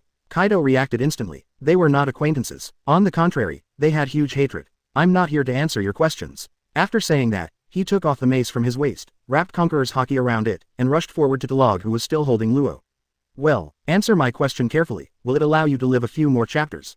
Tyrage pulled out Murasama from his waist with one hand, and also slashed away with Conqueror's knife. At this point, Marine Lieutenant General Tyrage and the new Emperor Kaido had another collision. Luo was also knocked out by the collision between the two and disappeared. And at this time, Doflamingo and others have arrived at the pirate gathering place in the middle of the island. They searched everywhere for traces of the surgical fruits, but as time passed, Doflamingo's face became increasingly ugly, as if he had been tricked. Just when he was about to order a massive search, Yan Liangjun rushed over. He looked down at Doflamingo from a high altitude and said, "Brother has already made contact with that man. No matter what you are looking for, speed up." Doflamingo gritted his teeth and wanted to hurry up, but the place was already empty. At this time, he thought of the signal flare released by Virgo. It was impossible for that man to do anything useless. Since he put Corzone's name after Tulago, he must be sending him some message. What is it, Virgo? While he was still thinking hard, Senior grabbed a pirate by the neck and walked over. Young master, I caught someone's tongue. He said that the fruit was snatched away by a man dressed similar to you. He should be your brother. A ray of red light flashed under Doflamingo's sunglasses, and an evil smile curled up at the corner of his mouth. That's right, my most trusted brother, you will take good care of the results of the operation, right? Now the entire island is within the scope of his birdcage, and no one can escape from his control. What he has to do now is to search the land inch by inch. And near the west side of the island, when Luo Yu woke up after being knocked away, the image of Tyrage formed an indelible shadow in his heart. This shadow will not weaken with the passage of time. On the contrary, it will become more profound with the major events that Tyrage will do in the future. I'm sorry, Mr. Corzone, I didn't find a doctor for you. Luo ran towards Corzone's hiding base, a line of hot tears slowly running down his cheeks. Kaido, I haven't seen you for several years, and you can't do it either. How dare you claim to be the strongest creature on land, sea, and air? A scarlet crescent rose from Kaido's waist, causing substantial damage and leaving a half-meter-long sword mark on it. Kaido looked solemn. Since when had there been so many swordsmen in this sea? Marine brat, wait until you defeat Lousy before you talk big. This time, no one will give you a chance to charge up your energy. Thunder 8 trigrams. Tyrage looked at the blow coming and shook his head secretly. This Kaido is really interesting. All his moves seem to be like swung maces, but at most they are different in power. After watching it so many times, he already knew how to dodge or crack it head on. In the past, it was because his own domineering flow was too slow, which meant that when he opened it up, it took some time to accumulate power. But ever since his 3 colors of domineering reached their peak, his previous weaknesses no longer existed. Some people call you teacher, because you are simply a baby with experience. You can be a street with 1 stick and a domineering stick with 2. Tyrage sheathed his sword, showing off his domineering aura, with red light emitting from the black lightning all over his body. I'm not talented, and I don't have the skills like my eldest nephew, but since I watched my father block you and my aunt's domination, I have learned a little bit from it. With every step he took, the air seemed to be stagnant, and dozens of black flashes of lightning roared and exploded. Vaguely, these lightnings slowly gathered together, and finally materialized into a dark tiger, confronting Kaido, who was smashed down from the sky. Decepticon! Tyrage shouted loudly, and the dark tiger formed by domineering energy was wrapped in electricity and roared towards Kaido in the air. Kaido looked solemn when he saw this. In this attack, he saw the shadow of his former Captain Rocks, who was so invincible. It was too late to dodge, so Kaido had no choice but to secretly tighten his grip on the mace in his hand. The power of the thundering 8 trigrams increased again, and he hit the charging tiger fiercely. The two collided together, making a deafening explosion. The powerful impact swept everything around. Trees were uprooted, boulders were shattered, heavy snow fell, and avalanches came as expected. Break it for me! With a roar, Kaido's huge half-beast form has now completely transformed into a beast. But it still couldn't stop it in the slightest, and without any time to react, it was knocked away by this terrifying force. His body drew a long arc in the air, and with a loud boom, Kaido hit the birdcage in the air hard. The silk threads on the birdcage began to tremble violently under the violent impact, as if they were overwhelmed by the weight of the strings. As Tyrage's dozens of merciless slashes flew in, with Kaido at the center, the threads of the birdcage began to break one by one. With the sound of crackling, the original tight structure of the birdcage was completely destroyed, and white threads were floating in the air. I'm not a canary, a birdcage. Tyrage snorted coldly, and took back Murasama with a sneer, just a vulnerable piece of trash. The battle ended here. A black shadow flashed across the sky. It seemed to be the figure of Kaido, who was seriously injured and escaped. Tyrage had no intention of catching up. After all, no matter how fast Moonwalk was, he couldn't catch up with Kaido, who was already good at flying and could soar through the clouds. Chapter 154 I Love You, Luo. On the west side of the island, Luo ran desperately towards Corzone's hidden base. His heart was filled with anxiety and uneasiness. The outside world was already in chaos, and they might encounter invincible danger at any time. Finally, he came to the entrance of the base. He took a deep breath and ran in. Mr. Corzone, Mr. Corzone. Luo shouted loudly. In a corner of the base, Corzone lay there quietly, his face pale and his lips purple due to excessive blood loss. Vaguely, he heard Luo's call. He opened his eyes slightly and tried his best to put a smile on his face. Luo, you are back. Have you given the information to Marine? His life was about to enter a countdown. He looked at Luo with tears streaming down his face, and his heart was filled with guilt for that benefactor. Mr. Warring States gave him all his tenderness, but he gave all his tenderness to a little guy who wanted to destroy the world. The information Luo sent out could be regarded as his unfilial last gift to Mr. Warring States. Yes, I'm sorry, Mr. Corzone. Luo's tears couldn't stop flowing down. He stretched out his hands tremblingly, trying to see if he had the ability to heal others, but he was still disappointed. Looking at Corzone guiltily, Luo said with some shame, I gave the information to Marine as you asked, but... Thinking of the information that Tyrage had casually thrown him into a corner and turned into dust along with the ship with thousands of slashes, Luo's impression of Marine became even worse. He told all his experiences in detail to Corzone, who narrowed his eyes slightly and coughed violently from time to time. That's it. Marine is indeed the same as the world government. I will never believe them again. Luo's body couldn't stop trembling when he recalled the previous encounter and the cruel figure of Tyrage. Ha ha ha. Contrary to Luo, Corzone burst into laughter. As Mr. Warring State's instructions gradually became clearer, the fire of hope rose again in his eyes. Luo. Corzone let go of the hand covering the wound and held Luo's hand tightly. Mr. Corzone, please speak slowly, don't be impatient. Luo looked at his painful arm, filled with worry about Corzone's current state. Go back to that person, no matter what, I have to go back to him. A lot of tears streaked down the corners of Corzone's eyes, and he screamed loudly while holding back his lungs that had been penetrated by bullets. Said, only in this way can you leave this island safely and get rid of Doflamingo's shadow forever. Ahem. He spat out another mouthful of blood. This way you are completely out of the darkness, and nothing can restrain you. Luo held Corzone's warm right hand tightly, tears kept falling, and he whimpered and roared. Hey, why do you make decisions about my life? Why do you want to die for me? Why are you the one being hurt by all of this? Luo looked at his right hand, and it was clear that he had gained the ability to heal anything. But he could only watch Mr. Corzone's life slowly passing by. Is it because I am D? But I don't want any of this. I just want you to live, Mr. Corzone. I don't want Mr. Corzone to die for me, I. The hoarse voice reached the ears of the sleepy Corzone. He closed his eyes, a gentle smile appeared on his face again, and said in an inaudible voice, I love you, Luo. Bang bang bang, what a good show. My dear brother, where did you hide the fruits of my surgery? A familiar voice came from the entrance of the base. Accompanied by a burst of messy footsteps, Doflamingo and his family members slowly walked in. They had visited all the places on the island, except for the area where Tailag and Kaido fought. But I never thought that Corzone was really here, and the birdcage suddenly broke into pieces for some unknown reason. It seems that something happened at Kaido's place, and time was running out. Doflamingo kept doing nothing, and then he directly broke into the area where the battle was taking place. He didn't expect that people were actually hiding here, and it really took him a lot of effort. Brother Ming, not knowing where the power came from, Koromatsumoto's closed eyes actually opened them again, protecting Luo behind him, and glaring at everyone in front of him. My most trusted brother, you should know what I hate the most. You have betrayed me once, and now this is the second time. Doflamingo waved his hand and motioned to the people behind him to go up and beat them up first to vent his hatred. As for himself, he was slowly loading bullets into his golden pistol one by one. His gloomy face exuded terrifying murderous intent. Luo, cover your eyes. Looking at the cadres who were slowly approaching, gearing up, Corzone immediately took off his feather coat and put it on Luo. Then he opened his arms calmly, wanting to use this broken body to do one last thing for Luo. A long time. Doflamingo slowly raised his head and finished loading the bullet. This gun had only killed one person, that was their father, and it might be the second one today. Don't beat him to death. As soon as he finished speaking, Raoji's leg skills and Torbell's snot bomb stopped, and he slowly walked behind him. Dover looked at Corzone, who was breathing out more and taking in less air, and Luo, who was covered in bruises, and said coldly, give me the fruits of the operation and I will make your death easier. Corzone's repeated betrayals made Dover determined to kill him. I ate the fruit of the operation. Let Mr. Corzone go, and I will follow you back. Luo leaned against the rock, breathing heavily. There was a voice deep in his heart, as if constantly reminding him that he must not let this gentle man die in front of him.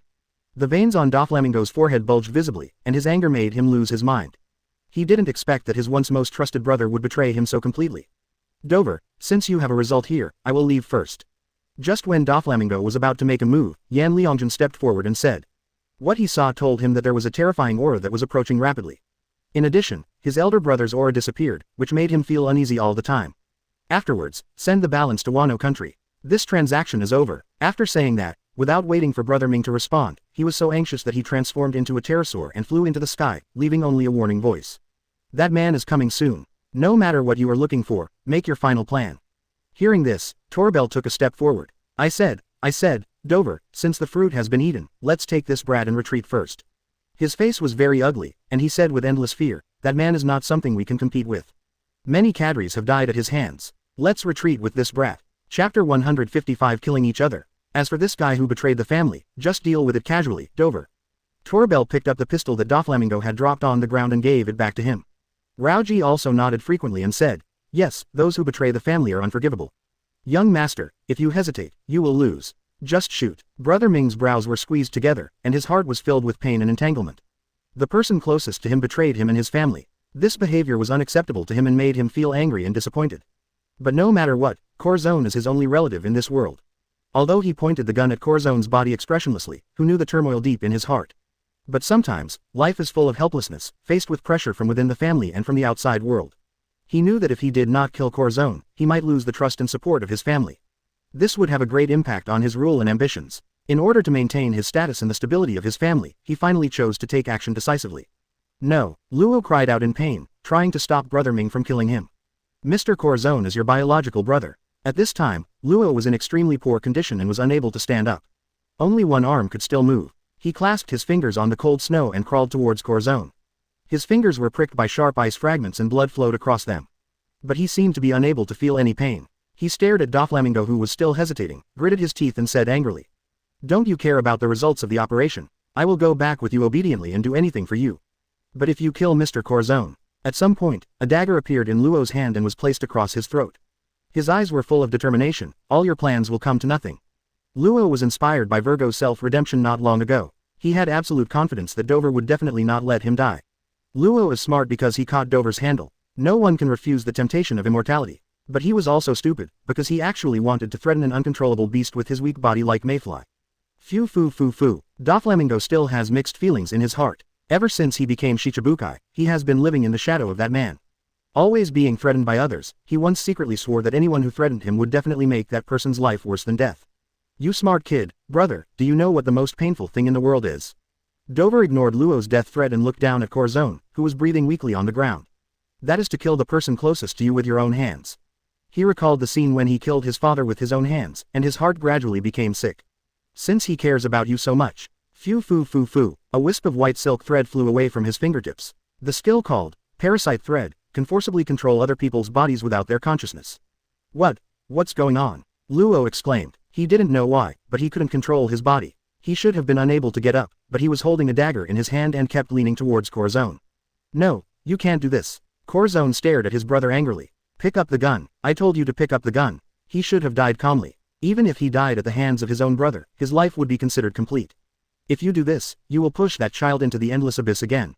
Corzone shed tears of unwillingness. Don't you always say that this child looks like me? Facing his brother's prayer, Dover not only did not stop the movements in his hands, but instead increased the frequency of waving his fingers again. No, Corzone and Luo yelled at the same time. Luo's eyes even shed tears of blood. Faced with all this, the other members of the Don Quixote family nodded frequently, recognizing the king in their hearts even more. Hidden in a mass of mucus, Torbell's limbs were twisted and his face was excited. That's right, that's it. It's Dover's unlimited cruelty and determination that makes us determined to make him king. And at this critical moment, a crackling sound, accompanied by a few flashes of light, broke this hell on earth. Tyrage has been here for a long time. The reason why he never showed up was to capture the evidence of Doflamingo harming Marine at the critical moment. Although the final result was somewhat unsatisfactory, the scene where Dover himself shot Corzone was not filmed.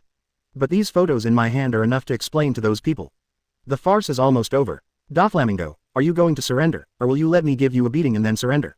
Tyrage walked out of the darkness and cut off the parasitic thread on Luo's body with a swordless slash. Monkey D. Tyrage, all the cadres exclaimed, and Dover looked ugly. They didn't expect this man to come here so quickly, and it was difficult to handle now. Phew, foo, foo, foo, foo. A flash of red light flashed under Dover's sunglasses. I want to know why a man like you has been having trouble with me for so many years. This is what he still can't figure out. He is also a Shichibukai. Ever since this policy came into power, he seems to have been living under the oppression of this man. People always have to pay for their own mistakes. Tyrage said something that Dover couldn't understand, and slowly pulled out Murasama from his waist. He is not just sitting around with nothing to do, he insists on causing trouble for him. But since this guy was included in the Shichibukai list, and he would visit their home whenever she had something to do. When talking to his father, she often teased him in a subtle way, and even let her sister Ji-Yuan often take Majino out to play at sea. After many times, he finally came to his senses after being prompted by Ji-Yuan. It turns out that all the problems lie with Doflamingo, with the mentality that if you don't make it easy for me, I will make it harder for you.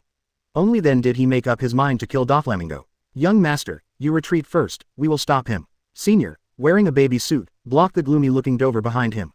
That's right, as long as the young master is still there, this family will never be separated.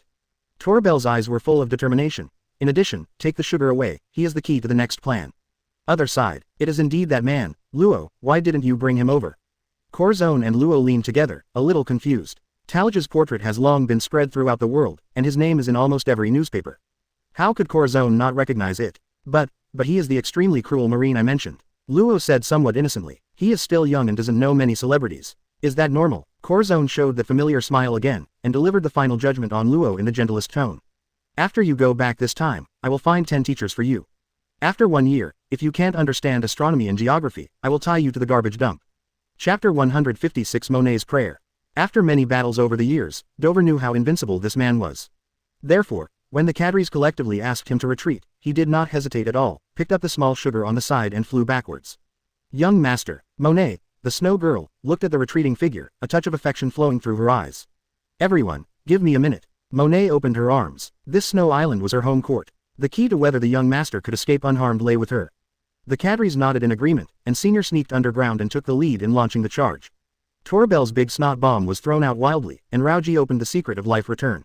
The other members also tried their best to stop this man for even 1 minute. Opposite, Tyrage looked at the snowflakes gradually dancing around him, and a flash of light flashed in his eyes. Although there are refrigerators in this world, he still encounters many inconveniences every time he sails on the sea. Majino also complained to him one summer that this summer was a bit too hot. Who would have known how envious he was of Brother Kuzan's abilities? If it weren't for the extraordinary relationship between them, he would have done anything to get him into his swore. Get out of here, stay with the snow girl, let you go. His original intention was not to catch everyone in one go. His real purpose was just to cross Doflamingo's name off the Shichibukai list. After all, respecting the old and loving the young is his motto, and he always wants to add some fun to Auntie's life before she retires. Faced with Tyrage's shouting, all the cadres instantly stopped their progress. After looking at each other, they all looked at the snow girl Monet. Although Torbell had the greatest say among the cadres present, the man had already named him, so he still had to ask the protagonist what he meant first. Moreover, they also have their own little ideas, and they can buy time for the young master to leave without resorting to any action, so why not do it? What you said is true. Monet did not stop controlling the wind and snow, and complex emotions were written on her face. She didn't know whether this man sensed danger and deliberately let them relax their vigilance so that he could catch them all, or whether he was really just interested in her. If it is the former, she will bring everyone to death at the cost of completely blending into the wind and snow. If it was the latter, for the sake of the young master and his cherished family, she would not be able to sacrifice herself and bring hope of life to everyone. She is only 15 years old now. When she was young, she was saved by the young master from a dark corner. Now, for him, Monet can do anything. Ha ha ha ha ha. Tyrage laughed, turned around slowly, and left his back to everyone. Can this knife cut away your ignorance? A shocking light suddenly appeared, and the sharp blade pierced through the air with unrivaled momentum. With a loud noise, this knife left an insurmountable dividing line between heaven and earth. In an instant, ice and snow flew into the sky, broken ice splashed in all directions, and the endless wind and snow were flying all over the sky under the impact of powerful force. The originally complete island of snow was neatly divided into two by this knife. At the fracture, the accumulated ice and snow showed a smooth plane like a mirror, shining brightly under the sunlight. Tellig, in the air, Dover stepped on the silk thread and paused, looking at the collapsed ice and snow island below.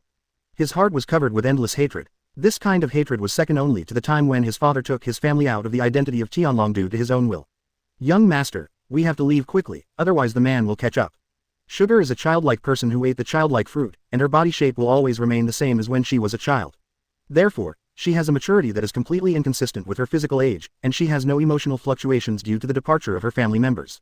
Return to where Tyragar is. Gudong, Mr. Corazon, if you find me 20 teachers, can I become as strong as this man? Luo swallowed hard and asked in shock. Actually, it doesn't take that much trouble, just find a teacher. Corzone looked at the figure in distance thoughtfully, his eyes showing the same cunning as the Warring States period, and he didn't know what he was thinking about. On the other side, the cadres, bodies completely lost control and were frozen in place, unable to move at all. Monet, who suffered the blow from the sword head-on, was in an even more unbearable state than when he faced Zoro's shock in the original work. Not only did he faint and fall to the ground, his whole body was twitching, and he was also foaming at the mouth. Tist, the use of murderous aura is indeed not as smooth as domineering. It's a bit too much. Tyrage takes back Murasama, the black sword that has been cast long ago. What is the supreme sharp sword? Who gave them the definition? Ever since Murasama forged the black sword, he believed that there should be no other sharp sword in the world that could compare to the one in his hand. Others forged black swords that needed to be nurtured with armed domineering energy, but his was different. It was a demon's sword that would swallow conquerors' domineering energy. Tyrage slowly passed through the cadres who collapsed on the ground, walked to the two Corzones, and looked down at them with a height of nearly 2 meters. Not dead yet. Corzone's blood is almost drained, and he doesn't know why the body in this world is so magical. Even if he was injured like this, not only was he not dead, but he still had the strength to talk and laugh with Luo. Corzone raised his head and looked at the man seriously. It's almost. As he spoke, he tilted his head and completely lost consciousness. Tyrage called him, "Good guy." Your concern for Luo almost spilled out of the screen. Mr. Corzone, Mr. Corzone. Luo was startled, restrained his fear of Talig, and hit his forehead hard on the ground. Sir, please save Mr. Corzone. Snap. A bottle of potion was thrown on the ground by Tyrage, and he rolled his eyes at the kid. What do you mean? In terms of seniority, he is my cousin. Tyrage shook his head and sighed helplessly. There were too many relatives and the relationship was a bit confusing. He was almost numb. In general, walking out of the house this time can be regarded as making up for the regrets of the previous life. Walking in front of Monet, Tellage smiled knowingly. Now that I can get a pure natural refrigerator, the depression of being kicked out of the house by my wife has completely disappeared. No. Don't hurt the young master. I'll go with you. Monet held on to his last bit of consciousness, holding on to Talig's ankle with his right hand, looking up desperately with pleading eyes. Chapter 157 Yuta's Dream. Malinvando. Teacher, my wife's baby is very healthy, don't worry. Since the incident 2 years ago, no matter how reluctant Luo was in his heart. Under the pressure of Tyrage and Corzone, who returned to his marine identity, he was forced to join the marine. How have you been practicing your domineering skills recently? Tallage nodded slightly. Don't just focus on learning medical skills. If you dare to forget all Laozi's instructions. A meaningful smile gradually appeared on his face. In Luo's opinion, this was the most terrifying smile in the world. Don't worry. Luo trembled all over and quickly put down the materials in his hands. Although the armed domineering power still needs to be cultivated, the seeing and hearing domineering power has slightly increased. Maybe guys with D in their names have stronger talents than others. In less than 2 years, the teenage Luo has mastered the domineering power of weapons and knowledge. As for Conqueror's hockey, I may never get involved again in this life. Sir, you're cold juice. At this time, a figure with a chill all over his body walked in. 10 years. Tellage looked at Monet, who had long wavy grass green hair and golden pupils in front of him, and nodded. Work for me for 10 years and let you go. Monet wears a pair of thick-soled milk bottle glasses on his face and is fashionably dressed, giving him a unique charm.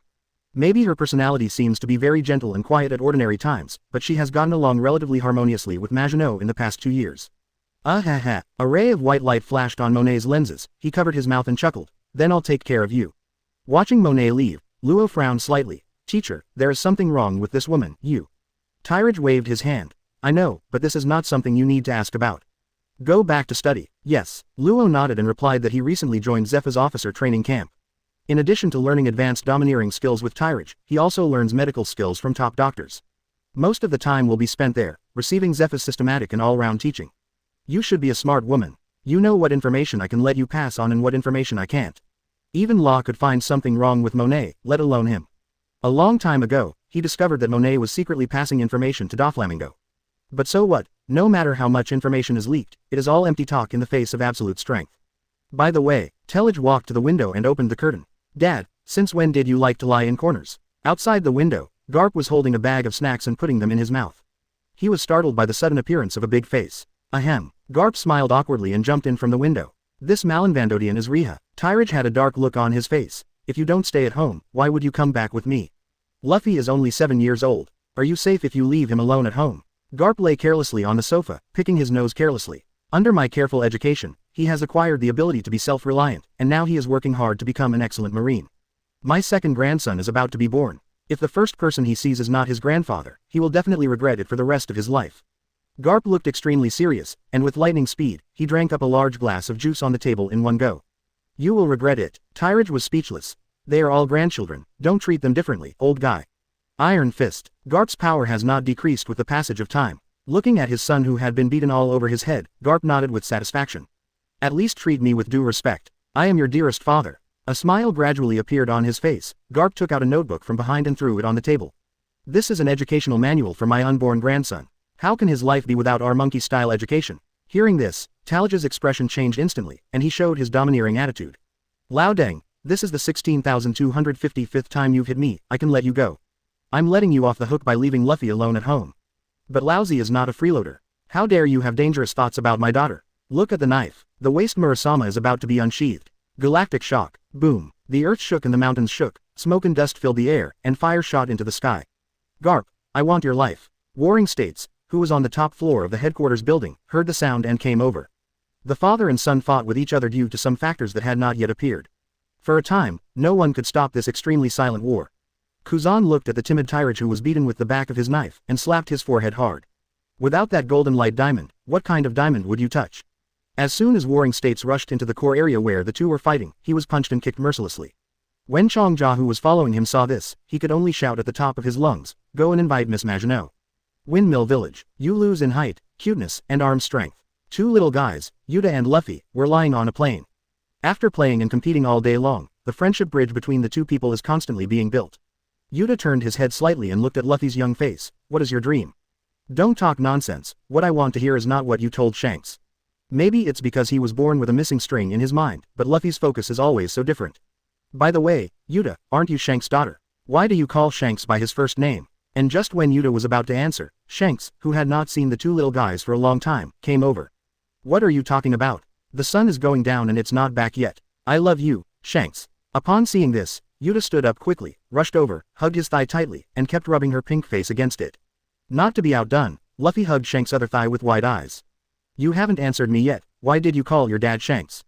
Yuta was stunned for a moment, looked up at Shanks wearing a straw hat and smiled slightly. Although he is my father, he is also my captain. He is very cool. A figure appeared in Luffy's mind, and he trembled all over. He shook his head and hurriedly threw this terrifying figure away. As for the dream you mentioned, thinking of his terrifying grandfather and even more terrifying uncle, Luffy said loudly, I just want to become a freer person.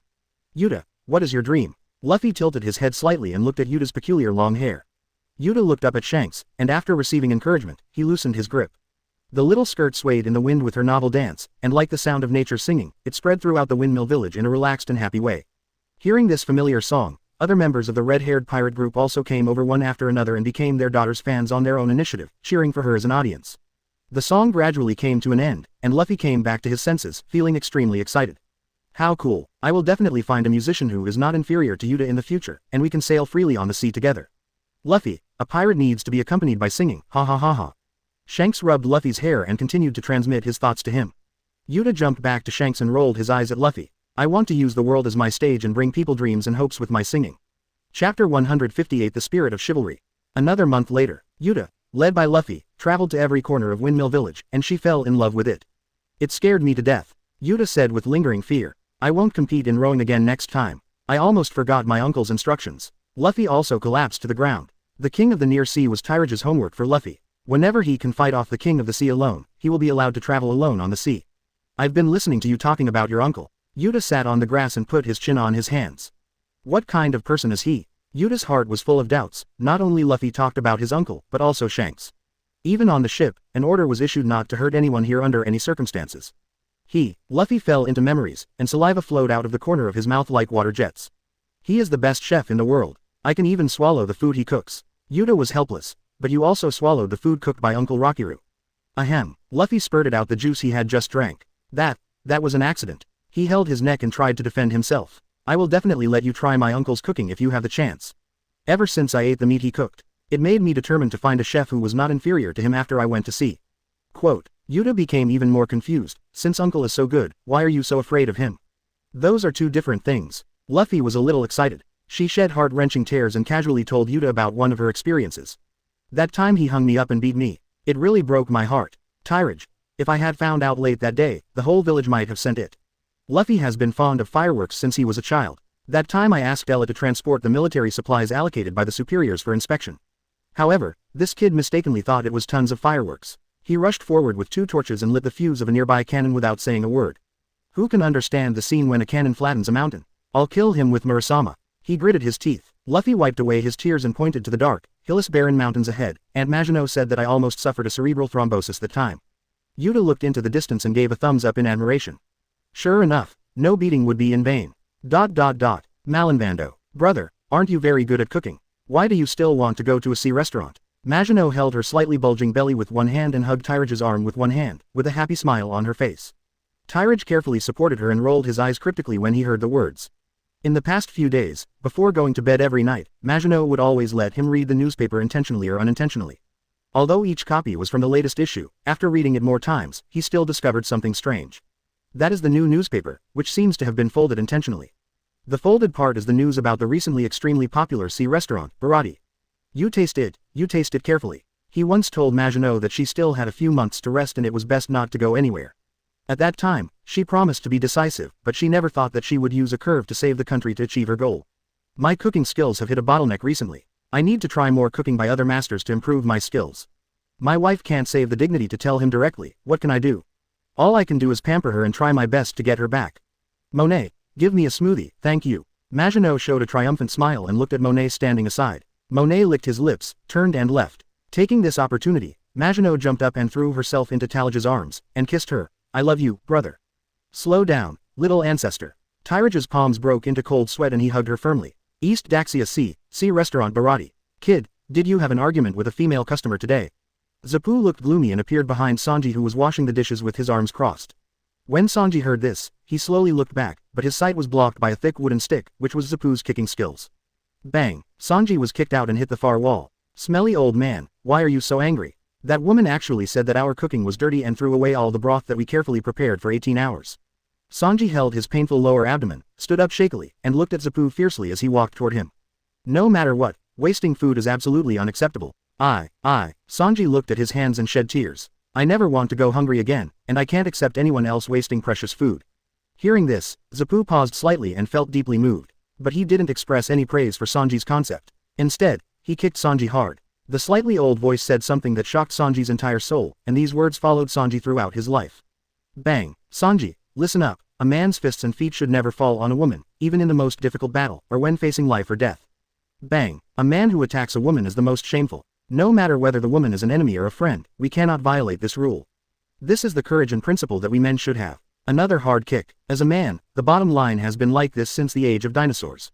Don't lose this dignity. Crackling. The entire kitchen was ruthlessly affected, and Zapu was teaching Sanji the most important lesson in his life. Under Sanji's hail-like kicking skills, severe pain radiated from everywhere in his body. But his eyes became clearer with the kicking skills again and again. This incident laid a strong foundation for Sanji's chivalry spirit. Chivalry also includes tolerance of others and maintaining good manners. You can remain calm and rational when facing any challenge. I believe that in the days to come, Sanji will gradually understand these truths. Although at this moment, he wished he could stand up and kick this smelly old man to death. But I believe that after a few years, he will be extremely grateful to this smelly old man for his hard work. Extra. Shanks and Mihawk. I got up late, so I'll write down these 2 chapters. I owe you 2 chapters. On the sea, the waves were rough, and the waves kept hitting the rocks, making bursts of roaring sounds, as if playing a prelude to the upcoming legendary showdown.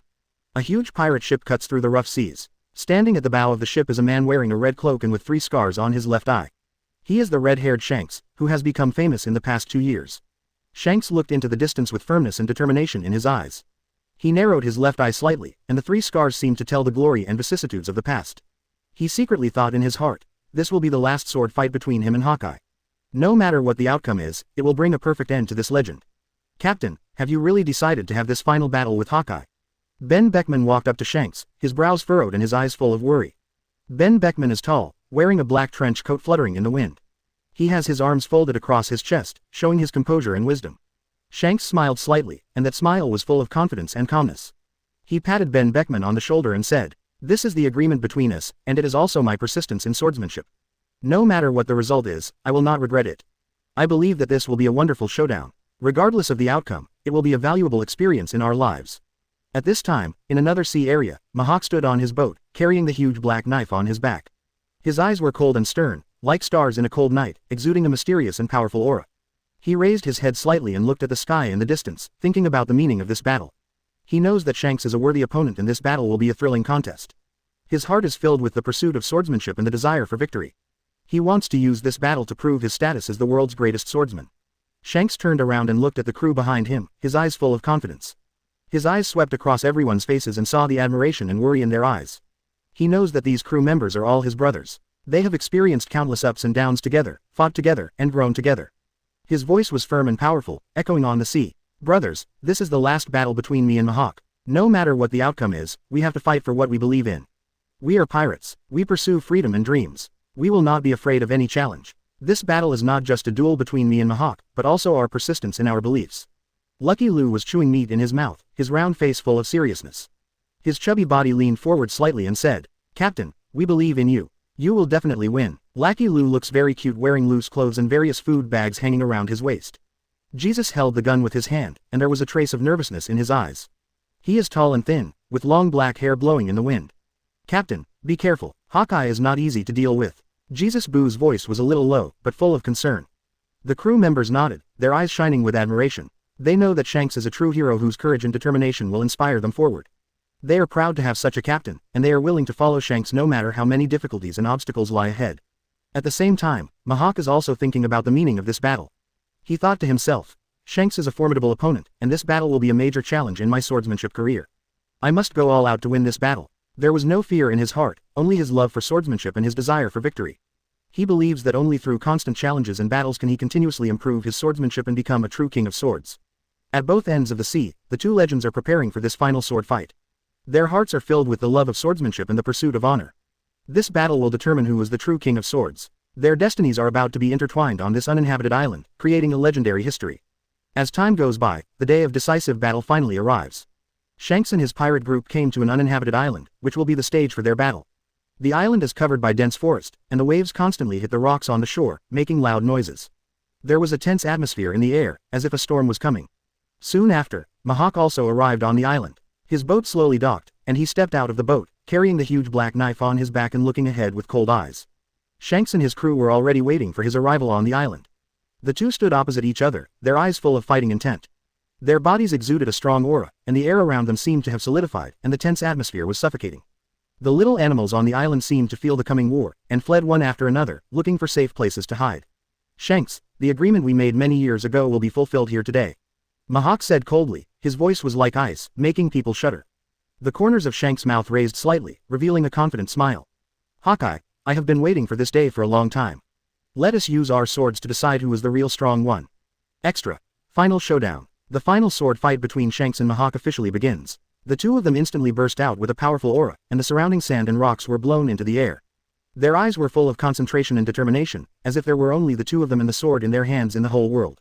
Shanks pulled out the two knives from his waist, the blades flashing with cold light. His eyes were focused, staring closely at Hawkeye. "Eagle Eye, let me see your strongest swordsmanship." His voice was full of challenge, and he was eager to have a real contest with Hawkeye to show his strength and courage. Hawkeye had no expression on his face and slowly pulled out the black knife from his back. The black knife exudes a powerful pressure that makes people shudder. "Shanks, don't let me down either." His voice was cold and firm, and he wanted to use his own strength to prove that he was the world's greatest swordsman. The two launched attacks at the same time, and their figures intertwined like lightning. Their sword moves are as fast as the wind and dazzling. Every collision of the swords made a deafening sound and sparks flew everywhere. Their figures moved quickly on the island. Wherever they went, trees were cut off and rocks were shattered. The entire island seemed to have experienced a huge disaster and became beyond recognition. Shanks' double swords attacked Hawkeye like a violent storm, and his moves were full of power and domineering. Every time he swung his sword, he carried a powerful force, as if he wanted to cut off the entire world. His eyes were full of fighting spirit, and he wanted to use his own strength to defeat Hawkeye and prove his worth. Hawkeye responded with calmness and precise swordsmanship, blocking Shanks' attack just right with every swing of his sword. His black knife is like a flexible lion majesty, constantly looking for Shanks' flaws. His eyes were full of calmness and confidence. He believed in his own strength and believed that he could defeat Shanks. "Drink!" Shanks shouted loudly and used a stunt. His two swords drew a beautiful arc in the air and slashed towards Hawkeye with powerful force. This move is his trump card. He hopes to use this move to break the deadlock and gain an advantage. Hawkeye's eyes narrowed and he quickly ducked sideways. At the same time, he waved the black knife in his hand, and a sharp sword energy shot towards Shanks. His reaction speed was extremely fast, leaving Shanks no chance at all. He wants to use his own strength to suppress Shanks and let him know how powerful he is. Shanks quickly blocked it with his sword, but was still knocked back a few steps by the sword energy. He wiped the blood from the corner of his mouth, and the fighting spirit in his eyes became even stronger. He knew that Hawkeye was a powerful opponent and this battle would not end easily. He must go all out to have a chance to defeat Hawkeye. Hawkeye, you are really powerful, but I won't just give in, Shanks said, his voice full of determination and unyielding. He will not give up easily, he will use his own strength to prove his worth. Hawkeye nodded slightly. Shanks, you are a respectable opponent, but in this battle, there is only one winner. His voice was full of confidence and determination, and he believed he could defeat Shanks and become the true King of Swords. The two started a fierce battle again, and their figures moved quickly on the island. Wherever he went, trees were cut off and rocks were smashed. The entire island seemed to have experienced a huge disaster and became beyond recognition. Their battle caused fluctuations in the surrounding seawater, and the waves continued to hit the shore, making loud noises. Shanks' crew watched the battle nervously, and they cheered Shanks on. Captain, come on, you are the best. Their voices were full of passion and inspiration, and they believed Shanks could defeat Hawkeye and bring them victory. On Hawkeye's side, although no one was cheering for him, he was still focused on fighting. He has only one goal in mind, which is to defeat Shanks and prove that he is the world's greatest swordsman. His eyes are full of concentration and determination, and he will not be affected by external distractions. The battle has entered a fierce stage, and both Shanks and Hawkeye are exhausted. But they still didn't give up and continued to persevere. They all had varying degrees of injuries on their bodies, but their eyes were still full of fighting spirit. They know that this battle is not only for victory, but also for their own beliefs and honor. Shanks used all his strength, swinging his swords like a whirlwind. Every time he swung his sword, he carried a powerful force, as if he was going to destroy the entire world. His eyes are full of madness and determination. He will use his own strength to defeat Hawkeye and bring a perfect end to his life. And Hawkeye is not to be outdone. Every time he swings his black knife, it carries powerful power. His swordsmanship is precise and sharp, and Shanks' flaw can be found in every attack. His eyes were full of calmness and confidence, and he believed that he could defeat Shanks and become the true King of Swords. Boom! The swords of the two collided together again, making a loud noise. The powerful impact caused cracks to appear on the surrounding ground. Their figures were shaken and flew backward, falling to the ground, splashing a cloud of dust. Shanks and Hawkeye were both shaken back a few steps, and their breathing became rapid. But their eyes were still full of fighting spirit. They know that this battle is not over yet and they must continue to fight. Hawkeye, this is the last resort, Shanks said, his voice full of determination. He knew that this was his last chance and he had to go all out to have a chance to defeat Hawkeye. Hawkeye nodded slightly. Come on, Shanks, let me see your strongest attack. His voice was full of confidence and anticipation. He believes that he can block Shanks' final blow and become the true King of Swords. Shanks took a deep breath, and then concentrated all his strength on the double swords. His double swords emitted a dazzling light, as if they were going to illuminate the whole world. His eyes are full of firmness and determination. He will use his own strength to defeat Hawkeye and bring a perfect end to his life. God avoids, Shanks shouted and rushed towards Hawkeye. His two swords struck at Hawkeye with great power. This move is his strongest attack. He hopes to defeat Hawkeye and prove his worth through this move. Hawkeye was not afraid. He raised his black knife and prepared for Shanks' final blow. His eyes were full of calmness and confidence, and he believed that he could block Shanks' attack and become the true King of Swords. Boom! The swords of the two collided together again, making a loud noise. The powerful impact destroyed everything around it. The smoke was thick, making it difficult to see their figures. The smoke cleared, and both Shanks and Hawkeye stood there. They all had varying degrees of injuries on their bodies, but their eyes were still full of determination. Their battle caused fluctuations in the surrounding seawater, and the waves continued to hit the shore, making loud noises. In the end, Shanks' knife was knocked away by Hawkeye's black knife. Shanks looked at the knife that fell to the ground and smiled.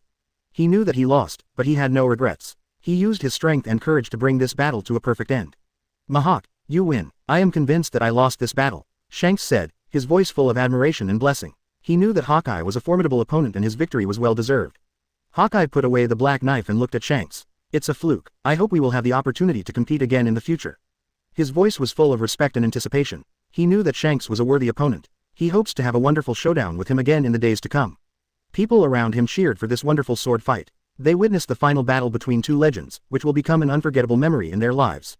They were impressed by the courage and strength of Shanks and Hawkeye, and they believed that this battle would forever be engraved in the history. The final sword fight between Shanks and Mahawk came to an end. Although Shanks lost, his courage and persistence are admirable. Mahawk used his strength to prove that he is the world's greatest swordsman.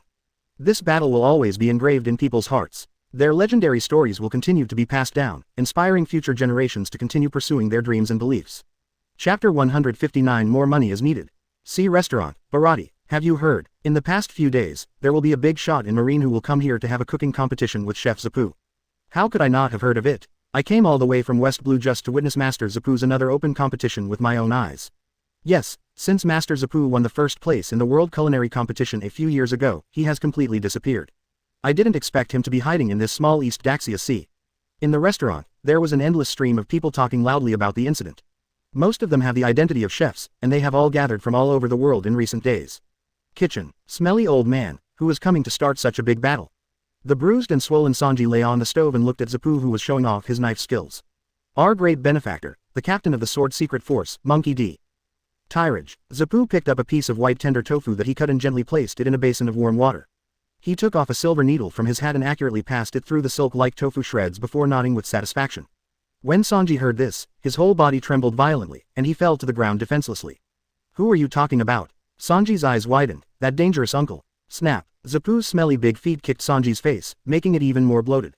You brat, watch your words. Zapu glared at him fiercely. If it hadn't been for that person, we would all have starved to death on that island. A year ago, Sanji and Zapu met on the orbit passenger ship. The storm gradually became fierce, and Sanji was accidentally swept into the ocean current. Of course, Zapu would not let this little guy have the same dream as him. Without any hesitation, she jumped into the sea to save him, and the two of them drifted to an isolated island with the ocean current. Zapu gave Sanji his only bag of food, which could last for 5 days. He took a lot of treasure to the other side of the island to wait for the rescue ship. In order to survive, he broke his right leg with a stone and ate it. He didn't hesitate at all during the whole process, and he didn't regret giving all the food to Sanji. After 70 days, it is the day of redemption for both of them. But Sanji made a decision that day that he would regret for the rest of his life. After he discovered that Zapu had a large bag of food, he was so hungry that he prepared to kill Zapu with a knife. At this time, Zapu was starved to the point of skin and bones. Faced with Sanji's surprise attack, Zapu had no ability to resist. After Sanji scratched Zapu, he inserted the knife into the food, only to find that it was full of treasures. Looking at Zapu, who was missing a leg, at this moment, he understood all the causes and consequences. The smelly old man gave me all the food, and he left his life to God. Just when Sanji was about to fall into despair, Tyrage heard about wealth from the sea dozens of miles away. Since the financial power was confiscated, Tyrage has a side job of going out to sea to hunt for treasure. Being short of rice for a long time has made him particularly sensitive to the sound of money recently. No, in the blink of an eye, he heard the news and came to this isolated island. Tisk, no one else is so lucky. Looking at the excited eyes of the two people in front of him, Tyrage shook his head and smiled. The East Daxia Sea is really small. If you just take a quick turn around, you will meet the same Yi Nanping you once had. Marine, are you marine? Compared to Zapu's gloomy face, Sanji was particularly excited. But when he looked back and saw Zapu's depressed eyes, he froze. I'm marine, how can I help you? Tyrage's eyes always stayed on the pile of treasures behind the two of them, and he almost had want written on his face. Well, looking at Sanji, who fell into silence, Zapu sighed, secretly lamenting the unfairness of fate. After waiting for so many days for rescue, unexpectedly, Marine landed on the island first. He is old and disabled, and his life and death have long been indifferent. Let Marine be Marine. At least this child will be successfully rescued. I am Redfoot. We don't need help. Sanji gritted his teeth and roared, interrupting Zapu. Mr. Marine, nothing has happened here, and no one needs your help. Please leave this island. No, Sanji, bang. Sanji knocked out Zapu, who was extremely weak, with the handle of the knife, and stared at Tailig in front of him with bloodshot eyes. My father is a little confused, don't be offended. A tear rolled down his cheek, but at this time he didn't feel any regret. Instead, he felt much more relaxed. Old guy, I can't repay you for your great kindness, but you must not die here. This love is as heavy as a mountain. Sanji, am not qualified and cannot carry it. Tyrage looked at the scene in front of him with emotion in his heart. In this world, except for himself, blood relationships seem to be very weak or completely meaningless. Zep Sanji is, Nami Bellmeyer is, Corzone and Luo are, so are Whitebeard and his family. Many complex emotions seem to have transcended the limitations of blood. I made a mistake just now. I am a expelled Marine. Do you need any help? The corners of Tyrage's mouth curled up slightly. What fascinates him the most in this world is indeed these various friendships. Sanji's tears stopped suddenly, his mouth opened wide, and he raised his head in shock. Why didn't you tell me earlier? We have plenty of money, please give us some food first and then take us out of here. Sanji had long since noticed that Tyrage's eyes were not looking at them at all, but at the treasure behind them. Only then can Gate of Opening get to the point and do what he likes. Clang. The entire island was split into two by Murasama's slash. Then the sea current below seemed to be completely cut off and could not heal for a long time. Talog quickly jumped into the abyss of the sea in 1/1000th of a second. When he reappeared, he was carrying a Poseidon beast weighing thousands of tons on his back. Pung! The Poseidon beast smashed onto the island, occupying half of it, and almost shocked Sanji's eyes. Are you a human or a monster? If you were a human, how could you carry such a big Poseidon beast on your back? This horrific scene was deeply engraved in Sanji's mind. In the days that followed, every time he encountered a Poseidon of the same size again, he would think of this monster-like man. At this time, Tyrage was in no mood to chat with this brat. Looking straight at the treasure in front of him, he picked up the bag. 3,452 pounds, 50 million Baileys, tall. He has been practicing electronic scales since he was a child. He can tell how much money you have in his hand just by touching it. Your money can only buy this Poseidon beast. As for taking you away, Sanji looked at him hopefully. Is that okay? It's okay to go there, but Tyrage curled his lips and turned away. You have to pay more. Chapter 160 Conditions for Becoming One Piece. That Joe Poppy, a vampire, took away 10 years of our restaurant's harvest. Sanji stood up stubbornly and followed closely behind Zapu. We have been harmed, and now we are completely his free labor. Zapu was busy peeling potatoes and snorted disdainfully. If it weren't for you, a brat who doesn't know how to do business, we wouldn't be in debt. It obviously only costs a small amount of money to let him take us to nearby towns. But you spent all your money to buy a Poseidon beast that you can't eat in 10 years, and you still have the nerve to say that. The more you think about it, the angrier it becomes. The more you take a step back, the more you think about it. Zapu kicked up his feet and kicked Sanji away again. Sanji climbed out from a pile of discarded materials, picked off the rotten leaves on his head, and said sarcastically, if someone didn't want to open a restaurant and borrowed a loan from that person at a high interest rate, it wouldn't be like this. Sanji. Bang. Crack. ... Windmill Village. What is One Piece? Is it delicious? On top of a haystack, Luffy looked at Yuta curiously. Last month, Yuta and Shanks once again went on an adventure at sea. The first time after he came back, he told Luffy all the interesting things that happened during the trip without reservation. This also made Luffy's desire to go to sea stronger, and he gained a deeper understanding of pirates. One Piece. Yuta put her index finger to her lips, trying to recall what Shanks and the others had said about One Piece. One Piece is the freest person on the sea. He is not subject to any constraints and can do whatever he wants. This kind of freedom is not only physical freedom, but also spiritual freedom. You don't have to be controlled and restricted by others, nor do you have to follow traditional rules and concepts.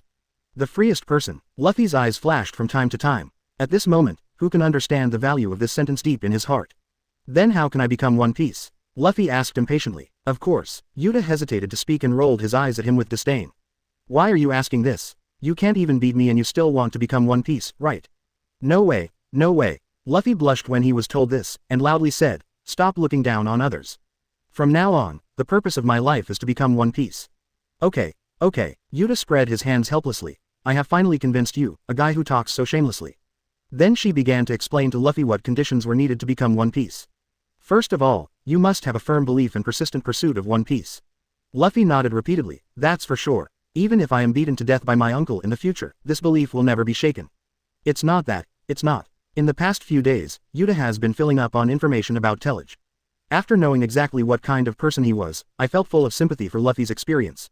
Secondly, we need the support of our partners, which is an indispensable force on the road to becoming One Piece.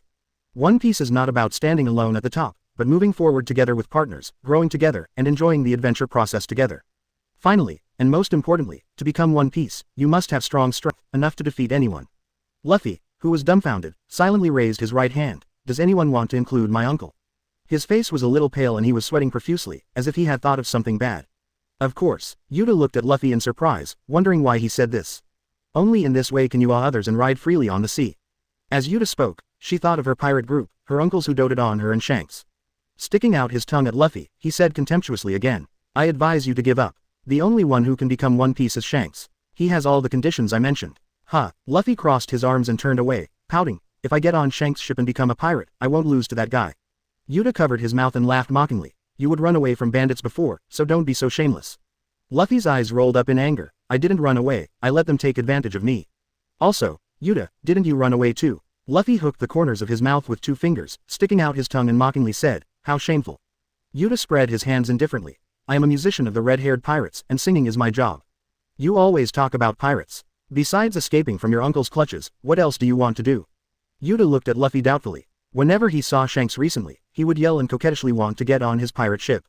Although Yuta himself is very much in favor of Luffy getting on the ship. However, this is expressly prohibited by Shanks and is something that cannot be done under any circumstances. You said before that you wanted to create a new era like me. What does your new era look like? Questions were thrown out one after another, and Luffy's CPU was completely burned out, and he didn't know which one to answer first. Undecided when something happened, he said whatever came to his mind. Luffy knocked his head and said with a grin, after I leave my uncle's control, I want to adventure around the world. Go to all kinds of places, meet all kinds of people, and eat a lot of food, just like Shanks. Yuta stood up holding his waist and sighed helplessly. How can this change the world? Forget it, asking you is just like asking in vain. That's right, I'll think about it later. Luffy rubbed his stomach, feeling hungry. Yuta patted his forehead. This is really your style. Really, Luffy, who took out his CK to satisfy his hunger, turned back and said, "This is really embarrassing. I didn't praise you." Yuta was completely speechless to this guy. "Although your goal is very confusing, I will still support your dream." The two looked at each other and then laughed. "By the way, Luffy, we're going to see again." After laughing, Yuta proudly told Luffy some bad news. "Ah." Luffy became a little helpless for a moment. "When are you leaving? Where are you going? Can you take me with you this time?" "No," Yuta said with a bad smile. Shanks said no, that means no, because he is our captain, ha ha ha. Yuta pinched the tip of Luffy's nose, and the evil smile remained. "Maybe we have traveled around the world for a week, and someone has not yet gone to sea." "No." Luffy collapsed and hugged his head tightly. "Whatever you say this time, I will go with you." "I won't take you with me, Luo Luo Luo." Yuta stuck out her tongue with a grimace. "We are going to Elegia this time. It is said that there is the most beautiful music in the world. It is really exciting, Yuta." At this time, Shanks came over with all the crew members looking slightly panicked. "An incredible guy is back. Our voyage may have to be postponed. Let's say goodbye to Luffy." Chapter 161. The 7 wolves were dipped in iodine and disinfected at the same time. Didn't the old man say that he kept Luffy in a place with abundant supplies? Tyrage on the warship looked at Maginot and curled his lips. "It's obviously our 2-person world, why do we have to come back to pick him up?" The shadow of the boat, Barati, has been seen in the distance. Tyrage, who was at the helm, forcibly changed the course under the threat of Maginot. "Are you referring to the valley where your father abandoned you when you were a child?" Maginot pinched a layer of flesh around his waist, and a 360-degree flip followed. Hiss. Tyrage took a breath of cold air and had to steer the ship seriously. "What's wrong with the valley? When you are thirsty, there are mountain springs. When you are hungry, there are tigers and bears. When he is depressed, there will be gorillas playing with him. He really can't understand women." Windmill Village. The supplies are ready. The shells are loaded. Luffy has been captured. Yuta stood behind Shanks and chuckled. Luffy kept struggling in Shanks' hands. "Yuta, didn't you say you would support my dream? But this doesn't mean that I will resist Shanks' decision. If he says no, it means no." Yuta made a face at Luffy. Shanks placed Luffy next to Schlapp. "Thanks to Yuta this time, I didn't expect that this little guy slipped on the boat by himself without paying attention. Shanks, you are different from other pirates. Why are you so anxious to go to sea not long after you came back?" Schlapp's crutch was placed around Luffy's neck to prevent him from moving. "Ah." Shanks picked up Yuta and held up his straw hat. "I'll be back in a while. If I don't leave now, it seems I won't have the chance to leave." Their seizure of the world government transport ship has spread throughout the world. Although I don't know why Tyrage, who manages Shichibukai personnel, didn't show up to deprive them of their title at the first time. But meeting that person head-on in his hometown might start another meaningless war. "Shanks, let me get on your ship." Luffy broke free from Schlapp's restraints. "Don't you have a quota for interns?" Slightly, Shanks stuck out his tongue at Luffy. "We won't bring the kid with us." Time was running out. Shanks quickly returned to the ship with Yuta in his arms. "Boss, according to the investigation, that person will land at this port every time he goes home. We'd better go around to the back of Windmill Village and leave from there." Beckman pointed to the chart and analyzed it rationally. Shanks nodded thoughtfully. "Avoid meaningless battles as much as possible, let's decide like this. Set off." Oh. Half an hour later, Yuta doesn't keep his word, even Shanks. Luffy kicked the stones on the ground in despair, not noticing a figure slowly walking behind him. Tyrage stood behind him expressionlessly. "Why don't they keep their words? Of course you won't take me to sea with you." Luffy subconsciously knew Kaido, but he quickly realized it. Why is there something wrong with this voice? So familiar. The familiar feeling is back. Tick-tock. The beads of sweat hit the ground and shattered into pieces. "Give me a chance." Luffy didn't turn around, not because he didn't want to but because he couldn't. In order to hone Luffy's willpower, Tyrage would always release a hint of Conqueror's domineering force to oppress him.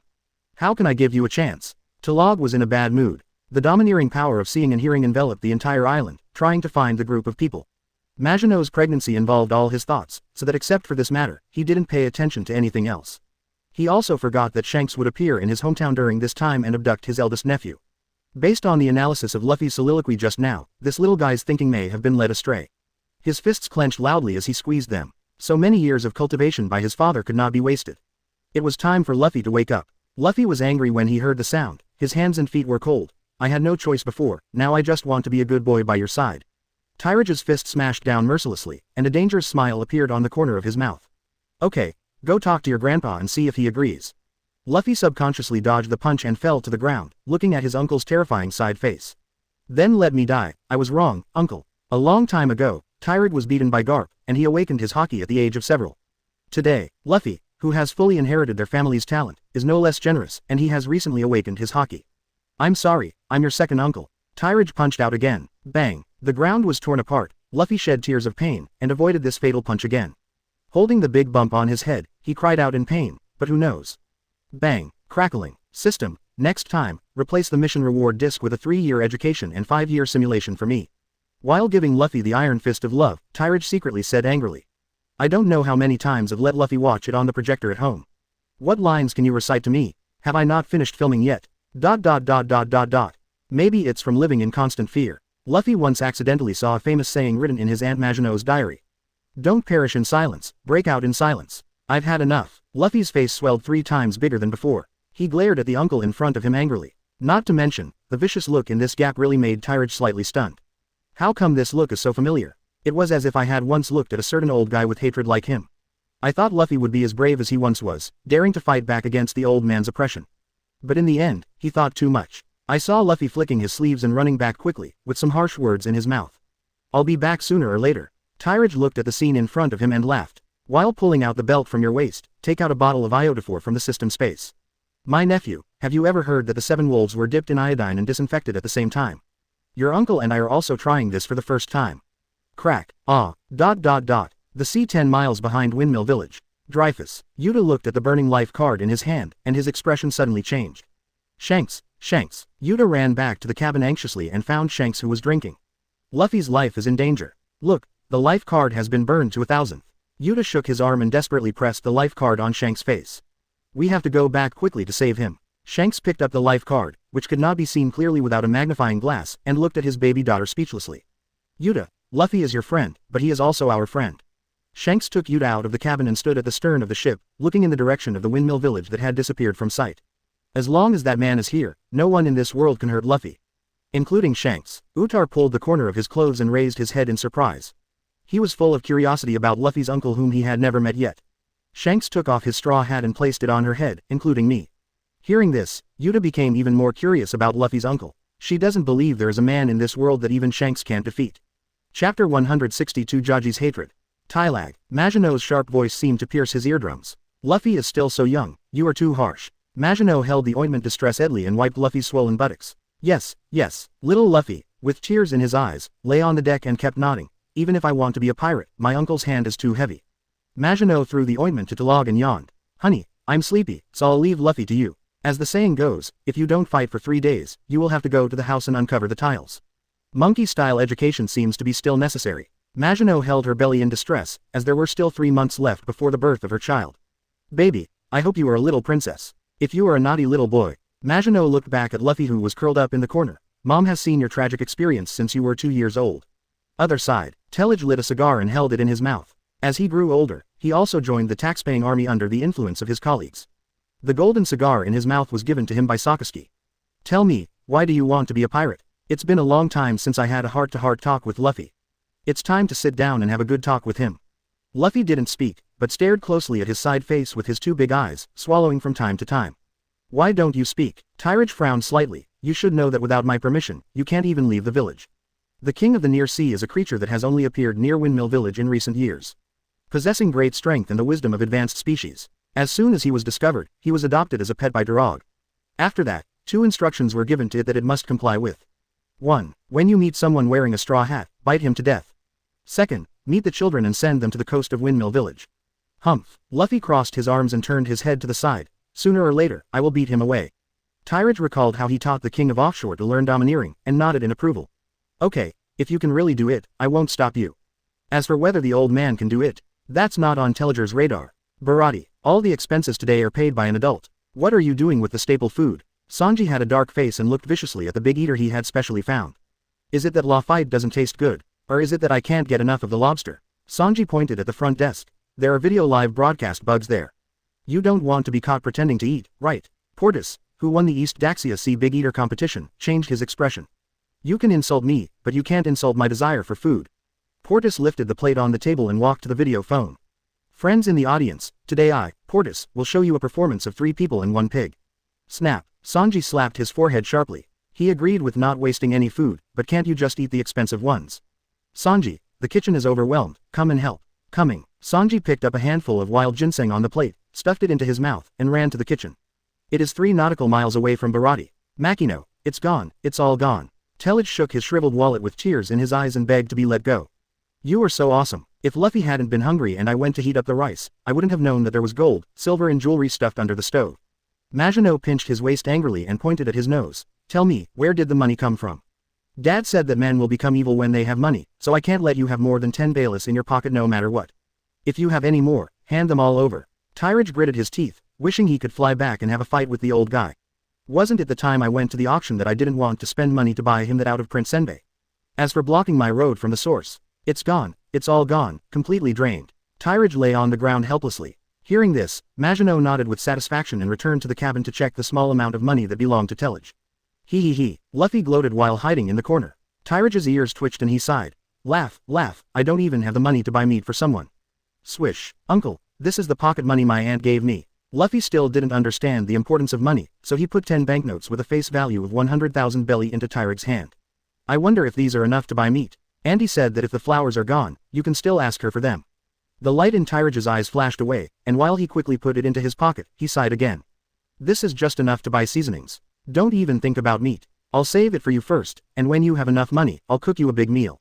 Luffy grinned happily, nodded repeatedly, and drooled his clothes. The meat cooked by his uncle is not very delicious. He will definitely save enough money to buy seasonings and meat as soon as possible. Jaji Ensign, you have drunk enough. Zapu stood beside the ragged Jaji and persuaded him. Red-footed Zapu, right. Jaji raised his head melancholy and pointed at the wine glass. Let Lousy continue pouring, and I won't arrest you. Jaji looked out the window from time to time with eyes full of hatred, hoping that the man would come quickly. Who would know what happened between him who was a Marine major a few years ago and now in such a situation? At this time, he was extremely drunk and roared like crazy. If you don't take it and I don't take it, how will the Warring States General take it? How can we make progress if we don't take the generals of the Warring States period? Jaji stared at Zapu with his bloodshot eyes, pointing to his tattered uniform and the badge on his shoulder. I've lost 2 levels, and I'm not allowed to be promoted for life. Why do you tell me? Why can he have a wife and son who are on the hotbed, and his career path is so smooth? But I stopped here and completely lost my qualifications to pursue Yuan. Zapu's face was ashen. If he couldn't defeat the man in front of him, he would throw him out of his restaurant at any cost. You ask me, how could I know? That man is coming soon, you'd better ask him yourself. Anyway, no matter what you say, I'm just responsible for pouring you wine. Zapu kept saying, and pouring wine in his hands. Jaji waved his arm, which was missing an arm, and continued to roar crazily. The hatred of an entire country hit my base hard before nightfall. If Lieutenant General Kuzan hadn't been nearby, Lousy wouldn't have lost his arm, but his life. His expression suddenly became tender again. Fortunately, Madoka was not at the base at that time. If she was injured, I would rather die to apologize. The voice became ferocious and high-pitched again. Tylag, I must kill you. Chapter 163 Prohibition. Wow, uncle, there is a big fish there, catch him quickly. Luffy excitedly pointed at Barati, who was floating in the sea like a big fish in front of him, his saliva flowing down like a waterfall. Fish, I want to eat fish. Luffy. Maginot put down the newspaper in his hand, walked over with graceful steps, and held his hand gently. That's not food, but the chef up there has cooking skills that are as good as your uncle's. When Luffy heard this, he became excited and his eyes widened. Impossible, absolutely impossible, I don't believe there is a chef in this world who is better than my uncle. Tyrage turned his head slightly and glanced at Luffy, with a hint of majesty in his eyes.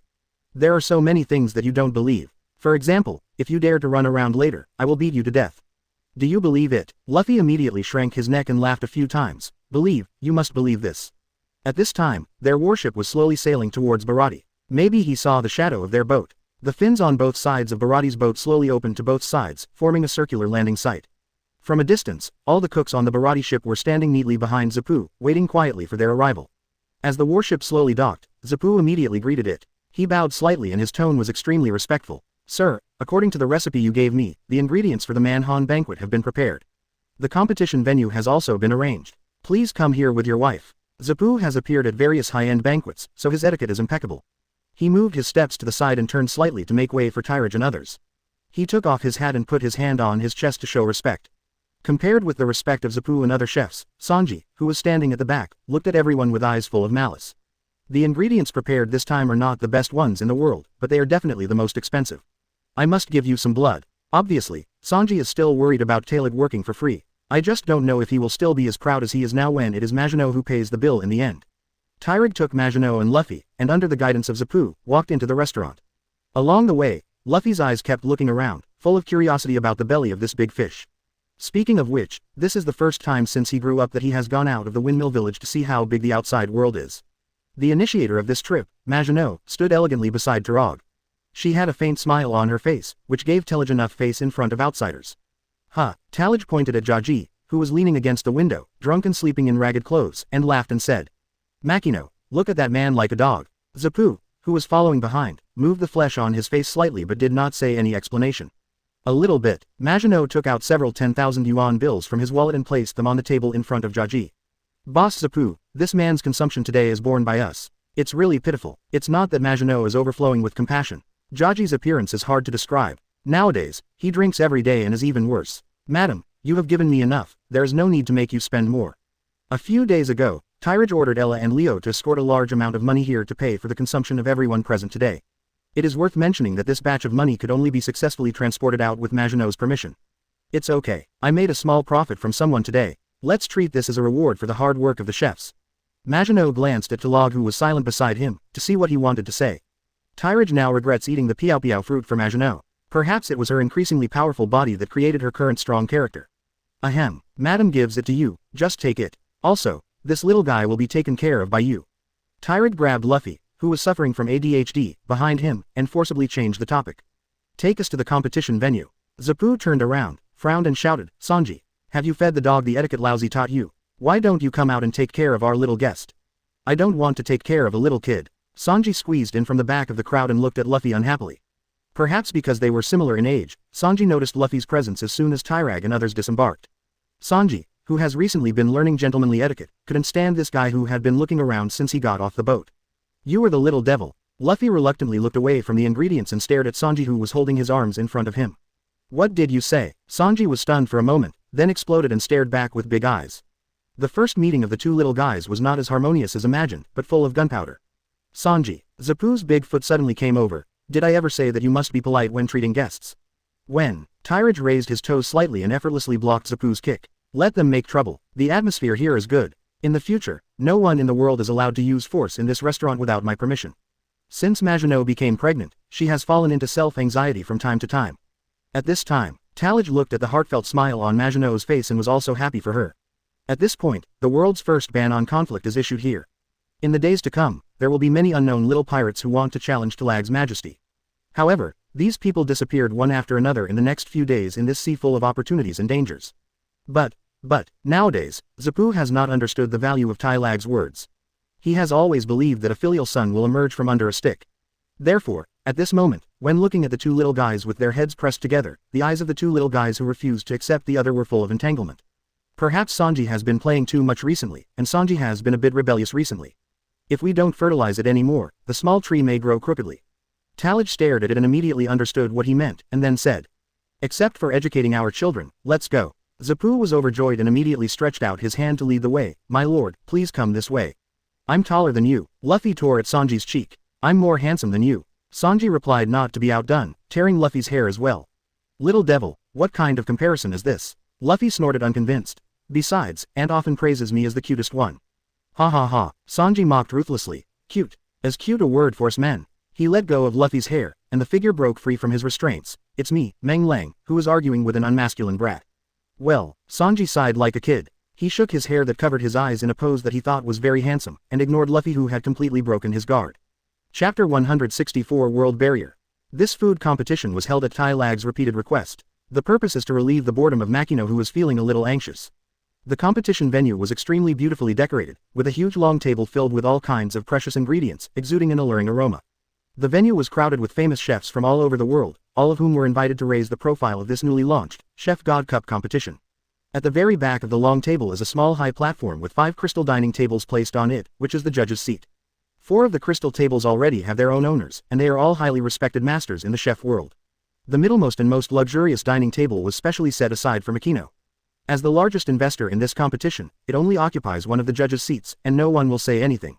Even if they had some complaints in their hearts, they only dared to mutter a few words in their hearts. Those disobedient guys had already been thrown into the trash can in the kitchen by Zapu. You know, the owner of this restaurant is not a good person. His predecessor was a great pirate who escaped unharmed from the Grand Line. This is also a pirate-themed maritime restaurant, a pirate restaurant with an official background. Tyrage nodded slightly, expressed satisfaction with Zapu's work, and decided to take 10% less of this year's income. He took Maginot's hand like a gentleman and helped her sit on the lounge chair covered with snow fox fur in the middle. Tyrage looked into Maginot's eyes with a tender look on his face and whispered softly, "My dear, today I will let you taste the end of the sea, the other side of the broken barrier, the delicacies of a country that has not yet fully awakened, a Manchu Han banquet. The end of the sea is a place that cannot be reached by conventional routes and must be found by another way. This is something that Tyrage has been doing and determining in the past few years. The pirate world is divided into 4 major oceans, the Windless Zone, the Grand Line and the second half of the New World. With the help of the system, Tyrage gained a clear understanding of the world. That is the world he is in now. It is a closed-loop circular world. It is a closed world that no matter how you go, you can't get out. The so-called starting from the upside-down mountain and circling the world will return to the starting point. It's just that people haven't discovered the only exit, the exit out of space and facing the entire world. After discovering this problem, Tyrage was extremely excited, and his sense of belonging in the Cao camp and in the Han dynasty became stronger and stronger. Although he has not yet discovered which part of the world the only exit is located in. But it does not prevent him from transmitting this potential cognitive awareness to his relatives around him. Maginot shook his head helplessly, his brother's delusion seemed to be getting more and more serious. Years ago, One Piece Roger had clearly proven the interoperability of the world's seas, but he was still so persistent. When did your brother start having this idea? Maginot remembered the time when her fruit power went on a rampage and accidentally sent her brother into outer space. I hope I'm overthinking. Maginot smiled and nodded, smiling happily. I believe the food my brother cooks will be delicious. At this moment, Zapu cleared his throat and said loudly, everyone, I don't need to say more about the gold content of today's Master of Chef competition. I believe there are few competitions anywhere that can bring together the world's top culinary masters. The 4 above are the Beto of our chef world. I believe that with them as judges, no one will question the fairness of this competition. As for, Zapu raised his head in embarrassment and looked at Tyrage's wife, the considerate Maginot. Maginot slowly stood up with the support of Tyrage and nodded slightly to everyone present. I only taste my husband's cooking, and I don't comment on the master's present. Bang bang bang, everyone present applauded the considerate Maginot. In recent years, news of Tyrage has spread throughout the world. With his arrival, no one dared to question Maginot's authority. But that doesn't mean they won't have complaints in their hearts. This lady is so beautiful. Sanji hid behind the crowd, showing signs of being a playboy. How can it be repaired? Sanji stared at the handsome Tyrage next to Maginot. I secretly lamented that a flower was stuck on the cow dung. He quietly reached out and dug it out, and his face turned down in frustration. I was born at the wrong time.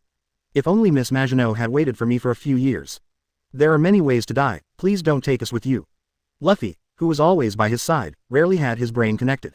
He covered Sanji's foul mouth and his whole body trembled nervously. My uncle's ears are very good and he can accurately hear the sound of mosquito wings flapping 100 meters away. With his doting personality towards his aunt, if he heard Sanji's whisper, everyone would suffer along with it. You brat, what are you doing? Sanji broke free from Luffy's restraints and was about to curse. Wow, a kitchen knife flew past the side of his face with precision, cutting off a strand of his yellow hair. Compared to Sanji who was about to pee with fear, Luffy breathed a sigh of relief. He knew that after this stabbing, his uncle would not do anything that would endanger other people's lives. Hey, Sanji's face was dull, and he ran out under Luffy's pull. The two hid in a deserted corner and began their formal heart-to-heart communication. Return to Tyrage. Brother, did you throw something out just now? Tyrage's movements were so fast that no one except Maginot beside him noticed anything unusual about him. It's okay, there's a buzzing mosquito, I'm upset when I hear it, I'm just scaring him. The smile on Tyrage's face reached his eyes, and no one knew what he was laughing at. At this time, after Zapu finished arranging the contestants, he looked at Tyrage on the stage. Tyrage walked to his position and raised his hand slightly to indicate that the game could begin. After Zapu gave the order, all the chefs took action quickly. Zapu immediately returned to his seat and began to cook his exquisite dishes. This time the Master of Chef competition is slightly different from the past. It is a competition in the form of a team of chefs. Most master chefs bring other chefs from their own restaurants to compete. Zapu also led his team of pirate chefs to cook in an orderly manner, and so did everyone else. Among these chef teams, only Tyrage is always alone. Brother, let me help you. Seeing this situation, Maginot on the stage applied to join the war. You know, her cooking skills are not very simple either. Tyrage is a professional knife player, and combined with his understanding of cooking skills, he is not much slower than others in handling ingredients. On the contrary, because he is the only one here, he can show off his skills and use the chopper trick to make a drizzle, and he is much faster than other teams. It's hard for your husband to cook again, just wait and eat. Tyrage's mind was focused on the processing of various ingredients. While responding to Maginot, he shouted, the mighty Tianlong. A palm packed with concussive force was slapped on the chopping board, and as the ingredients rose and fell, countless tiny chops were made. In an instant, the essence of all the ingredients is separated. Is this a dimensionality reduction strike? A chef asked. It was his first time to see someone cooking with kung fu. In this small moment of confusion, the temperature of the oil in the spoon in his hand was not controlled well, and it smelled like paste. Jury seat. An old man with missing front teeth on the far left moved his nose slightly, frowning and raising his red card for elimination. The level of players in this competition is no less than any other world competition. As one of the top chefs in the world, but with such poor willpower, you were eliminated. Chapter 165 Sanji's Dream. In the back kitchen, the light shines softly. Luffy's eyes widened with disbelief on his face as he stared at Sanji in front of the chopping board. Sanji was wearing a chef's uniform as white as snow, and his golden hair shimmered slightly under the light. "Are you a chef too?" Luffy asked curiously. However, Sanji seemed oblivious and continued to play with the ingredients in his hands absent-mindedly. His eyes were empty and lifeless, and his thoughts were already drifting to that distant place. The knife in his hand slid over the ingredients like a machine, and he couldn't feel the fire-like passion for cooking that he used to have. Memories came flooding back. Patty and Carne walked into the restaurant with a swagger, a look of disdain on their faces. Petina's always slightly frowning brow seemed to express his dissatisfaction, and he reprimanded Sanji loudly.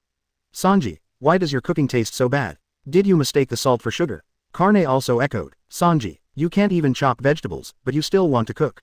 Go and wash the dishes." Their words were like sharp thorns, piercing into Sanji's heart. Recalling the taunts they had made time and time again during these days, Sanji clenched his fists unwillingly. He had to admit that his current cooking skills still needed to be improved. However, their ruthless ridicule and doubts about his dreams were what he couldn't bear the most. "All blue. That doesn't exist at all. Stop wishing, Sanji." Patty's sarcastic voice echoed in his ears again. Sanji's mind recalled the scene when he heard the legend, "All blue," for the first time as a child. At that time, he was just a child, quietly hiding in the corner of the family, secretly reading a worn-out book. All blue, described in the book as a dreamland with all the cooking ingredients from the four oceans. The ingredients there are rich and diverse, like a dazzling treasure, and it is the supreme holy place in every chef's heart. From that moment on, Sanji secretly vowed to find all blue, and see with his own eyes this treasure that belongs to the chef world. But now, his dream has been ruthlessly laughed at by the people around him.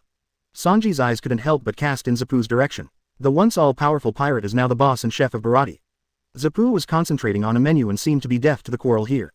Sanji felt a deep disappointment in his heart. Obviously this dream belongs to both of them, but Zapu always stays out of it, while he himself is trapped in the cynicism of others. Time returns to the present. Sanji put down the potatoes in his hands. The anger and disappointment in his heart were like raging waves, making him unable to concentrate on his work. He turned to look at Luffy, the little follower, who had been following him. "What's your name?" Sanji's voice was hoarse, with a hint of exhaustion. Luffy was slightly stunned, obviously not expecting Sanji to take the initiative to talk to him. His face showed a row of neat white teeth, and he grinned and said, "My name is Monkey D. Luffy, and I am the man who wants to become One Piece." One Piece. The potatoes in Sanji's hands fell to the ground, and his pupils gradually shrank. His heart was filled with shock. Does this guy know what he is talking about? All blue already feels incredible. What's more, on the vast sea, everyone is flocking to it, but there is only one throne, One Piece. Luffy looked at Sanji's reaction with a hint of pride on his face. "How is it? It's awesome. I will definitely become One Piece. The promise with Yuta is still in my ears. One day he will find a group of friends who are even more powerful than Shanks and the others. Find the world's greatest treasure and become a more powerful pirate than Shanks." Sanji was silent for a moment, then slowly said, "You guys are really a little lunatic." The corners of his mouth raised slightly, revealing an imperceptible smile. "Maybe, this little devil with crazy ideas can bring him some inspiration." The competition venue in the restaurant is lit up with lights. Mackina's dining table is already filled with 107 delicacies of various colors and fragrant aromas. At first glance, it was pleasing to the eye and attracted the attention of several other judges present. After some comparison, the delicacies cooked by other chefs at their table no longer looked so delicious. "I don't know how long it took. It's the last dish." Tyrage stretched and prepared to make the last and most difficult dish, yellow croaker in soup. There are 3 difficulties with this dish. First, the whole yellow croaker must be deboned without damaging its shape, which requires extremely high knife skills and experience from the chef. Although Tyrage didn't have any experience in making this dish, with his superb knife skills, it wasn't too difficult to deal with it. The second is the cooking of the soup. The soup should be delicious and rich, and complement the taste of the yellow croaker. And Tyrage selects the best ingredients in the world. Even if a person who doesn't know how to cook comes to take over, the soup will not taste bad. The third is to pour soup, fry, and bake. During the soup filling process, it is necessary to ensure that the soup does not leak. And the subsequent cooking steps such as frying and baking must be just right to make the fish crispy on the outside and tender and juicy on the inside, while retaining the deliciousness of the soup. And with the help of Tyrage's domineering power to predict the future. Basically, you can complete these tedious steps successfully without making any mistakes. Bulu bulu bulu. Just when Tyrage was about to complete the last step, the dedicated phone on his waist rang at an inappropriate time. This is a phone bug that only his direct subordinates can contact. Tyrage's ears moved slightly, but he ignored the urgent call from the phone bug. After all, there are 108 courses in the Manchuhan banquet, and now only the last one is left, so we must make it a successful conclusion no matter what. "Brother, didn't you realize that you have already won?" Maginot's clear voice sounded from his ears. "You've done enough. Ella's phone calls still need to be answered." Maginot came over and reminded him, pointing to the exclusive phone bug on his waist. She knew very well that Ella would never take the initiative to contact her brother when there was no major incident. Since he contacted me, there must have been some big event that he couldn't solve. I haven't finished it yet, so I win. Tyrage gradually came out of his cooking world and raised his head in confusion. At this time, night has completely fallen. He is already surrounded by famous chefs from all over the world. Even the 4 highly respected judges stood behind Tyrage with dumbfounded eyes, observing and studying from a distance. As for the so-called reviews, they think they are not qualified to comment on the true gods in the chef world. Chapter 166 Yuta singing. A certain sea area 9 years ago. The red-haired pirate's ship had just experienced a fierce battle. The smoke of gunpowder has not yet cleared, and the faces of the crew members are filled with the joy of victory and fatigue. Shanks stood on the bow, his black cloak flapping in the sea breeze. His deep eyes shone with wisdom and courage, and the slightly raised corners of his mouth always seemed to have a faintly confident smile. "Boss, there's a lot of loot this time," Jesus Bu shouted excitedly, with dozens of boxes of different sizes piled up in front of him. Shanks nodded slightly, with a smile on his lips. "Brothers, let's start dividing the spoils." "Oh," all the cadres responded one after another. "They're the purest pirates, treasures and so on, no one dislikes them." They began to clean up the loot, and one of the largest boxes attracted everyone's attention. Just because Beckman vaguely seemed to hear a vague sound from the box. When this gorgeous box was slowly opened, everyone was stunned. Shanks even covered his head. He was stunned on the spot. What is going on?" Beckman's eyes widened and his mouth opened wide, his face full of shock and disbelief. Jesus Bu even rubbed his eyes, questioning his eyes for the first time and thinking that he was hallucinating. "I saw a little baby lying inside. Her face was as red as a ripe apple, delicate and delicate. The little nose twitched slightly, as if exploring this strange world. Half of her hair is as red as flames, and half is as white as snow, slightly curled, and exuding a faint milky fragrance. Wow. The baby's delicate little hands stretched out to the sky, as if greeting everyone. Shanks was stunned for a moment, feeling unspeakable surprise in his heart. He walked forward slowly and gently picked up the baby. His gentle, watery eyes seemed to melt the hardest ice in the world.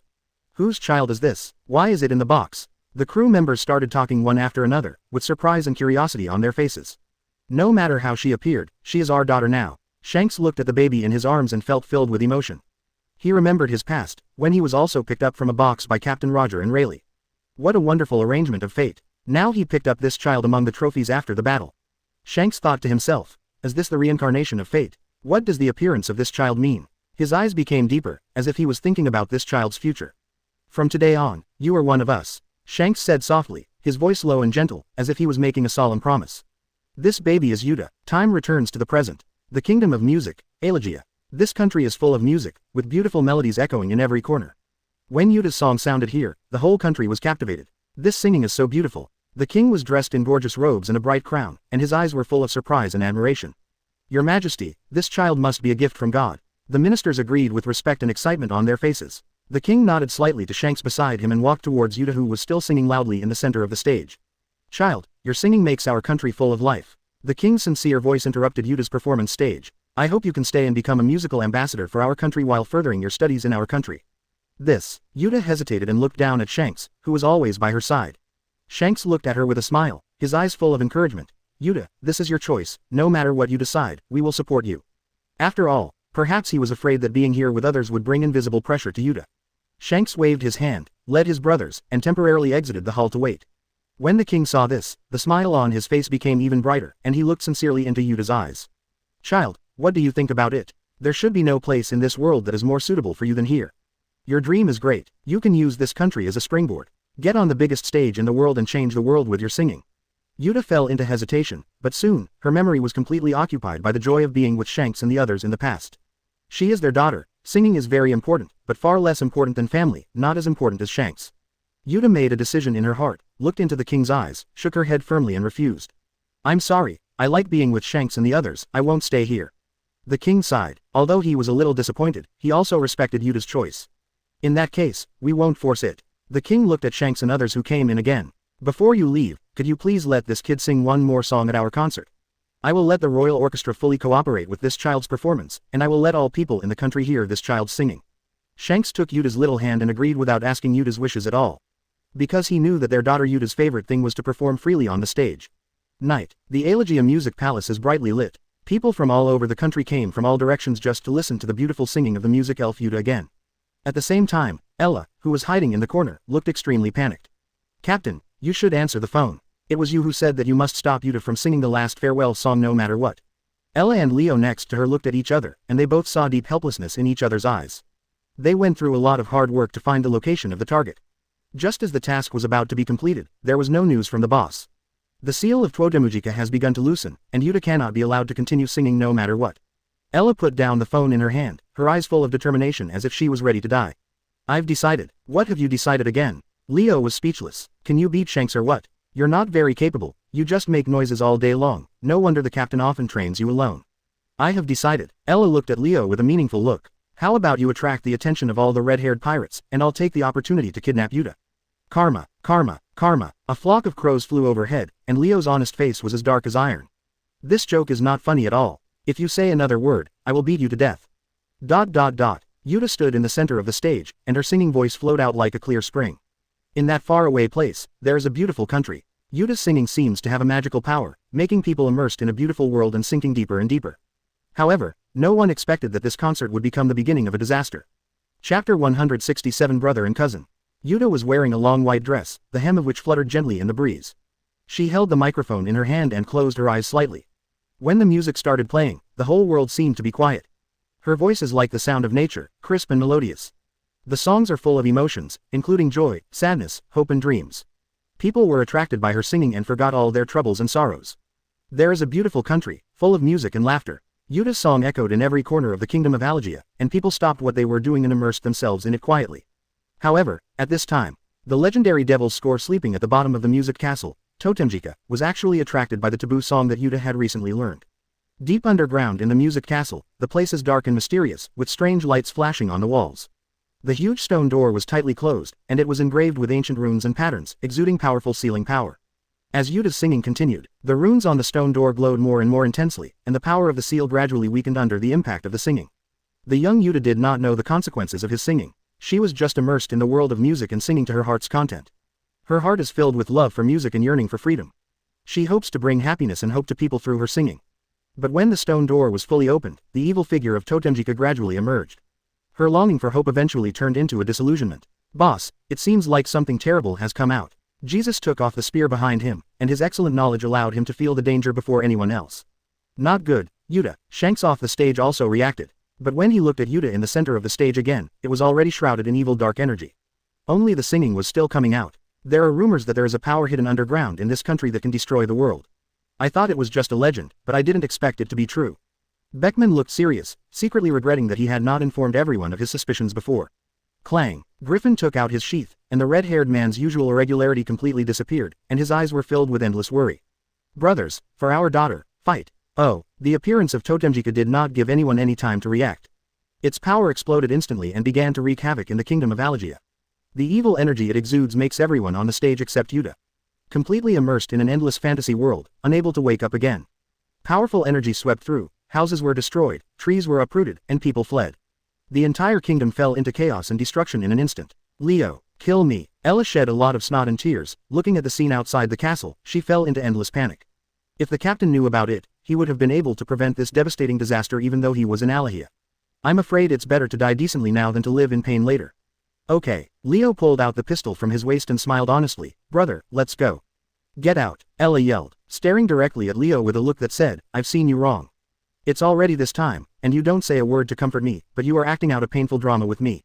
He drew his gun immediately after a disagreement. Are you still the good brother I have known for 6 years? Leo had no intention of playing tricks with him at this time, and looked solemnly at the black shadow in the air. Nearly half of the country has fallen. The captain once said that with our strength, it is best not to get close to it. Totemjika in midair has been completely formed. A huge humanoid creature with no lower body, short yellow hair, a white face and a long nose, a grin full of fangs, a black hole in the right eye, and a red cross in the left eye. Leo looked at the red-haired pirates waiting below him and suddenly roared. But as a marine, I can't turn a blind eye to this and let this country perish. I can't do it. Leo turned back fiercely. What about you, Ella, do you want? Yes, you heard it right. Ella held the black phone in her hand and glanced at Leo, whose blood boiled in the blink of an eye. Captain, Leo has applied to sacrifice himself to save the country while you are here. What do you think? See restaurant, Barati. Maginot had already fallen asleep in the prepared room, and Talog stood alone on the deck. A playful smile appeared at the corner of his mouth, and he spoke 2 words to the phone bug. That's right, Kacha, Leo. A heart-wrenching tear streaked down his cheek. I drank until I was 70% drunk. You lied to me and made me cry. I give you my heart, and you pour your urine on me. I treat you as my brother, and you treat me as your cousin. ... It's so late, what is uncle doing here? Shish. Luffy in the corner covered Sanji's mouth. I already have a long memory, why haven't you, who was almost killed by a knife, not yet. Luffy disliked Sanji for talking too much and not having a long memory. Sanji also reacted instantly, but it was already too late. Tyrage had already discovered the two little guys hiding in the dark. While putting away the phone bug in his hand, he sighed secretly. Come out, you two. Don't you really think that I can't find you if you don't make a sound? I blame you for being a guy who only cares about eating but not fighting. Luffy pouted and looked at Sanji with contempt. I didn't mean it. Sanji stared back without any shame, looking at the two little devils walking out angrily, not to mention that when Luffy and Sanji were young, standing together, there was an inexplicable feeling of disharmony. Tyrage asked Luffy and the others to come out for no other reason. It's just that he will leave here for the time being, and Maginot cannot be left without someone to take care of him. Therefore, he could only ask these two guys, who were not usually serious, to take care of Maginot for him for a while. Luffy, don't you always say that you are an adult? Tyrage ruffled Luffy's hair and looked at him with a softer face than ever before. Uncle, please be normal, I'm afraid of you. Luffy rubbed the goosebumps on his arms, but his pores were so frightened by Tyrage. Sanji didn't understand the truth and stood aside, looking at Luffy with eyes full of contempt. HMPH, you brag to me about how awesome you are, but then you become so helpless when you see your uncle, you're such a big talker. Sanji muttered to himself, looking at his trembling nephew. Tyrag's face was as dark as iron. Lousy is your uncle, hello. He couldn't help roaring out. Even if I scare you 521 times, beat you 857 times, and throw you off cliffs and mountains countless times, you have to know that uncle still loves you. Looking at Tyrage, who was sincere and showing his true feelings, Sanji felt that if he had no ears, he might be moved by his acting skills. Also, and thrown into the deep sea 99 times. You know I can't swim. Luffy raised his hand tremblingly and reminded him kindly. Tyrage picked his nose indifferently. That's what your grandfather asked. It has nothing to do with me. He said you must learn to swim and become an excellent marine like him. Luffy said. I thank your whole family. Wrong. Why did the topic go off track without realizing it? Well, it's all Luffy's fault. As long as he is with this little guy, even he becomes deviant. Chapter 168 For Our Daughter. Getting back to the topic, Tyrage coughed and regained his former majesty. Your uncle, I have to go out for something. You should take care of your aunt for me. You should know that she is pregnant with the baby, right? Tyrage looked at his nephew who was missing a string in his head worriedly. He was really worried about leaving him to take care of him. Ever since Luffy could remember, Maginot had the deepest impression on him, and he also liked this gentle aunt the most. Every time his uncle and grandpa ravaged him together, there was always someone standing behind him to comfort and care for him, and this person was Maginot. Luffy patted his chest and promised decisively, Uncle, go on your way with peace of mind. Auntie leaves it to me, don't worry. Seeing Luffy's serious expression, logically there shouldn't be any big problem, but why is Tyrage even more worried? It's better to give this little guy some benefits. It can also be regarded as a talisman bought for Maginot. Before I come back, take good care of your aunt. I won't have anything to do with your dealings with those pirates and bandits in the future. Really? Luffy raised his head excitedly, his eyes full of disbelief. He instantly fell into his own world and began to have wild thoughts, with a silly smile on his lips. Do I seem like someone who doesn't keep his promise? Tyrage smiled jokingly. Anyway, he doesn't care. There is still an old guy watching covetously. It's great to be young, believe whatever you say.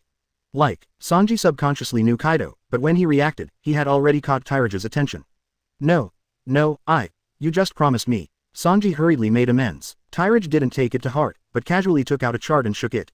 I remember I got a chart to All Blue a few years ago, but I don't know if anyone wants it. While you're gone, leave Miss Maginot's nutritious meal to me. I promise there won't be any flaws, otherwise I'll chop it up for you. Sanji's excited Kaido. Not long after, he met Luffy in the fantasy space. Soon, the two little guys who came back to their senses, armed with knives, guns, sticks, pots and pans, went straight to the room where Maginot was. They decided to guard Tyrage every step of the way while she was away. As for sleeping, they said, only those who are of no use to the world will sleep. At this point, Tyrage felt relieved. He won't be gone for too long. In fact, these two little guys just think too much. In recent years, trying to meet pirates in the East Daxia Sea has been as difficult as finding a needle in a haystack. Even if there is, I think it won't be very laborious to deal with the remaining shrimps with the help of Zapu in the back kitchen who has sailed on the Grand Line for a period of time. It's time to use that. There is no moon in the sky tonight, and the sea is pitch black without any light. Tyrage looked at the abyss-like sea, his eyes filled with depth. System, are you sure this fruit does not need to be restricted by seawater? A snow-white thread-shaped fruit appeared in his hand. It is the one that was once rewarded by the system, the concept type, fantasy beast species, and space dragon form devil fruit. Who wakes up from the big dream first? I know it all my life. After many years of accumulation, when the system was turned on again, the system was full of emotion for this dream-like system life. Just to be honest, the next time we meet will be 10 years later. Tyrage said calmly with an expressionless face. Look, you are in a hurry. Produced by the system, it must be a high-quality product. Host can eat it with confidence. This fruit does not belong to this world and is not affected by the will of the ocean in this world. Okay, I understand, you can kneel down now. No, it's hard to get out once. The system has been hit too many times, and the current state of mind has long been trained as hard as iron. Dao Xin can no longer be broken by Telage's simple words. On the contrary, I have the courage to walk towards the mountain if the mountain does not come towards me. I actually issued the task directly. System mission release. Go Quan lives in troubled times, and does not seek to learn and reach. I haven't posted it for a long time, I forgot the words. Click. Tyrage rolled his eyelids in disdain and bit into the devil fruit in his hand. Hiss. Am I crazy? It's not from the same world, so why does it still taste the same? If you want to send it quickly, Lousy has to go to work. Staring at the virtual image in front of him with red eyes. Okay, system mission released. To save the country from crisis, I have sought the honor of being promoted to general. Allegia is in danger of destroying the country. Please use the fruit's ability to open the door to space and go here to completely solve the source of the disaster. If the casualties exceed 50%, the mission will fail. If the casualties exceed 50%, the mission will succeed. Reward. Random spirit beast from another world 1. The current national casualty rate is 45%. Quote question mark question mark question mark quote. So what's the point of sending this mission? Show off. Allegia. Boss, this thing is too hard. Jesus Bu loaded a few more bullets with a look on his face. Bang. A bullet entwined with domineering energy shot straight into Totemjika's eyebrows in midair, but it did not cause the slightest wave. Beckman also kept shooting. Conventional attack methods are almost unable to cause damage to Totemjika. A bullet containing all his skills directly penetrated Totemjika's body, forming a dark energy black hole, but it healed quickly. This powerful recovery power makes him almost immortal, without any weaknesses. Beckman's brows were squeezed together. Since their voyage, he said unceremoniously that this guy was the most difficult enemy they had encountered. Shanks' god fled without success. He looked at the scorched earth around him, and his heart was full of worries about Yuta's safety. Half of the country has completely fallen. Brothers, prepare for the final awakening. Powerless, unable to stop, unable to fight. Shanks' Griffin came out and stuck straight on the ground. It seems that the only thing they can do now is wait. Waiting for Yuta to lose strength, Totemujika loses the support of the power of singing and dissipates by itself. But we really have to wait until then, judging from its current destructive power. This country with the reputation of being the country of music, Allegia, is afraid that it will completely disappear from the world map. Boss, our daughter is kind, I always firmly believe this. Beckman lit a cigarette and took a long drag. Jesus Bu slowly lowered the spear in his hand and took over Beckman's unfinished words. If she knew that it was her singing that led to the destruction of this country, the huge psychological burden and guilt would cause indelible trauma to her kind heart. The cigarette in Beckman's mouth burned out, and sadness filled his eyes. He took another one. This is not a pain that a young woman can bear. After this incident, the world government will also regard Yuta as a threat, so, boss. Everyone looked at Shanks, who was sitting on the floor without saying a word, wanting him to make the final decision. Although on weekdays, their boss would be a little unruly. But when encountering something difficult to make, everyone will listen to his orders unconditionally. Shanks slowly stood up and took off the straw hat on his head. As if through the barrier of space, his deep eyes saw Yuta, who was still singing loudly in the castle. Anyone can be confused, but he, as the captain, cannot. Without his companions reminding him, how could he not understand these principles himself? Let us bear all the consequences. Shanks clenched the straw hat in his hand and looked at the brothers surrounding him with firm eyes. In order to keep that child's inner purity and continue to pursue her dream, let us bear the sin of destroying the country. Oh, everyone breathed a sigh of relief and responded in unison. Shanks pulled out the griffin on the ground, looked around at the miserable scene with shame, and murmured to himself. After this incident, I'm afraid I will be hunted by that man for several years. Chapter 169 The Battle of Uta. The singing continues, but the destruction remains the same. This country, once full of music and laughter, is now in ruins. Gunsmoke filled the air, flames shot into the sky, and the dilapidated buildings were like tombstones eroded by time, telling of the glory of the past and the despair of the present. At this time, Tyrage was feeling the powerful power brought by the space dragon fruit in his body.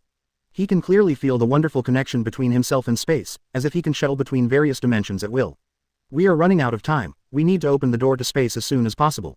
Looking at the changing casualty data on the system panel, he is now racing against time with his own understanding. Recalling the moment he bit into the fruit, the unbearable taste was still fresh in his memory.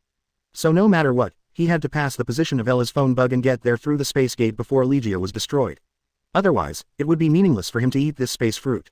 Deep within his body, the power of the space dragon was surging like a raging torrent. He could feel that his body was undergoing subtle changes, as if it was integrating with the space. Gathering the fingers into claws, the feeling of fragmentation arises freely in the heart. Every breath and every movement can cause fluctuations in the surrounding space.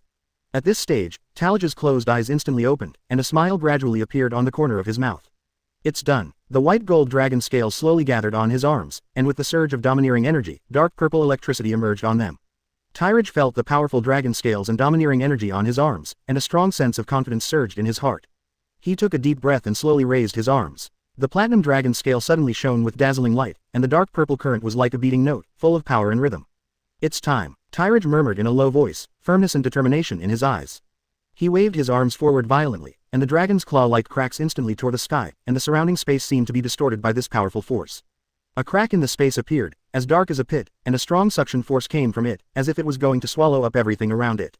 Tyrage's claw containing the power of space swung out again, and the space crack completely stabilized, standing in the air like a heavenly gate. Seeing this, he no longer hesitated. With a dragon roar that resounded in the sky, a long white dragon rose into the sky and flew into the space crack in front of him. Elegia, Shanks and others stood on the ruins with heavy hearts. Boss, we found it. Beckman's excited voice came out from among a pile of books. But looking at the awkward and difficult words in the ancient book, his excited heart sank to the bottom again. What's wrong? Shanks' eyes lit up and he came over instantly. There was still quite some time before Yuta was exhausted, and the inner condemnation made it impossible for Hongfa and others to sit back and watch the country's demise. Under the leadership of Beckman, who was known as the most powerful brain, they collected all the ancient books they could in a very short period of time. The purpose is to find a way to defeat Totemjika. How's it going? Did you find a way? The smile in Shanks's eyes reached straight to the bottom of his eyes. Tell the brothers, my Griffin is getting thirsty. Yes, my gun is almost rusty. Jesus Bu also joked with a smile. The other members of the red-haired pirate group were also full of joy, and their hopeful eyes were focused on Beckman, waiting for his good news. But what Beckman said next was to disappoint them. I'm sorry, everyone. Beckman lit a cigarette and puffed away. No matter how hard we try, we can't defeat that guy. Hey, Jesus Bu frowned and took a step forward. What are you talking about? Are you looking down on the boss, or are you looking down on us? Jesus Bu. Shanks grabbed the emotional Jesus Bu and said in a calm voice, Beckman must have a reason for saying that. Listen to what he has to say. The fire of hope that had just risen was extinguished again, and everyone's mood was somewhat depressed.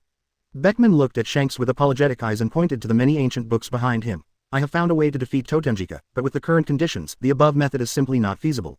Shanks frowned. What exactly needs to be done? I can make you, who has always been calm, say there is no hope. Beckman sighed. Totemujika is a music demon, sealed between the real world and the other world. It will only be effective if people from two worlds attack him at the same time and the attacks are at the same location.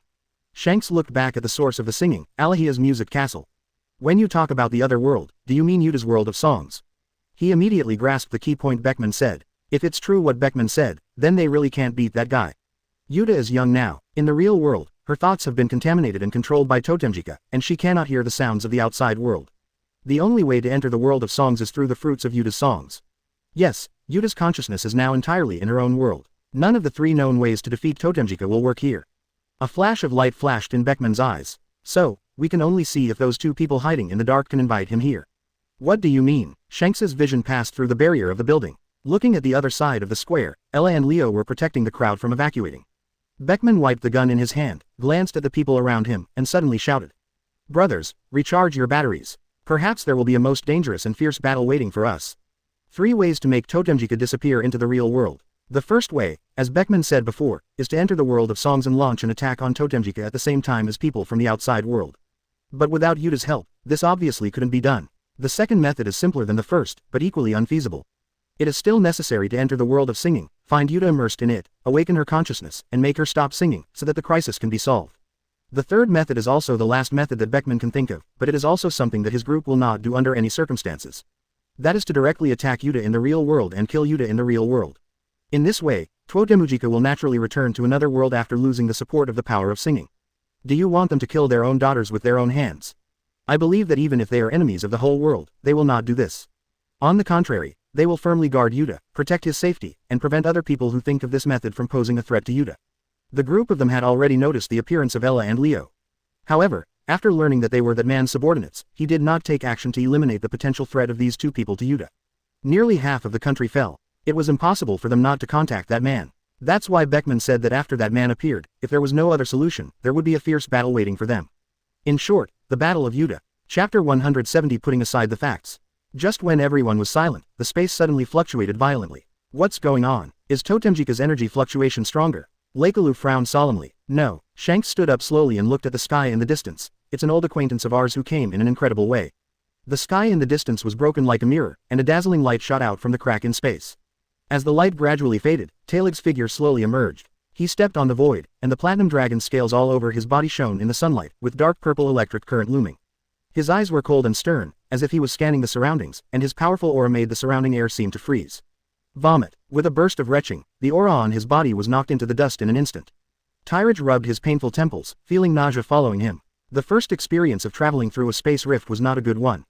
He now felt as if he had bungee jumped tens of thousands of times in an instant, and then rode a light-speed roller coaster thousands of times.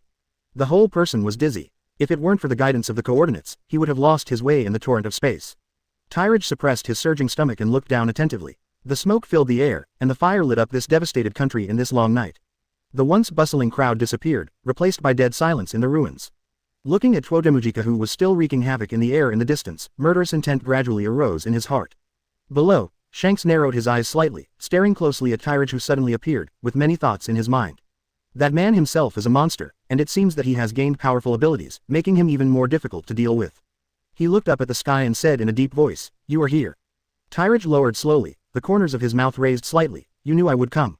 Ella and Leo, these two losers, look like they are still not practicing yet.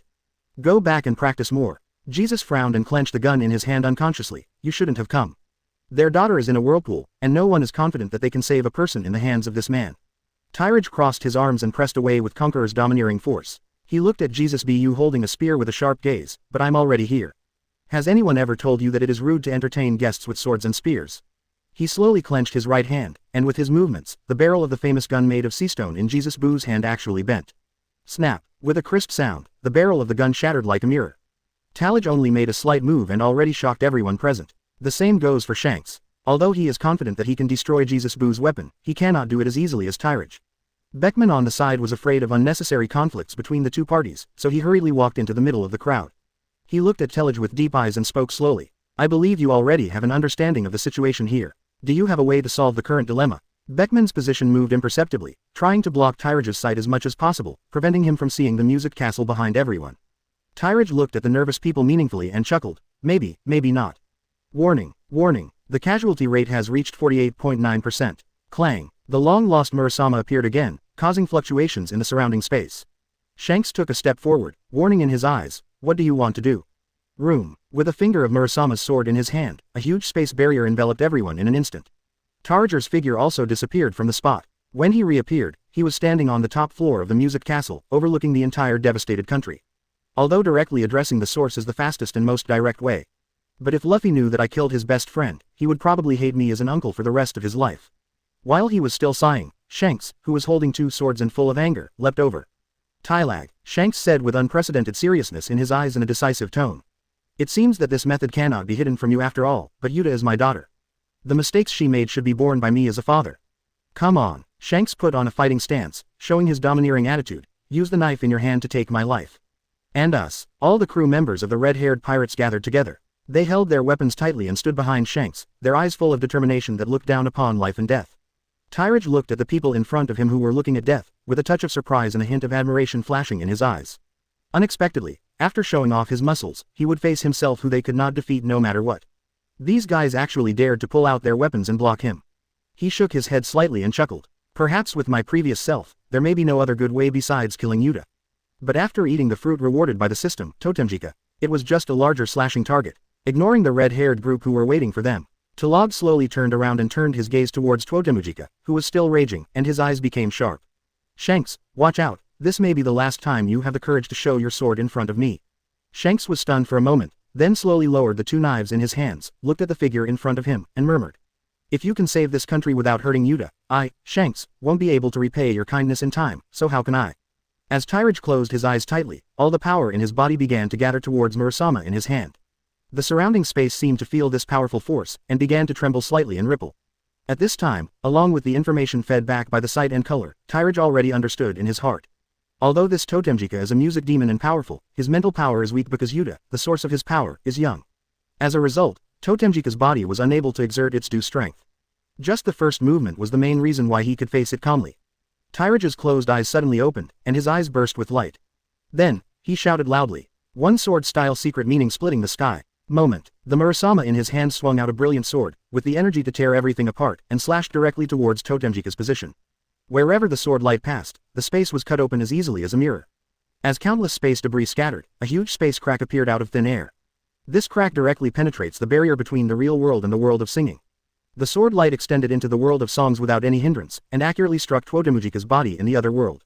At the same time, Tramjika in the real world seemed to be hit by this invisible force, and his body trembled violently.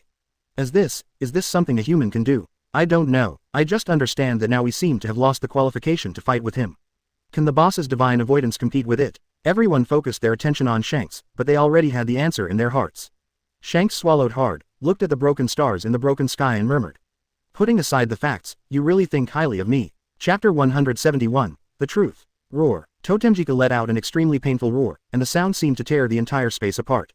It twisted its huge body wildly, trying to break free from the shackles of the fatal blow. However, the power of Talago's first attempt to use the fruit's ability and slash it out with all his strength was so astonishing that it could not compete with it. It is already limited by Yuta's spiritual power and cannot start subsequent movements to resist. Under the impact of this sword light containing powerful spatial power, it seemed even more powerless and helpless to parry.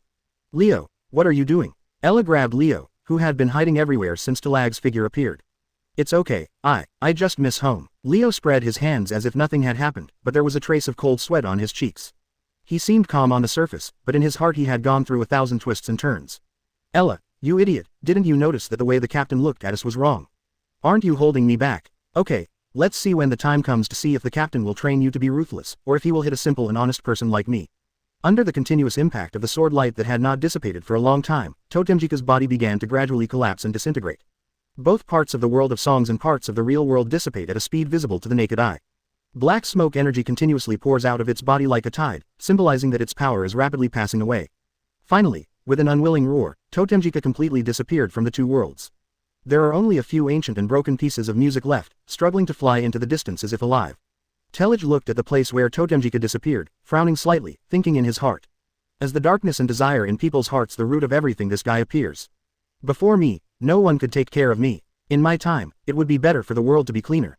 After saying that, he swung out another slash that was enough to shatter the space, accurately cutting into the pieces of music that were floating into the distance. As the score turned into dust, a burst of ferocious, lustful, and violent music echoed between heaven and earth, as if it was Totemjika's last struggle. Tyrage watched all this with an expressionless face, and whispered to himself, as for myself, the monkey family can also take over. The D in other people's mouths symbolizes freedom and hope, but in his eyes, he only has the word protection. While you are doing your best to protect your family, you can also do your best to protect the world. Tyrage slowly took back the knife in his hand, and the light and electricity on his body gradually subsided. He turned around, looked at the stunned Shanks and others, and said calmly, "Okay, now that the crisis is over, it's time to talk about how you seduced Luffy when I was not at home." Looking at Tyrage's question in a calm tone, Shanks felt the breath of death for a moment. But then he laughed and shook his head. With this person's strength, if he really wanted to take their lives, he would have done it long ago. Shanks sat on the ground in relief, thinking that things had reached this point. Come to think of it, there is no secret in this world that can stop this man from exploring. It's time for the secret that has always been suppressed in his heart to be revealed again. Have you paid attention to the changes in the sea in recent years? The members of the red-haired pirate group surrounded Tyrage and Shanks, and the atmosphere was slightly tense. Shanks looked solemn and spoke slowly, opening and closing his mouth and speaking in a low and slightly hoarse voice. Captain Roger told him the truth about the world before he died calmly. He looked at the symbolic straw hat in his hand, and his thoughts gradually drifted away. Things have to start from 800 years ago. As time goes by, the sun gradually penetrates the clouds and shines on the ruins. The golden light illuminates every corner of the country, bringing a touch of warmth and hope to people. It's not your fault, it's not your fault. The most powerful artist in Elegia, King Gordon, was in the center of the stage in the music castle, holding the unconscious Yuta. He kept mumbling, with a slightly strange expression on his face. It is not difficult to see that he has an unfamiliar understanding of Totemjika, the originator of this disaster. At the top of the music castle, Shanks' story continues. And Tyrage stood there quietly all the time, looking at Shanks calmly. He nodded slightly occasionally, seemingly not surprised by what Shanks said. So, we need the leadership of the real owner of this straw hat, and I have been working hard for this since Captain Roger's death. This is the truth of this world. Shanks raised his head and stared into Tyrage's eyes, his eyes sharp and determined. If you think that you can fight against the will of the entire world by yourself, it can overturn the shackles of the entire sea and eliminate the war disputes between countries that have lasted for 800 years. Thus, thousands of sea areas in the world can be brought into one sea, so that people can bathe in the sun freely and equally. Shanks stood up slowly, with an unprecedented relief on his face. Then, I can give up looking for the successor of Joyboy's will. The red-haired pirates will be disbanded, and I, Shanks, will follow you unconditionally and obey your orders. How about that? Tyrage remained silent, but the look on his face became increasingly heavy. Ah, Tyrage sighed, secretly lamenting that this world is such a mess. I thought that as a time traveler, I already knew this world well. But after listening to Shanks' 5-hour tirade, it turned out that everything he knew was just the tip of the iceberg. In fact, it's not surprising. After all, the update speed of One Piece in his previous life was longer than his life. Being able to understand some unknown secrets is all thanks to his amiable old dean. Then how strong do you think you need to be to do what you said? Tyrage clenched his fists. He had never experienced severe beatings from society, and he believed that his current strength was worthy of being the strongest in the world. This time it was Shanks who was stunned by the question. Puff. Jesus Bu couldn't help laughing. The officers of the red-haired pirate group, after looking at each other in disbelief, started to laugh unabashedly, even Shanks. Hey, Tyrage was a little annoyed. Why are you laughing? Is there something wrong with what I said? No one responded, but the laughter grew stronger. After a long time, seeing Tyrage's face getting darker and darker, Shanks hurriedly stopped laughing. Ahem. Shanks suppressed his smile and patted Tyrage on the shoulder without any sense of distance. He didn't expect that he had been talking for so long and that the person in front of him still didn't understand the truth. Is Whitebeard strong? Are Kaido and Big Mom strong? What about rocks? Even. A trace of sadness flashed in Shanks' eyes. Even my Captain Roger, no matter how strong an individual or a group is, what does it matter? People's will, spirit, inheritance and beliefs are the products needed by this era. A bloody love triangle that makes the world fall apart. Tyrage slapped away Shanks' hands that kept wiping oil away angrily, so much so that all hopes are pinned on the newcomers. Why doesn't Joey Boy die? That's why my captain often laments that he was born at the wrong time. It would be great if he could be born in the same era as Joy Boy. Shanks spread his hands helplessly. His reaction when he heard the secret was almost the same as Tyrage's reaction now. If it weren't for these secrets, they would all have been told by his Captain Roger. Shanks can't even believe now that the cause of this situation is so bloody. Chapter 172 Thunderous Confidence. The eve of departure. With lingering fear, Tyrage once again covered his body with platinum dragon scales. He recalled the experience of crossing the space gate, and felt a sense of fear in his heart. If he hadn't wanted to return to Maginot as soon as possible, he would never want to experience that uncomfortable feeling again. Although you didn't answer my question directly. But what I want to say is that those people you mentioned are really not enough for me today. In order to maintain his persona as much as possible, Tyrage always pretended to be calm and composed, staring sharply at Shanks and others in front of him. Go and do what you want to do. There is only one bottom line for you here and it can never be touched. The majestic murderous aura pressed on everyone, that is, never try to hurt or even control Luffy, otherwise. As soon as he finished speaking, the white dragon soared into the sky, and the invisible power of shock exploded with him as the center. The space instantly shook violently like a rippled lake. A spatial crack visible to the naked eye appeared out of thin air like black lightning and spread wantonly. The surrounding scenery became blurred in this trembling space, and it seemed that it would be torn into pieces by this powerful force at any time. In the space crack, did I forget something? Tyrage suppressed his stomach churning and fell into deep thought. What is it? Forget it. I came here alone and left empty, there should be nothing left behind. Alagia, on the square. He. Jesus Bu stepped forward with a ferocious smile, pointing the spear between Ella's eyebrows. I've been holding in my cowardice all night, and finally I have somewhere to vent my anger. Shanks also pulled out Griffin and stood aside watching eagerly. He said, your boss looked like a DK when he left. Don't I want to lose face? Don't come over here. Ella looked pale. I'm going to scream if you come over here. Beckman also made a rare joke. Scream. Talog has left. Even if your throat is broken by screaming, you will still have to bear the beating today. Broken throat. Come and save me. Looking at Ella who seemed to be frightened, the members of the red-haired pirate group looked at each other. Jesus walked up behind Shanks and whispered in his ear, Boss, I think this guy is not a fool, so it's better not to tease him. He is already so stupid, and if he is stimulated, this person will be hopeless. That's right, how could a person as smart as Tyrage have such a hopeless subordinate? Shanks nodded pretending to be thoughtful. Beckman, who had already walked behind them, heard this and immediately stared at his captain with a very smart look. I thought that my subordinates were stupid, but why did it happen the other way around here? Just then, good opportunity. Aila, who was curled up on the ground surrounded by everyone, had a flash of light in her eyes. Just at that moment, Leo, who was hiding in the dark, sent him a signal. A signal to take action. Million volts, Brontosaurus. The tiger roars in the mountain forest and strikes through the clouds. Almost in an instant, Ella in the light and Leo hiding in the dark launched a surprise attack on the lax red-haired pirates. In an instant, there was lightning and thunder, and a huge thunder dragon formed by thunder and lightning rushed towards the red-haired pirates with its teeth and claws. Wherever the thunder dragon passed, the air was ionized and sizzling, exuding a heart-stopping and powerful energy. At the same time, a roar sounded like a tiger that could penetrate the sky, and an attack with endless power was shot out like a sharp arrow, heading towards everyone. However, at this critical moment, Shanks was still chatting and laughing with Jesus Bu with a calm expression.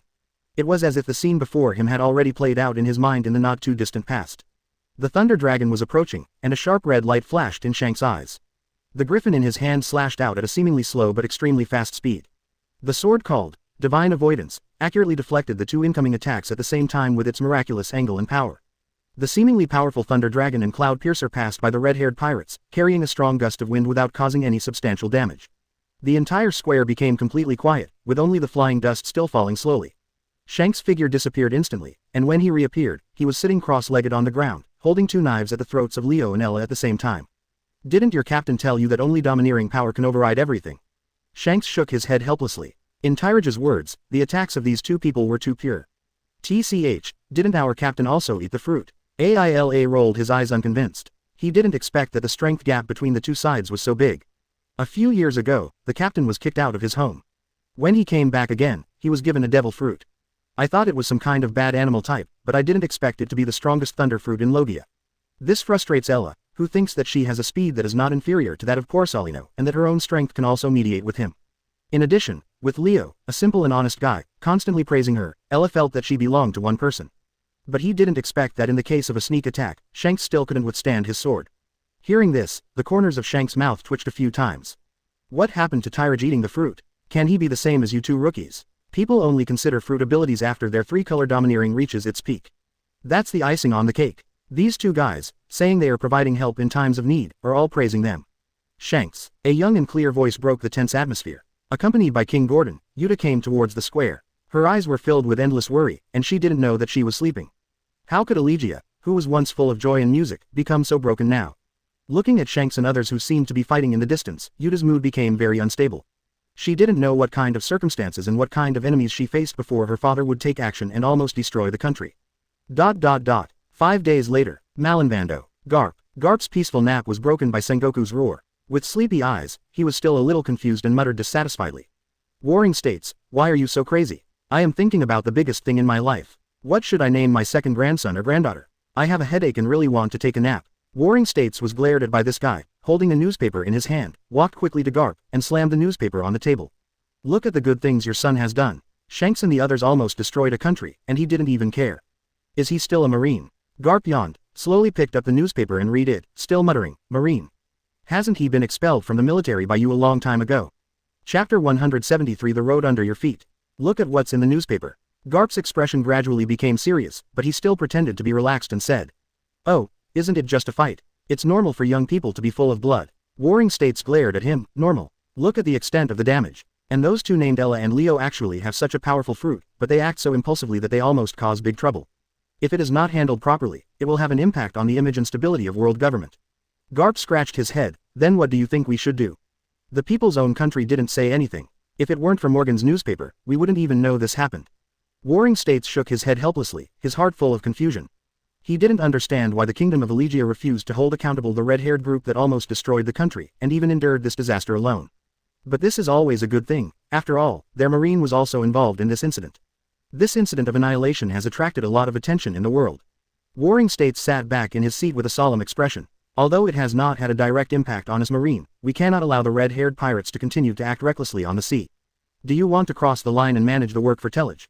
Garp's expression paused and he asked something meaningful. Sengoku took out the reward order from the drawer and threw it to Garp, Firstum General Marine, his superior. Shichibukai will no longer have a place for the red-haired pirates.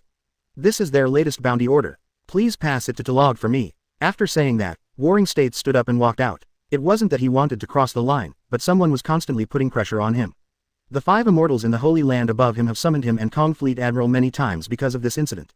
Over and over again, what he was talking about was exactly the result of the treatment of the red-haired pirates. A few months ago, one of the world government's escort ships was intercepted by pirates. According to the confession of its leader Fuzifu, the red-haired pirates were also targeted. Although Warring States didn't know what was being escorted above, judging from the reactions of the 5 immortals, it seemed that it wasn't anything ordinary. West Blue, an unknown sight. Brother Ella, and that one. 18-year-old Robin stood quietly in front of an ancient building, holding a newspaper in his hand. Yongji Yu sprinkled on her body, outlining her slender figure. She lowered her head slightly and read the contents of the newspaper intently. Her long and curled eyelashes cast a faint shadow on her cheeks. The hem of her skirt swayed with the breeze, and Robin's thoughts gradually drifted to that day 6 years ago. The sea ahead is full of dangers. This is all I can do. It's up to you to decide how you want to go in the future. The road is at your own feet, you choose how you want to go. The two men said similar words to her, which became her guiding light when she was stuck in the quagmire during the past 6 years. Looking at the figure of Ella competing with Shanks in the newspaper, and the extremely blurry outline of the figure in the bottom photo, Robin's gradually numb soul seemed to have warmth again, and there was a faint smile on the corner of his mouth. It's time to embark on a new journey and become the key that can change the world. Shimotsuki village, next to the river. An old man fishing held a newspaper in his hand. His eyes always stayed on the two famous knives in Shanks' hands. 1245, 1246. Beside, the young and steady breathing brought the old man back from his thoughts. Where is the boundary between the supreme sharp sword and the great sharp sword? Looking at Wado Ikimonji, who was constantly slashing in Zoro's hand, Shimotsuki Kozaburo fell into deep thought. As the swordsmith of Wado Ikimonji in Yama, he has been learning all the time in his life. He wanted to use his residual body to bring supreme order to the world during his lifetime. No matter what, but he still couldn't understand what he was lacking. The two best works of his life could only be ranked in the order of the big sword, and there was no way to improve. Grandpa, what exactly is Shijiji? His meditation was broken, and when he looked at the boy beside him who was constantly wiping sweat, Shimotsuki Kozaburo suddenly felt relieved. I may not be able to fulfill that dream in my lifetime, but it is a big comfort to witness in his later years a young man with astonishing talent, holding a sword he forged, aiming to be #1 in the world. Just imagine, when this little guy holds a sword forged by himself, he defeats the strong men with the supreme sharp sword. Is this proof in disguise that the sword forged by him, Shimotsuki Kozaburo, has transcended the setting of sequence boundaries and belongs to the first level of existence? Although all this is still just a fantasy, who says it will definitely not be completed? Grandpa, Zoro asked again, why is this mysterious old man always in a daze lately? Every time he saw his eyes were full of fire. If it weren't for his unique insights into sword skills, Zoro would never come to this small river again. Shimotsuki Kozaburo walked out of the crooked place and shook his head with a smile. Why do people think more as they get older? Is it wise to give up your name? Yeah, Zoro nodded repeatedly. Zoro memorized this word when he listened to the old man telling a story before, but he still couldn't understand what he meant. That's, Shimotsuki hesitated, not intending to explain directly. The origin of the word, Shimingji, comes from his hometown, Wano country, and is an ancient understanding of swordsmanship. It is a spiritual concept that pursues strong power, achieves one's goals, sacrifices reputation, puts aside distracting thoughts, and fights and struggles with pure will and determination. It depends on your own understanding. Shimotsuki Kozaburo smiled mysteriously. When you put aside the pursuit of fame and worries about all kinds of distracting thoughts, and focus on the performance of swordsmanship and the pursuit of victory, you will naturally understand. HMPH. Zoro hummed in confusion. It's like this again, just like his master Koshiro, he always talks at length. If I could understand, what else would I ask you to do? I'd better practice on my own. Zoro thought that the other person was confused, so he walked aside with his saber and continued to slash. See restaurant, Barati, look, he has been gone for a long time. Zapu lay on the mast and asked Sanji, who had been standing below for a long time. Today is the day for Tellage and his party to leave the sea restaurant, and Sanji got his own chart as he wished. Smelly old man, why am I not happy at all even though my dream is within reach? Sanji lowered his head and looked at the chart in his hand, which had the location coordinates of all blue marked on it. He should be excited about this, but why is his heart constantly telling him that this is not all blue he really wants? Chapter 174 Dreams are always out of reach. Seeing Sanji trapped in pain, Zapu sighed secretly and jumped down from the mast. Walked to Sanji, put his arm around his shoulders and said slowly. Do you really understand the meaning of dreams? Sanji wanted to say that he understood, but he couldn't say the word, understand, no matter what.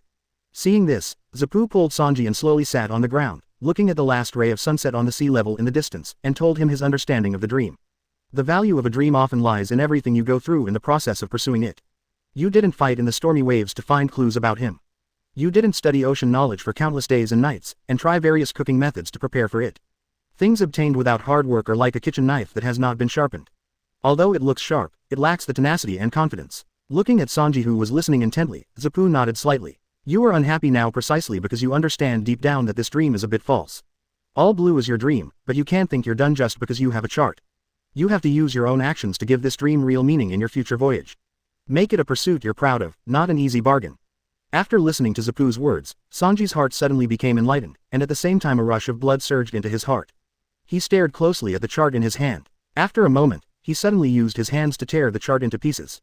Zapu was slightly startled, but then he smiled happily. Sanji stood up and shouted towards the sea, Smelly old man, you are right. I want to rely on my own strength to find all blue, and I want to give this dream real value. I will use my cooking skills and my courage to find my own path to all blue. Sanji threw the torn pieces of the chart in his hand into the air, and the sea breeze carried his will and blew the pieces far away. Windmill Village. You brat, why are you crying? Tyrage, who was about to take Maginot back to his headquarters, looked helplessly at his eldest nephew. Finally getting out of his uncle's control, Luffy shed tears of joy. He covered his mouth tightly to prevent himself from laughing. I can't bear to let you go. In the days when I didn't have my uncle and aunt, I didn't think about food or meat. Maginot shook his head and chuckled before boarding the warship first, but Tyrage stood there with a dark look on his face. Has anyone ever told you that lying is really not for you? Luffy stopped pretending and scratched his head in shame. Is there any? Do you think I'm praising you? BD. Tyrage kicked Luffy toward the sea in front of him. The king of the sea was very sensible and gently caught Luffy with his tongue to prevent Luffy, who could not swim, from dying young. Although from now on, I won't care about your interpersonal relationships. Tyrage's figure followed him like a shadow, and he was standing behind Luffy in an instant. But this is not a reason for you to be presumptuous. After all, I am your most beloved uncle, idiot. Looking at Luffy who was about to curl up in the throat of the king of the sea, Tyrage stopped roaring. So what? Luffy pulled the corner of the offshore king's tongue and pouted. I just keep getting beaten. So familiar. Looking at Luffy's expression, Tyrage stroked his chin. The familiar feeling is back. He casually took out a poke ball from his pocket and threw it at Luffy's feet. Inside was the prize for this system mission. I don't know when I will come back next time. He picked up the disobedient Luffy from the ground, rubbed his hair and smiled softly. When you encounter a danger that you cannot solve with your own strength, open this ball, do you understand? Is there any good barbecue in here? Looking at the poke ball in his hand, Luffy's saliva flowed all over the floor. The king of the offshore sea looked dull, but thinking that his master was also on his tongue, he could only endure it silently. Tyrage covered his face speechlessly. He and Maginot had never treated this little guy badly when it came to food and clothing. Why, no matter what it is, this little guy can immediately associate it with meat. It's something you will definitely like. Tyrage gritted his teeth and tried his best to suppress his violent emotions. Anyway, you are not allowed to open it until there is a critical moment. Let's go. After saying that, Tyrage took off into the air and flew straight to the location of the warship. Since eating the space dragon fruit, he has acquired the ability to fly. No more skating on moonwalk with left foot and right foot like before. Something I'm bound to like. Luffy didn't pay attention to Tyrage's departure, his mind was attracted by the pokeball in his hand. Isn't it barbecue, but the delicious bone and meat sticks made by my uncle? If he were obedient, he wouldn't be able to call Luffy. A dazzling red light flashed. Accompanied by a buzzing sound, the elf ball drew an arc in the air and landed steadily on the tongue of the offshore king who was about to go berserk. Ouch. Hello, little master. Who? Luffy's vision was blocked by shadows, and he waved his arms in panic.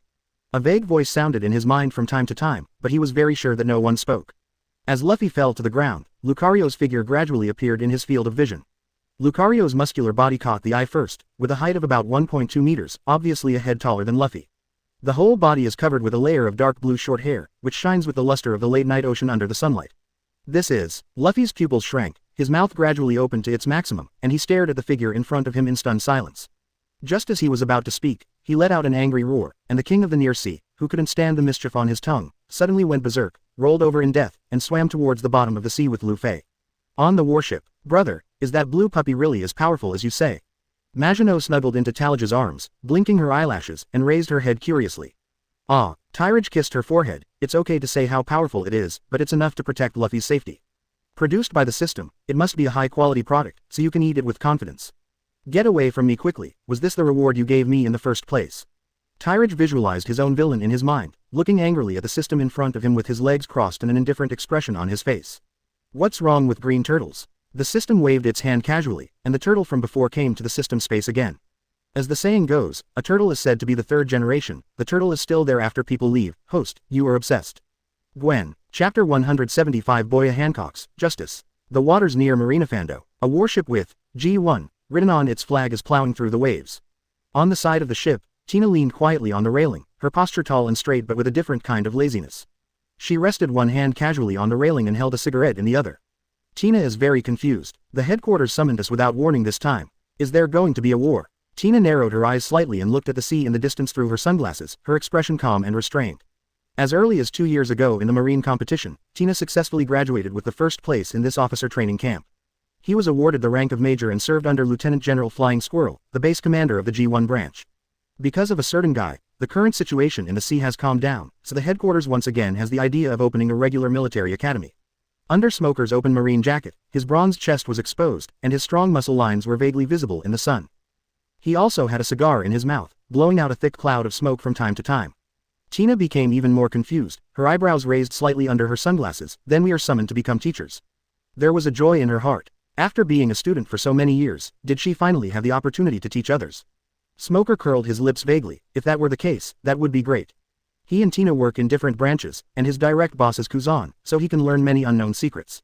He took a deep puff of the cigar until the smoke lingered in his lungs for a long time, and then he reluctantly explained. There is a high possibility that he is a student of that guy. Smoker clenched his fist unwillingly. How come the gap between people is so big? Why was he able to serve as a teacher in the new school together with those three monsters under the guidance of Teacher Zephyr?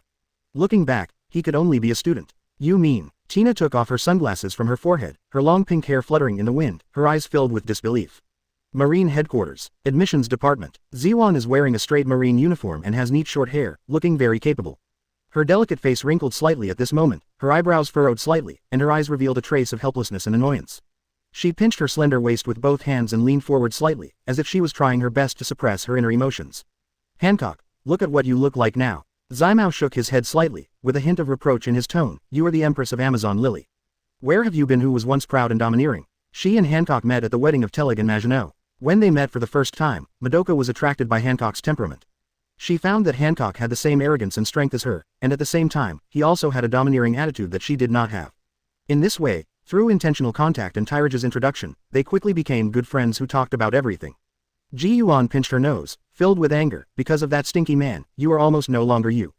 Boya Hancock stood there like a perfect statue, with long black and shiny hair hanging down on his shoulders like a waterfall, and skin like snow that could be broken by a blow.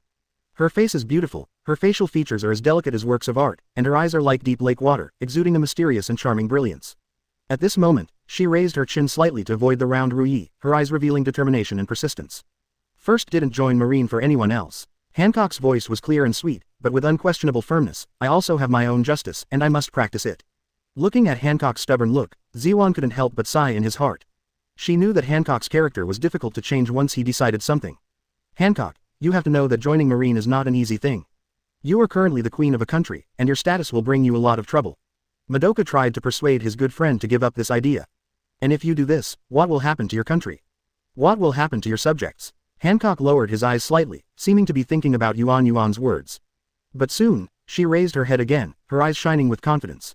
My sisters will take care of my country. As for my subjects, they will understand my decision. Hancock raised his chin slightly, his beautiful face full of confidence and arrogance. Her red lips raised slightly, and her voice was crisp and full of pride. After all, no matter what bad things I do, the whole world will forgive me, because I am so beautiful. Her graceful figure stood tall and straight, as if everything in the world would be eclipsed by his beauty. Her eyes sparkled with pride, like bright stars, making people afraid to look directly at her, as if she was announcing to the world that her charm was unparalleled. She is not a born king, but the blood flowing in her bones will not let her bow. Even without that painful experience, her character is still so proud. Deep in her heart there is a firm belief that no one can question her own charm and nobility.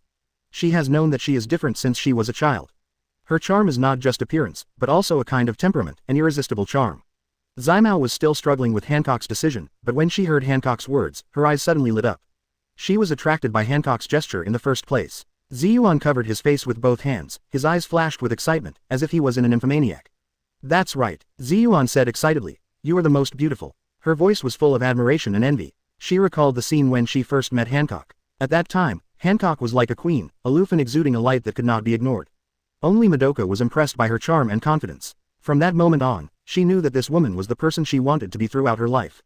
After a long time, Ziyuan held her slightly warm cheeks, took a deep breath to calm her beating heart, and finally asked.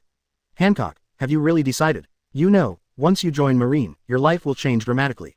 You will no longer be the aloof queen, but an ordinary Marine soldier. Looking at the firm eyes of her friend in front of her, she thought she had got the answer. My concubine has been decided. A figure appeared in Hancock's heart, with a faint smile on his lips. I am willing to put down my former identity and glory for the sake of justice. In the room of the admissions department, the figures of two women stood out. Their fates are intertwined at this moment. No one knows what will happen in the future, not even Tyrage is a time traveler. Chapter 176 The Insidious and Cunning Trio. On the isolated island, the sea breeze roared past, causing the white hair to fly wildly. Tezzolo stood quietly in front of a simple tombstone, his figure looking so lonely in the wind. He clutched Marine's new school recruitment flyer tightly with both hands, his knuckles turning white from the exertion. Stella. Tezzolo's voice was hoarse and low, filled with endless nostalgia and longing. I finally have the opportunity to repay my gratitude to the person who gave me hope. Memories came flooding back, it was the best year of his life. At first, with the help of that person, he saved his money. Soon after, he spent all his money to buy Stella. From that moment on, his world seemed to be illuminated by the sun. They walked along the beach together. Stella's laughter was as clear as silver bells, and her smile was as gorgeous as spring flowers. They were enjoying every moment of life together in a simple hut, and every moment was full of warmth and happiness. However, fate is so cruel. Stella was infected with the disease, and no matter how hard Tezzolo tried or prayed, he could not stop the attack of the disease. Watching Stella lose weight day by day, his heart felt like being pierced by thousands of sharp knives. He spent all his wealth and sought medical treatment everywhere, but in the end he could not save her life. Why? Why is fate so unfair to me? Tezzolo's fist hit the ground hard, and tears blurred his eyes. I just want to have a love, why is it so difficult? He looked at Stella's name on the tombstone, and his heart was filled with pain and regret. If he could be more powerful, if he could have more wealth and power, he might be able to save Stella. But now, it's too late. Stella, don't worry, I will abide by our agreement and will not see you until 20 years later. Tezzolo stood up, his eyes revealing firm determination. During this period, I will use my power to change the world so that no one will ever experience the pain that happened to us. He took one last look at the tombstone and turned to leave. The sea wind was still howling, but his steps were extremely firm. He knew that his destiny would be closely linked to this dream and repayment of gratitude. Malinvando. Warring States sat on a chair, covering his stomach with his hands, laughing so hard. Ha ha ha, I really have you, Zephyr. His face was full of smiles, and Kakuzu burst into tears from laughing. It's a great idea to build a new school and throw all those little guys with different ideas of justice into it as teachers. You are much better than this old BD Garp, ha ha ha. Sengoku laughed and shook his head, constantly sarcastic about Garp. Garp on the side picked his nose with disdain, frowned slightly, and muttered to himself, are you polite? His expression was a little dissatisfied, but he couldn't get angry easily, so he could only express his emotions in this way. Zephyr stood there with his hands folded on his chest and his expression serious.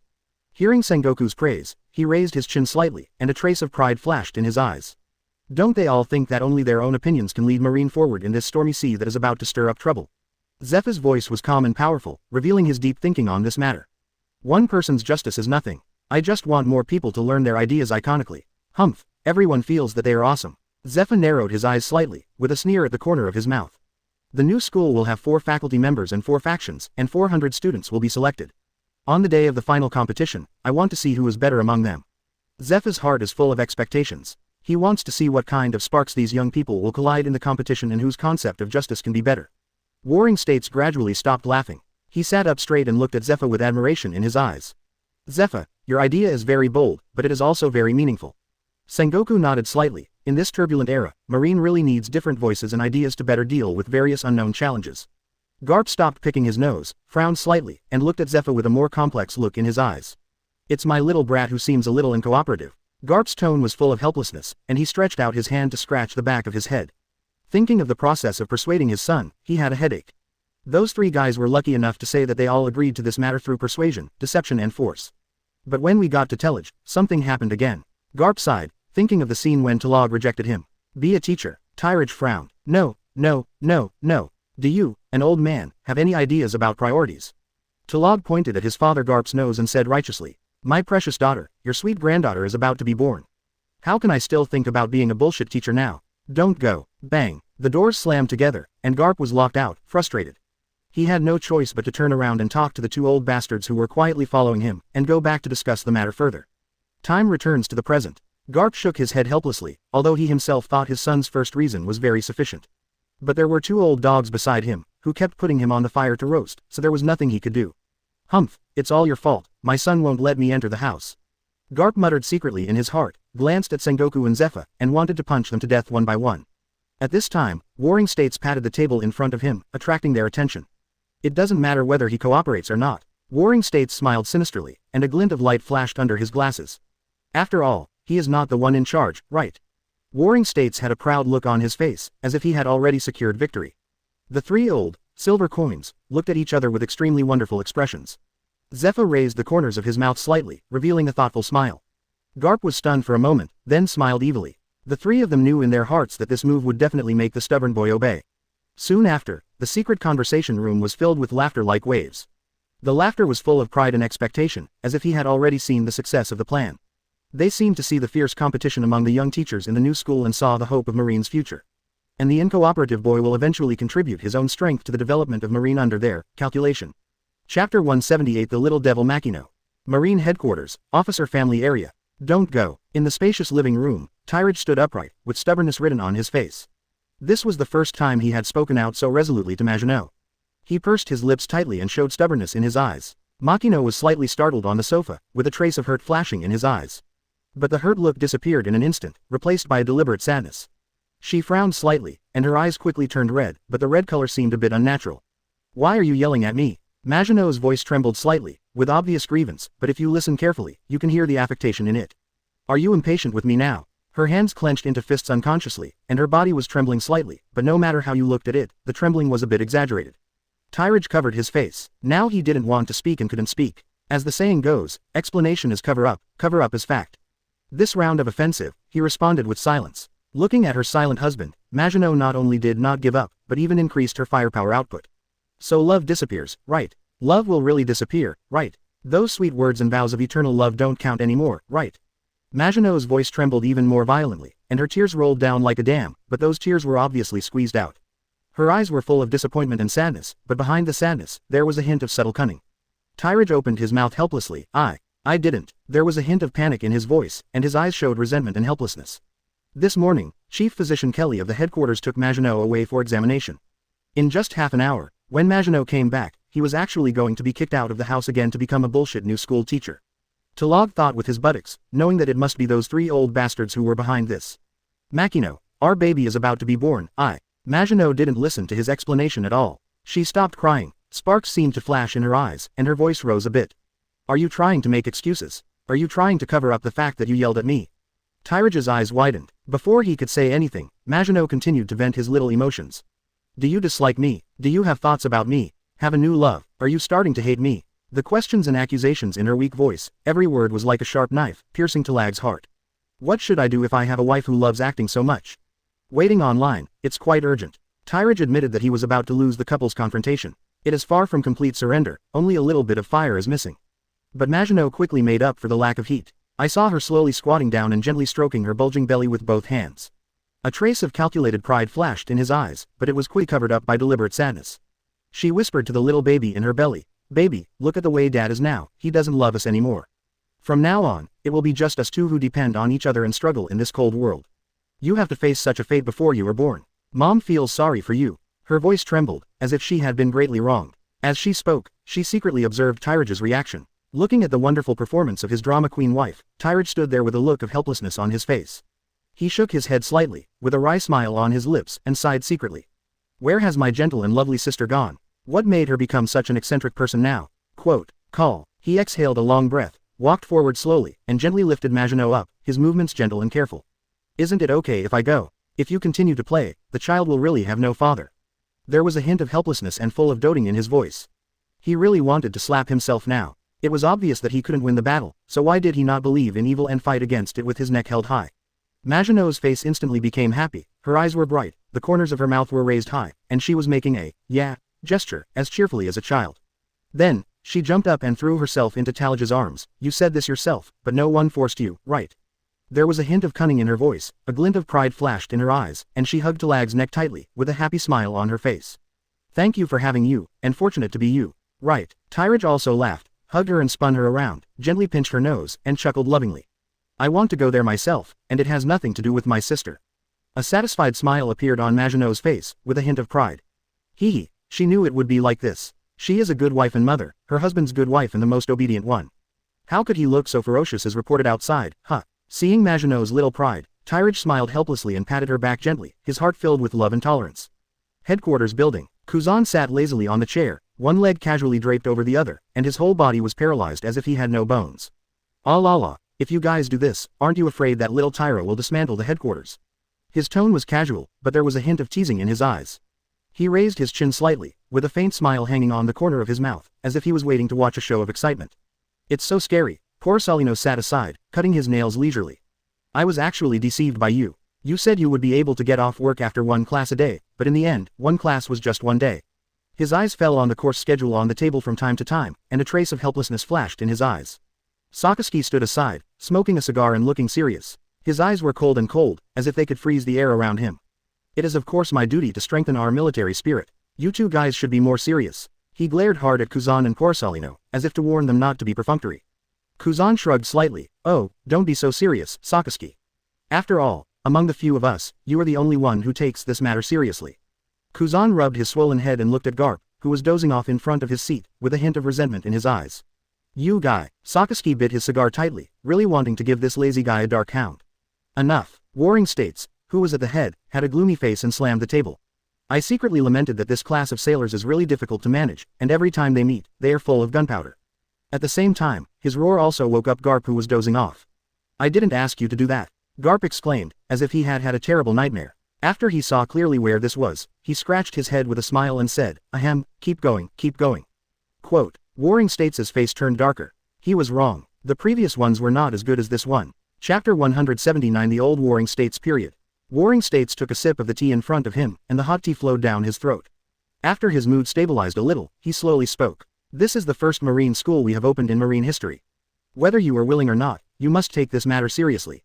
Warring States put down the teacup, crossed his hands in front of him, and looked at the three people in front of him with burning eyes. The admissions department's flyers have already spread all over the world. The recruitment conditions this time are very different from the past. The most important point is that there is no restriction on the participation of anyone or any force. As long as he himself has not been issued an arrest warrant by us, it doesn't matter. I call him an educated person without any kind of distinction. Sengoku's eyes slowly swept across the three marine pillars in front of him, observing the changes in their expressions. Sakaski still had a serious look on his face, firmness in his eyes. Kuzan raised his chin slightly, seeming to be thinking about something. Porcelino showed a playful smile. Seeing their increasingly serious expressions, Warring States nodded with satisfaction. This also means that as the first new school teachers, you must control the direction and intensity of your teaching. You have all seen the changes in Shichibukai. Hawkeye Jorakal Mahawk is stationed at a marine fortress alone with one sword, and he will keep the place worry-free for 3 years. This forces us to re-examine the pirate group. Warring States narrowed his eyes slightly, his expression solemn, as if he was recalling those disturbing changes. Perhaps, not all of them are heinous. Through teaching the concept of justice, it is possible for us to assimilate some pirates. Let them be used by us to jointly maintain world peace and stability. These concepts were all seen by Sengoku from a book on the corner of Garp's desk. When I first saw it, I was astonished. And when I learned that Garp had picked up this book from Tyrrage's study. Warring States admitted that he had made a mistake, and that Tyrage's inner thoughts were definitely not as simple as he showed. After hearing this, Sakaski's face suddenly darkened, his brows furrowed, and anger burned in his eyes. HMPH. This is simply ridiculous. Pirates are pirates, they can never be assimilated. Sakaski's eyes widened with anger and his fists were clenched tightly, as if he was trying his best to suppress the anger in his heart. There will not be any pirates among my students. I will never allow these evil people to tarnish the majesty of Marine. Sakaski's eyes were sharp and cold, without any hesitation or concession.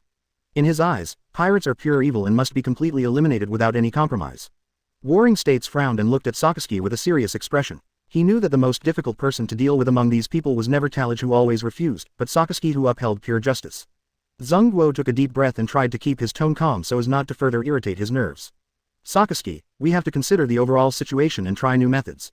Today's situation no longer allows us to stick to the rules. Big picture, my overall goal is to completely eliminate all pirates, instead of trying the stupid method of assimilating them. Sakaski did not give in, his body leaned forward slightly, like a beast ready to attack. I will not let any pirate enter my team. This is my final bottom line. Warring States frowned. Sure enough, suppressing his temper was not his character. Sakaski, don't be so stubborn. First I'm General Marine. I am your superior. All you have to do is follow orders, soldier. Sakaski smiled disdainfully and slowly sat back on the chair, but it's not just a general. Isn't it? What Sakaski means is that you are not Marine Fleet Admiral yet, and this place cannot yet become your home. As a quasi-general, he was only half a level lower than Warring States. What he wanted to refuse, Sengoku did not have the right to order him how to act. One sentence became the spark that ignited the fuse of the explosive barrel. The two people quarreled fiercely, and the atmosphere became extremely tense. Kuzan raised his chin slightly, with a trace of thought in his eyes. He quietly looked at the two people arguing and thought to himself. Perhaps Mr. Sengoku's idea has some feasibility, but Sakaski's concerns are not unreasonable. The nature of pirates is hard to change, and it is not easy to assimilate them. By the way, when did Mr. Sengoku become so wise? Kuzan had a complicated expression on his face. He was confused and didn't know whose point of view to support. Porcelino showed a playful smile and leaned back on his chair, looking leisurely and contented. From time to time, he and Garp across from him would stare at each other, secretly exchanging their own thoughts. Warring States looked at Sakaski, who was arguing endlessly, feeling a little helpless in his heart. He knew that Sakaski was stubborn, but he firmly believed in his own judgment. Sakaski, please calm down first. We can try it first. If it doesn't work, we can find another way. Sakaski glared at Sengoku fiercely, his eyes full of anger. I will not change my mind. There will definitely be no pirates among my students. After saying that, he turned around and strode away, with strong determination in every step. Want to join the pirates? He would rather take off his military uniform than that. Well, Warring States let out a long sigh. It is indeed more difficult to deal with the stubbornness of an idea than to deal with a certain person. The new school is still being prepared, but the previous mobilization work seems to have entered a stagnant stage. Sakaski, if you are in doubt, you can go and sit at Telage's house. Jonga, who was holding a pile of documents, passed by the departing Sakaski, left a meaningful word, and then walked into the conference room. Mr. Warring States, the candidates proposed by CP0, the Revolutionary Army, the 3 emperors of the sea and other forces have been sent over. Here are the relevant documents. Changjia placed the list of candidates and their biographies in front of Warring States, and then stood quietly behind him, waiting for orders. Warring States, are you a little too big? Garp frowned. Although he was not sensitive to political matters, he was not ignorant of the dangers of the Revolutionary Army and the 3 emperors of the sea. Kuzan, Porcelino, you guys should go down first and help me persuade Sakaski. Warring States rubbed his brows. A simple new school actually made him worry about such a hard life. When Kuzan and Porcelino saw this, they immediately stood up and left without any hesitation. The former stayed out of fear and the latter out of respect. Otherwise, they would no longer want to stay in this depressing conference room. Is this a big deal? Warring States opened the documents in front of him and looked at them carefully.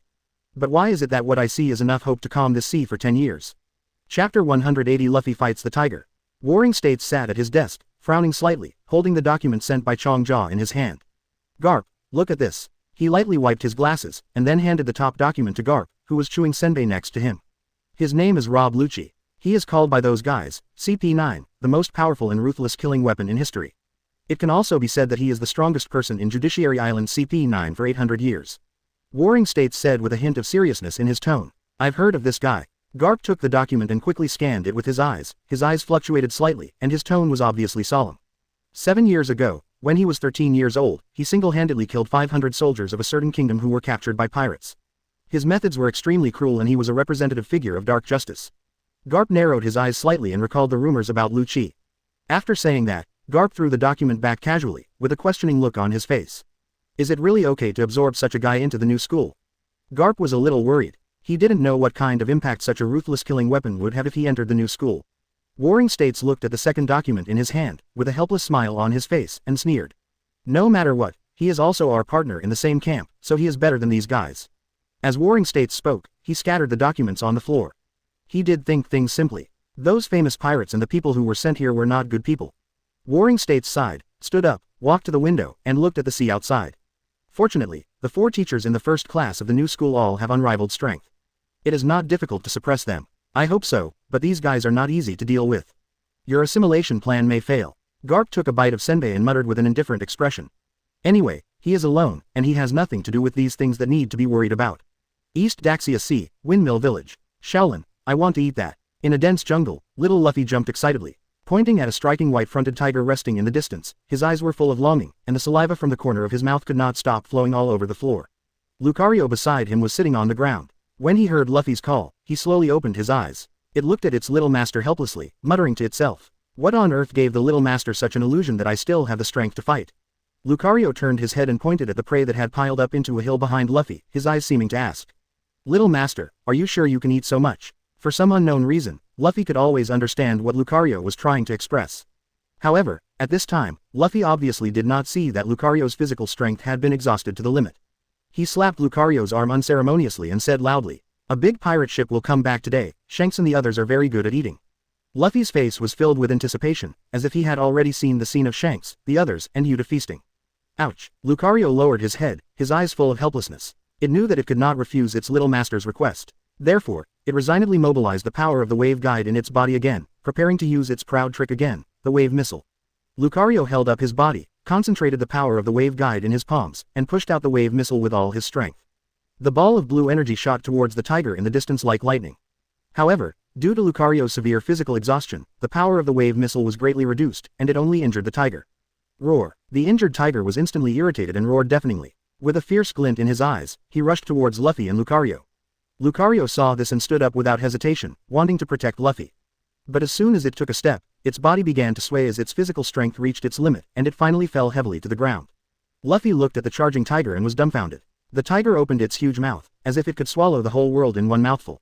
It was almost bigger than other people. Luffy subconsciously looked down at his little fist and compared it with the tiger's sharp teeth. Well, it's very symmetrical, exactly the same size. Luffy couldn't help but feel nervous, but soon, the stubbornness in his heart took over. Come on, I'm not afraid of you. Little Luffy shouted, his little fists flying up, without any fear in his eyes. His eyes were firm and fiery, as if burning with a ball of fire. My uncle said that when facing a strong enemy, you must have the will to stay in battle and the will to live or die. Although he still doesn't understand what this sentence means. But this does not mean that he, who wants to look cool in front of Lucario, can't read it out in a measured tone. Luffy's voice echoed in the jungle, with a fearless courage. Just before his fist collided with the tiger, a sharp slash roared in, hitting the tiger accurately and splitting it into two. A long time, Luffy slowly opened his eyes, which were closed due to fear, with a look of disbelief on his face. When did I become so strong? Looking at the dead tiger in front of him, and then at his fist, he was filled with doubts. So he is already so strong. Luffy scratched his head, with a trace of confusion in his eyes, but it was quickly replaced by excitement. He jumped up excitedly and shouted to Lucario, who was lying on the ground with a scared face. Xiao Lan, look, I'm very powerful. Ouch! Lucario covered his head helplessly. The little master's wisdom once again broke through the limits of his understanding of human beings. Yo, Luffy. Yuta's sassy figure appeared quietly in the shade of a log. She folded her arms around her chest and leaned leisurely on the tree trunk. The sunlight shines on her body through the gaps in the leaves, outlining a petite and charming outline. Yuta raised her chin slightly, with a teasing smile on her lips. It's been a while since we last met, but my strength is still so weak. How come my brain is broken? Yuta, the familiar voice came, and Luffy immediately looked back, his eyes instantly shining with joy after the reunion. Lucario's ears moved slightly, and he was keenly aware of the movement around him. He stood up very quickly, raised his paw, and slapped the pokeball on Luffy's waist. His master had warned him that as long as Luffy was not in danger, he should appear in the sight of strangers as little as possible. Luffy was already accustomed to Lucario's behavior. He continued to run forward without caring, eager to hug Yuta again after a long absence. Yuta, I miss you so much. While running, Luffy couldn't suppress the excitement in his heart. Snot and tears flowed out unconsciously. He seemed to have forgotten everything, and only Yuta's figure was in his eyes. Like a gust of wind, he opened his arms and rushed towards the figure in front of him quickly. Bang! His forehead hit the log behind Yuta accurately. Yuta, why? Luffy felt his eyes go dark, and then he lay on the ground on all fours, fainting with stars in his eyes. Yuta, if you do this, Luffy will never forgive you. Following the sound of footsteps, Shanks and others walked slowly. The Griffin in Shanks' hand was slowly sheathed, with a smile on his face. He looked at Luffy lying on the ground, his eyes filled with helplessness. This kid is still so reckless. Chapter 181, Turning Grief and Anger into Appetite. Maginot's Tavern was given to the village chief Schlapp at Tyrage's insistence. Nowadays, it is very lively and full of laughter and laughter. The singing and the clinking of wine glasses were intertwined, as if playing a happy movement. Hey, Luffy, are you still angry? Yuta hid behind Shanks, sticking out his little head with a teasing smile on his lips. She raised her chin slightly and looked at Luffy's angry look, feeling very interesting in her heart. Luffy, who had a big bump on his forehead, crossed his arms, turned his head to the side, and pursed his lips slightly. His eyes were full of stubbornness, as if he was telling his dissatisfaction. Luffy secretly thought, just because I have a runny nose, so you mercilessly avoided and let me hit the big tree. It's okay not to have such a friend. Humph, I have broken off our relationship with you. Today, I won't talk to you for an hour. His heart was full of grievances and anger, but he didn't want to show weakness easily. It's up to you. Yuta spread his hands indifferently, picked up the bone in CK made by Lachulu, and waved it in front of Luffy's eyes. The CK exudes an alluring aroma that makes people salivate. The scent seemed to have magic power, getting into Luffy's nose and making his stomach growl unsatisfactorily. This kind of tiger meat is really rare. Yuta deliberately lengthened his voice with a proud smile on his face. She knew that Luffy was tough talking and must still want to eat meat in his heart. Yuta just wanted to tease Luffy and see how long he could hold on. It's a pity that someone broke off our relationship with me, so that person won't have a share in the prey my father caught. Yuta continued to tease Luffy, his eyes full of teasing. She looked at Luffy's troubled expression and snickered secretly in her heart. I don't like to eat something so delicious that it's so oily that I can't eat a big CK that's full of fragrance and is invincible in the universe. Luffy's eyes turned red, and he pinched his mouth tightly with both hands to prevent the saliva from flowing out. Damn it, you need to strengthen your mind. Luffy cursed himself secretly in his heart. In order to divert his attention, Luffy silently thought about how bad it tasted, while his eyes drifted erratically. His eyes looked around, trying to find something that could make him forget about meat. Huh, what is this? A small box next to Shanks attracted his attention. He quietly observed the surroundings and found that everyone was immersed in the joyful atmosphere of drinking and chatting, and no one noticed him. Luffy felt a burst of joy in his heart, and like a cautious little mouse, he approached the box quietly. Got it. His heart beat faster involuntarily, and he was filled with curiosity. Let me see what kind of treasure Shanks is allowed to carry around. Luffy opened the box gently, and when he lifted the lid, his eyes widened and he saw a brightly colored fruit lying in the box. He had never seen such a strange fruit, and he was full of curiosity and surprise. HMPH, you eat meat, then I'll eat some fruit to calm down the shock. At this moment, Luffy turned his grief into appetite, grabbed the fruit and stuffed it into his mouth without thinking. The fruit has a strange taste, neither sweet nor sour, which is indescribable. Before he could taste it carefully, the fruit slid into his throat, but got stuck in his throat. Well, Luffy hesitated and shouted for help. Although his voice was not loud, it immediately attracted Shanks' attention. Shanks turned around and saw that Luffy's face was red and his hands were clasping his neck tightly. He hurriedly put down his wine glass and rushed to Luffy's side. Luffy, what's wrong with you? Shanks' face was full of anxiety. He was doing fine just now, but Yuta was so angry. Luffy struggled to spit out a few words. I ate a piece of fruit and it got stuck. Fruit? Where did the fruit come from? Shanks was stunned for a moment, and when he turned back to look at the treasure chest on the bar, he was completely stunned. Did you eat from that box? Shanks didn't expect that his momentary negligence would allow Luffy to eat the fruit. Now is not the time. No. Yes, that's the one. Luffy's face was red with a hint of purple. His eyes were full of pain, and he felt like he could hardly breathe. Shanks grabbed Luffy's legs and lifted him upside down. Spit it out. Spit it out. Shanks' voice was filled with anxiety. He knew how powerful that fruit was, and once eaten, the consequences would be disastrous. Luffy was lifted upside down, his head facing down, and his body swayed with gravity. His heart was full of fear and uneasiness, not knowing what would happen to him. Gudong. Just when Shanks was extremely anxious, Luffy's body suddenly underwent strange changes. His legs began to stretch like rubber and became incredibly soft. Shanks' eyes widened with shock on his face. Did you swallow it? He knew how Luffy's life would change after eating the devil fruit. It seems so, ha ha ha. Luffy laughed heartlessly. He seemed to have suddenly grown taller. Luffy looked at his stretched legs, filled with curiosity and excitement. He felt that he had become so powerful that he could stretch like rubber.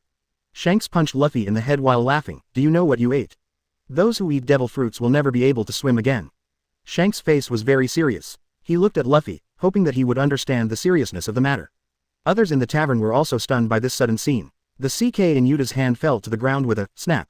She opened her mouth wide and her eyes widened, looking at Luffy's elongated legs in disbelief. Can't swim. Luffy's eyes froze, and he was useless. How many mixed doubles fights between Grandpa and Uncle are going to take?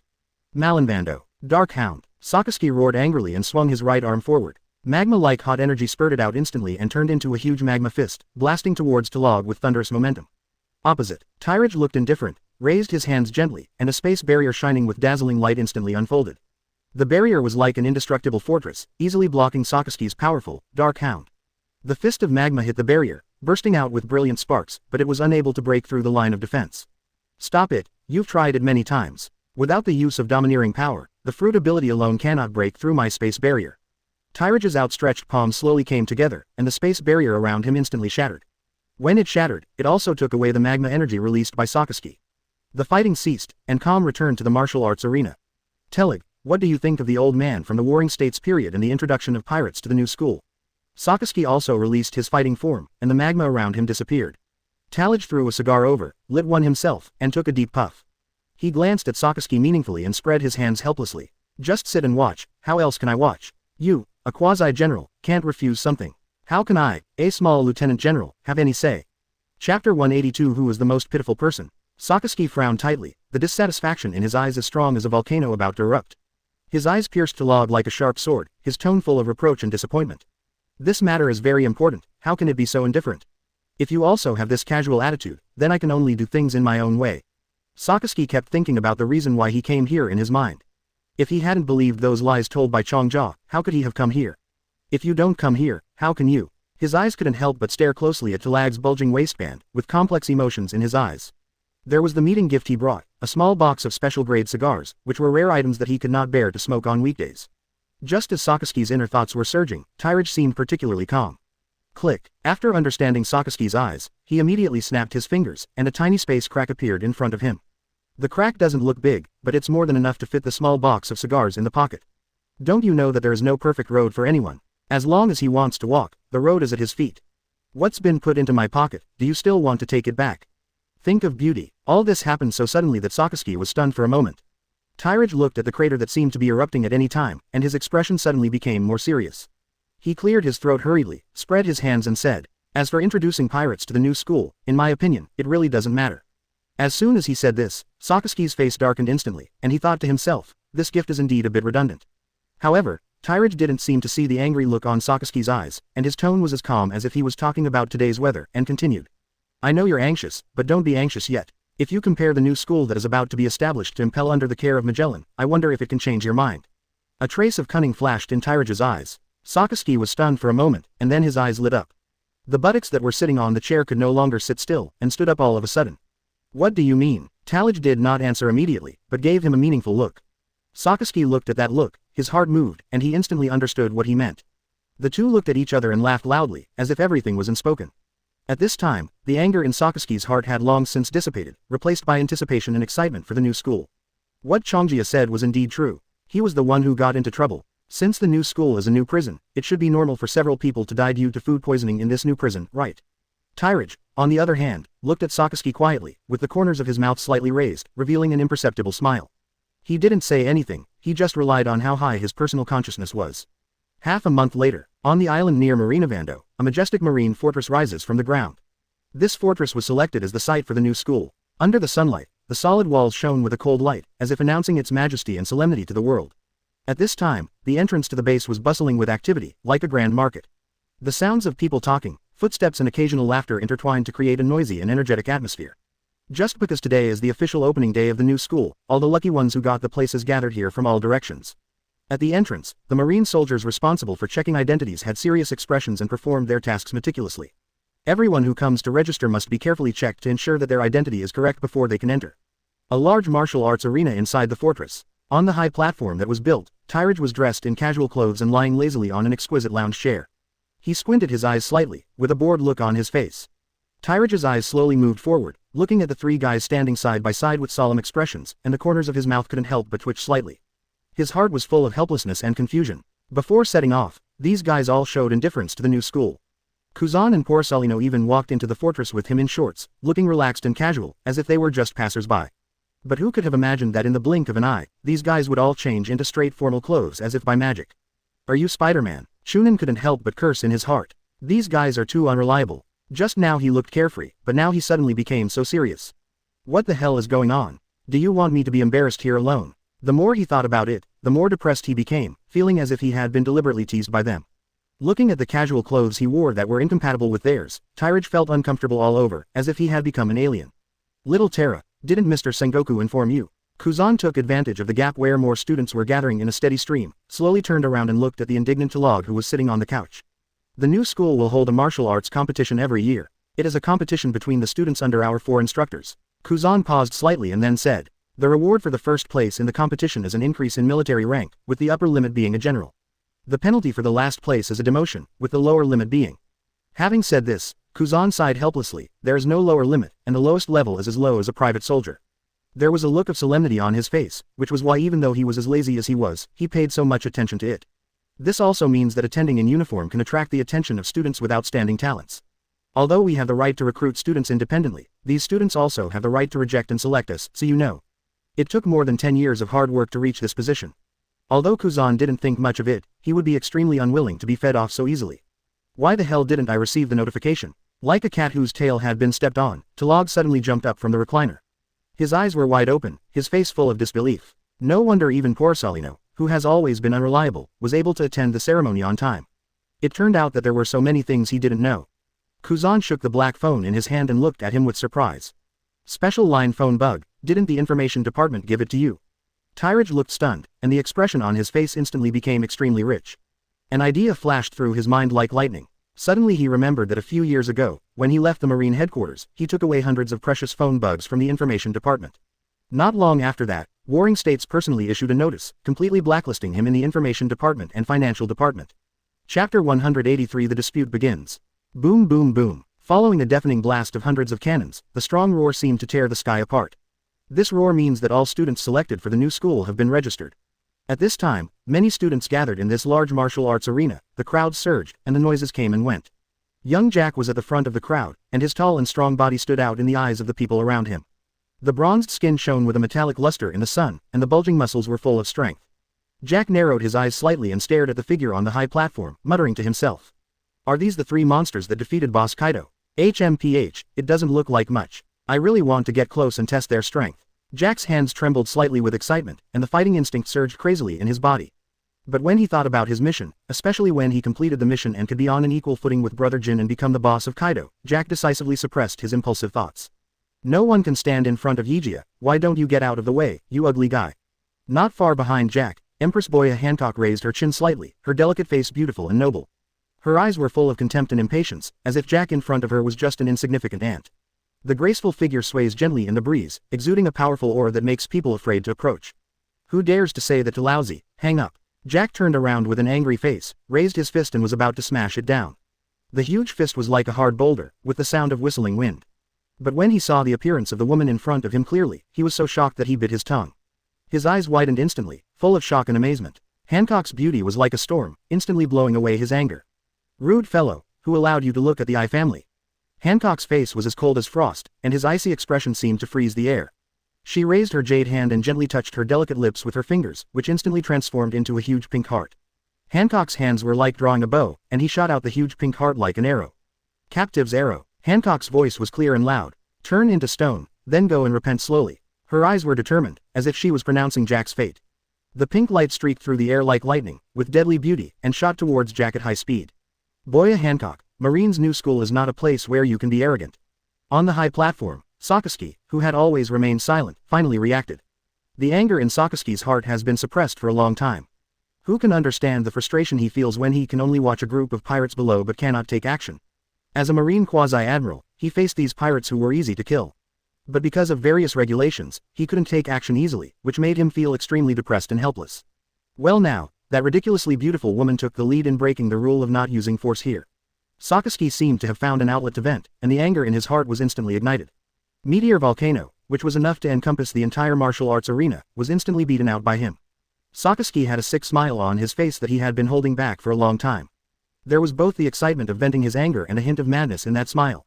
He has even thought about the contents of his future review. General of the Warring States period, in order to prevent a dispute between two students, I accidentally injured hundreds of people.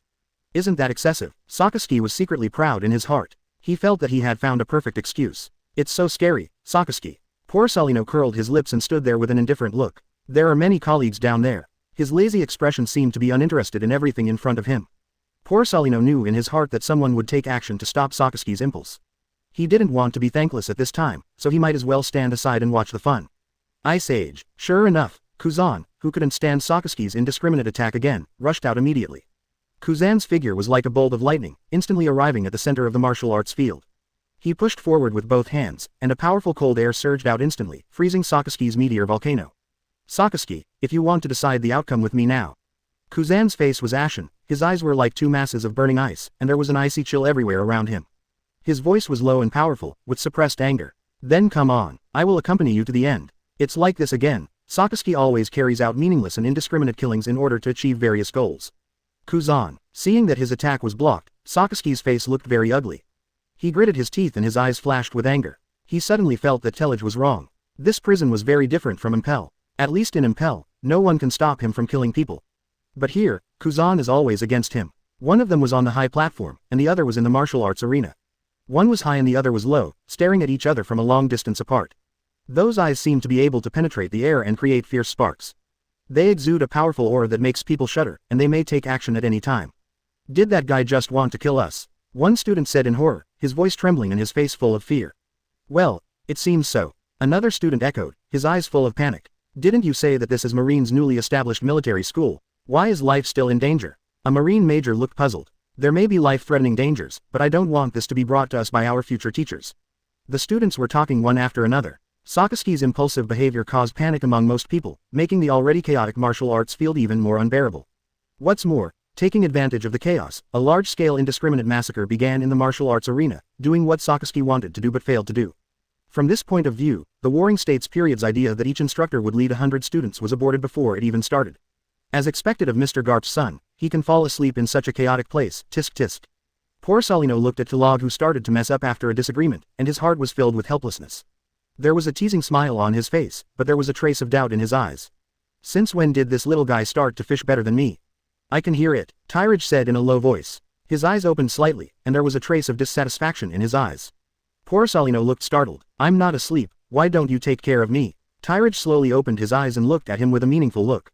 Then why don't you go? Poor Salino spread his hands and said matter-of-factly. Those people below are as strong as monsters. I'm afraid they will tear me down. Madu, show off and let me let you fly. Talag glanced at him with disdain and thought to himself. Except for me, who can tear you down? Click. Nowadays, he is becoming more and more proficient in exploiting the fruit. With a snap of his fingers, a whirlpool door appeared at Porcelino's feet without any warning. Tyrage, you. Porcelino didn't expect Tyrage to take action at all. There was an expression of surprise on his face, and without any precaution, he fell direct into the door of space. Sayonara. Tyrage yawned and said goodbye to him. The team of 100 people is a bit bloated. This is their first exam after enrolling. Tyrage slowly stood up, his figure as tall as a pine tree, standing alone on the high platform with his hands behind his back. His eyes were deep and distant, looking at the chaotic crowd below with deep meaning.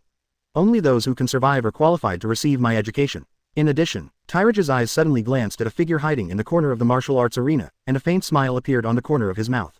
Lucky God Tier, why do you appear here? Chapter 184 Big Mom's Fantasy. Do you want to take action? There are many incredible guys here. Smoker frowned, narrowed his eyes slightly, and stared at a woman with ridiculously long legs not far ahead. Tina is very surprised. The guy above turned a blind eye to the farce here. Does he want us to have a dispute? Tina stood aside with her hands folded across her chest, her face showing confusion, her eyes always looking at the man standing above the high platform with his hands behind his back. Smoker took off the weapon and held it firmly, feeling the solid touch in his hands. He took a deep breath, and when the cigar in his mouth burned out, he jumped out instantly. Since no one cares, I'll join in the fun, after all. The corners of Smoker's mouth raised slightly, and he smashed out all 10 hands. When the fierce blow was blocked by Smoothie's leg, and his tall figure stood firmly on the spot without any impact. Her long golden hair fluttered slightly in the wind, and she was 23 years old and in her prime. Smooth frowned slightly, with confusion in his eyes, and said dissatisfied. Marine, why did you attack me? Coming here with a mother's mission, she should have taken everything lightly and stayed alone. However, someone took action to pull her into the whirlpool. While Smoothie was angry, he kept paying attention to the high platform in the distance from the corner of his eye. Smoker bit his cigar and responded with firm eyes. The pirates, home is the undersea impelled down city, this is not the place you should be. Smoothie looked away, raised the corners of his mouth slightly, and revealed a contemptuous smile. You want to arrest me? You are not qualified yet. Looking at the high platform intentionally or unintentionally, Smooth whispered secretly, if that man takes action, it will be almost. Whether you are qualified or not, you will know after giving it a try. Smoker noticed that the other party was always looking down on him, so he stopped inking and turned into smoke, and a large thick fog swept away. The war is about to break out. High platform. Tyrage looked at the increasingly lively martial arts arena, his hands behind his back trembling slightly. I really want to go fry fish. Hey, who is that person? Looking at Smoothie who was surrounded by smoke below, Tyrage's brows raised slightly, and an invisible murderous aura spread throughout the high platform. Big Mom Pirates. Recalling the scene 2 years ago when his sword unit collided with the Big Mom Pirates again. If Big Mom had not been destroyed, it would have disrupted the balance of the world and caused turmoil in the sea. Now he is no longer standing here, but stepping on Charlotte Linland's head, venting the murderous intention and disgust in his heart wantonly. A dead old woman wants my genes to give you a son. The space around Tyrage was constantly shattered and rebuilt. The high platform under my feet creaked, as if it was about to collapse at any moment. You can insult me, but you can't insult my desire for true love. Tyrage took a deep breath to calm his heart that was beating too fast. Shanks, if you can't become one of the Sea Emperors within 5 years, then I can only treat you to tea in Imperial Martial Arts Performance Venue. Tina, who was behind, looked at Smoker, who had already fallen into a disadvantage just after the fight, and shook her head helplessly. Tina is very confused. It's outrageous enough to introduce some evil people who have not yet caused trouble, but she even allows such dangerous people to enter the new school. What does the Warring States General think? Tina sighed secretly, and dozens of black spears pierced the sky and pierced Smoothie. If she didn't take action, the impulsive Smoker would probably be twisted into a twist by Smoothie and squeezed into juice. The power of the Logia Devil Fruit is not invincible, and you have been taught a lesson by hockey, haven't you understood this yet?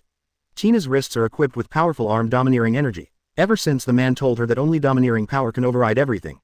Over the years, she has been insisting on special domineering training. Although she has not reached the peak, she has achieved some results. At least she won the last time she competed with Lieutenant General Flying Squirrel's adjutant, Major General Yi Lucy, in a pure domineering match. Looking at Smoker sitting on the ground in a panic, Tina felt helpless, this tough guy. Looking at the two generals who were still confronting each other in the air, Tina was even more confused about how Smoker misinterpreted the power of the fruit. The power of rock berry fruit, frozen fruit, or shining fruit is not because they are Logia, but because their users are monsters themselves. I know. Smoker lit a cigar again and stood up from the ground nonchalantly. Aren't I already working hard to practice domineering? You mean special training that only happens once a month? Smoker's mouth twitched slightly. Don't worry about the details. It seems like I'm being ignored. It's really unreasonable. Smoothie was completely irritated by Smoker and Tina. She frowned and her eyes were burning with anger. She could feel the man watching them. Therefore, she wanted to present her proud abilities and unique charm in the eyes of that man without any disguise. Only in this way can she have a little hope of completing the task assigned to her by her mother and bringing back the man's genes. I really want to taste the taste of the juice squeezed by a man who was stronger than my mother. She suddenly took off the long sword behind her and inserted it into the ground with a clang. The powerful force instantly cut out a rock the size of a small mountain. Smoothie did not hesitate to activate his fruit squeezing ability and quickly squeezed water from the rock. As water continued to be sucked into the body, Smoothie's body began to grow in size. After becoming giant, her size was no different from that of the giants, which brought a strong sense of oppression to the crowd watching the martial arts arena. How lucky I am to be able to attend the same military academy as such a monster. In the corner, a thin-faced young man raised his head slightly, his eyes full of wonder and emotion. He gently pushed his equally unknown companion next to him. Look, these people are as strong as monsters. I'm afraid we will never get ahead. The companion pursed his lips tightly, nodded solemnly, and whispered. We have to work hard, otherwise under their light, we can only live in the shadows forever. At the same time, in another corner not far away, a figure hiding in a cloak moved slightly. He frowned, thinking about the words of these two people in his heart. Suddenly, a gust of wind blew by, blowing the windbreaker on the figure's head, and a red nose was exposed. Why do I appear here? Buggy the clown's eyes widened with disbelief on his face. Tears flowed uncontrollably from the corners of my eyes like a flood that broke a bank. While wiping his tears in a panic, he muttered, which BD told me that the establishment of the new marine school is related to Captain John's treasure. Buggy's body was trembling slightly, recalling his two experiences of escaping death in this military academy, and his heart was filled with fear and anger. Twice, I almost died here twice, please help me. Hancock's prisoner's arrow flew close to his ear. Buggy looked at the petrified Jack, his eyes full of sympathy. The second time was Sakaski's all-round indiscriminate attack. If Kuzan hadn't blocked him, he might have been among the first to die. Chapter 185 The Miserable Porcelino. Malinvando. Bang. An abrupt space crack suddenly appeared above the table in front of Warring States. Porcelino's embarrassed figure fell straight out from inside and hit the ground with a muffled sound. He stood up in disgrace and muttered, what a terrifying ability. I will never provoke little Tyra again next time. Porcelino, who was still in a dazed state, turned around subconsciously. I saw Warring States with an angry face, and the aggressive eyes that seemed to penetrate people's hearts were constantly wandering on his body. Why on earth is this? Porcelino. The roar of Warring States exploded like thunder, and the pen he was still signing in his hand was crushed to pieces, and the debris scattered all over the floor. You agreed to become a teacher in the new school, and no one forced you. Although there are elements of deceiving you, you are not going to touch my office by fishing, are you? Warring States was so angry that his face turned red and veins popped out on his forehead. Porcelino curled his lips and muttered carelessly, this is an accident. Warring States slapped the table, causing the documents on the table to jump. His eyes widened with anger, he stood up and roared. If you can't reach G88 Fortress within 1 minute, Lousy will remove you from your post. Get out of here. Porcelino was startled for a moment, then turned into a yellow flash of light, leaving only a faint sentence. 10 seconds is enough. It disappeared in the blink of an eye. Sengoku stood there, his chest heaving violently, obviously very angry with Porcelino. He took a deep breath and tried to calm down his emotions, secretly thinking about how to deal with this guy who liked to fish. Over Malinvando, a bright yellow light was seen across the sky like lightning, so fast that it seemed to tear the air apart. Porcelino's body was like an arrow leaving the string, leaving a blurry afterimage in the air. The surrounding scenery retreated rapidly, so fast that it was impossible to see clearly, and soon they arrived near the fortress where the new school was located. But just as he was about to land on the island, another space crack suddenly appeared in front of him. Due to the speed, Kizaru had no time to react and rushed in all at once. The moment before rushing in, he sighed helplessly, his face full of helplessness and sadness. What is this all about? On the high platform, Tyrage, who was standing with his hands behind his hands, raised the corners of his mouth slightly. I said, show off, I'll let you fly. Not long after, Kizaru's familiar figure appeared in Sengoku's office again. He looked depressed, his head drooping, like a broken toy. Kizaru muttered secretly in his heart. What exactly are space fruits? Why haven't you heard of them before? I often hear Kuzan bragging about how powerful Tyrage's abilities are, and how fast he is faster than his shining fruit. Kizaru didn't believe it at first, but after experiencing something he could never forget in his life, he believed it. Warring State's eyes widened with disbelief on his face, and then anger surged into his heart again.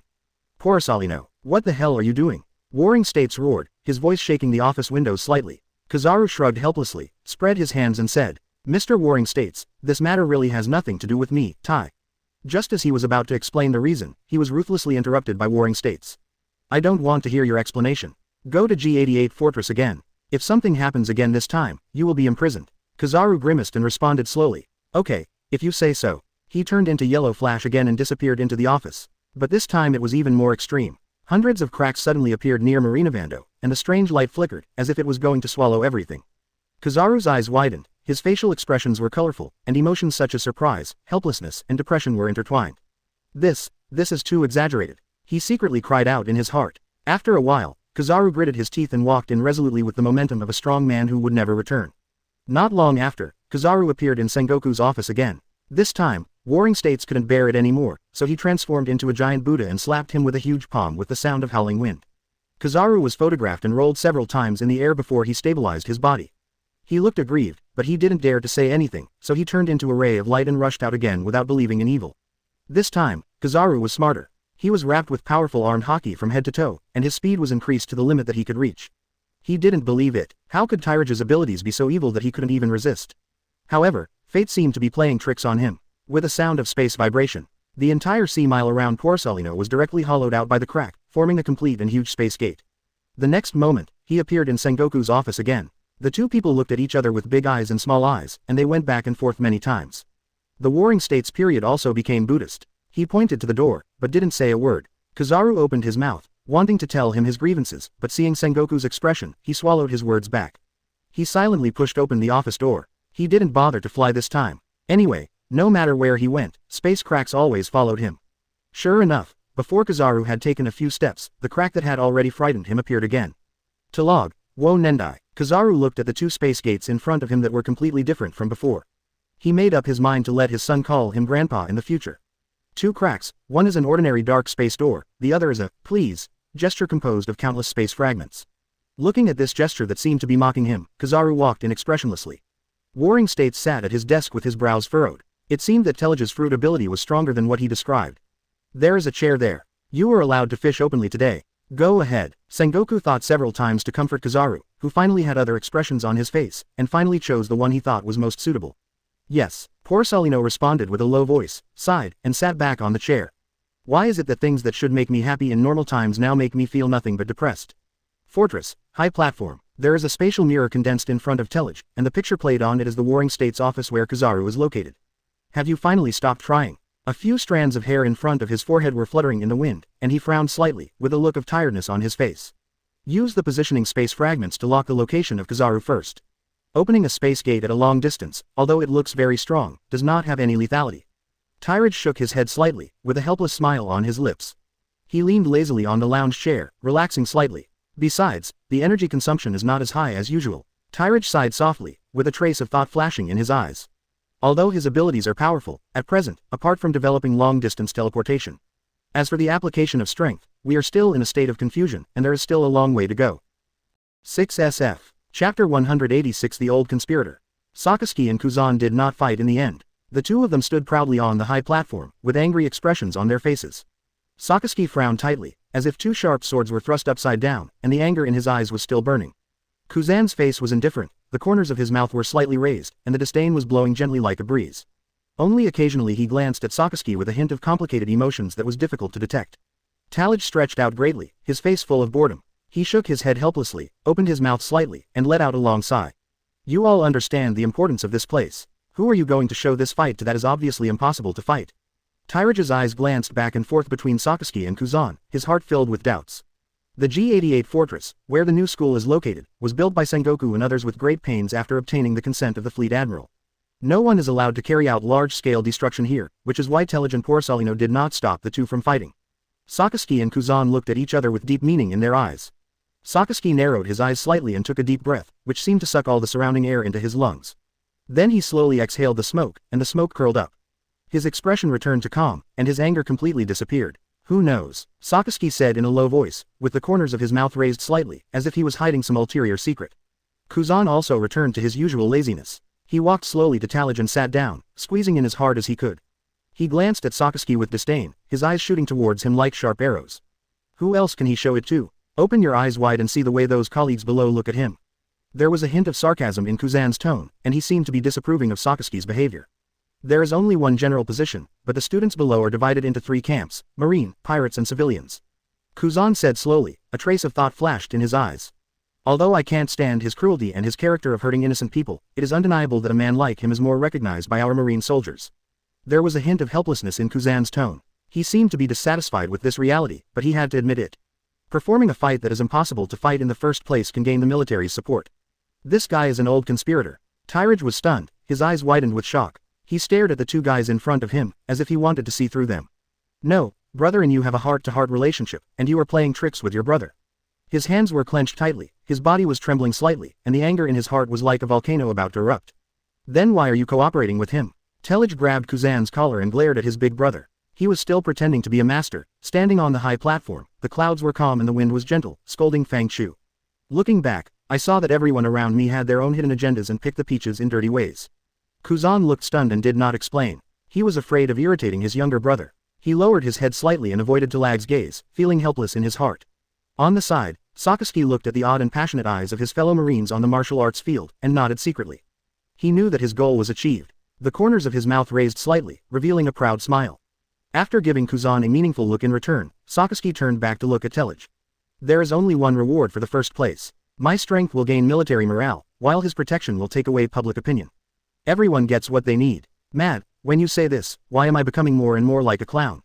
Then what if brother Kuzan doesn't stop you? Tyrage asked subconsciously. Let's not say that he will definitely do it. Sakazuki clenched his fists and smiled sadly. Even if you don't stop me and sacrifice a small number of sailors, you can take away those pirates with extraordinary talents.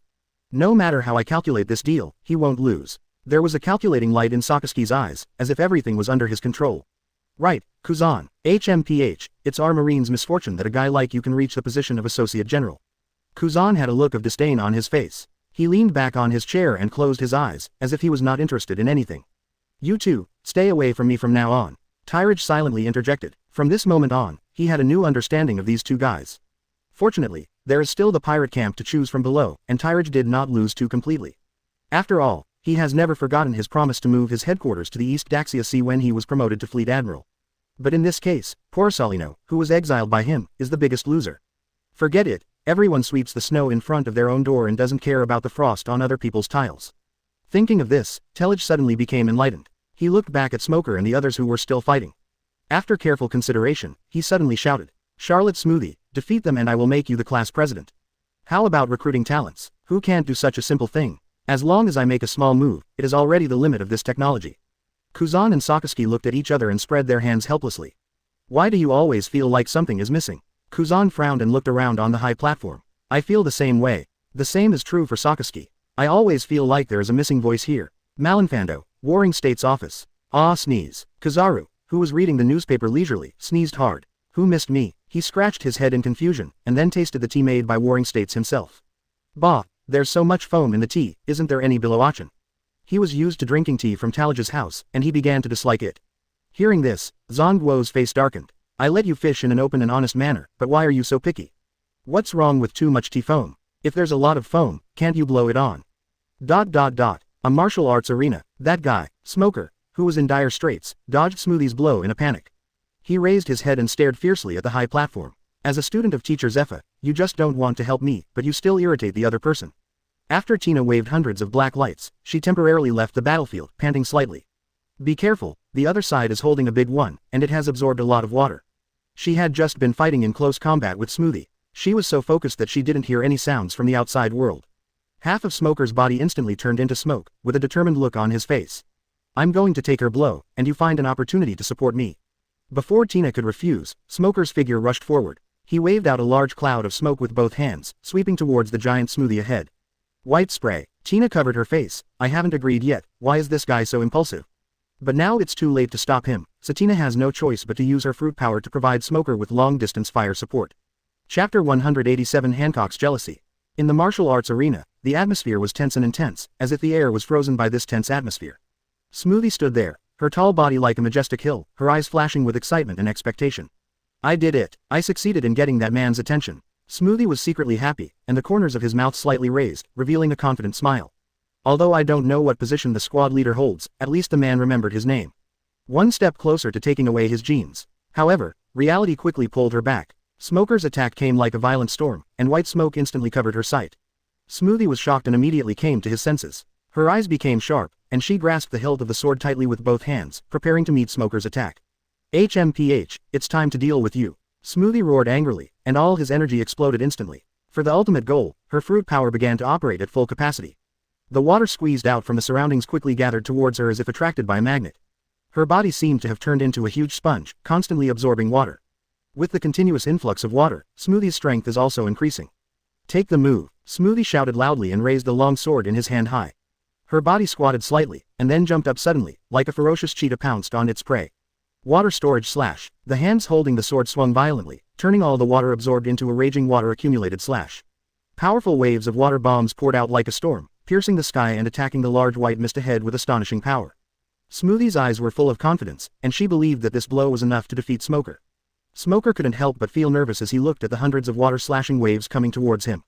He couldn't stop it with force, this was his judgment. He decisively gave up controlling his own white mist spray, and his entire body instantly turned into smoke. He turned into a ball of white smoke and quickly dodged to the side.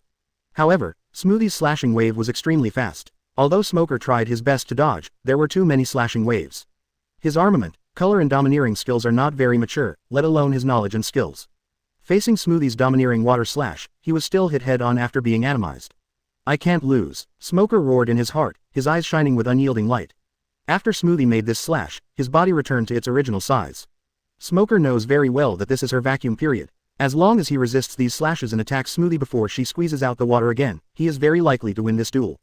But the thought is beautiful, but the reality is cruel. Smoothie's power is not just in the use of his fruit ability. Her physique, dominance, and skills are the fundamental reason why she is so powerful that it makes people fearful. I almost forgot about you. Smoothie didn't look at Smoker, who was about to be slashed to pieces. Instead, she held the sword in one hand and looked back at Tina, who was not far behind her and was controlling thousands of black spears. After Smoothie got serious, the gap in strength between the two sides was completely revealed. If she hadn't been worried that this was Marine's territory and she didn't want to fight, she would have gotten rid of these two annoying guys long ago. But it's different now. Now that the man above has spoken, she no longer has to restrain herself and can use her full strength. Tina raised her eyebrows slightly. She didn't expect that Smoker would be completely defeated in just one face-to-face encounter. This made her want to provide support, but she didn't know where to start. Chao Yushin. Smoker's rapid defeat made Tina more vigilant, and she used her full strength. The fence with a powerful weapon color instantly blocked all directions where Smoothie could dodge. Immediately, thousands of black spears behind her were aimed at Smoothie, ready to attack. High platform. Brother Kuzan, haven't you pointed out Smoker? Tyrage looked at the dying Smoker after the attack and asked in surprise. A space crack appeared silently on the ground where Smoker was lying flat, and he was sent to the medical department of the fortress. Such a good fruit is in vain, tisk. Call. Snoring and silence were Kuzan's responses. Isn't it enough to just practice something like strength? It also needs to be taught. In the martial arts arena, not far in front of the petrified Jack. Hancock collapsed to the ground in disbelief, his beautiful face full of shock and loss. Tears were shining in her eyes, and her pitiful appearance made people feel pity for her. Her heart felt like it was being eaten by thousands of ants, and she was in unbearable pain. Hancock's eyes were fixed on Tyrage, and his love for him in his heart was as uncontrollable as a surging tide. However, when Talog called out Smoothie's name, a strong jealousy suddenly surged into her heart. She bit her lower lip tightly, clenched her hands into fists, and her delicate nails almost dug into the palms of her hands. Why did he call that woman's name? Does he have other feelings for her? Hancock secretly speculated, his eyes full of jealousy and uneasiness. She believed that apart from Sister Maginot, Talig's attention should only belong to her.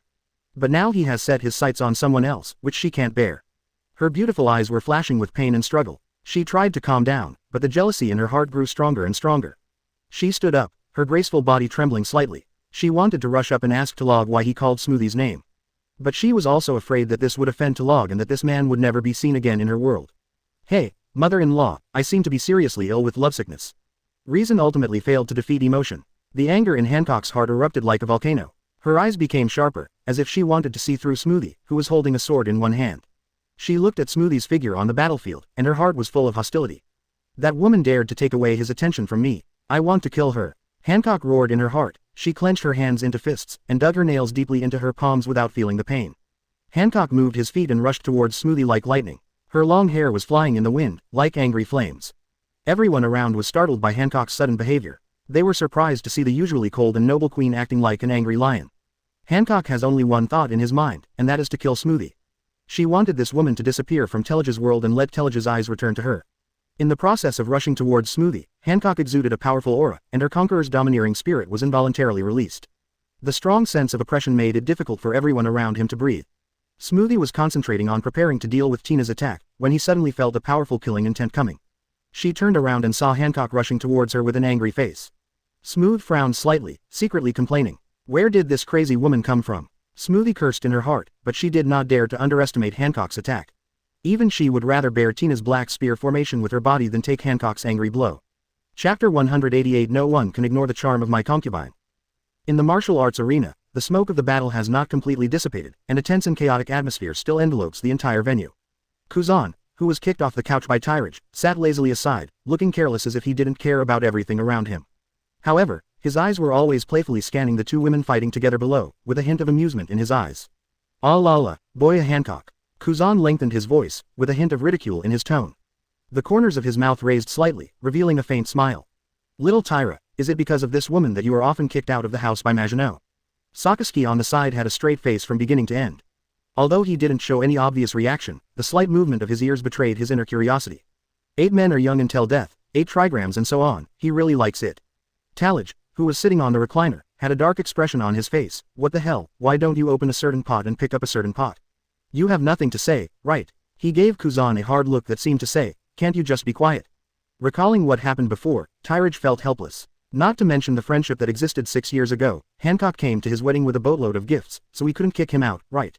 He still hasn't figured out what they talked about during the few hours when Maginot took Hancock out. He only remembered that after returning, Maginot's fruit power went wild and sent him to outer space along with the land. There are always a few days every month when women are in a bad mood. It's not what you think. Tyrage looked at the two men's joking eyes and felt uncomfortable all over. After a long argument, he finally left his recliner. "They've almost demolished the martial arts arena. I'll go down and separate them." Kuzan yawned indifferently. "For your sake, just let them go. It's not a big deal anyway." Sakaski, who was like a statue, also crossed his arms and nodded slightly to express his approval. "If you want to travel, where would you like to go?" Blackbeard turned back with a smile, a trace of danger flashed across his eyes. Kuzan was slightly startled. After understanding what Tyrage meant, he immediately sat upright and looked at the martial arts field with solemn eyes. "The damage is indeed too serious and it will be very troublesome to repair." Looking at Tyrage with serious eyes, Kuzan gave a thumbs up. "Go and stop them."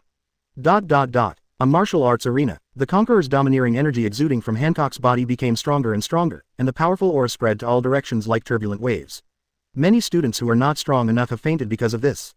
Hancock was extremely fast and was approaching Smoothie in the blink of an eye. Her eyes were burning with angry flames, and her beautiful face was full of determination. Fang Zhang's feet kicked straight over, the speed was as fast as lightning, and the power was even more amazing. Hancock has only one thought in his mind, which is to defeat Smoothie and make her disappear from the world of Tyrage. Smoothie quickly used his long sword to resist, but was shocked back again and again. Her expression changed instantly, and her heart was filled with shock. She didn't expect Hancock's power to be so powerful and fierce. "You must not let her touch me." Looking at the petrified and broken sword in his hand, Smoothie shouted in his heart. This crazy woman is not at the same level as the two guys before. Unforgivable. After losing her beloved knife that she had worn for many years, Smoothie's anger caused her to lose her mind. No matter who owns the territory here, he completely let go of his hands and feet and absorbed the water from the bodies of the surrounding students. The people who were absorbed by her all turned into shriveled mummies, but the rise and fall of their chests proved that they still had breath left. This was Smoothie's last bit of sanity that kept him from making things irreversible. "No one can look down at me. No matter how big I become, no one can resist my beauty." The smoke dispersed, and Hancock walked out of the dust mist. Looking at Smoothie, whose body had grown huge again, she raised her chin slightly and stretched out a finger fearlessly. Distance. Dominance. Woman. A pink beam of light slowly focused on her outstretched fingers. "As long as it is a living creature that can breathe, no one can ignore my charm." Captive arrow. Hancock only had eyes for the woman in front of him, and her arrogant character made her ignore everything around her. The prisoner's arrows poured out like a torrential rain, and the entire venue was instantly enveloped in pink light. Thousands of pink arrows, carrying an unconventional beauty, headed in the direction of Smoothie, covering them indiscriminately. For a time, the chaotic martial arts arena fell into a brief silence. The sudden appearance of dozens of shriveled mummies and more than 100 stone sculptures around them made everyone regain their senses. Good opportunity. Since Hancock intervened in the battle, Tina, who has a very high combat IQ, has quietly withdrawn from the battlefield. Although the water wall erected by Smoothie blocked most of the arrows, there were still a few scattered arrows that hit her slender thigh.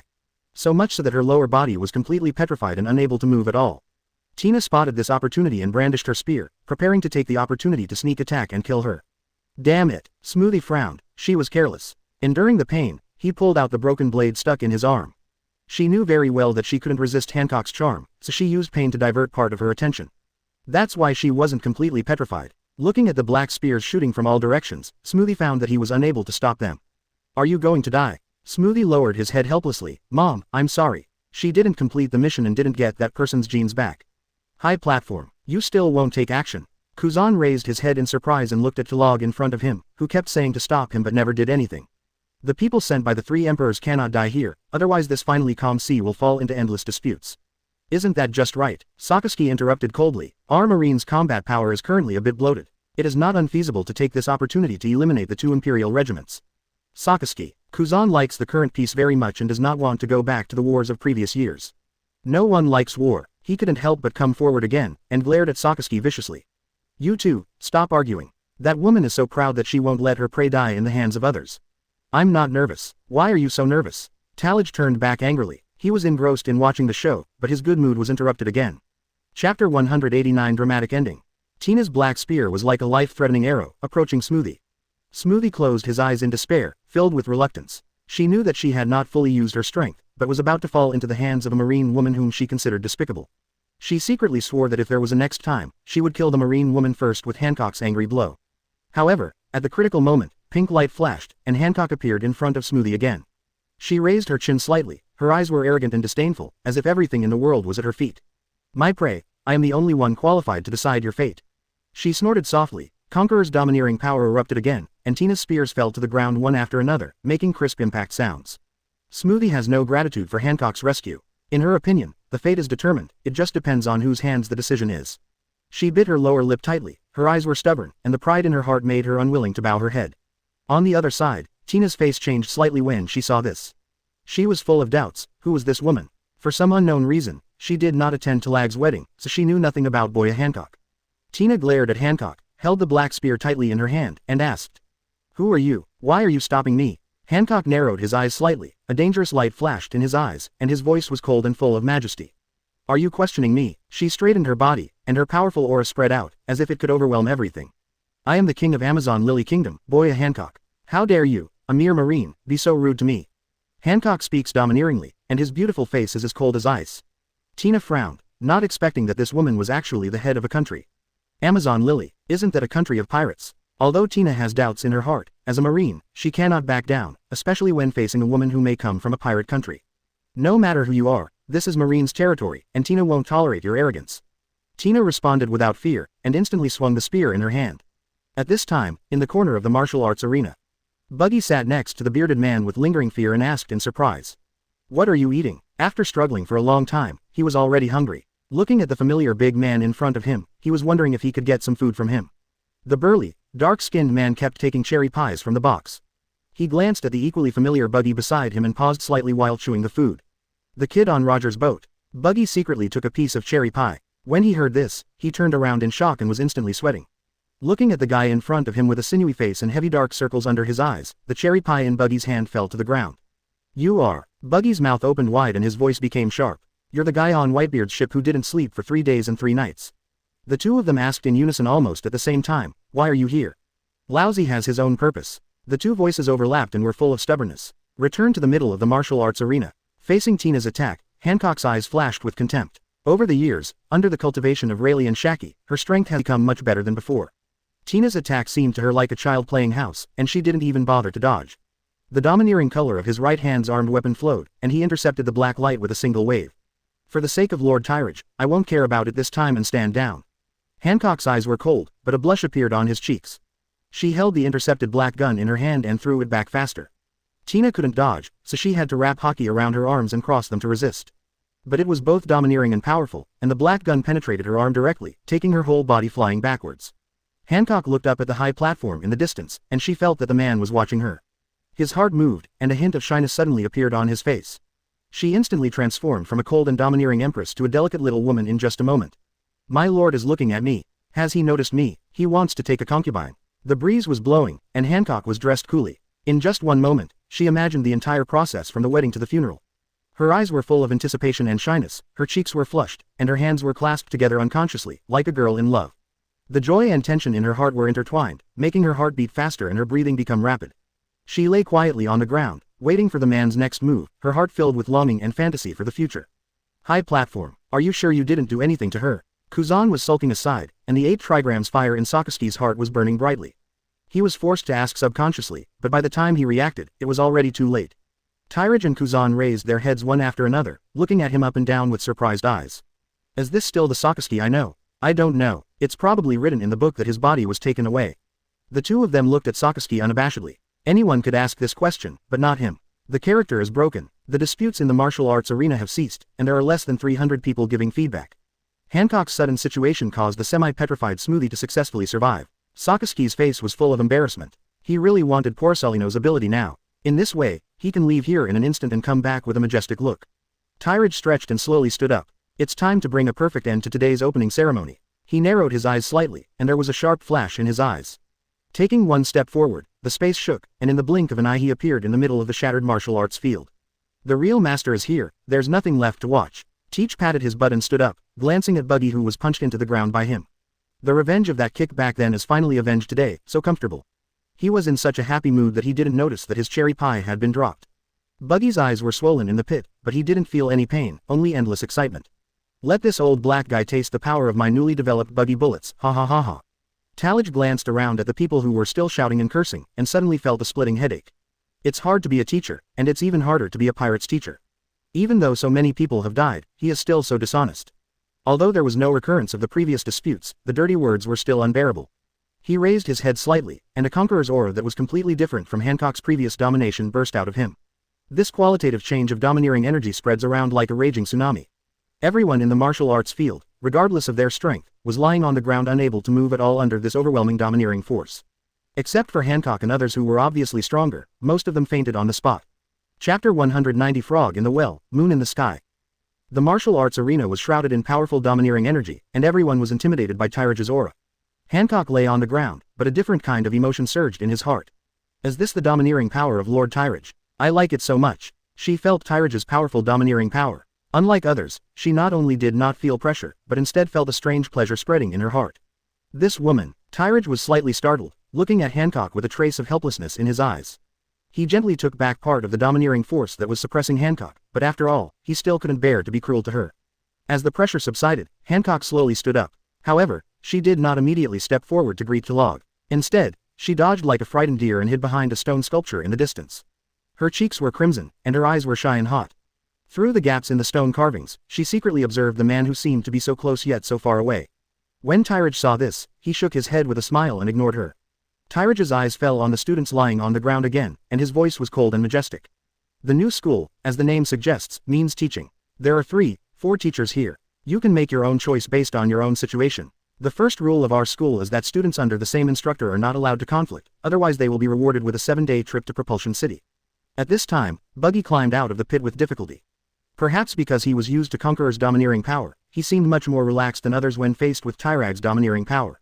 Then what if we attack the subordinates of other teachers? Buggy asked loudly, with a hint of curiosity and cunning in his eyes. Tyrage slowly turned around and looked at Buggy sitting on the ground in the distance, with a flash of surprise in his eyes. I thought to myself, okay, my Buggy god tier has directly grasped the key points, and is not a good-for-nothing clown. Tyrage was silent for a moment and slowly Kaido. I don't know how many of them there are. If the students in my hands conflict with others, they can only win, not lose, otherwise. The corners of his mouth raised slightly, revealing a hint of chill. Otherwise you won't want to know the consequences. In the corner, Tezulo did not faint due to the distance. After many years, he saw his great benefactor again. He was so excited that all kinds of emotions were intertwined and difficult to describe. He knew very well that if he wanted to repay his kindness and fulfill his agreement with Stella, he must have strong strength. Lord Tyrage. Tezulo gritted his teeth and raised his head with difficulty, veins popping out on his face. His eyes were full of desire and determination, and he asked loudly. Under your guidance, can I become as strong as you? His question seemed to express the thoughts of many people. The pirates who usually think highly of themselves were all shocked by Tyrage's powerful strength at this moment. They couldn't believe that they couldn't even withstand the domineering force unleashed by the other party. Blackbeard, Marshal D. Teach, was also lying on the ground, his pupils wide open and his face ferocious. When did such a monster appear in the sea? Teach was secretly shocked. He stood up with heavy steps under tremendous pressure. Panting heavily, a trace of solemnity flashed in his eyes. Even my father's domineering power is far inferior to his. It's unbelievable. As strong as me. Tyrage was startled for a moment and muttered to himself. Look, are these human words? I don't even know how strong I am now. There was a look of helplessness on Tyrage's face. This question was indeed difficult to answer. To put it lightly, I am afraid that they will despise me. To put it more deeply, I am afraid that they will be afraid of me, which will be detrimental to the friendship between teachers and students. If you are as strong as me, you probably can't do it, right? Tyrage chose to speak as tactfully as possible. However, his ambiguous words were not accepted by these unruly guys. Ha ha ha ha, Teach laughed heartily. When around Whitebeard, he is always disguising himself. Now that he has finally left Whitebeard, his true nature is finally exposed in front of outsiders. Although he knew that the man in front of him was unfathomable, he, Marshall D. Teach, wanted to become one piece. How can you be afraid of a mere marine just because of Conqueror's domineering power, which is as heavy as a mountain? What's more, he thought that as long as he found the whereabouts of the fruit, he would not be much weaker than the Marine Lieutenant General. He is not a guy who is willing to live under others for a long time. He stares at Tyrage in front of him with unscrupulous aggression. You mean, can it be stronger than you? Or are we already stronger than you now? In order to intuitively feel Tyrage's strength, provocation is the best way. If you don't want to give up. Tyrage looked at Teach with deep and cold eyes. Is it better to kill him? Or is it better to kill him? Suddenly, he raised a hand slightly, and a mysterious spatial fluctuation spread instantly. Everyone felt that the space in front of them seemed to be distorted, as if there was an invisible force pulling everything around them. Teach, who received Tyrage's attention, felt that it was becoming difficult to breathe for the first time. He's taking the air away from me. Teach clutched his neck tightly, feeling suffocated. It wasn't over yet. I saw Tyrage gently holding it. The space not far from Teach turned out to be like a fragile mirror, with countless fine cracks appearing. And Teach's clothes, along with the skin and flesh on his body, began to gradually break into pieces. The unforgettable pain penetrated deep into the bone marrow. And because of suffocation, he could not vent the pain in his heart in the form of shouting. Little Tyra, don't kill yourself. After all, he is a white-bearded person. On the couch on the high platform, Kuzan, who was resting with his eyes closed, took off his blindfold and shouted a reminder. He is still trying his best to prevent the beginning of any possible war. It's just a pirate, just kill him. Sakaski smoked his cigar calmly. Looking at Tyrage's operation below, he wished he could take his place. Below, Tyrage's face was as cold as ice, and his eyes were filled with deathly silence as he looked at Teach. Do you know that your father doesn't even dare to talk to me like this? He exerted force on his palm again, and the space around Teach shattered, revealing a deep and dark crack in the void. With the factor of keeping his hand, Teach did not break along with the space. Even so, he was seriously injured. Tyrage took back his domineering attitude of suppressing everyone, looked at Teach who was lying on the ground breathing heavily, and shook his head slightly. The gap between you and me is like a frog in a well looking at the moon in the sky. This is my territory, and I won't tolerate your arrogance. This time is a small punishment but a big warning. Some people are born to be extraordinary. It may also be that the meaning of D is too profound, and Teach, who was seriously injured, was not afraid of it. Instead, he used his torn hands to hold up his body with difficulty and sat up from the ground. The aggressive gaze did not weaken, but the smile gradually became sickly. Ha ha ha, his incomplete teeth were exposed, as if questioning, but also as if he was motivating himself. No one is always the strongest, and no one will stand still, right? Ha ha ha. Chapter 191 The Wind of the New Era. The surrounding students' eyes widened and they looked at the bruised Blackbeard in front of them with shock on their faces. They were not too surprised by Tyrage's strength. After all, a few years ago, the Marine Rising Star People's Hero newspaper had spread throughout the world. What shocked them was Teach's attitude, which they really couldn't imagine. What kind of existence is it when facing a life and death crisis? The choice is not to compromise, but to continue to stimulate the nerves of powerful enemies. I want to follow him. Shish. A pirate covered his companion's mouth. This is Marine's territory. Even if I want to, it's only after I leave. Such voices came and went in an endless stream on the martial arts field. Most of them were impressed by Teach's courage. Tyrage raised a hand again, just when people thought he was going to kill him. A door to space slowly appeared not far from Blackbeard. The link point is the Fortress Medical Office. I won't refute what you said. I will wait until you think you have become the strongest before you challenge me. Tyrage raised his hand and motioned for him to walk in. The corners of his mouth were slightly raised, showing a confident smile. Then you will realize that the gap between you and me is like a mayfly seeing the sky. After all, I am constantly growing, right? So arrogant. But why do I feel that he has absolute confidence in his own strength? As expected of our hero. Pirates, civilians, and Marines all have different views on Tyrage's actions. Hancock, who was always hiding aside, had a fiery light shining in his eyes. She clasped her hands on her chest and thought to herself with fascination. As expected of the man I like. Her eyes followed Tyrage closely, as if there was only this powerful and charming man in her world. Is that guy the guy with the white beard? Hancock looked sideways at Teach who slowly walked into the space door, his eyebrows furrowed and his anger gradually rising. You actually made Lord Tyrage unhappy. I will remember you. Revenge may be late, but it will never be absent. Tyrage looked at everyone's constant reactions and said nothing more. In a moment, someone will take you to the dormitory. You will have one night to choose which teacher you will study under. After saying that, Tyrage turned and left, leaving only a group of students looking at each other. What follows is Kuzan and Sakaski's narration, so I won't go into too much detail here. East Daxia Sea, Windmill Village. Luffy squatted in front of the dock, his little figure looking a little lonely. His eyes were dull and his face looked sad. I was laughed at by Yuta again. Luffy muttered, feeling full of grievances. HMPH, you actually called me a landlubber. Luffy stood up angrily, looked in the direction of the pub, and shouted loudly. I'll prove it to you right now. It doesn't matter what the fruit is. His eyes were burning with stubborn fire, as if he was determined to impress Yuta. After saying that, looking at the surging waves, Luffy swallowed hard and jumped directly. Save. As expected, it was swallowed up by the sea water in the blink of an eye. In the tavern, Shanks' ears twitched slightly and the wine glass in his hand fell to the ground. Not good. Facing the puzzled looks in his companions' and Yuta's eyes, it was too late for him to explain too much. The figure rushed out of the door in an instant, as fast as a gust of wind. Jesus Bu scratched his head in confusion, and upon hearing this, he released his domineering aura. I thought that with everyone here, nothing big would happen. So as a person who usually detects radar, he was a little negligent. Fortunately, Shanks always has something on his mind that he can't let go of.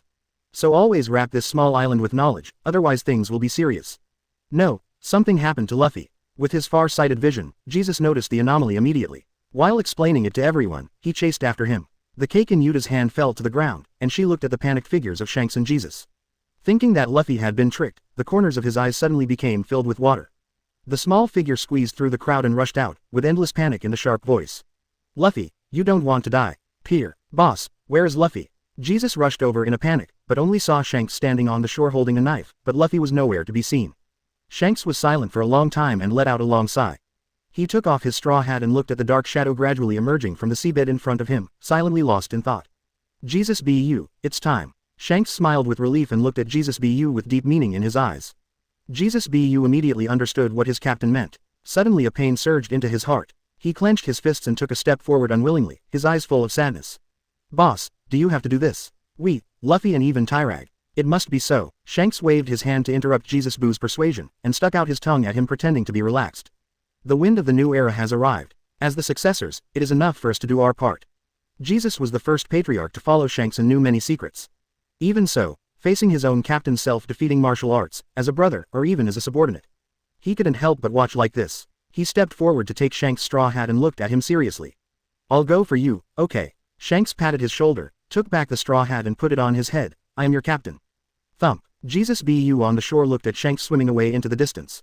His heart was so entangled that he closed his eyes in pain. Yeah, Jesus, where's Shanks? Where's Luffy? Yuta followed the red-haired pirates and rushed to the pier, nervously looking at the slumped back of the figure on the shore. Jesus Bu secretly wiped away the tears from the corners of his eyes, turned around with a smile, and looked at the brothers who had been with him for many years. He bent down and picked up Yuta, who was on the ground with a confused and nervous face, and walked back. Shanks, he went to the new era to pick up Luffy. In a word, everyone except Yuta, who looked confused, understood what their captain was going to do. It's time to leave and embark on our own journey. Beckman lit a cigarette, folded his arms and fell into deep thought. No one knew what he was thinking. How is it possible that there is no place for us in the new world? The emperor who rules the sea, let's send Shanks up first. Jesus Bu didn't know what method he used to make Yuta fall asleep in his arms. Looking at the one-armed man climbing up from the pier, who was also holding the unconscious Luffy, tears fell from the corners of Jesus' eyes again. Chapter 192 Garp on vacation.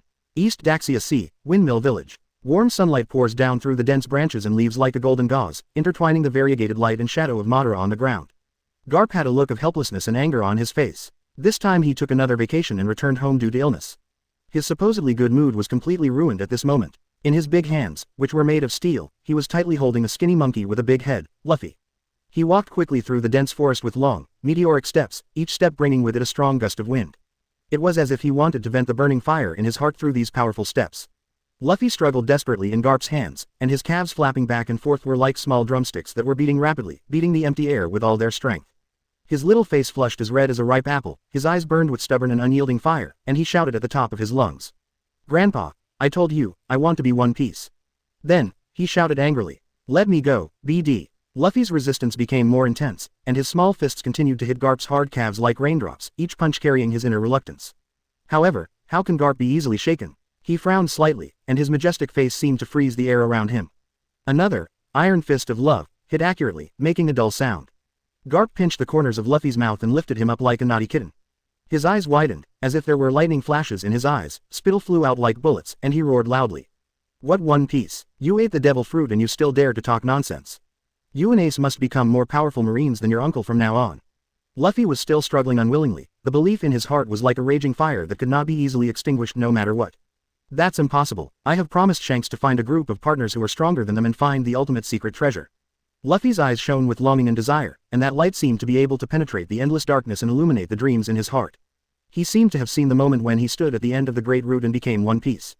But when he looked down at the elf ball on his waist, he felt a trace of frustration in his heart. Nowadays, he can't even defeat his uncle's pets, so how can he become stronger than his uncle? Wait, pets. Luffy's eyes suddenly lit up, like bright stars in the night sky. He looked up at his grandfather, who looked angry, and felt a glimmer of hope in his heart.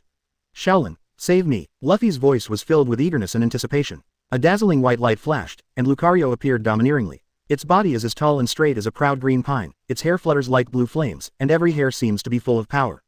Lucario raised his head and let out a deafening roar, making the entire forest tremble and the leaves rustling, as if surrendering to its power. Garp was stunned for a moment, then showed a look of disdain. He raised his chin slightly, his eyes full of contempt. Is this the food reserve prepared by Tyrage for you? Garp picked his nose indifferently, his rough fingers seeming to express his carelessness. The aggressive eyes looked up and down at the cute blue dog that suddenly blocked the road, as if to say, with these few kilograms of meat, who can eat it? Lucario seemed to feel Garp's aggressive gaze, and the hair on its body stood up instantly, as hard as steel needles. The deafening roar suddenly stopped, as if it was suppressed by Garp's momentum. Shaolin, he is my grandfather, help me fight him off. Luffy's arms hugged a big tree in front of him tightly, as if it was his last life-saving straw. He looked at Lucario, who had obeyed him 100%, and screamed for help at the top of his lungs. Lucario saw that his little master seemed to have been seriously injured, and a strong desire for protection surged in his heart. It resisted the terrifying pressure invisibly released by Garp and took a tentative step forward. Although that step was small, it seemed to contain endless courage. Little guy, go back and forth wherever you go. I don't want to see you at the dinner table again. Garp picked up a stone from the ground and weighed it in his hand. The stone seemed to become a deadly weapon in his hands. Then, Garp aimed at the distant mountain peak, raised his arms and unleashed a fist-bone meteor shower. In an instant, the ground shook, the mountains cracked, and rocks flew. The huge sound seemed to change the color of heaven and earth. Ouch! A flash of red light flashed, and Lucario returned to the Pokeball on his own initiative. Judging from the elf ball shaking on the ground, it seemed to have been greatly frightened. Lucario was trembling in the elf ball, as if regretting his bravery just now. Luffy's eyes widened with disbelief on his face. He looked at the shaking elf ball, his heart filled with disappointment and helplessness. He knew that he could not escape his grandfather's magic clutches this time. The Dayton family. Dong dong dong. Garp's sandbag-sized fist knocked on the wooden door, making a deafening sound. The unbearable wooden door seemed like it might fall under his fist at any time. Who, don't you want to die? Dayton in the room picked up the thick wooden stick on the side, holding a cigarette in his mouth, and walked towards the door with a fierce look on his face. How dare you disturb my beauty sleep? No matter who it is today, I will give you an unforgettable memory. It's me. Garp's face turned dark outside the door, and he opened his mouth in a low voice. Garp. The moment the wooden door was pushed open, a familiar voice came as promised, echoing in Dayton's ears. She was actually frightened and took dozens of steps back. Dayton, I'll leave this little guy to you. Luffy, who had been beaten unconscious by him, was thrown away by him. This is. Dayton hurriedly caught Luffy flying in the air, looking at some familiar faces, his eyes were a little dull. As this Luffy, although they live in the same village, their family rarely goes down the mountain because of their status. So, she hasn't seen Luffy for several years. When she raised her head to ask, she saw Garp walking several hundred meters away. When I come back, you must train him to be an excellent marine, otherwise I will throw you into the Impel City. Garp threw the elf ball in his hand, and when the figure disappeared, the sound also stopped abruptly. Such a strong little guy is not conducive to Luffy's growth. I will take him away to play for a while, he. In front of the cabin. The anger in Dayton's heart suddenly surged into his heart, he raised Luffy in his hand and wanted to throw him to death. After a long time, the raised hand still did not fall. Dayton sighed secretly. Forget it, in order to prevent everyone from being killed by that old man, I will take you in. Dayton looked at the little guy in the corner holding a long stick and crossing his chest with his hands, and sighed again. What did that old BD Garp think, that he let bandits train marine? Oh, these two little guys are together again. I'm afraid it will be very difficult in the future. Chapter 193 The Promise Made Back Then. 2 years ago, after the marine competition, a lone boat slowly approached Ruskena on the daughter island like a black silhouette. The waves gently beat against the hull of the boat, making a rhythmic sound. The small boat was exquisite and simple. Under the sunlight, the wooden texture shone with the luster of time. The man standing on the bow of the boat carries the world's most famous sword behind him. His figure is tall and straight, and his black cloak flutters slightly in the sea breeze, as if he is integrated with the sea.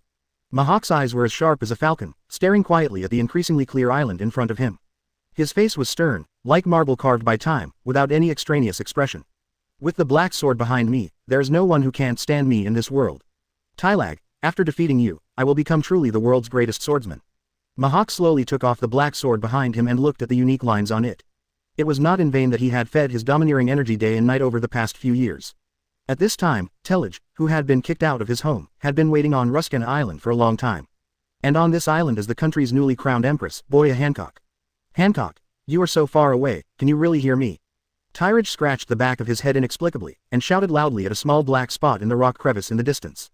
Ha, this is the 12th time Lord Tyrage called my name. Is he planning to abandon his wife and marry a virtuous concubine? Hancock unconsciously clasped his hands in front of his chest, and gently twisted the corners of his clothes with his fingers. The graceful figure is squeezed by the rocks on both sides to outline charming curves. But he seemed a little stiff due to the turmoil deep inside his heart. Her eyes would occasionally glance at Tyrage in the distance, but she would quickly move away the moment she was about to meet his eyes, as if she was a frightened deer. Tyrage raised his eyebrows and sighed helplessly. How could a perfectly good person become terminally ill? According to Rayleigh, Hancock became seriously ill after returning from attending his wedding to Maginot. And it was a terminal disease that was 100% fatal. Rayleigh asked him to come and save her for a price of 1 billion Baileys. But he is not a doctor, so how can he treat patients? But with the mentality of giving it a try, he still came. But I never thought that after meeting again, Hancock completely lost the confidence he had when attending his wedding.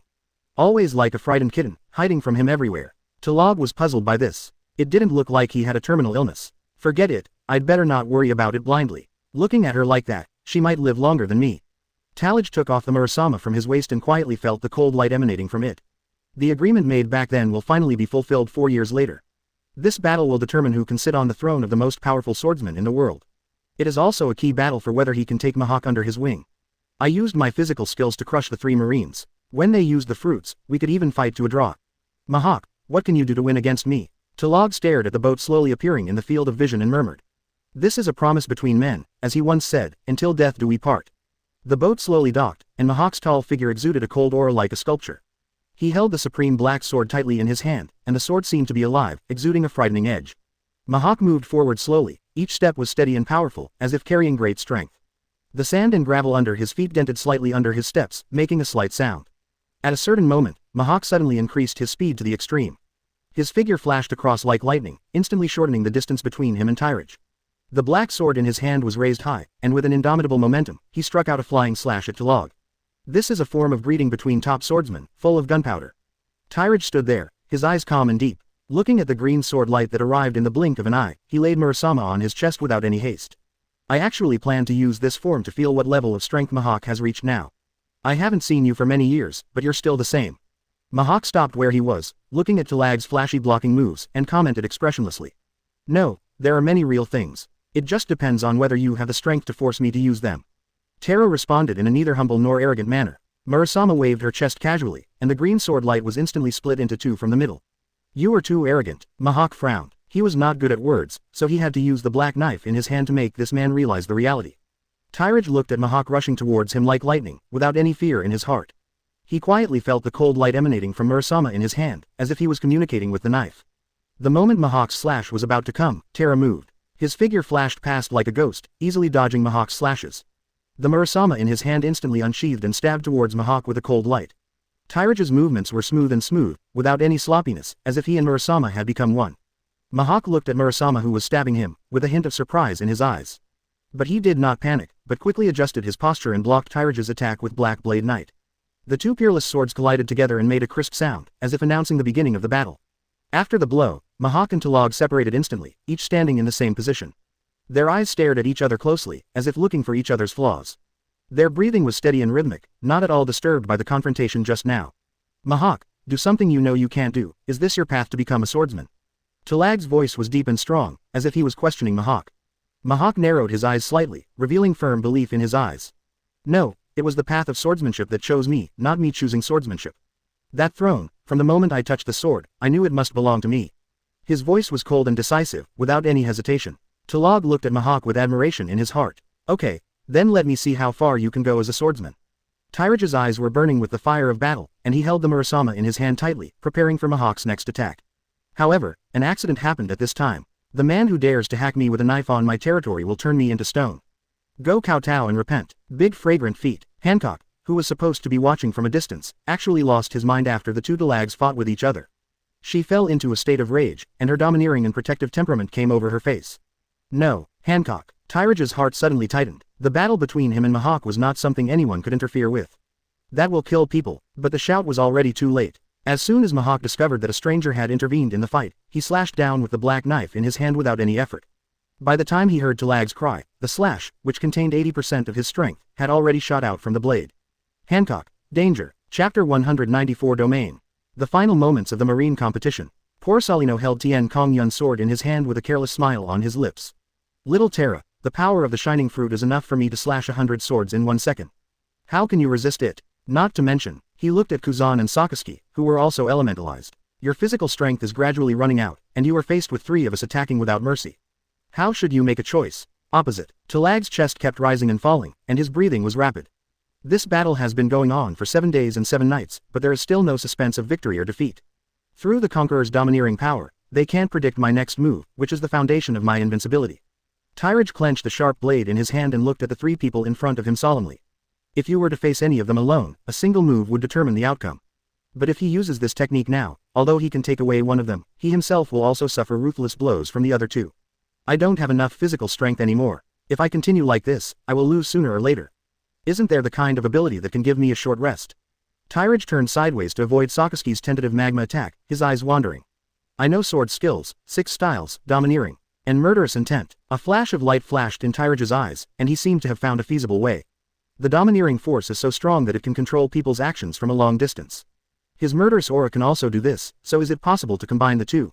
Developed a new overlord killer, also known as domain. In just 1 hour, even if you use up all your mental power, you can control the 3 guys on the opposite side for an hour. It was also enough for him to recover from his gradually exhausted physical strength and become invincible again. Ruskena. Mahawk cut through the sky with a knife without leaving any room. Pointed directly at Boya Hancock, who broke into the battlefield. The blooming flowers will soon wither, and the blooming life will soon pass away. Tyrage frowned and let out a long sigh. Now he really doesn't want to experience the sequelae of using that move last time. But let's not talk about the fact that his friendship with Hancock is still there, even if it's just for the billion that Rayleigh promised. He would never allow Hancock to be accidentally killed by Mahawk under his own eyes. Killing God Realm, Overlord kill. At this critical moment, an invisible force centered on Tellage spread rapidly to the surroundings like a raging wave. In this force, the domineering force and the murderous aura are perfectly integrated, forming a unique killing field. Everything within the realm was shrouded in a ray of red light, and the air instantly came to a standstill. Mahawk's flying slash, which was originally flying towards Hancock, seemed to have fallen into a sticky quagmire the moment it touched this power, and its speed slowed down sharply. The green light on the slash kept flickering under the pressure of this force, as if it was struggling but unable to do anything. Tyrage closed his eyes tightly, veins popped out on his forehead, and devoted himself wholeheartedly to controlling this area. Around him, strands of domineering and murderous aura were intertwined, like dancing silver snakes. These forces continued to surge, forming an indestructible barrier that slowly protected Hancock, who had just realized the danger. This is. Mahawk's eyes widened with shock. He had never seen such a powerful force, and the sense of oppression made even a great swordsman like him feel palpitations. He could clearly feel how insignificant his slash was in front of this power. Give it to Lousy. As Tyrage continued to output to the field, the flying slash was finally completely frozen in the air, and then slowly dissipated.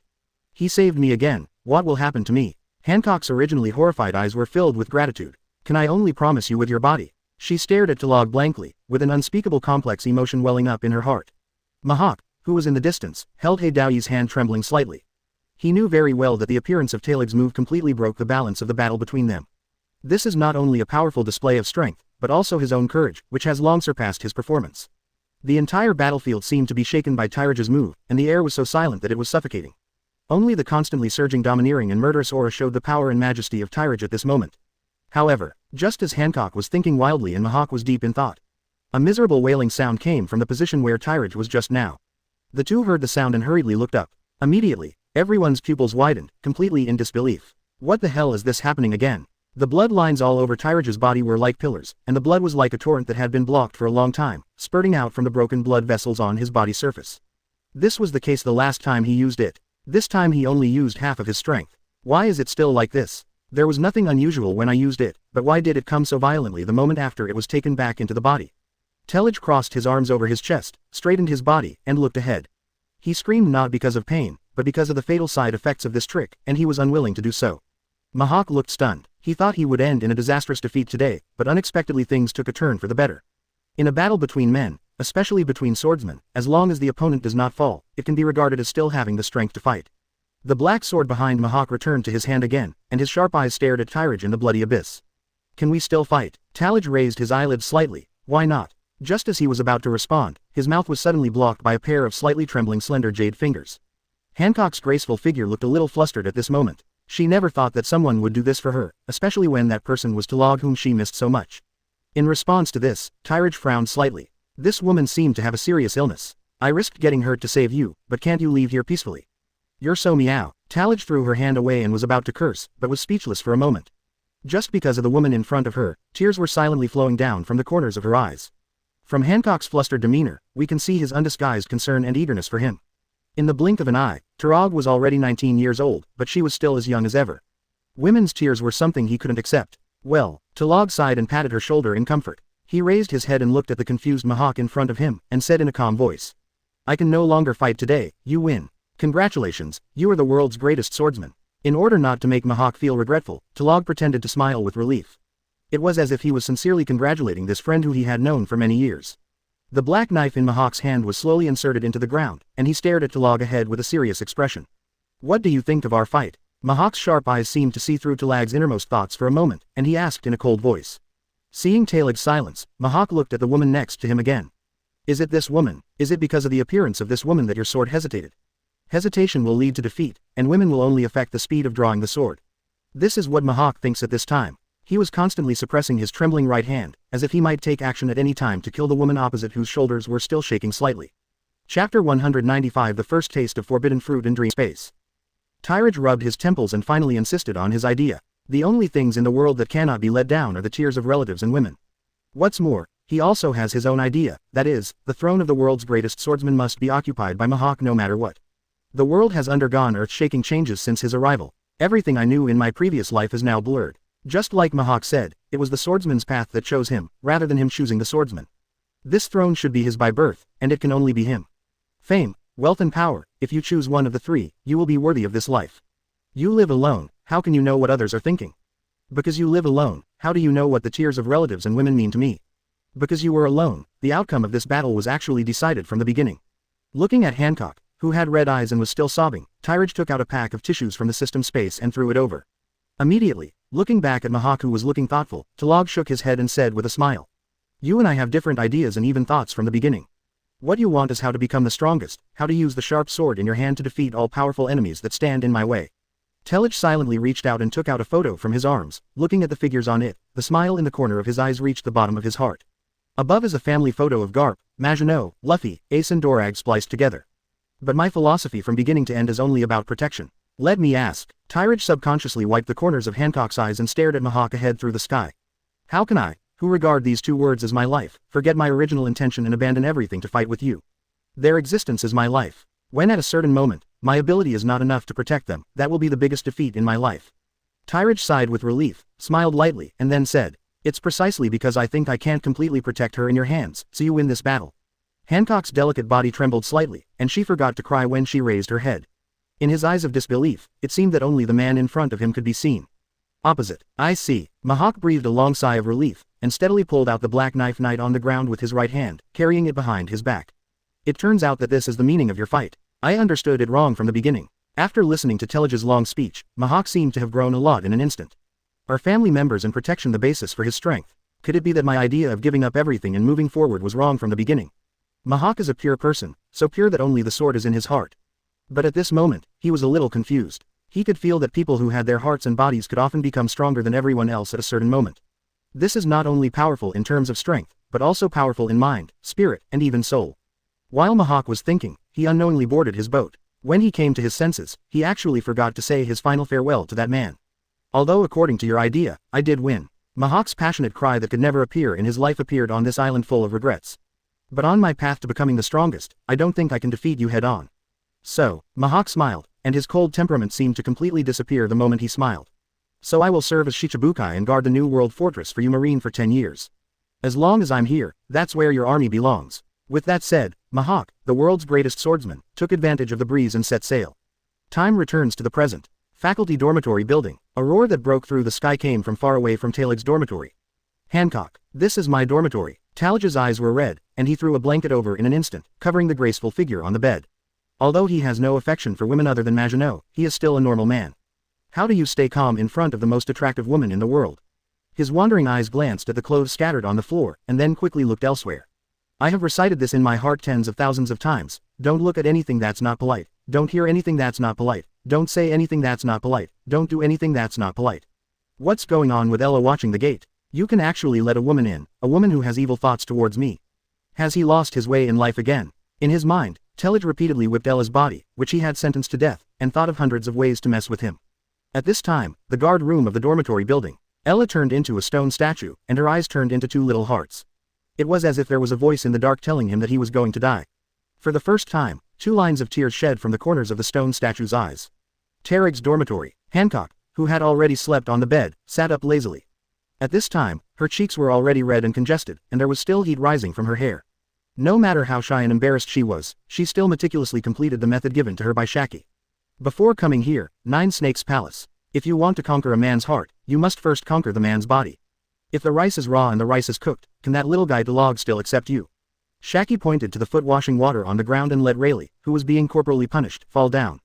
But I don't want to conquer Lord Tyrage, I. Hancock shyly hid behind a pillar, his hands constantly twisting the corners of his clothes. I just want to be conquered by Lord Tyrage. Shaki pulled Rayleigh, who had returned from pouring the foot-washing water, and slowly lowered the curtain on the bed. I have taught you a principle and method before. I believe that no one in this world can resist your body except this old guy. Shaki waved his hand, indicating that Hancock could go down and rest. Today's psychological training class ended. Back to the present, to Lag's dormitory. Sir, I will help you change your clothes. Hancock, who had been training for Shaki for a long time. Enduring his tormented and fiery heart, Yuzu lightly stepped on the ground, and the blanket thrown by Tyrage also slipped to the ground at this moment. Is this what adults smell like? Hancock's blushing face was pressed tightly against Tyrage's chest. Her voice was crisp, and a hint of charm emanated from her tone. For some unknown reason, she seemed to have infinite courage at this time, and her affectionate eyes were always staring at the man in front of her. She stood on tiptoe slightly, and a little red lip print appeared on her, and she was out of control from then on. Outside, Tyrage looked at Hancock, who was sleeping soundly on the bed, expressionlessly. Well, in order to cope with the strange devil fruit abilities, I specially developed the dream space. Tyrage let out a long sigh and shook his head helplessly. But I never thought that the first time I used this ability, it would be used for something like this. This is really. Putting the slightly slipped blanket back on Hancock's body, Tyrage sighed frequently and left with his hands behind his hands. Chapter 196 Buggy's Ambition. Mengjun went to wash and to rain together, and his soft words and warm fragrance surrounded the bed. When I wake up, I only leave my quilt on my pillow, which is cold, and I sigh in the shadow of yellow beams about the passing years. The early morning light shines softly on Hancock's bed through the crocodile gauze curtain. She was like a delicate begonia, hugging her knees tightly with her arms and curling up in the corner of the bed. The waterfall-like black hair was scattered wantonly on her shoulders, and a few strands of hair stuck to her cheeks that could be broken by blows, but she didn't even notice it. From time to time she would sigh faintly, like a nightingale whispering the sadness of her night dreams. In last night's dream, she went through the clouds and rain with him, and his gentle eyes surrounded her like stars. The affectionate embrace and sweet whispers seemed to still be lingering in my ears. The heat of every inch of skin contact is like cinnabar imprinted on the bottom of the heart. However, at this moment, when I woke up from the dream, all that was left was the cold quilt pillow, and the warm embrace had long since disappeared. Sometimes her eyes were dull, like a jade butterfly that had lost its soul. Looking at the carved bedpost, my mind is still immersed in the illusory beauty. The pride I once had fell to pieces after this sweet dream. She knew very well that all this beauty was just a dream, but she could not suppress the surging emotions in her heart. Is it still a dream after all? She opened her red lips lightly and murmured to herself. The voice seemed to come from a distant valley, carrying endless melancholy and loneliness. The morning breeze outside the window blew and the gauze curtain danced lightly, but it could not drive away the sadness in her heart. Only the sighs were left, echoing in the silent room, seeming to tell the unspeakable deep feelings and regrets. In a slightly dark conference room, Tyrage frowned and fiddled with the list of intentions submitted by many schools on the table with one hand. The rustle of paper seemed like a cry of dissatisfaction inside him. His eyes were fixed on the lists, his eyes full of doubts, and he kept mumbling. Where is this still a school? Tyrage stood up, put his hands on his hips, and paced back and forth in the conference room. Instead of calling it a military academy, it would be better to say that this place will become a small battlefield divided among pirate forces. Thinking of the students sent by the pirate forces, he couldn't help but think of troublesome names. The teach sent by Whitebeard, that guy always has a cunning look in his eyes, which makes old Silver crazy. The Jack sent by Kaido is reckless and aggressive, and there is nothing to fear from a brainless and reckless man. Smoothie from BIGMOM always has a strange look in his eyes. He had only seen that kind of possessive and aggressive look in the eyes of Maginot and Hancock. There were also people sent by other famous pirates including Shichibukai. In one night, they had already formed their own small groups. Tyrage sat back on the chair, leaned forward, put his hands on the table, and stared at the names on the list. What is even more terrifying is that the people sent by the 3 emperors are getting closer to each other intentionally or unintentionally. The same goes for the Shichibukai and other legendary pirate forces. It has become the norm for two people to form groups in groups of 3 or 5. Quote. His voice was low and worried. Recalling the farce during the dormitory assignment yesterday, Tyrage felt a splitting headache. At that time, 2 pirates got into a fight over a trivial matter, and the entire dormitory area became a mess. In line with the first rule of the new calibration, let love influence the world. Sakazuki took away the 2 pirates overnight. Afterwards, it is said that he embraced the 2 troublemakers with a warm embrace of love. That makes sense. The corners of Tyrage's mouth raised slightly, revealing a sarcastic smile. He raised his hand and rubbed his temples, feeling mixed emotions in his heart. He is well aware of his abilities and is absolutely sure that these pirates will spend the 2 years of their military academy careers under his management. But when he thought about the competition on the eve of graduation, he became sad. Those 2 self-righteous guys took advantage of me to leave the scene first and took away all the Marines and civilians. But the only thing that was missed was the imbalance between the high-end combat power of the pirate camp and the other camps. Quote. He silently calculated the possibilities in his mind. After changing tens of thousands of calculation formulas, the conclusion reached is that the pirate camp's winning rate is as high as 95% at the lowest. This completely loses the meaning of establishing this military academy. It will have a heavy blow to Marines' prestige, and at the same time, it will also encourage the pirates' arrogance. Quote. Tyrage murmured to himself, a trace of determination flashed in his eyes. It seems that fanning the flames is indispensable. Sowing discord is on the agenda. It is my strong point to stir up dissension and add fuel to the flames to expand influence. His eyes sparkled with calculation. Buggy. Tyrage's finger tapped a list kept separately on the table. As if he thought of something, the corners of his mouth curved slightly. Dormitory area, Building 3. Buggy was sitting on the bed, one foot casually placed on the low cabinet beside the bed, his hands folded in front of his chest, with a proud smile on his face. His iconic red nose stood out in the dim dormitory. In front of him, 5 pirate boys were looking at him with admiration. A tall and thin pirate said eagerly with his eyes shining. Boss Buggy, we are willing to go through fire and water for you. With your guidance, we will definitely be able to make a difference in this marine school. A pirate with a scar on his face next to him nodded repeatedly and said in agreement.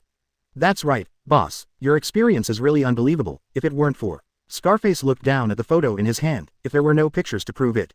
If they just listened to Buggy's one-sided words, they won't believe it anyway. The guy in front of me was once the veteran of One Piece Roger's ship. Looking at the 5 guys in front of him who were full of respect for him, Buggy secretly breathed a sigh of relief. When I think about it, I have simply conquered these guys who are obviously extraordinary in strength with my personality, charm and language skills. Buggy felt very proud. He raised his head slightly, cleared his throat, and began to talk endlessly. Of course, when I was on the Grand Line, what kind of storms and waves didn't I see? Roger and I fought side by side. There are many Marines whose strength is comparable to those guys on the high platform yesterday. The sight of me scares the shit out of you. As he spoke, he made exaggerated gestures. A little pirate asked curiously with his eyes wide open. Boss, have you found any treasure? This sentence is the point of the question, and it is also what Buggy is most proud of. I saw his mysterious smile. That's natural. I know a lot of treasure locations. When I have the opportunity in the future, I will take you there with me. As long as you follow me faithfully, the benefits will be indispensable to you. Quote. When several people heard this, they immediately cheered with excitement. Long live Boss Buggy. Buggy raised his head slightly, and his past experiences on Roger's ship, whether true or false, kept popping up in his mind, and he felt more and more that he was destined to be extraordinary. He was thinking secretly in his mind. These little minions were conquered by me so easily. It seems that my eloquence and charm are indeed invincible. This military academy is in such chaos. Those strong men are busy fighting each other, so they don't care what I am doing. As long as I plan carefully and gather these new people around me, I will be a powerful force when I go out in the future. Shanks, that idiot, gave up on our dream. It seems that only I can pass on Captain Rogers' will. Ha ha ha. He slowly turned around and turned his back to the younger brothers. His shoulders were shaking slightly because he was suppressing laughter. He quickly covered his mouth with his hands and tried to calm himself down. But the uncontrollable laughter still slipped out from between his fingers, and he quickly coughed to cover it up. Although these newcomers are novices, their talents and abilities are only 1 in a million. With a little training, they will definitely become my right-hand assistants on the road to becoming king. He was thinking in his mind and clenched his hands unconsciously. After a while, he calmed down, put on his confident expression again, and turned to face his younger brothers. He put his hands on his hips, puffed out his chest, and said loudly, "Following me is the most correct choice. From now on in this sea, I, Buggy, will be a legend. Those so-called strong people will be trampled under our feet sooner or later. I'm not on Roger's ship for nothing. I know countless secrets and treasure clues. When we get out of this military academy, we will look for those treasures. When the time comes, we will have whatever we want." Quote. As he spoke, he waved his arms and spat. The younger brothers listened to his heroic words, their eyes shining with excitement. The tall and thin pirate flushed with excitement and shouted, "Boss Buggy, we will always follow you." The scar-faced pirate also clenched his fists tightly, as if he had already seen the glory of the future. Buggy looked at them with satisfaction, his ambition growing more and more, as if the whole world was under his control. In this dim dormitory, Buggy seemed to have become the center of the world, his laughter and words filling the entire space. And those 5 younger brothers were surrounding him like stars holding the moon, and a story about dreams, ambitions and deception was quietly unfolding. Chapter 197, Sworn Drinking. East Daxia Sea, Windmill Village. Luffy's little figure chased Ace persistently through the woods. His face was covered with sweat and determination, and the iconic straw hat swayed slightly as he ran.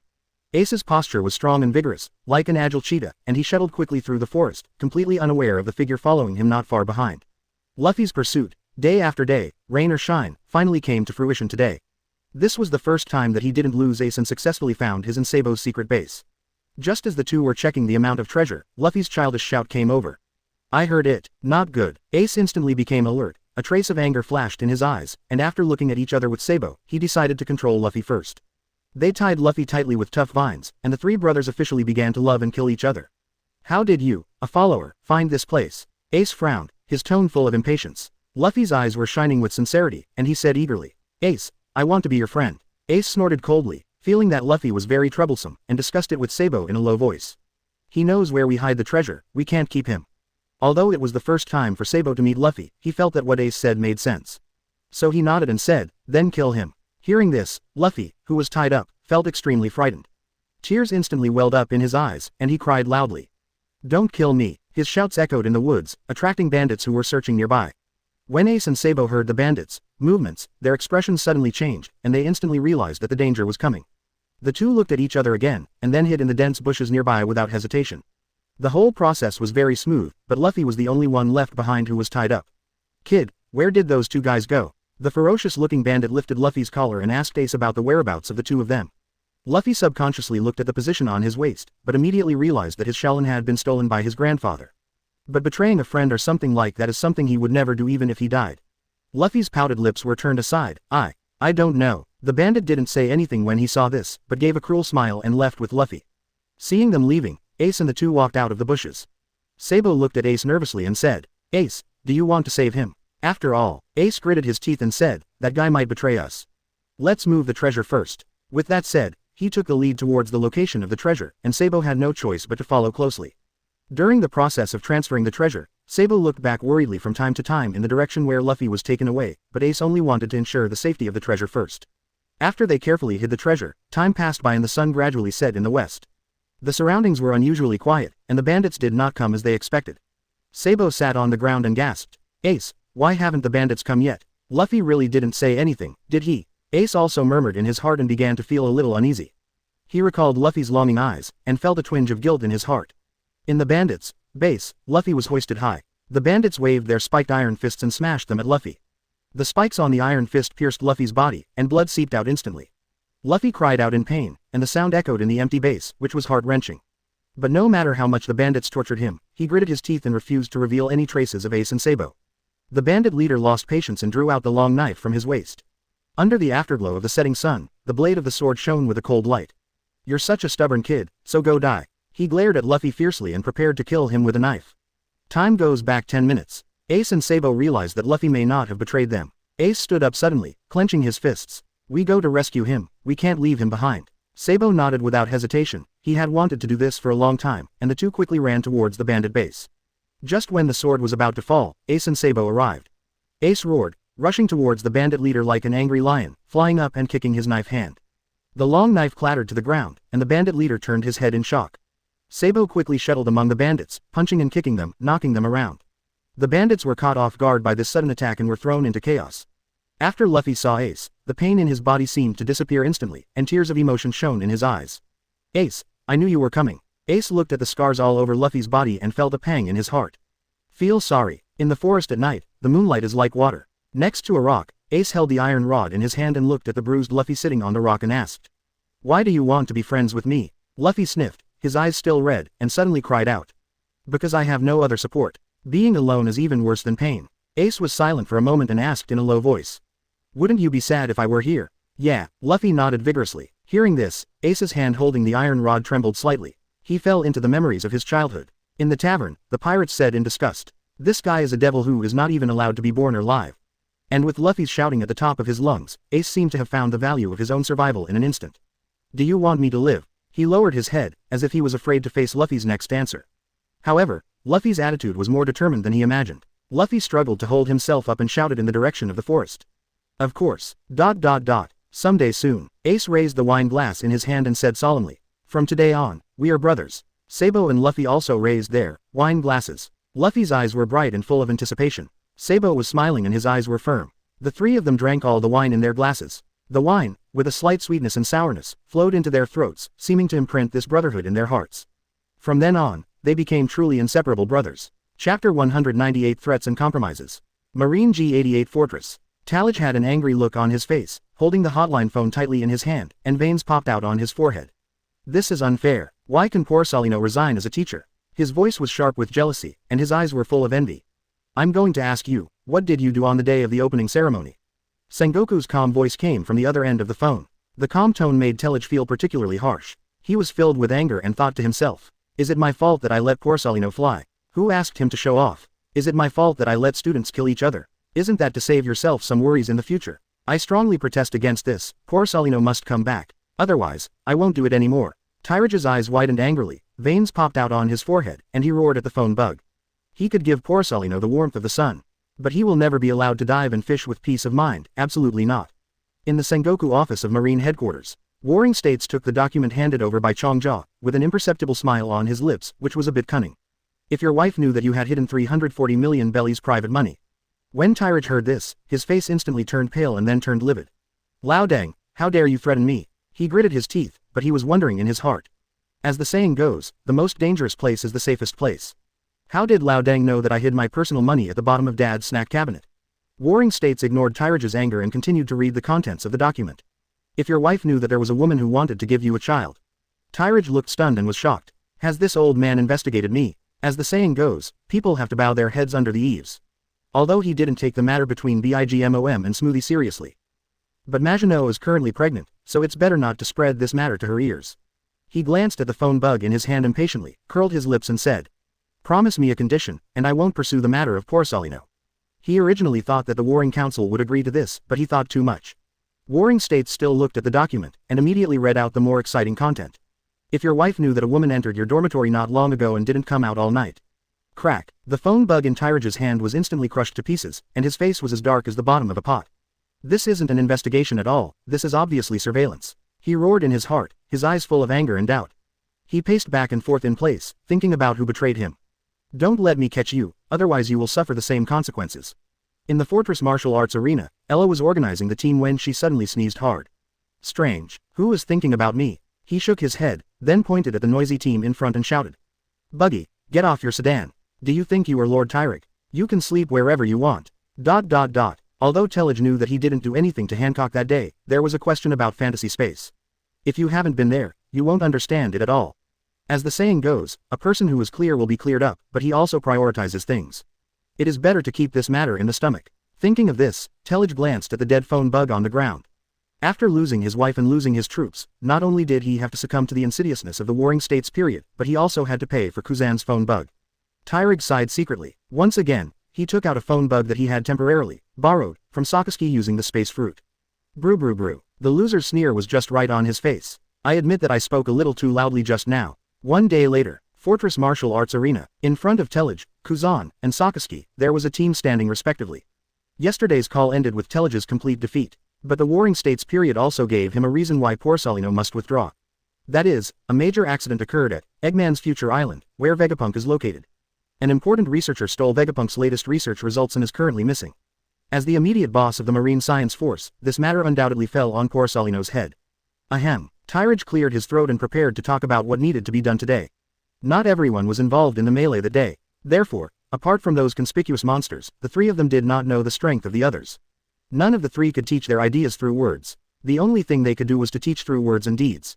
Understanding the strength foundation of the students in their respective teams is the first thing that needs to be done now. Here is the power tester sent from above. I believe someone here should know its function. Tyrage stood in front of a large instrument and looked at Rob Luki and Sakazuki's team. He didn't expect to see this guy who was known as the most powerful weapon in this marine school. I don't know how high his current power level is, yet he is so boasted about it. Tyrage looked sideways at the instrument. If he hadn't been afraid of having to pay for it if it was damaged, he would have wanted to try it himself. Our school implements a points reward system. Any comparable courses or tasks will be rewarded with points. Points can be exchanged for item rewards, ranging from Bailey to famous swords and fruits. Today is your first chance to get points. There are rewards for the top 10. Who wants to come up and give it a try? This charity-like system was implemented with the insistence of the Warring States period, and Talig and the others had no choice but to agree. He didn't know where Lao Deng learned the method from during the Warring States period. Do you think this will make those vicious pirates feel as warm as home? Is their home a bank or an ATM, so selfless? But when he thought that he could also collect points and suck the blood of his headquarters openly, Tyrage no longer struggled.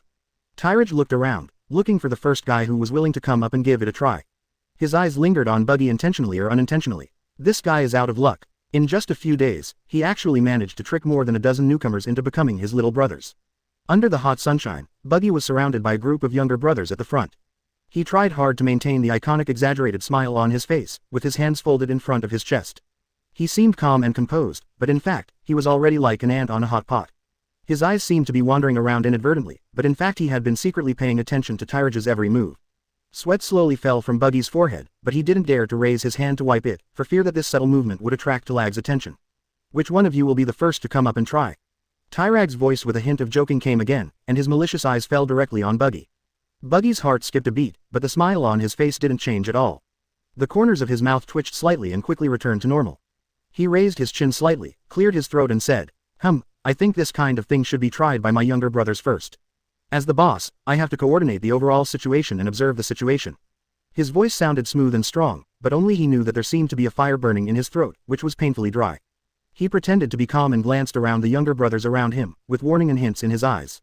But after a long time, seeing that his younger brothers still looked at each other with no reaction, Buggy could only cough again and said, which of you will lead the way for everyone? If you perform well, I will reward you heavily. As he spoke, he prayed wildly in his heart that no one would push him out. On the surface, he still maintained his aloof and confident appearance, as if he was confident about everything. But his fingers trembled slightly unconsciously, and he quietly hid his hands behind his back and clenched them tightly into fists, trying to calm himself down. He kept comforting himself in his heart. Don't panic, you must be steady, otherwise the secret will be exposed. Chapter 199 Hancock's Angry Blow. Come here. An obviously angry voice calmed Buggy's increasingly uneasy mind. Hancock moved lightly and walked out of the crowd. There was a hint of stubbornness and sullenness on her beautiful face, and her eyes were staring straight at Tyrage, as if she wanted to see through him. I want to try it. Her voice was clear yet unmistakable. Her long black hair fluttered slightly with her movements, and she raised her chin slightly. Her proud expression was mixed with complex emotions towards Tyrage. Tyrage sighed and nodded helplessly. Then you come first. Hearing this, Hancock slowly walked towards the tester, and everyone around him unconsciously made way for her. She didn't squint her eyes, just staring at the instrument in front of her, but the scenes related to Tyrage that night kept flashing through her mind. Her hands clenched into fists unconsciously, and her slender fingers turned white from exertion. There is definitely something wrong with the dream that day. Did he reject the concubine? Hancock walked to the tester and stood still. She took a deep breath, seemingly trying to suppress her inner anger. She turned slightly sideways and glanced at Talag out of the corner of her eye. There was both resentment and a hint of expectation in her eyes. Shaki said that his childhood sweetheart was no match for his destiny, but I met him when I was 12 years old, but I still lost to her. I am so unwilling. Big fragrant feet. Hancock let out a squeak, and flew up with a kick like lightning. The hem of her skirt rose high with her movements, revealing her fair and slender legs. This kick carried her anger and emotion, as if she wanted to vent all the injustice to her on the testing instrument. The toes carried strong force and kicked towards the tester like an arrow from the string. The moment she was kicked out, a trace of determination flashed in her eyes, and she thought, Tylag, you are a man that I love and hate at the same time, what do you want me to do? Her foot made instant contact with the tester, making a dull loud noise, and the entire martial arts arena seemed to tremble slightly because of this foot. After the kick, Hancock stood there, his chest rising and falling slightly, his eyes still staring at Tyrage, waiting for his reaction. Boya Hancock, with a power value of 4,500, is temporarily ranked first, very outstanding. Tyrage's dull reaction once again disappointed her. Hancock sighed, took one last deep look at him, and then retreated into the crowd without saying a word. After Hancock's kick, Tyrage's team fell into a deathly silence. Although they didn't know what 5,000 power points meant, none of them, including Teach, Jack, and others, dared to say that they could take her angry blow without injury. A long time. Lucci, the scum are scared, go up and try. Sakaski's undisguised sarcasm spread throughout the audience. Marine, what are you crazy about? We only need to make a few moves, and that's the limit of your team. Why are you pretending? Basically everyone in Tyrage's team is a pirate, except for the few guys at the front who knew Sakaski's terror. Basically everyone started yelling at him. That's right, believe it or not, I'll beat you all over the place with your teeth. Buggy squatted in the crowd, covered his mouth, and cheered in a different voice. According to Tyrage, Everyone should go up and give it a try. Buggy wanted to prevent himself from being exposed. I have no choice but to fan the flames and make this place chaotic. HMPH. It seems you still don't know your position, scumbags. Sakaski's face darkened, and he looked at Tyrage, who had been deep in thought since Hancock left the scene. Your person is a little jumpy, I'll help you. As he spoke, he fired a dark hound at the crowd with lightning speed. There was a mix of people in the martial arts arena before, so Sakaski and Kuzan could only show off. Now that the team was divided, facing a team that was basically all pirates, Sakaski naturally spared no effort. The Doomsday Punch, like a volcanic eruption, awakens the fear deep in people's hearts. It also made these guys who usually do whatever they want, deeply aware of the terror of Sakaski. Except for Buggy, who ran to Talog immediately, no one else, including Teach, wanted to take the blow head-on. There was only one person except Jack, the reckless man. He was standing at the front of everyone, his eyes full of fire. Lousy as the future drought Jack, it's just magma, let me crush him. Boom. Call the doctor, cure it and throw it back. Sakaski lit a cigar, looked at Jack, who almost turned into a charred corpse, and shook his head secretly. Although Jack almost died with one punch, his blow was still blocked by the guy with his body, so that it did not cause any harm to others. If it weren't for the dense crowd, Kuzan wouldn't have allowed it. I really want to try Meteor Volcano. I'm scared to death. Buggy stood not far behind Tellage, breathing heavily. He is not afraid of any slashes, but this kind of physical damage is the easiest way to kill him. Looking at Talog, who was lost in thought like a statue, Buggy secretly retreated from the crowd. He always felt that the temporary teacher next to him seemed more terrifying than the lava boy in front of him. In the martial arts arena, after Sakaski's punch, the jumping crowd returned to calm. Only Teach's restless eyes kept wandering over Talig and Sakaski. He was thinking about which of these two people he should extract the ability from after he gets the dark fruit in the future. But after comparing their age with their current strength, it may be that I can't beat them at that time. This is very annoying. Lucci, what are you waiting for? Sakaski glanced at Lucci and the team. Let me see how powerful you are as CP9's strongest weapon. Yes. Lucci walked steadily toward the tester, his eyes cold and firm, as if all the noise around him had nothing to do with him. Following his pace, a powerful aura began to emit from his body. Drink. Suddenly, Lucci let out a low cry, and his body began to undergo wonderful changes. His arms swelled rapidly, his muscles bulged, his originally black hair gradually grew longer and turned brown, and his ears became pointed. His hands grew sharp claws, which is the ability of the animal type, cat fruit and leopard form. His speed increased instantly, like a black lightning rushing towards the tester. Lucci's claws flashed with cold light, he shouted loudly, and swung a powerful blow towards the tester. There was a loud boom, the tester shook violently, and several deep scratches appeared on it. After landing, Lucci stood firmly on the spot, patted the non-existent dust on his body, turned around and looked at everyone, waiting for the announcement of the test results. Although the gap is a bit big, it's not bad. Sakaski nodded and reported his power value. Rob Luki, with a power value of 3,100, temporarily ranked second.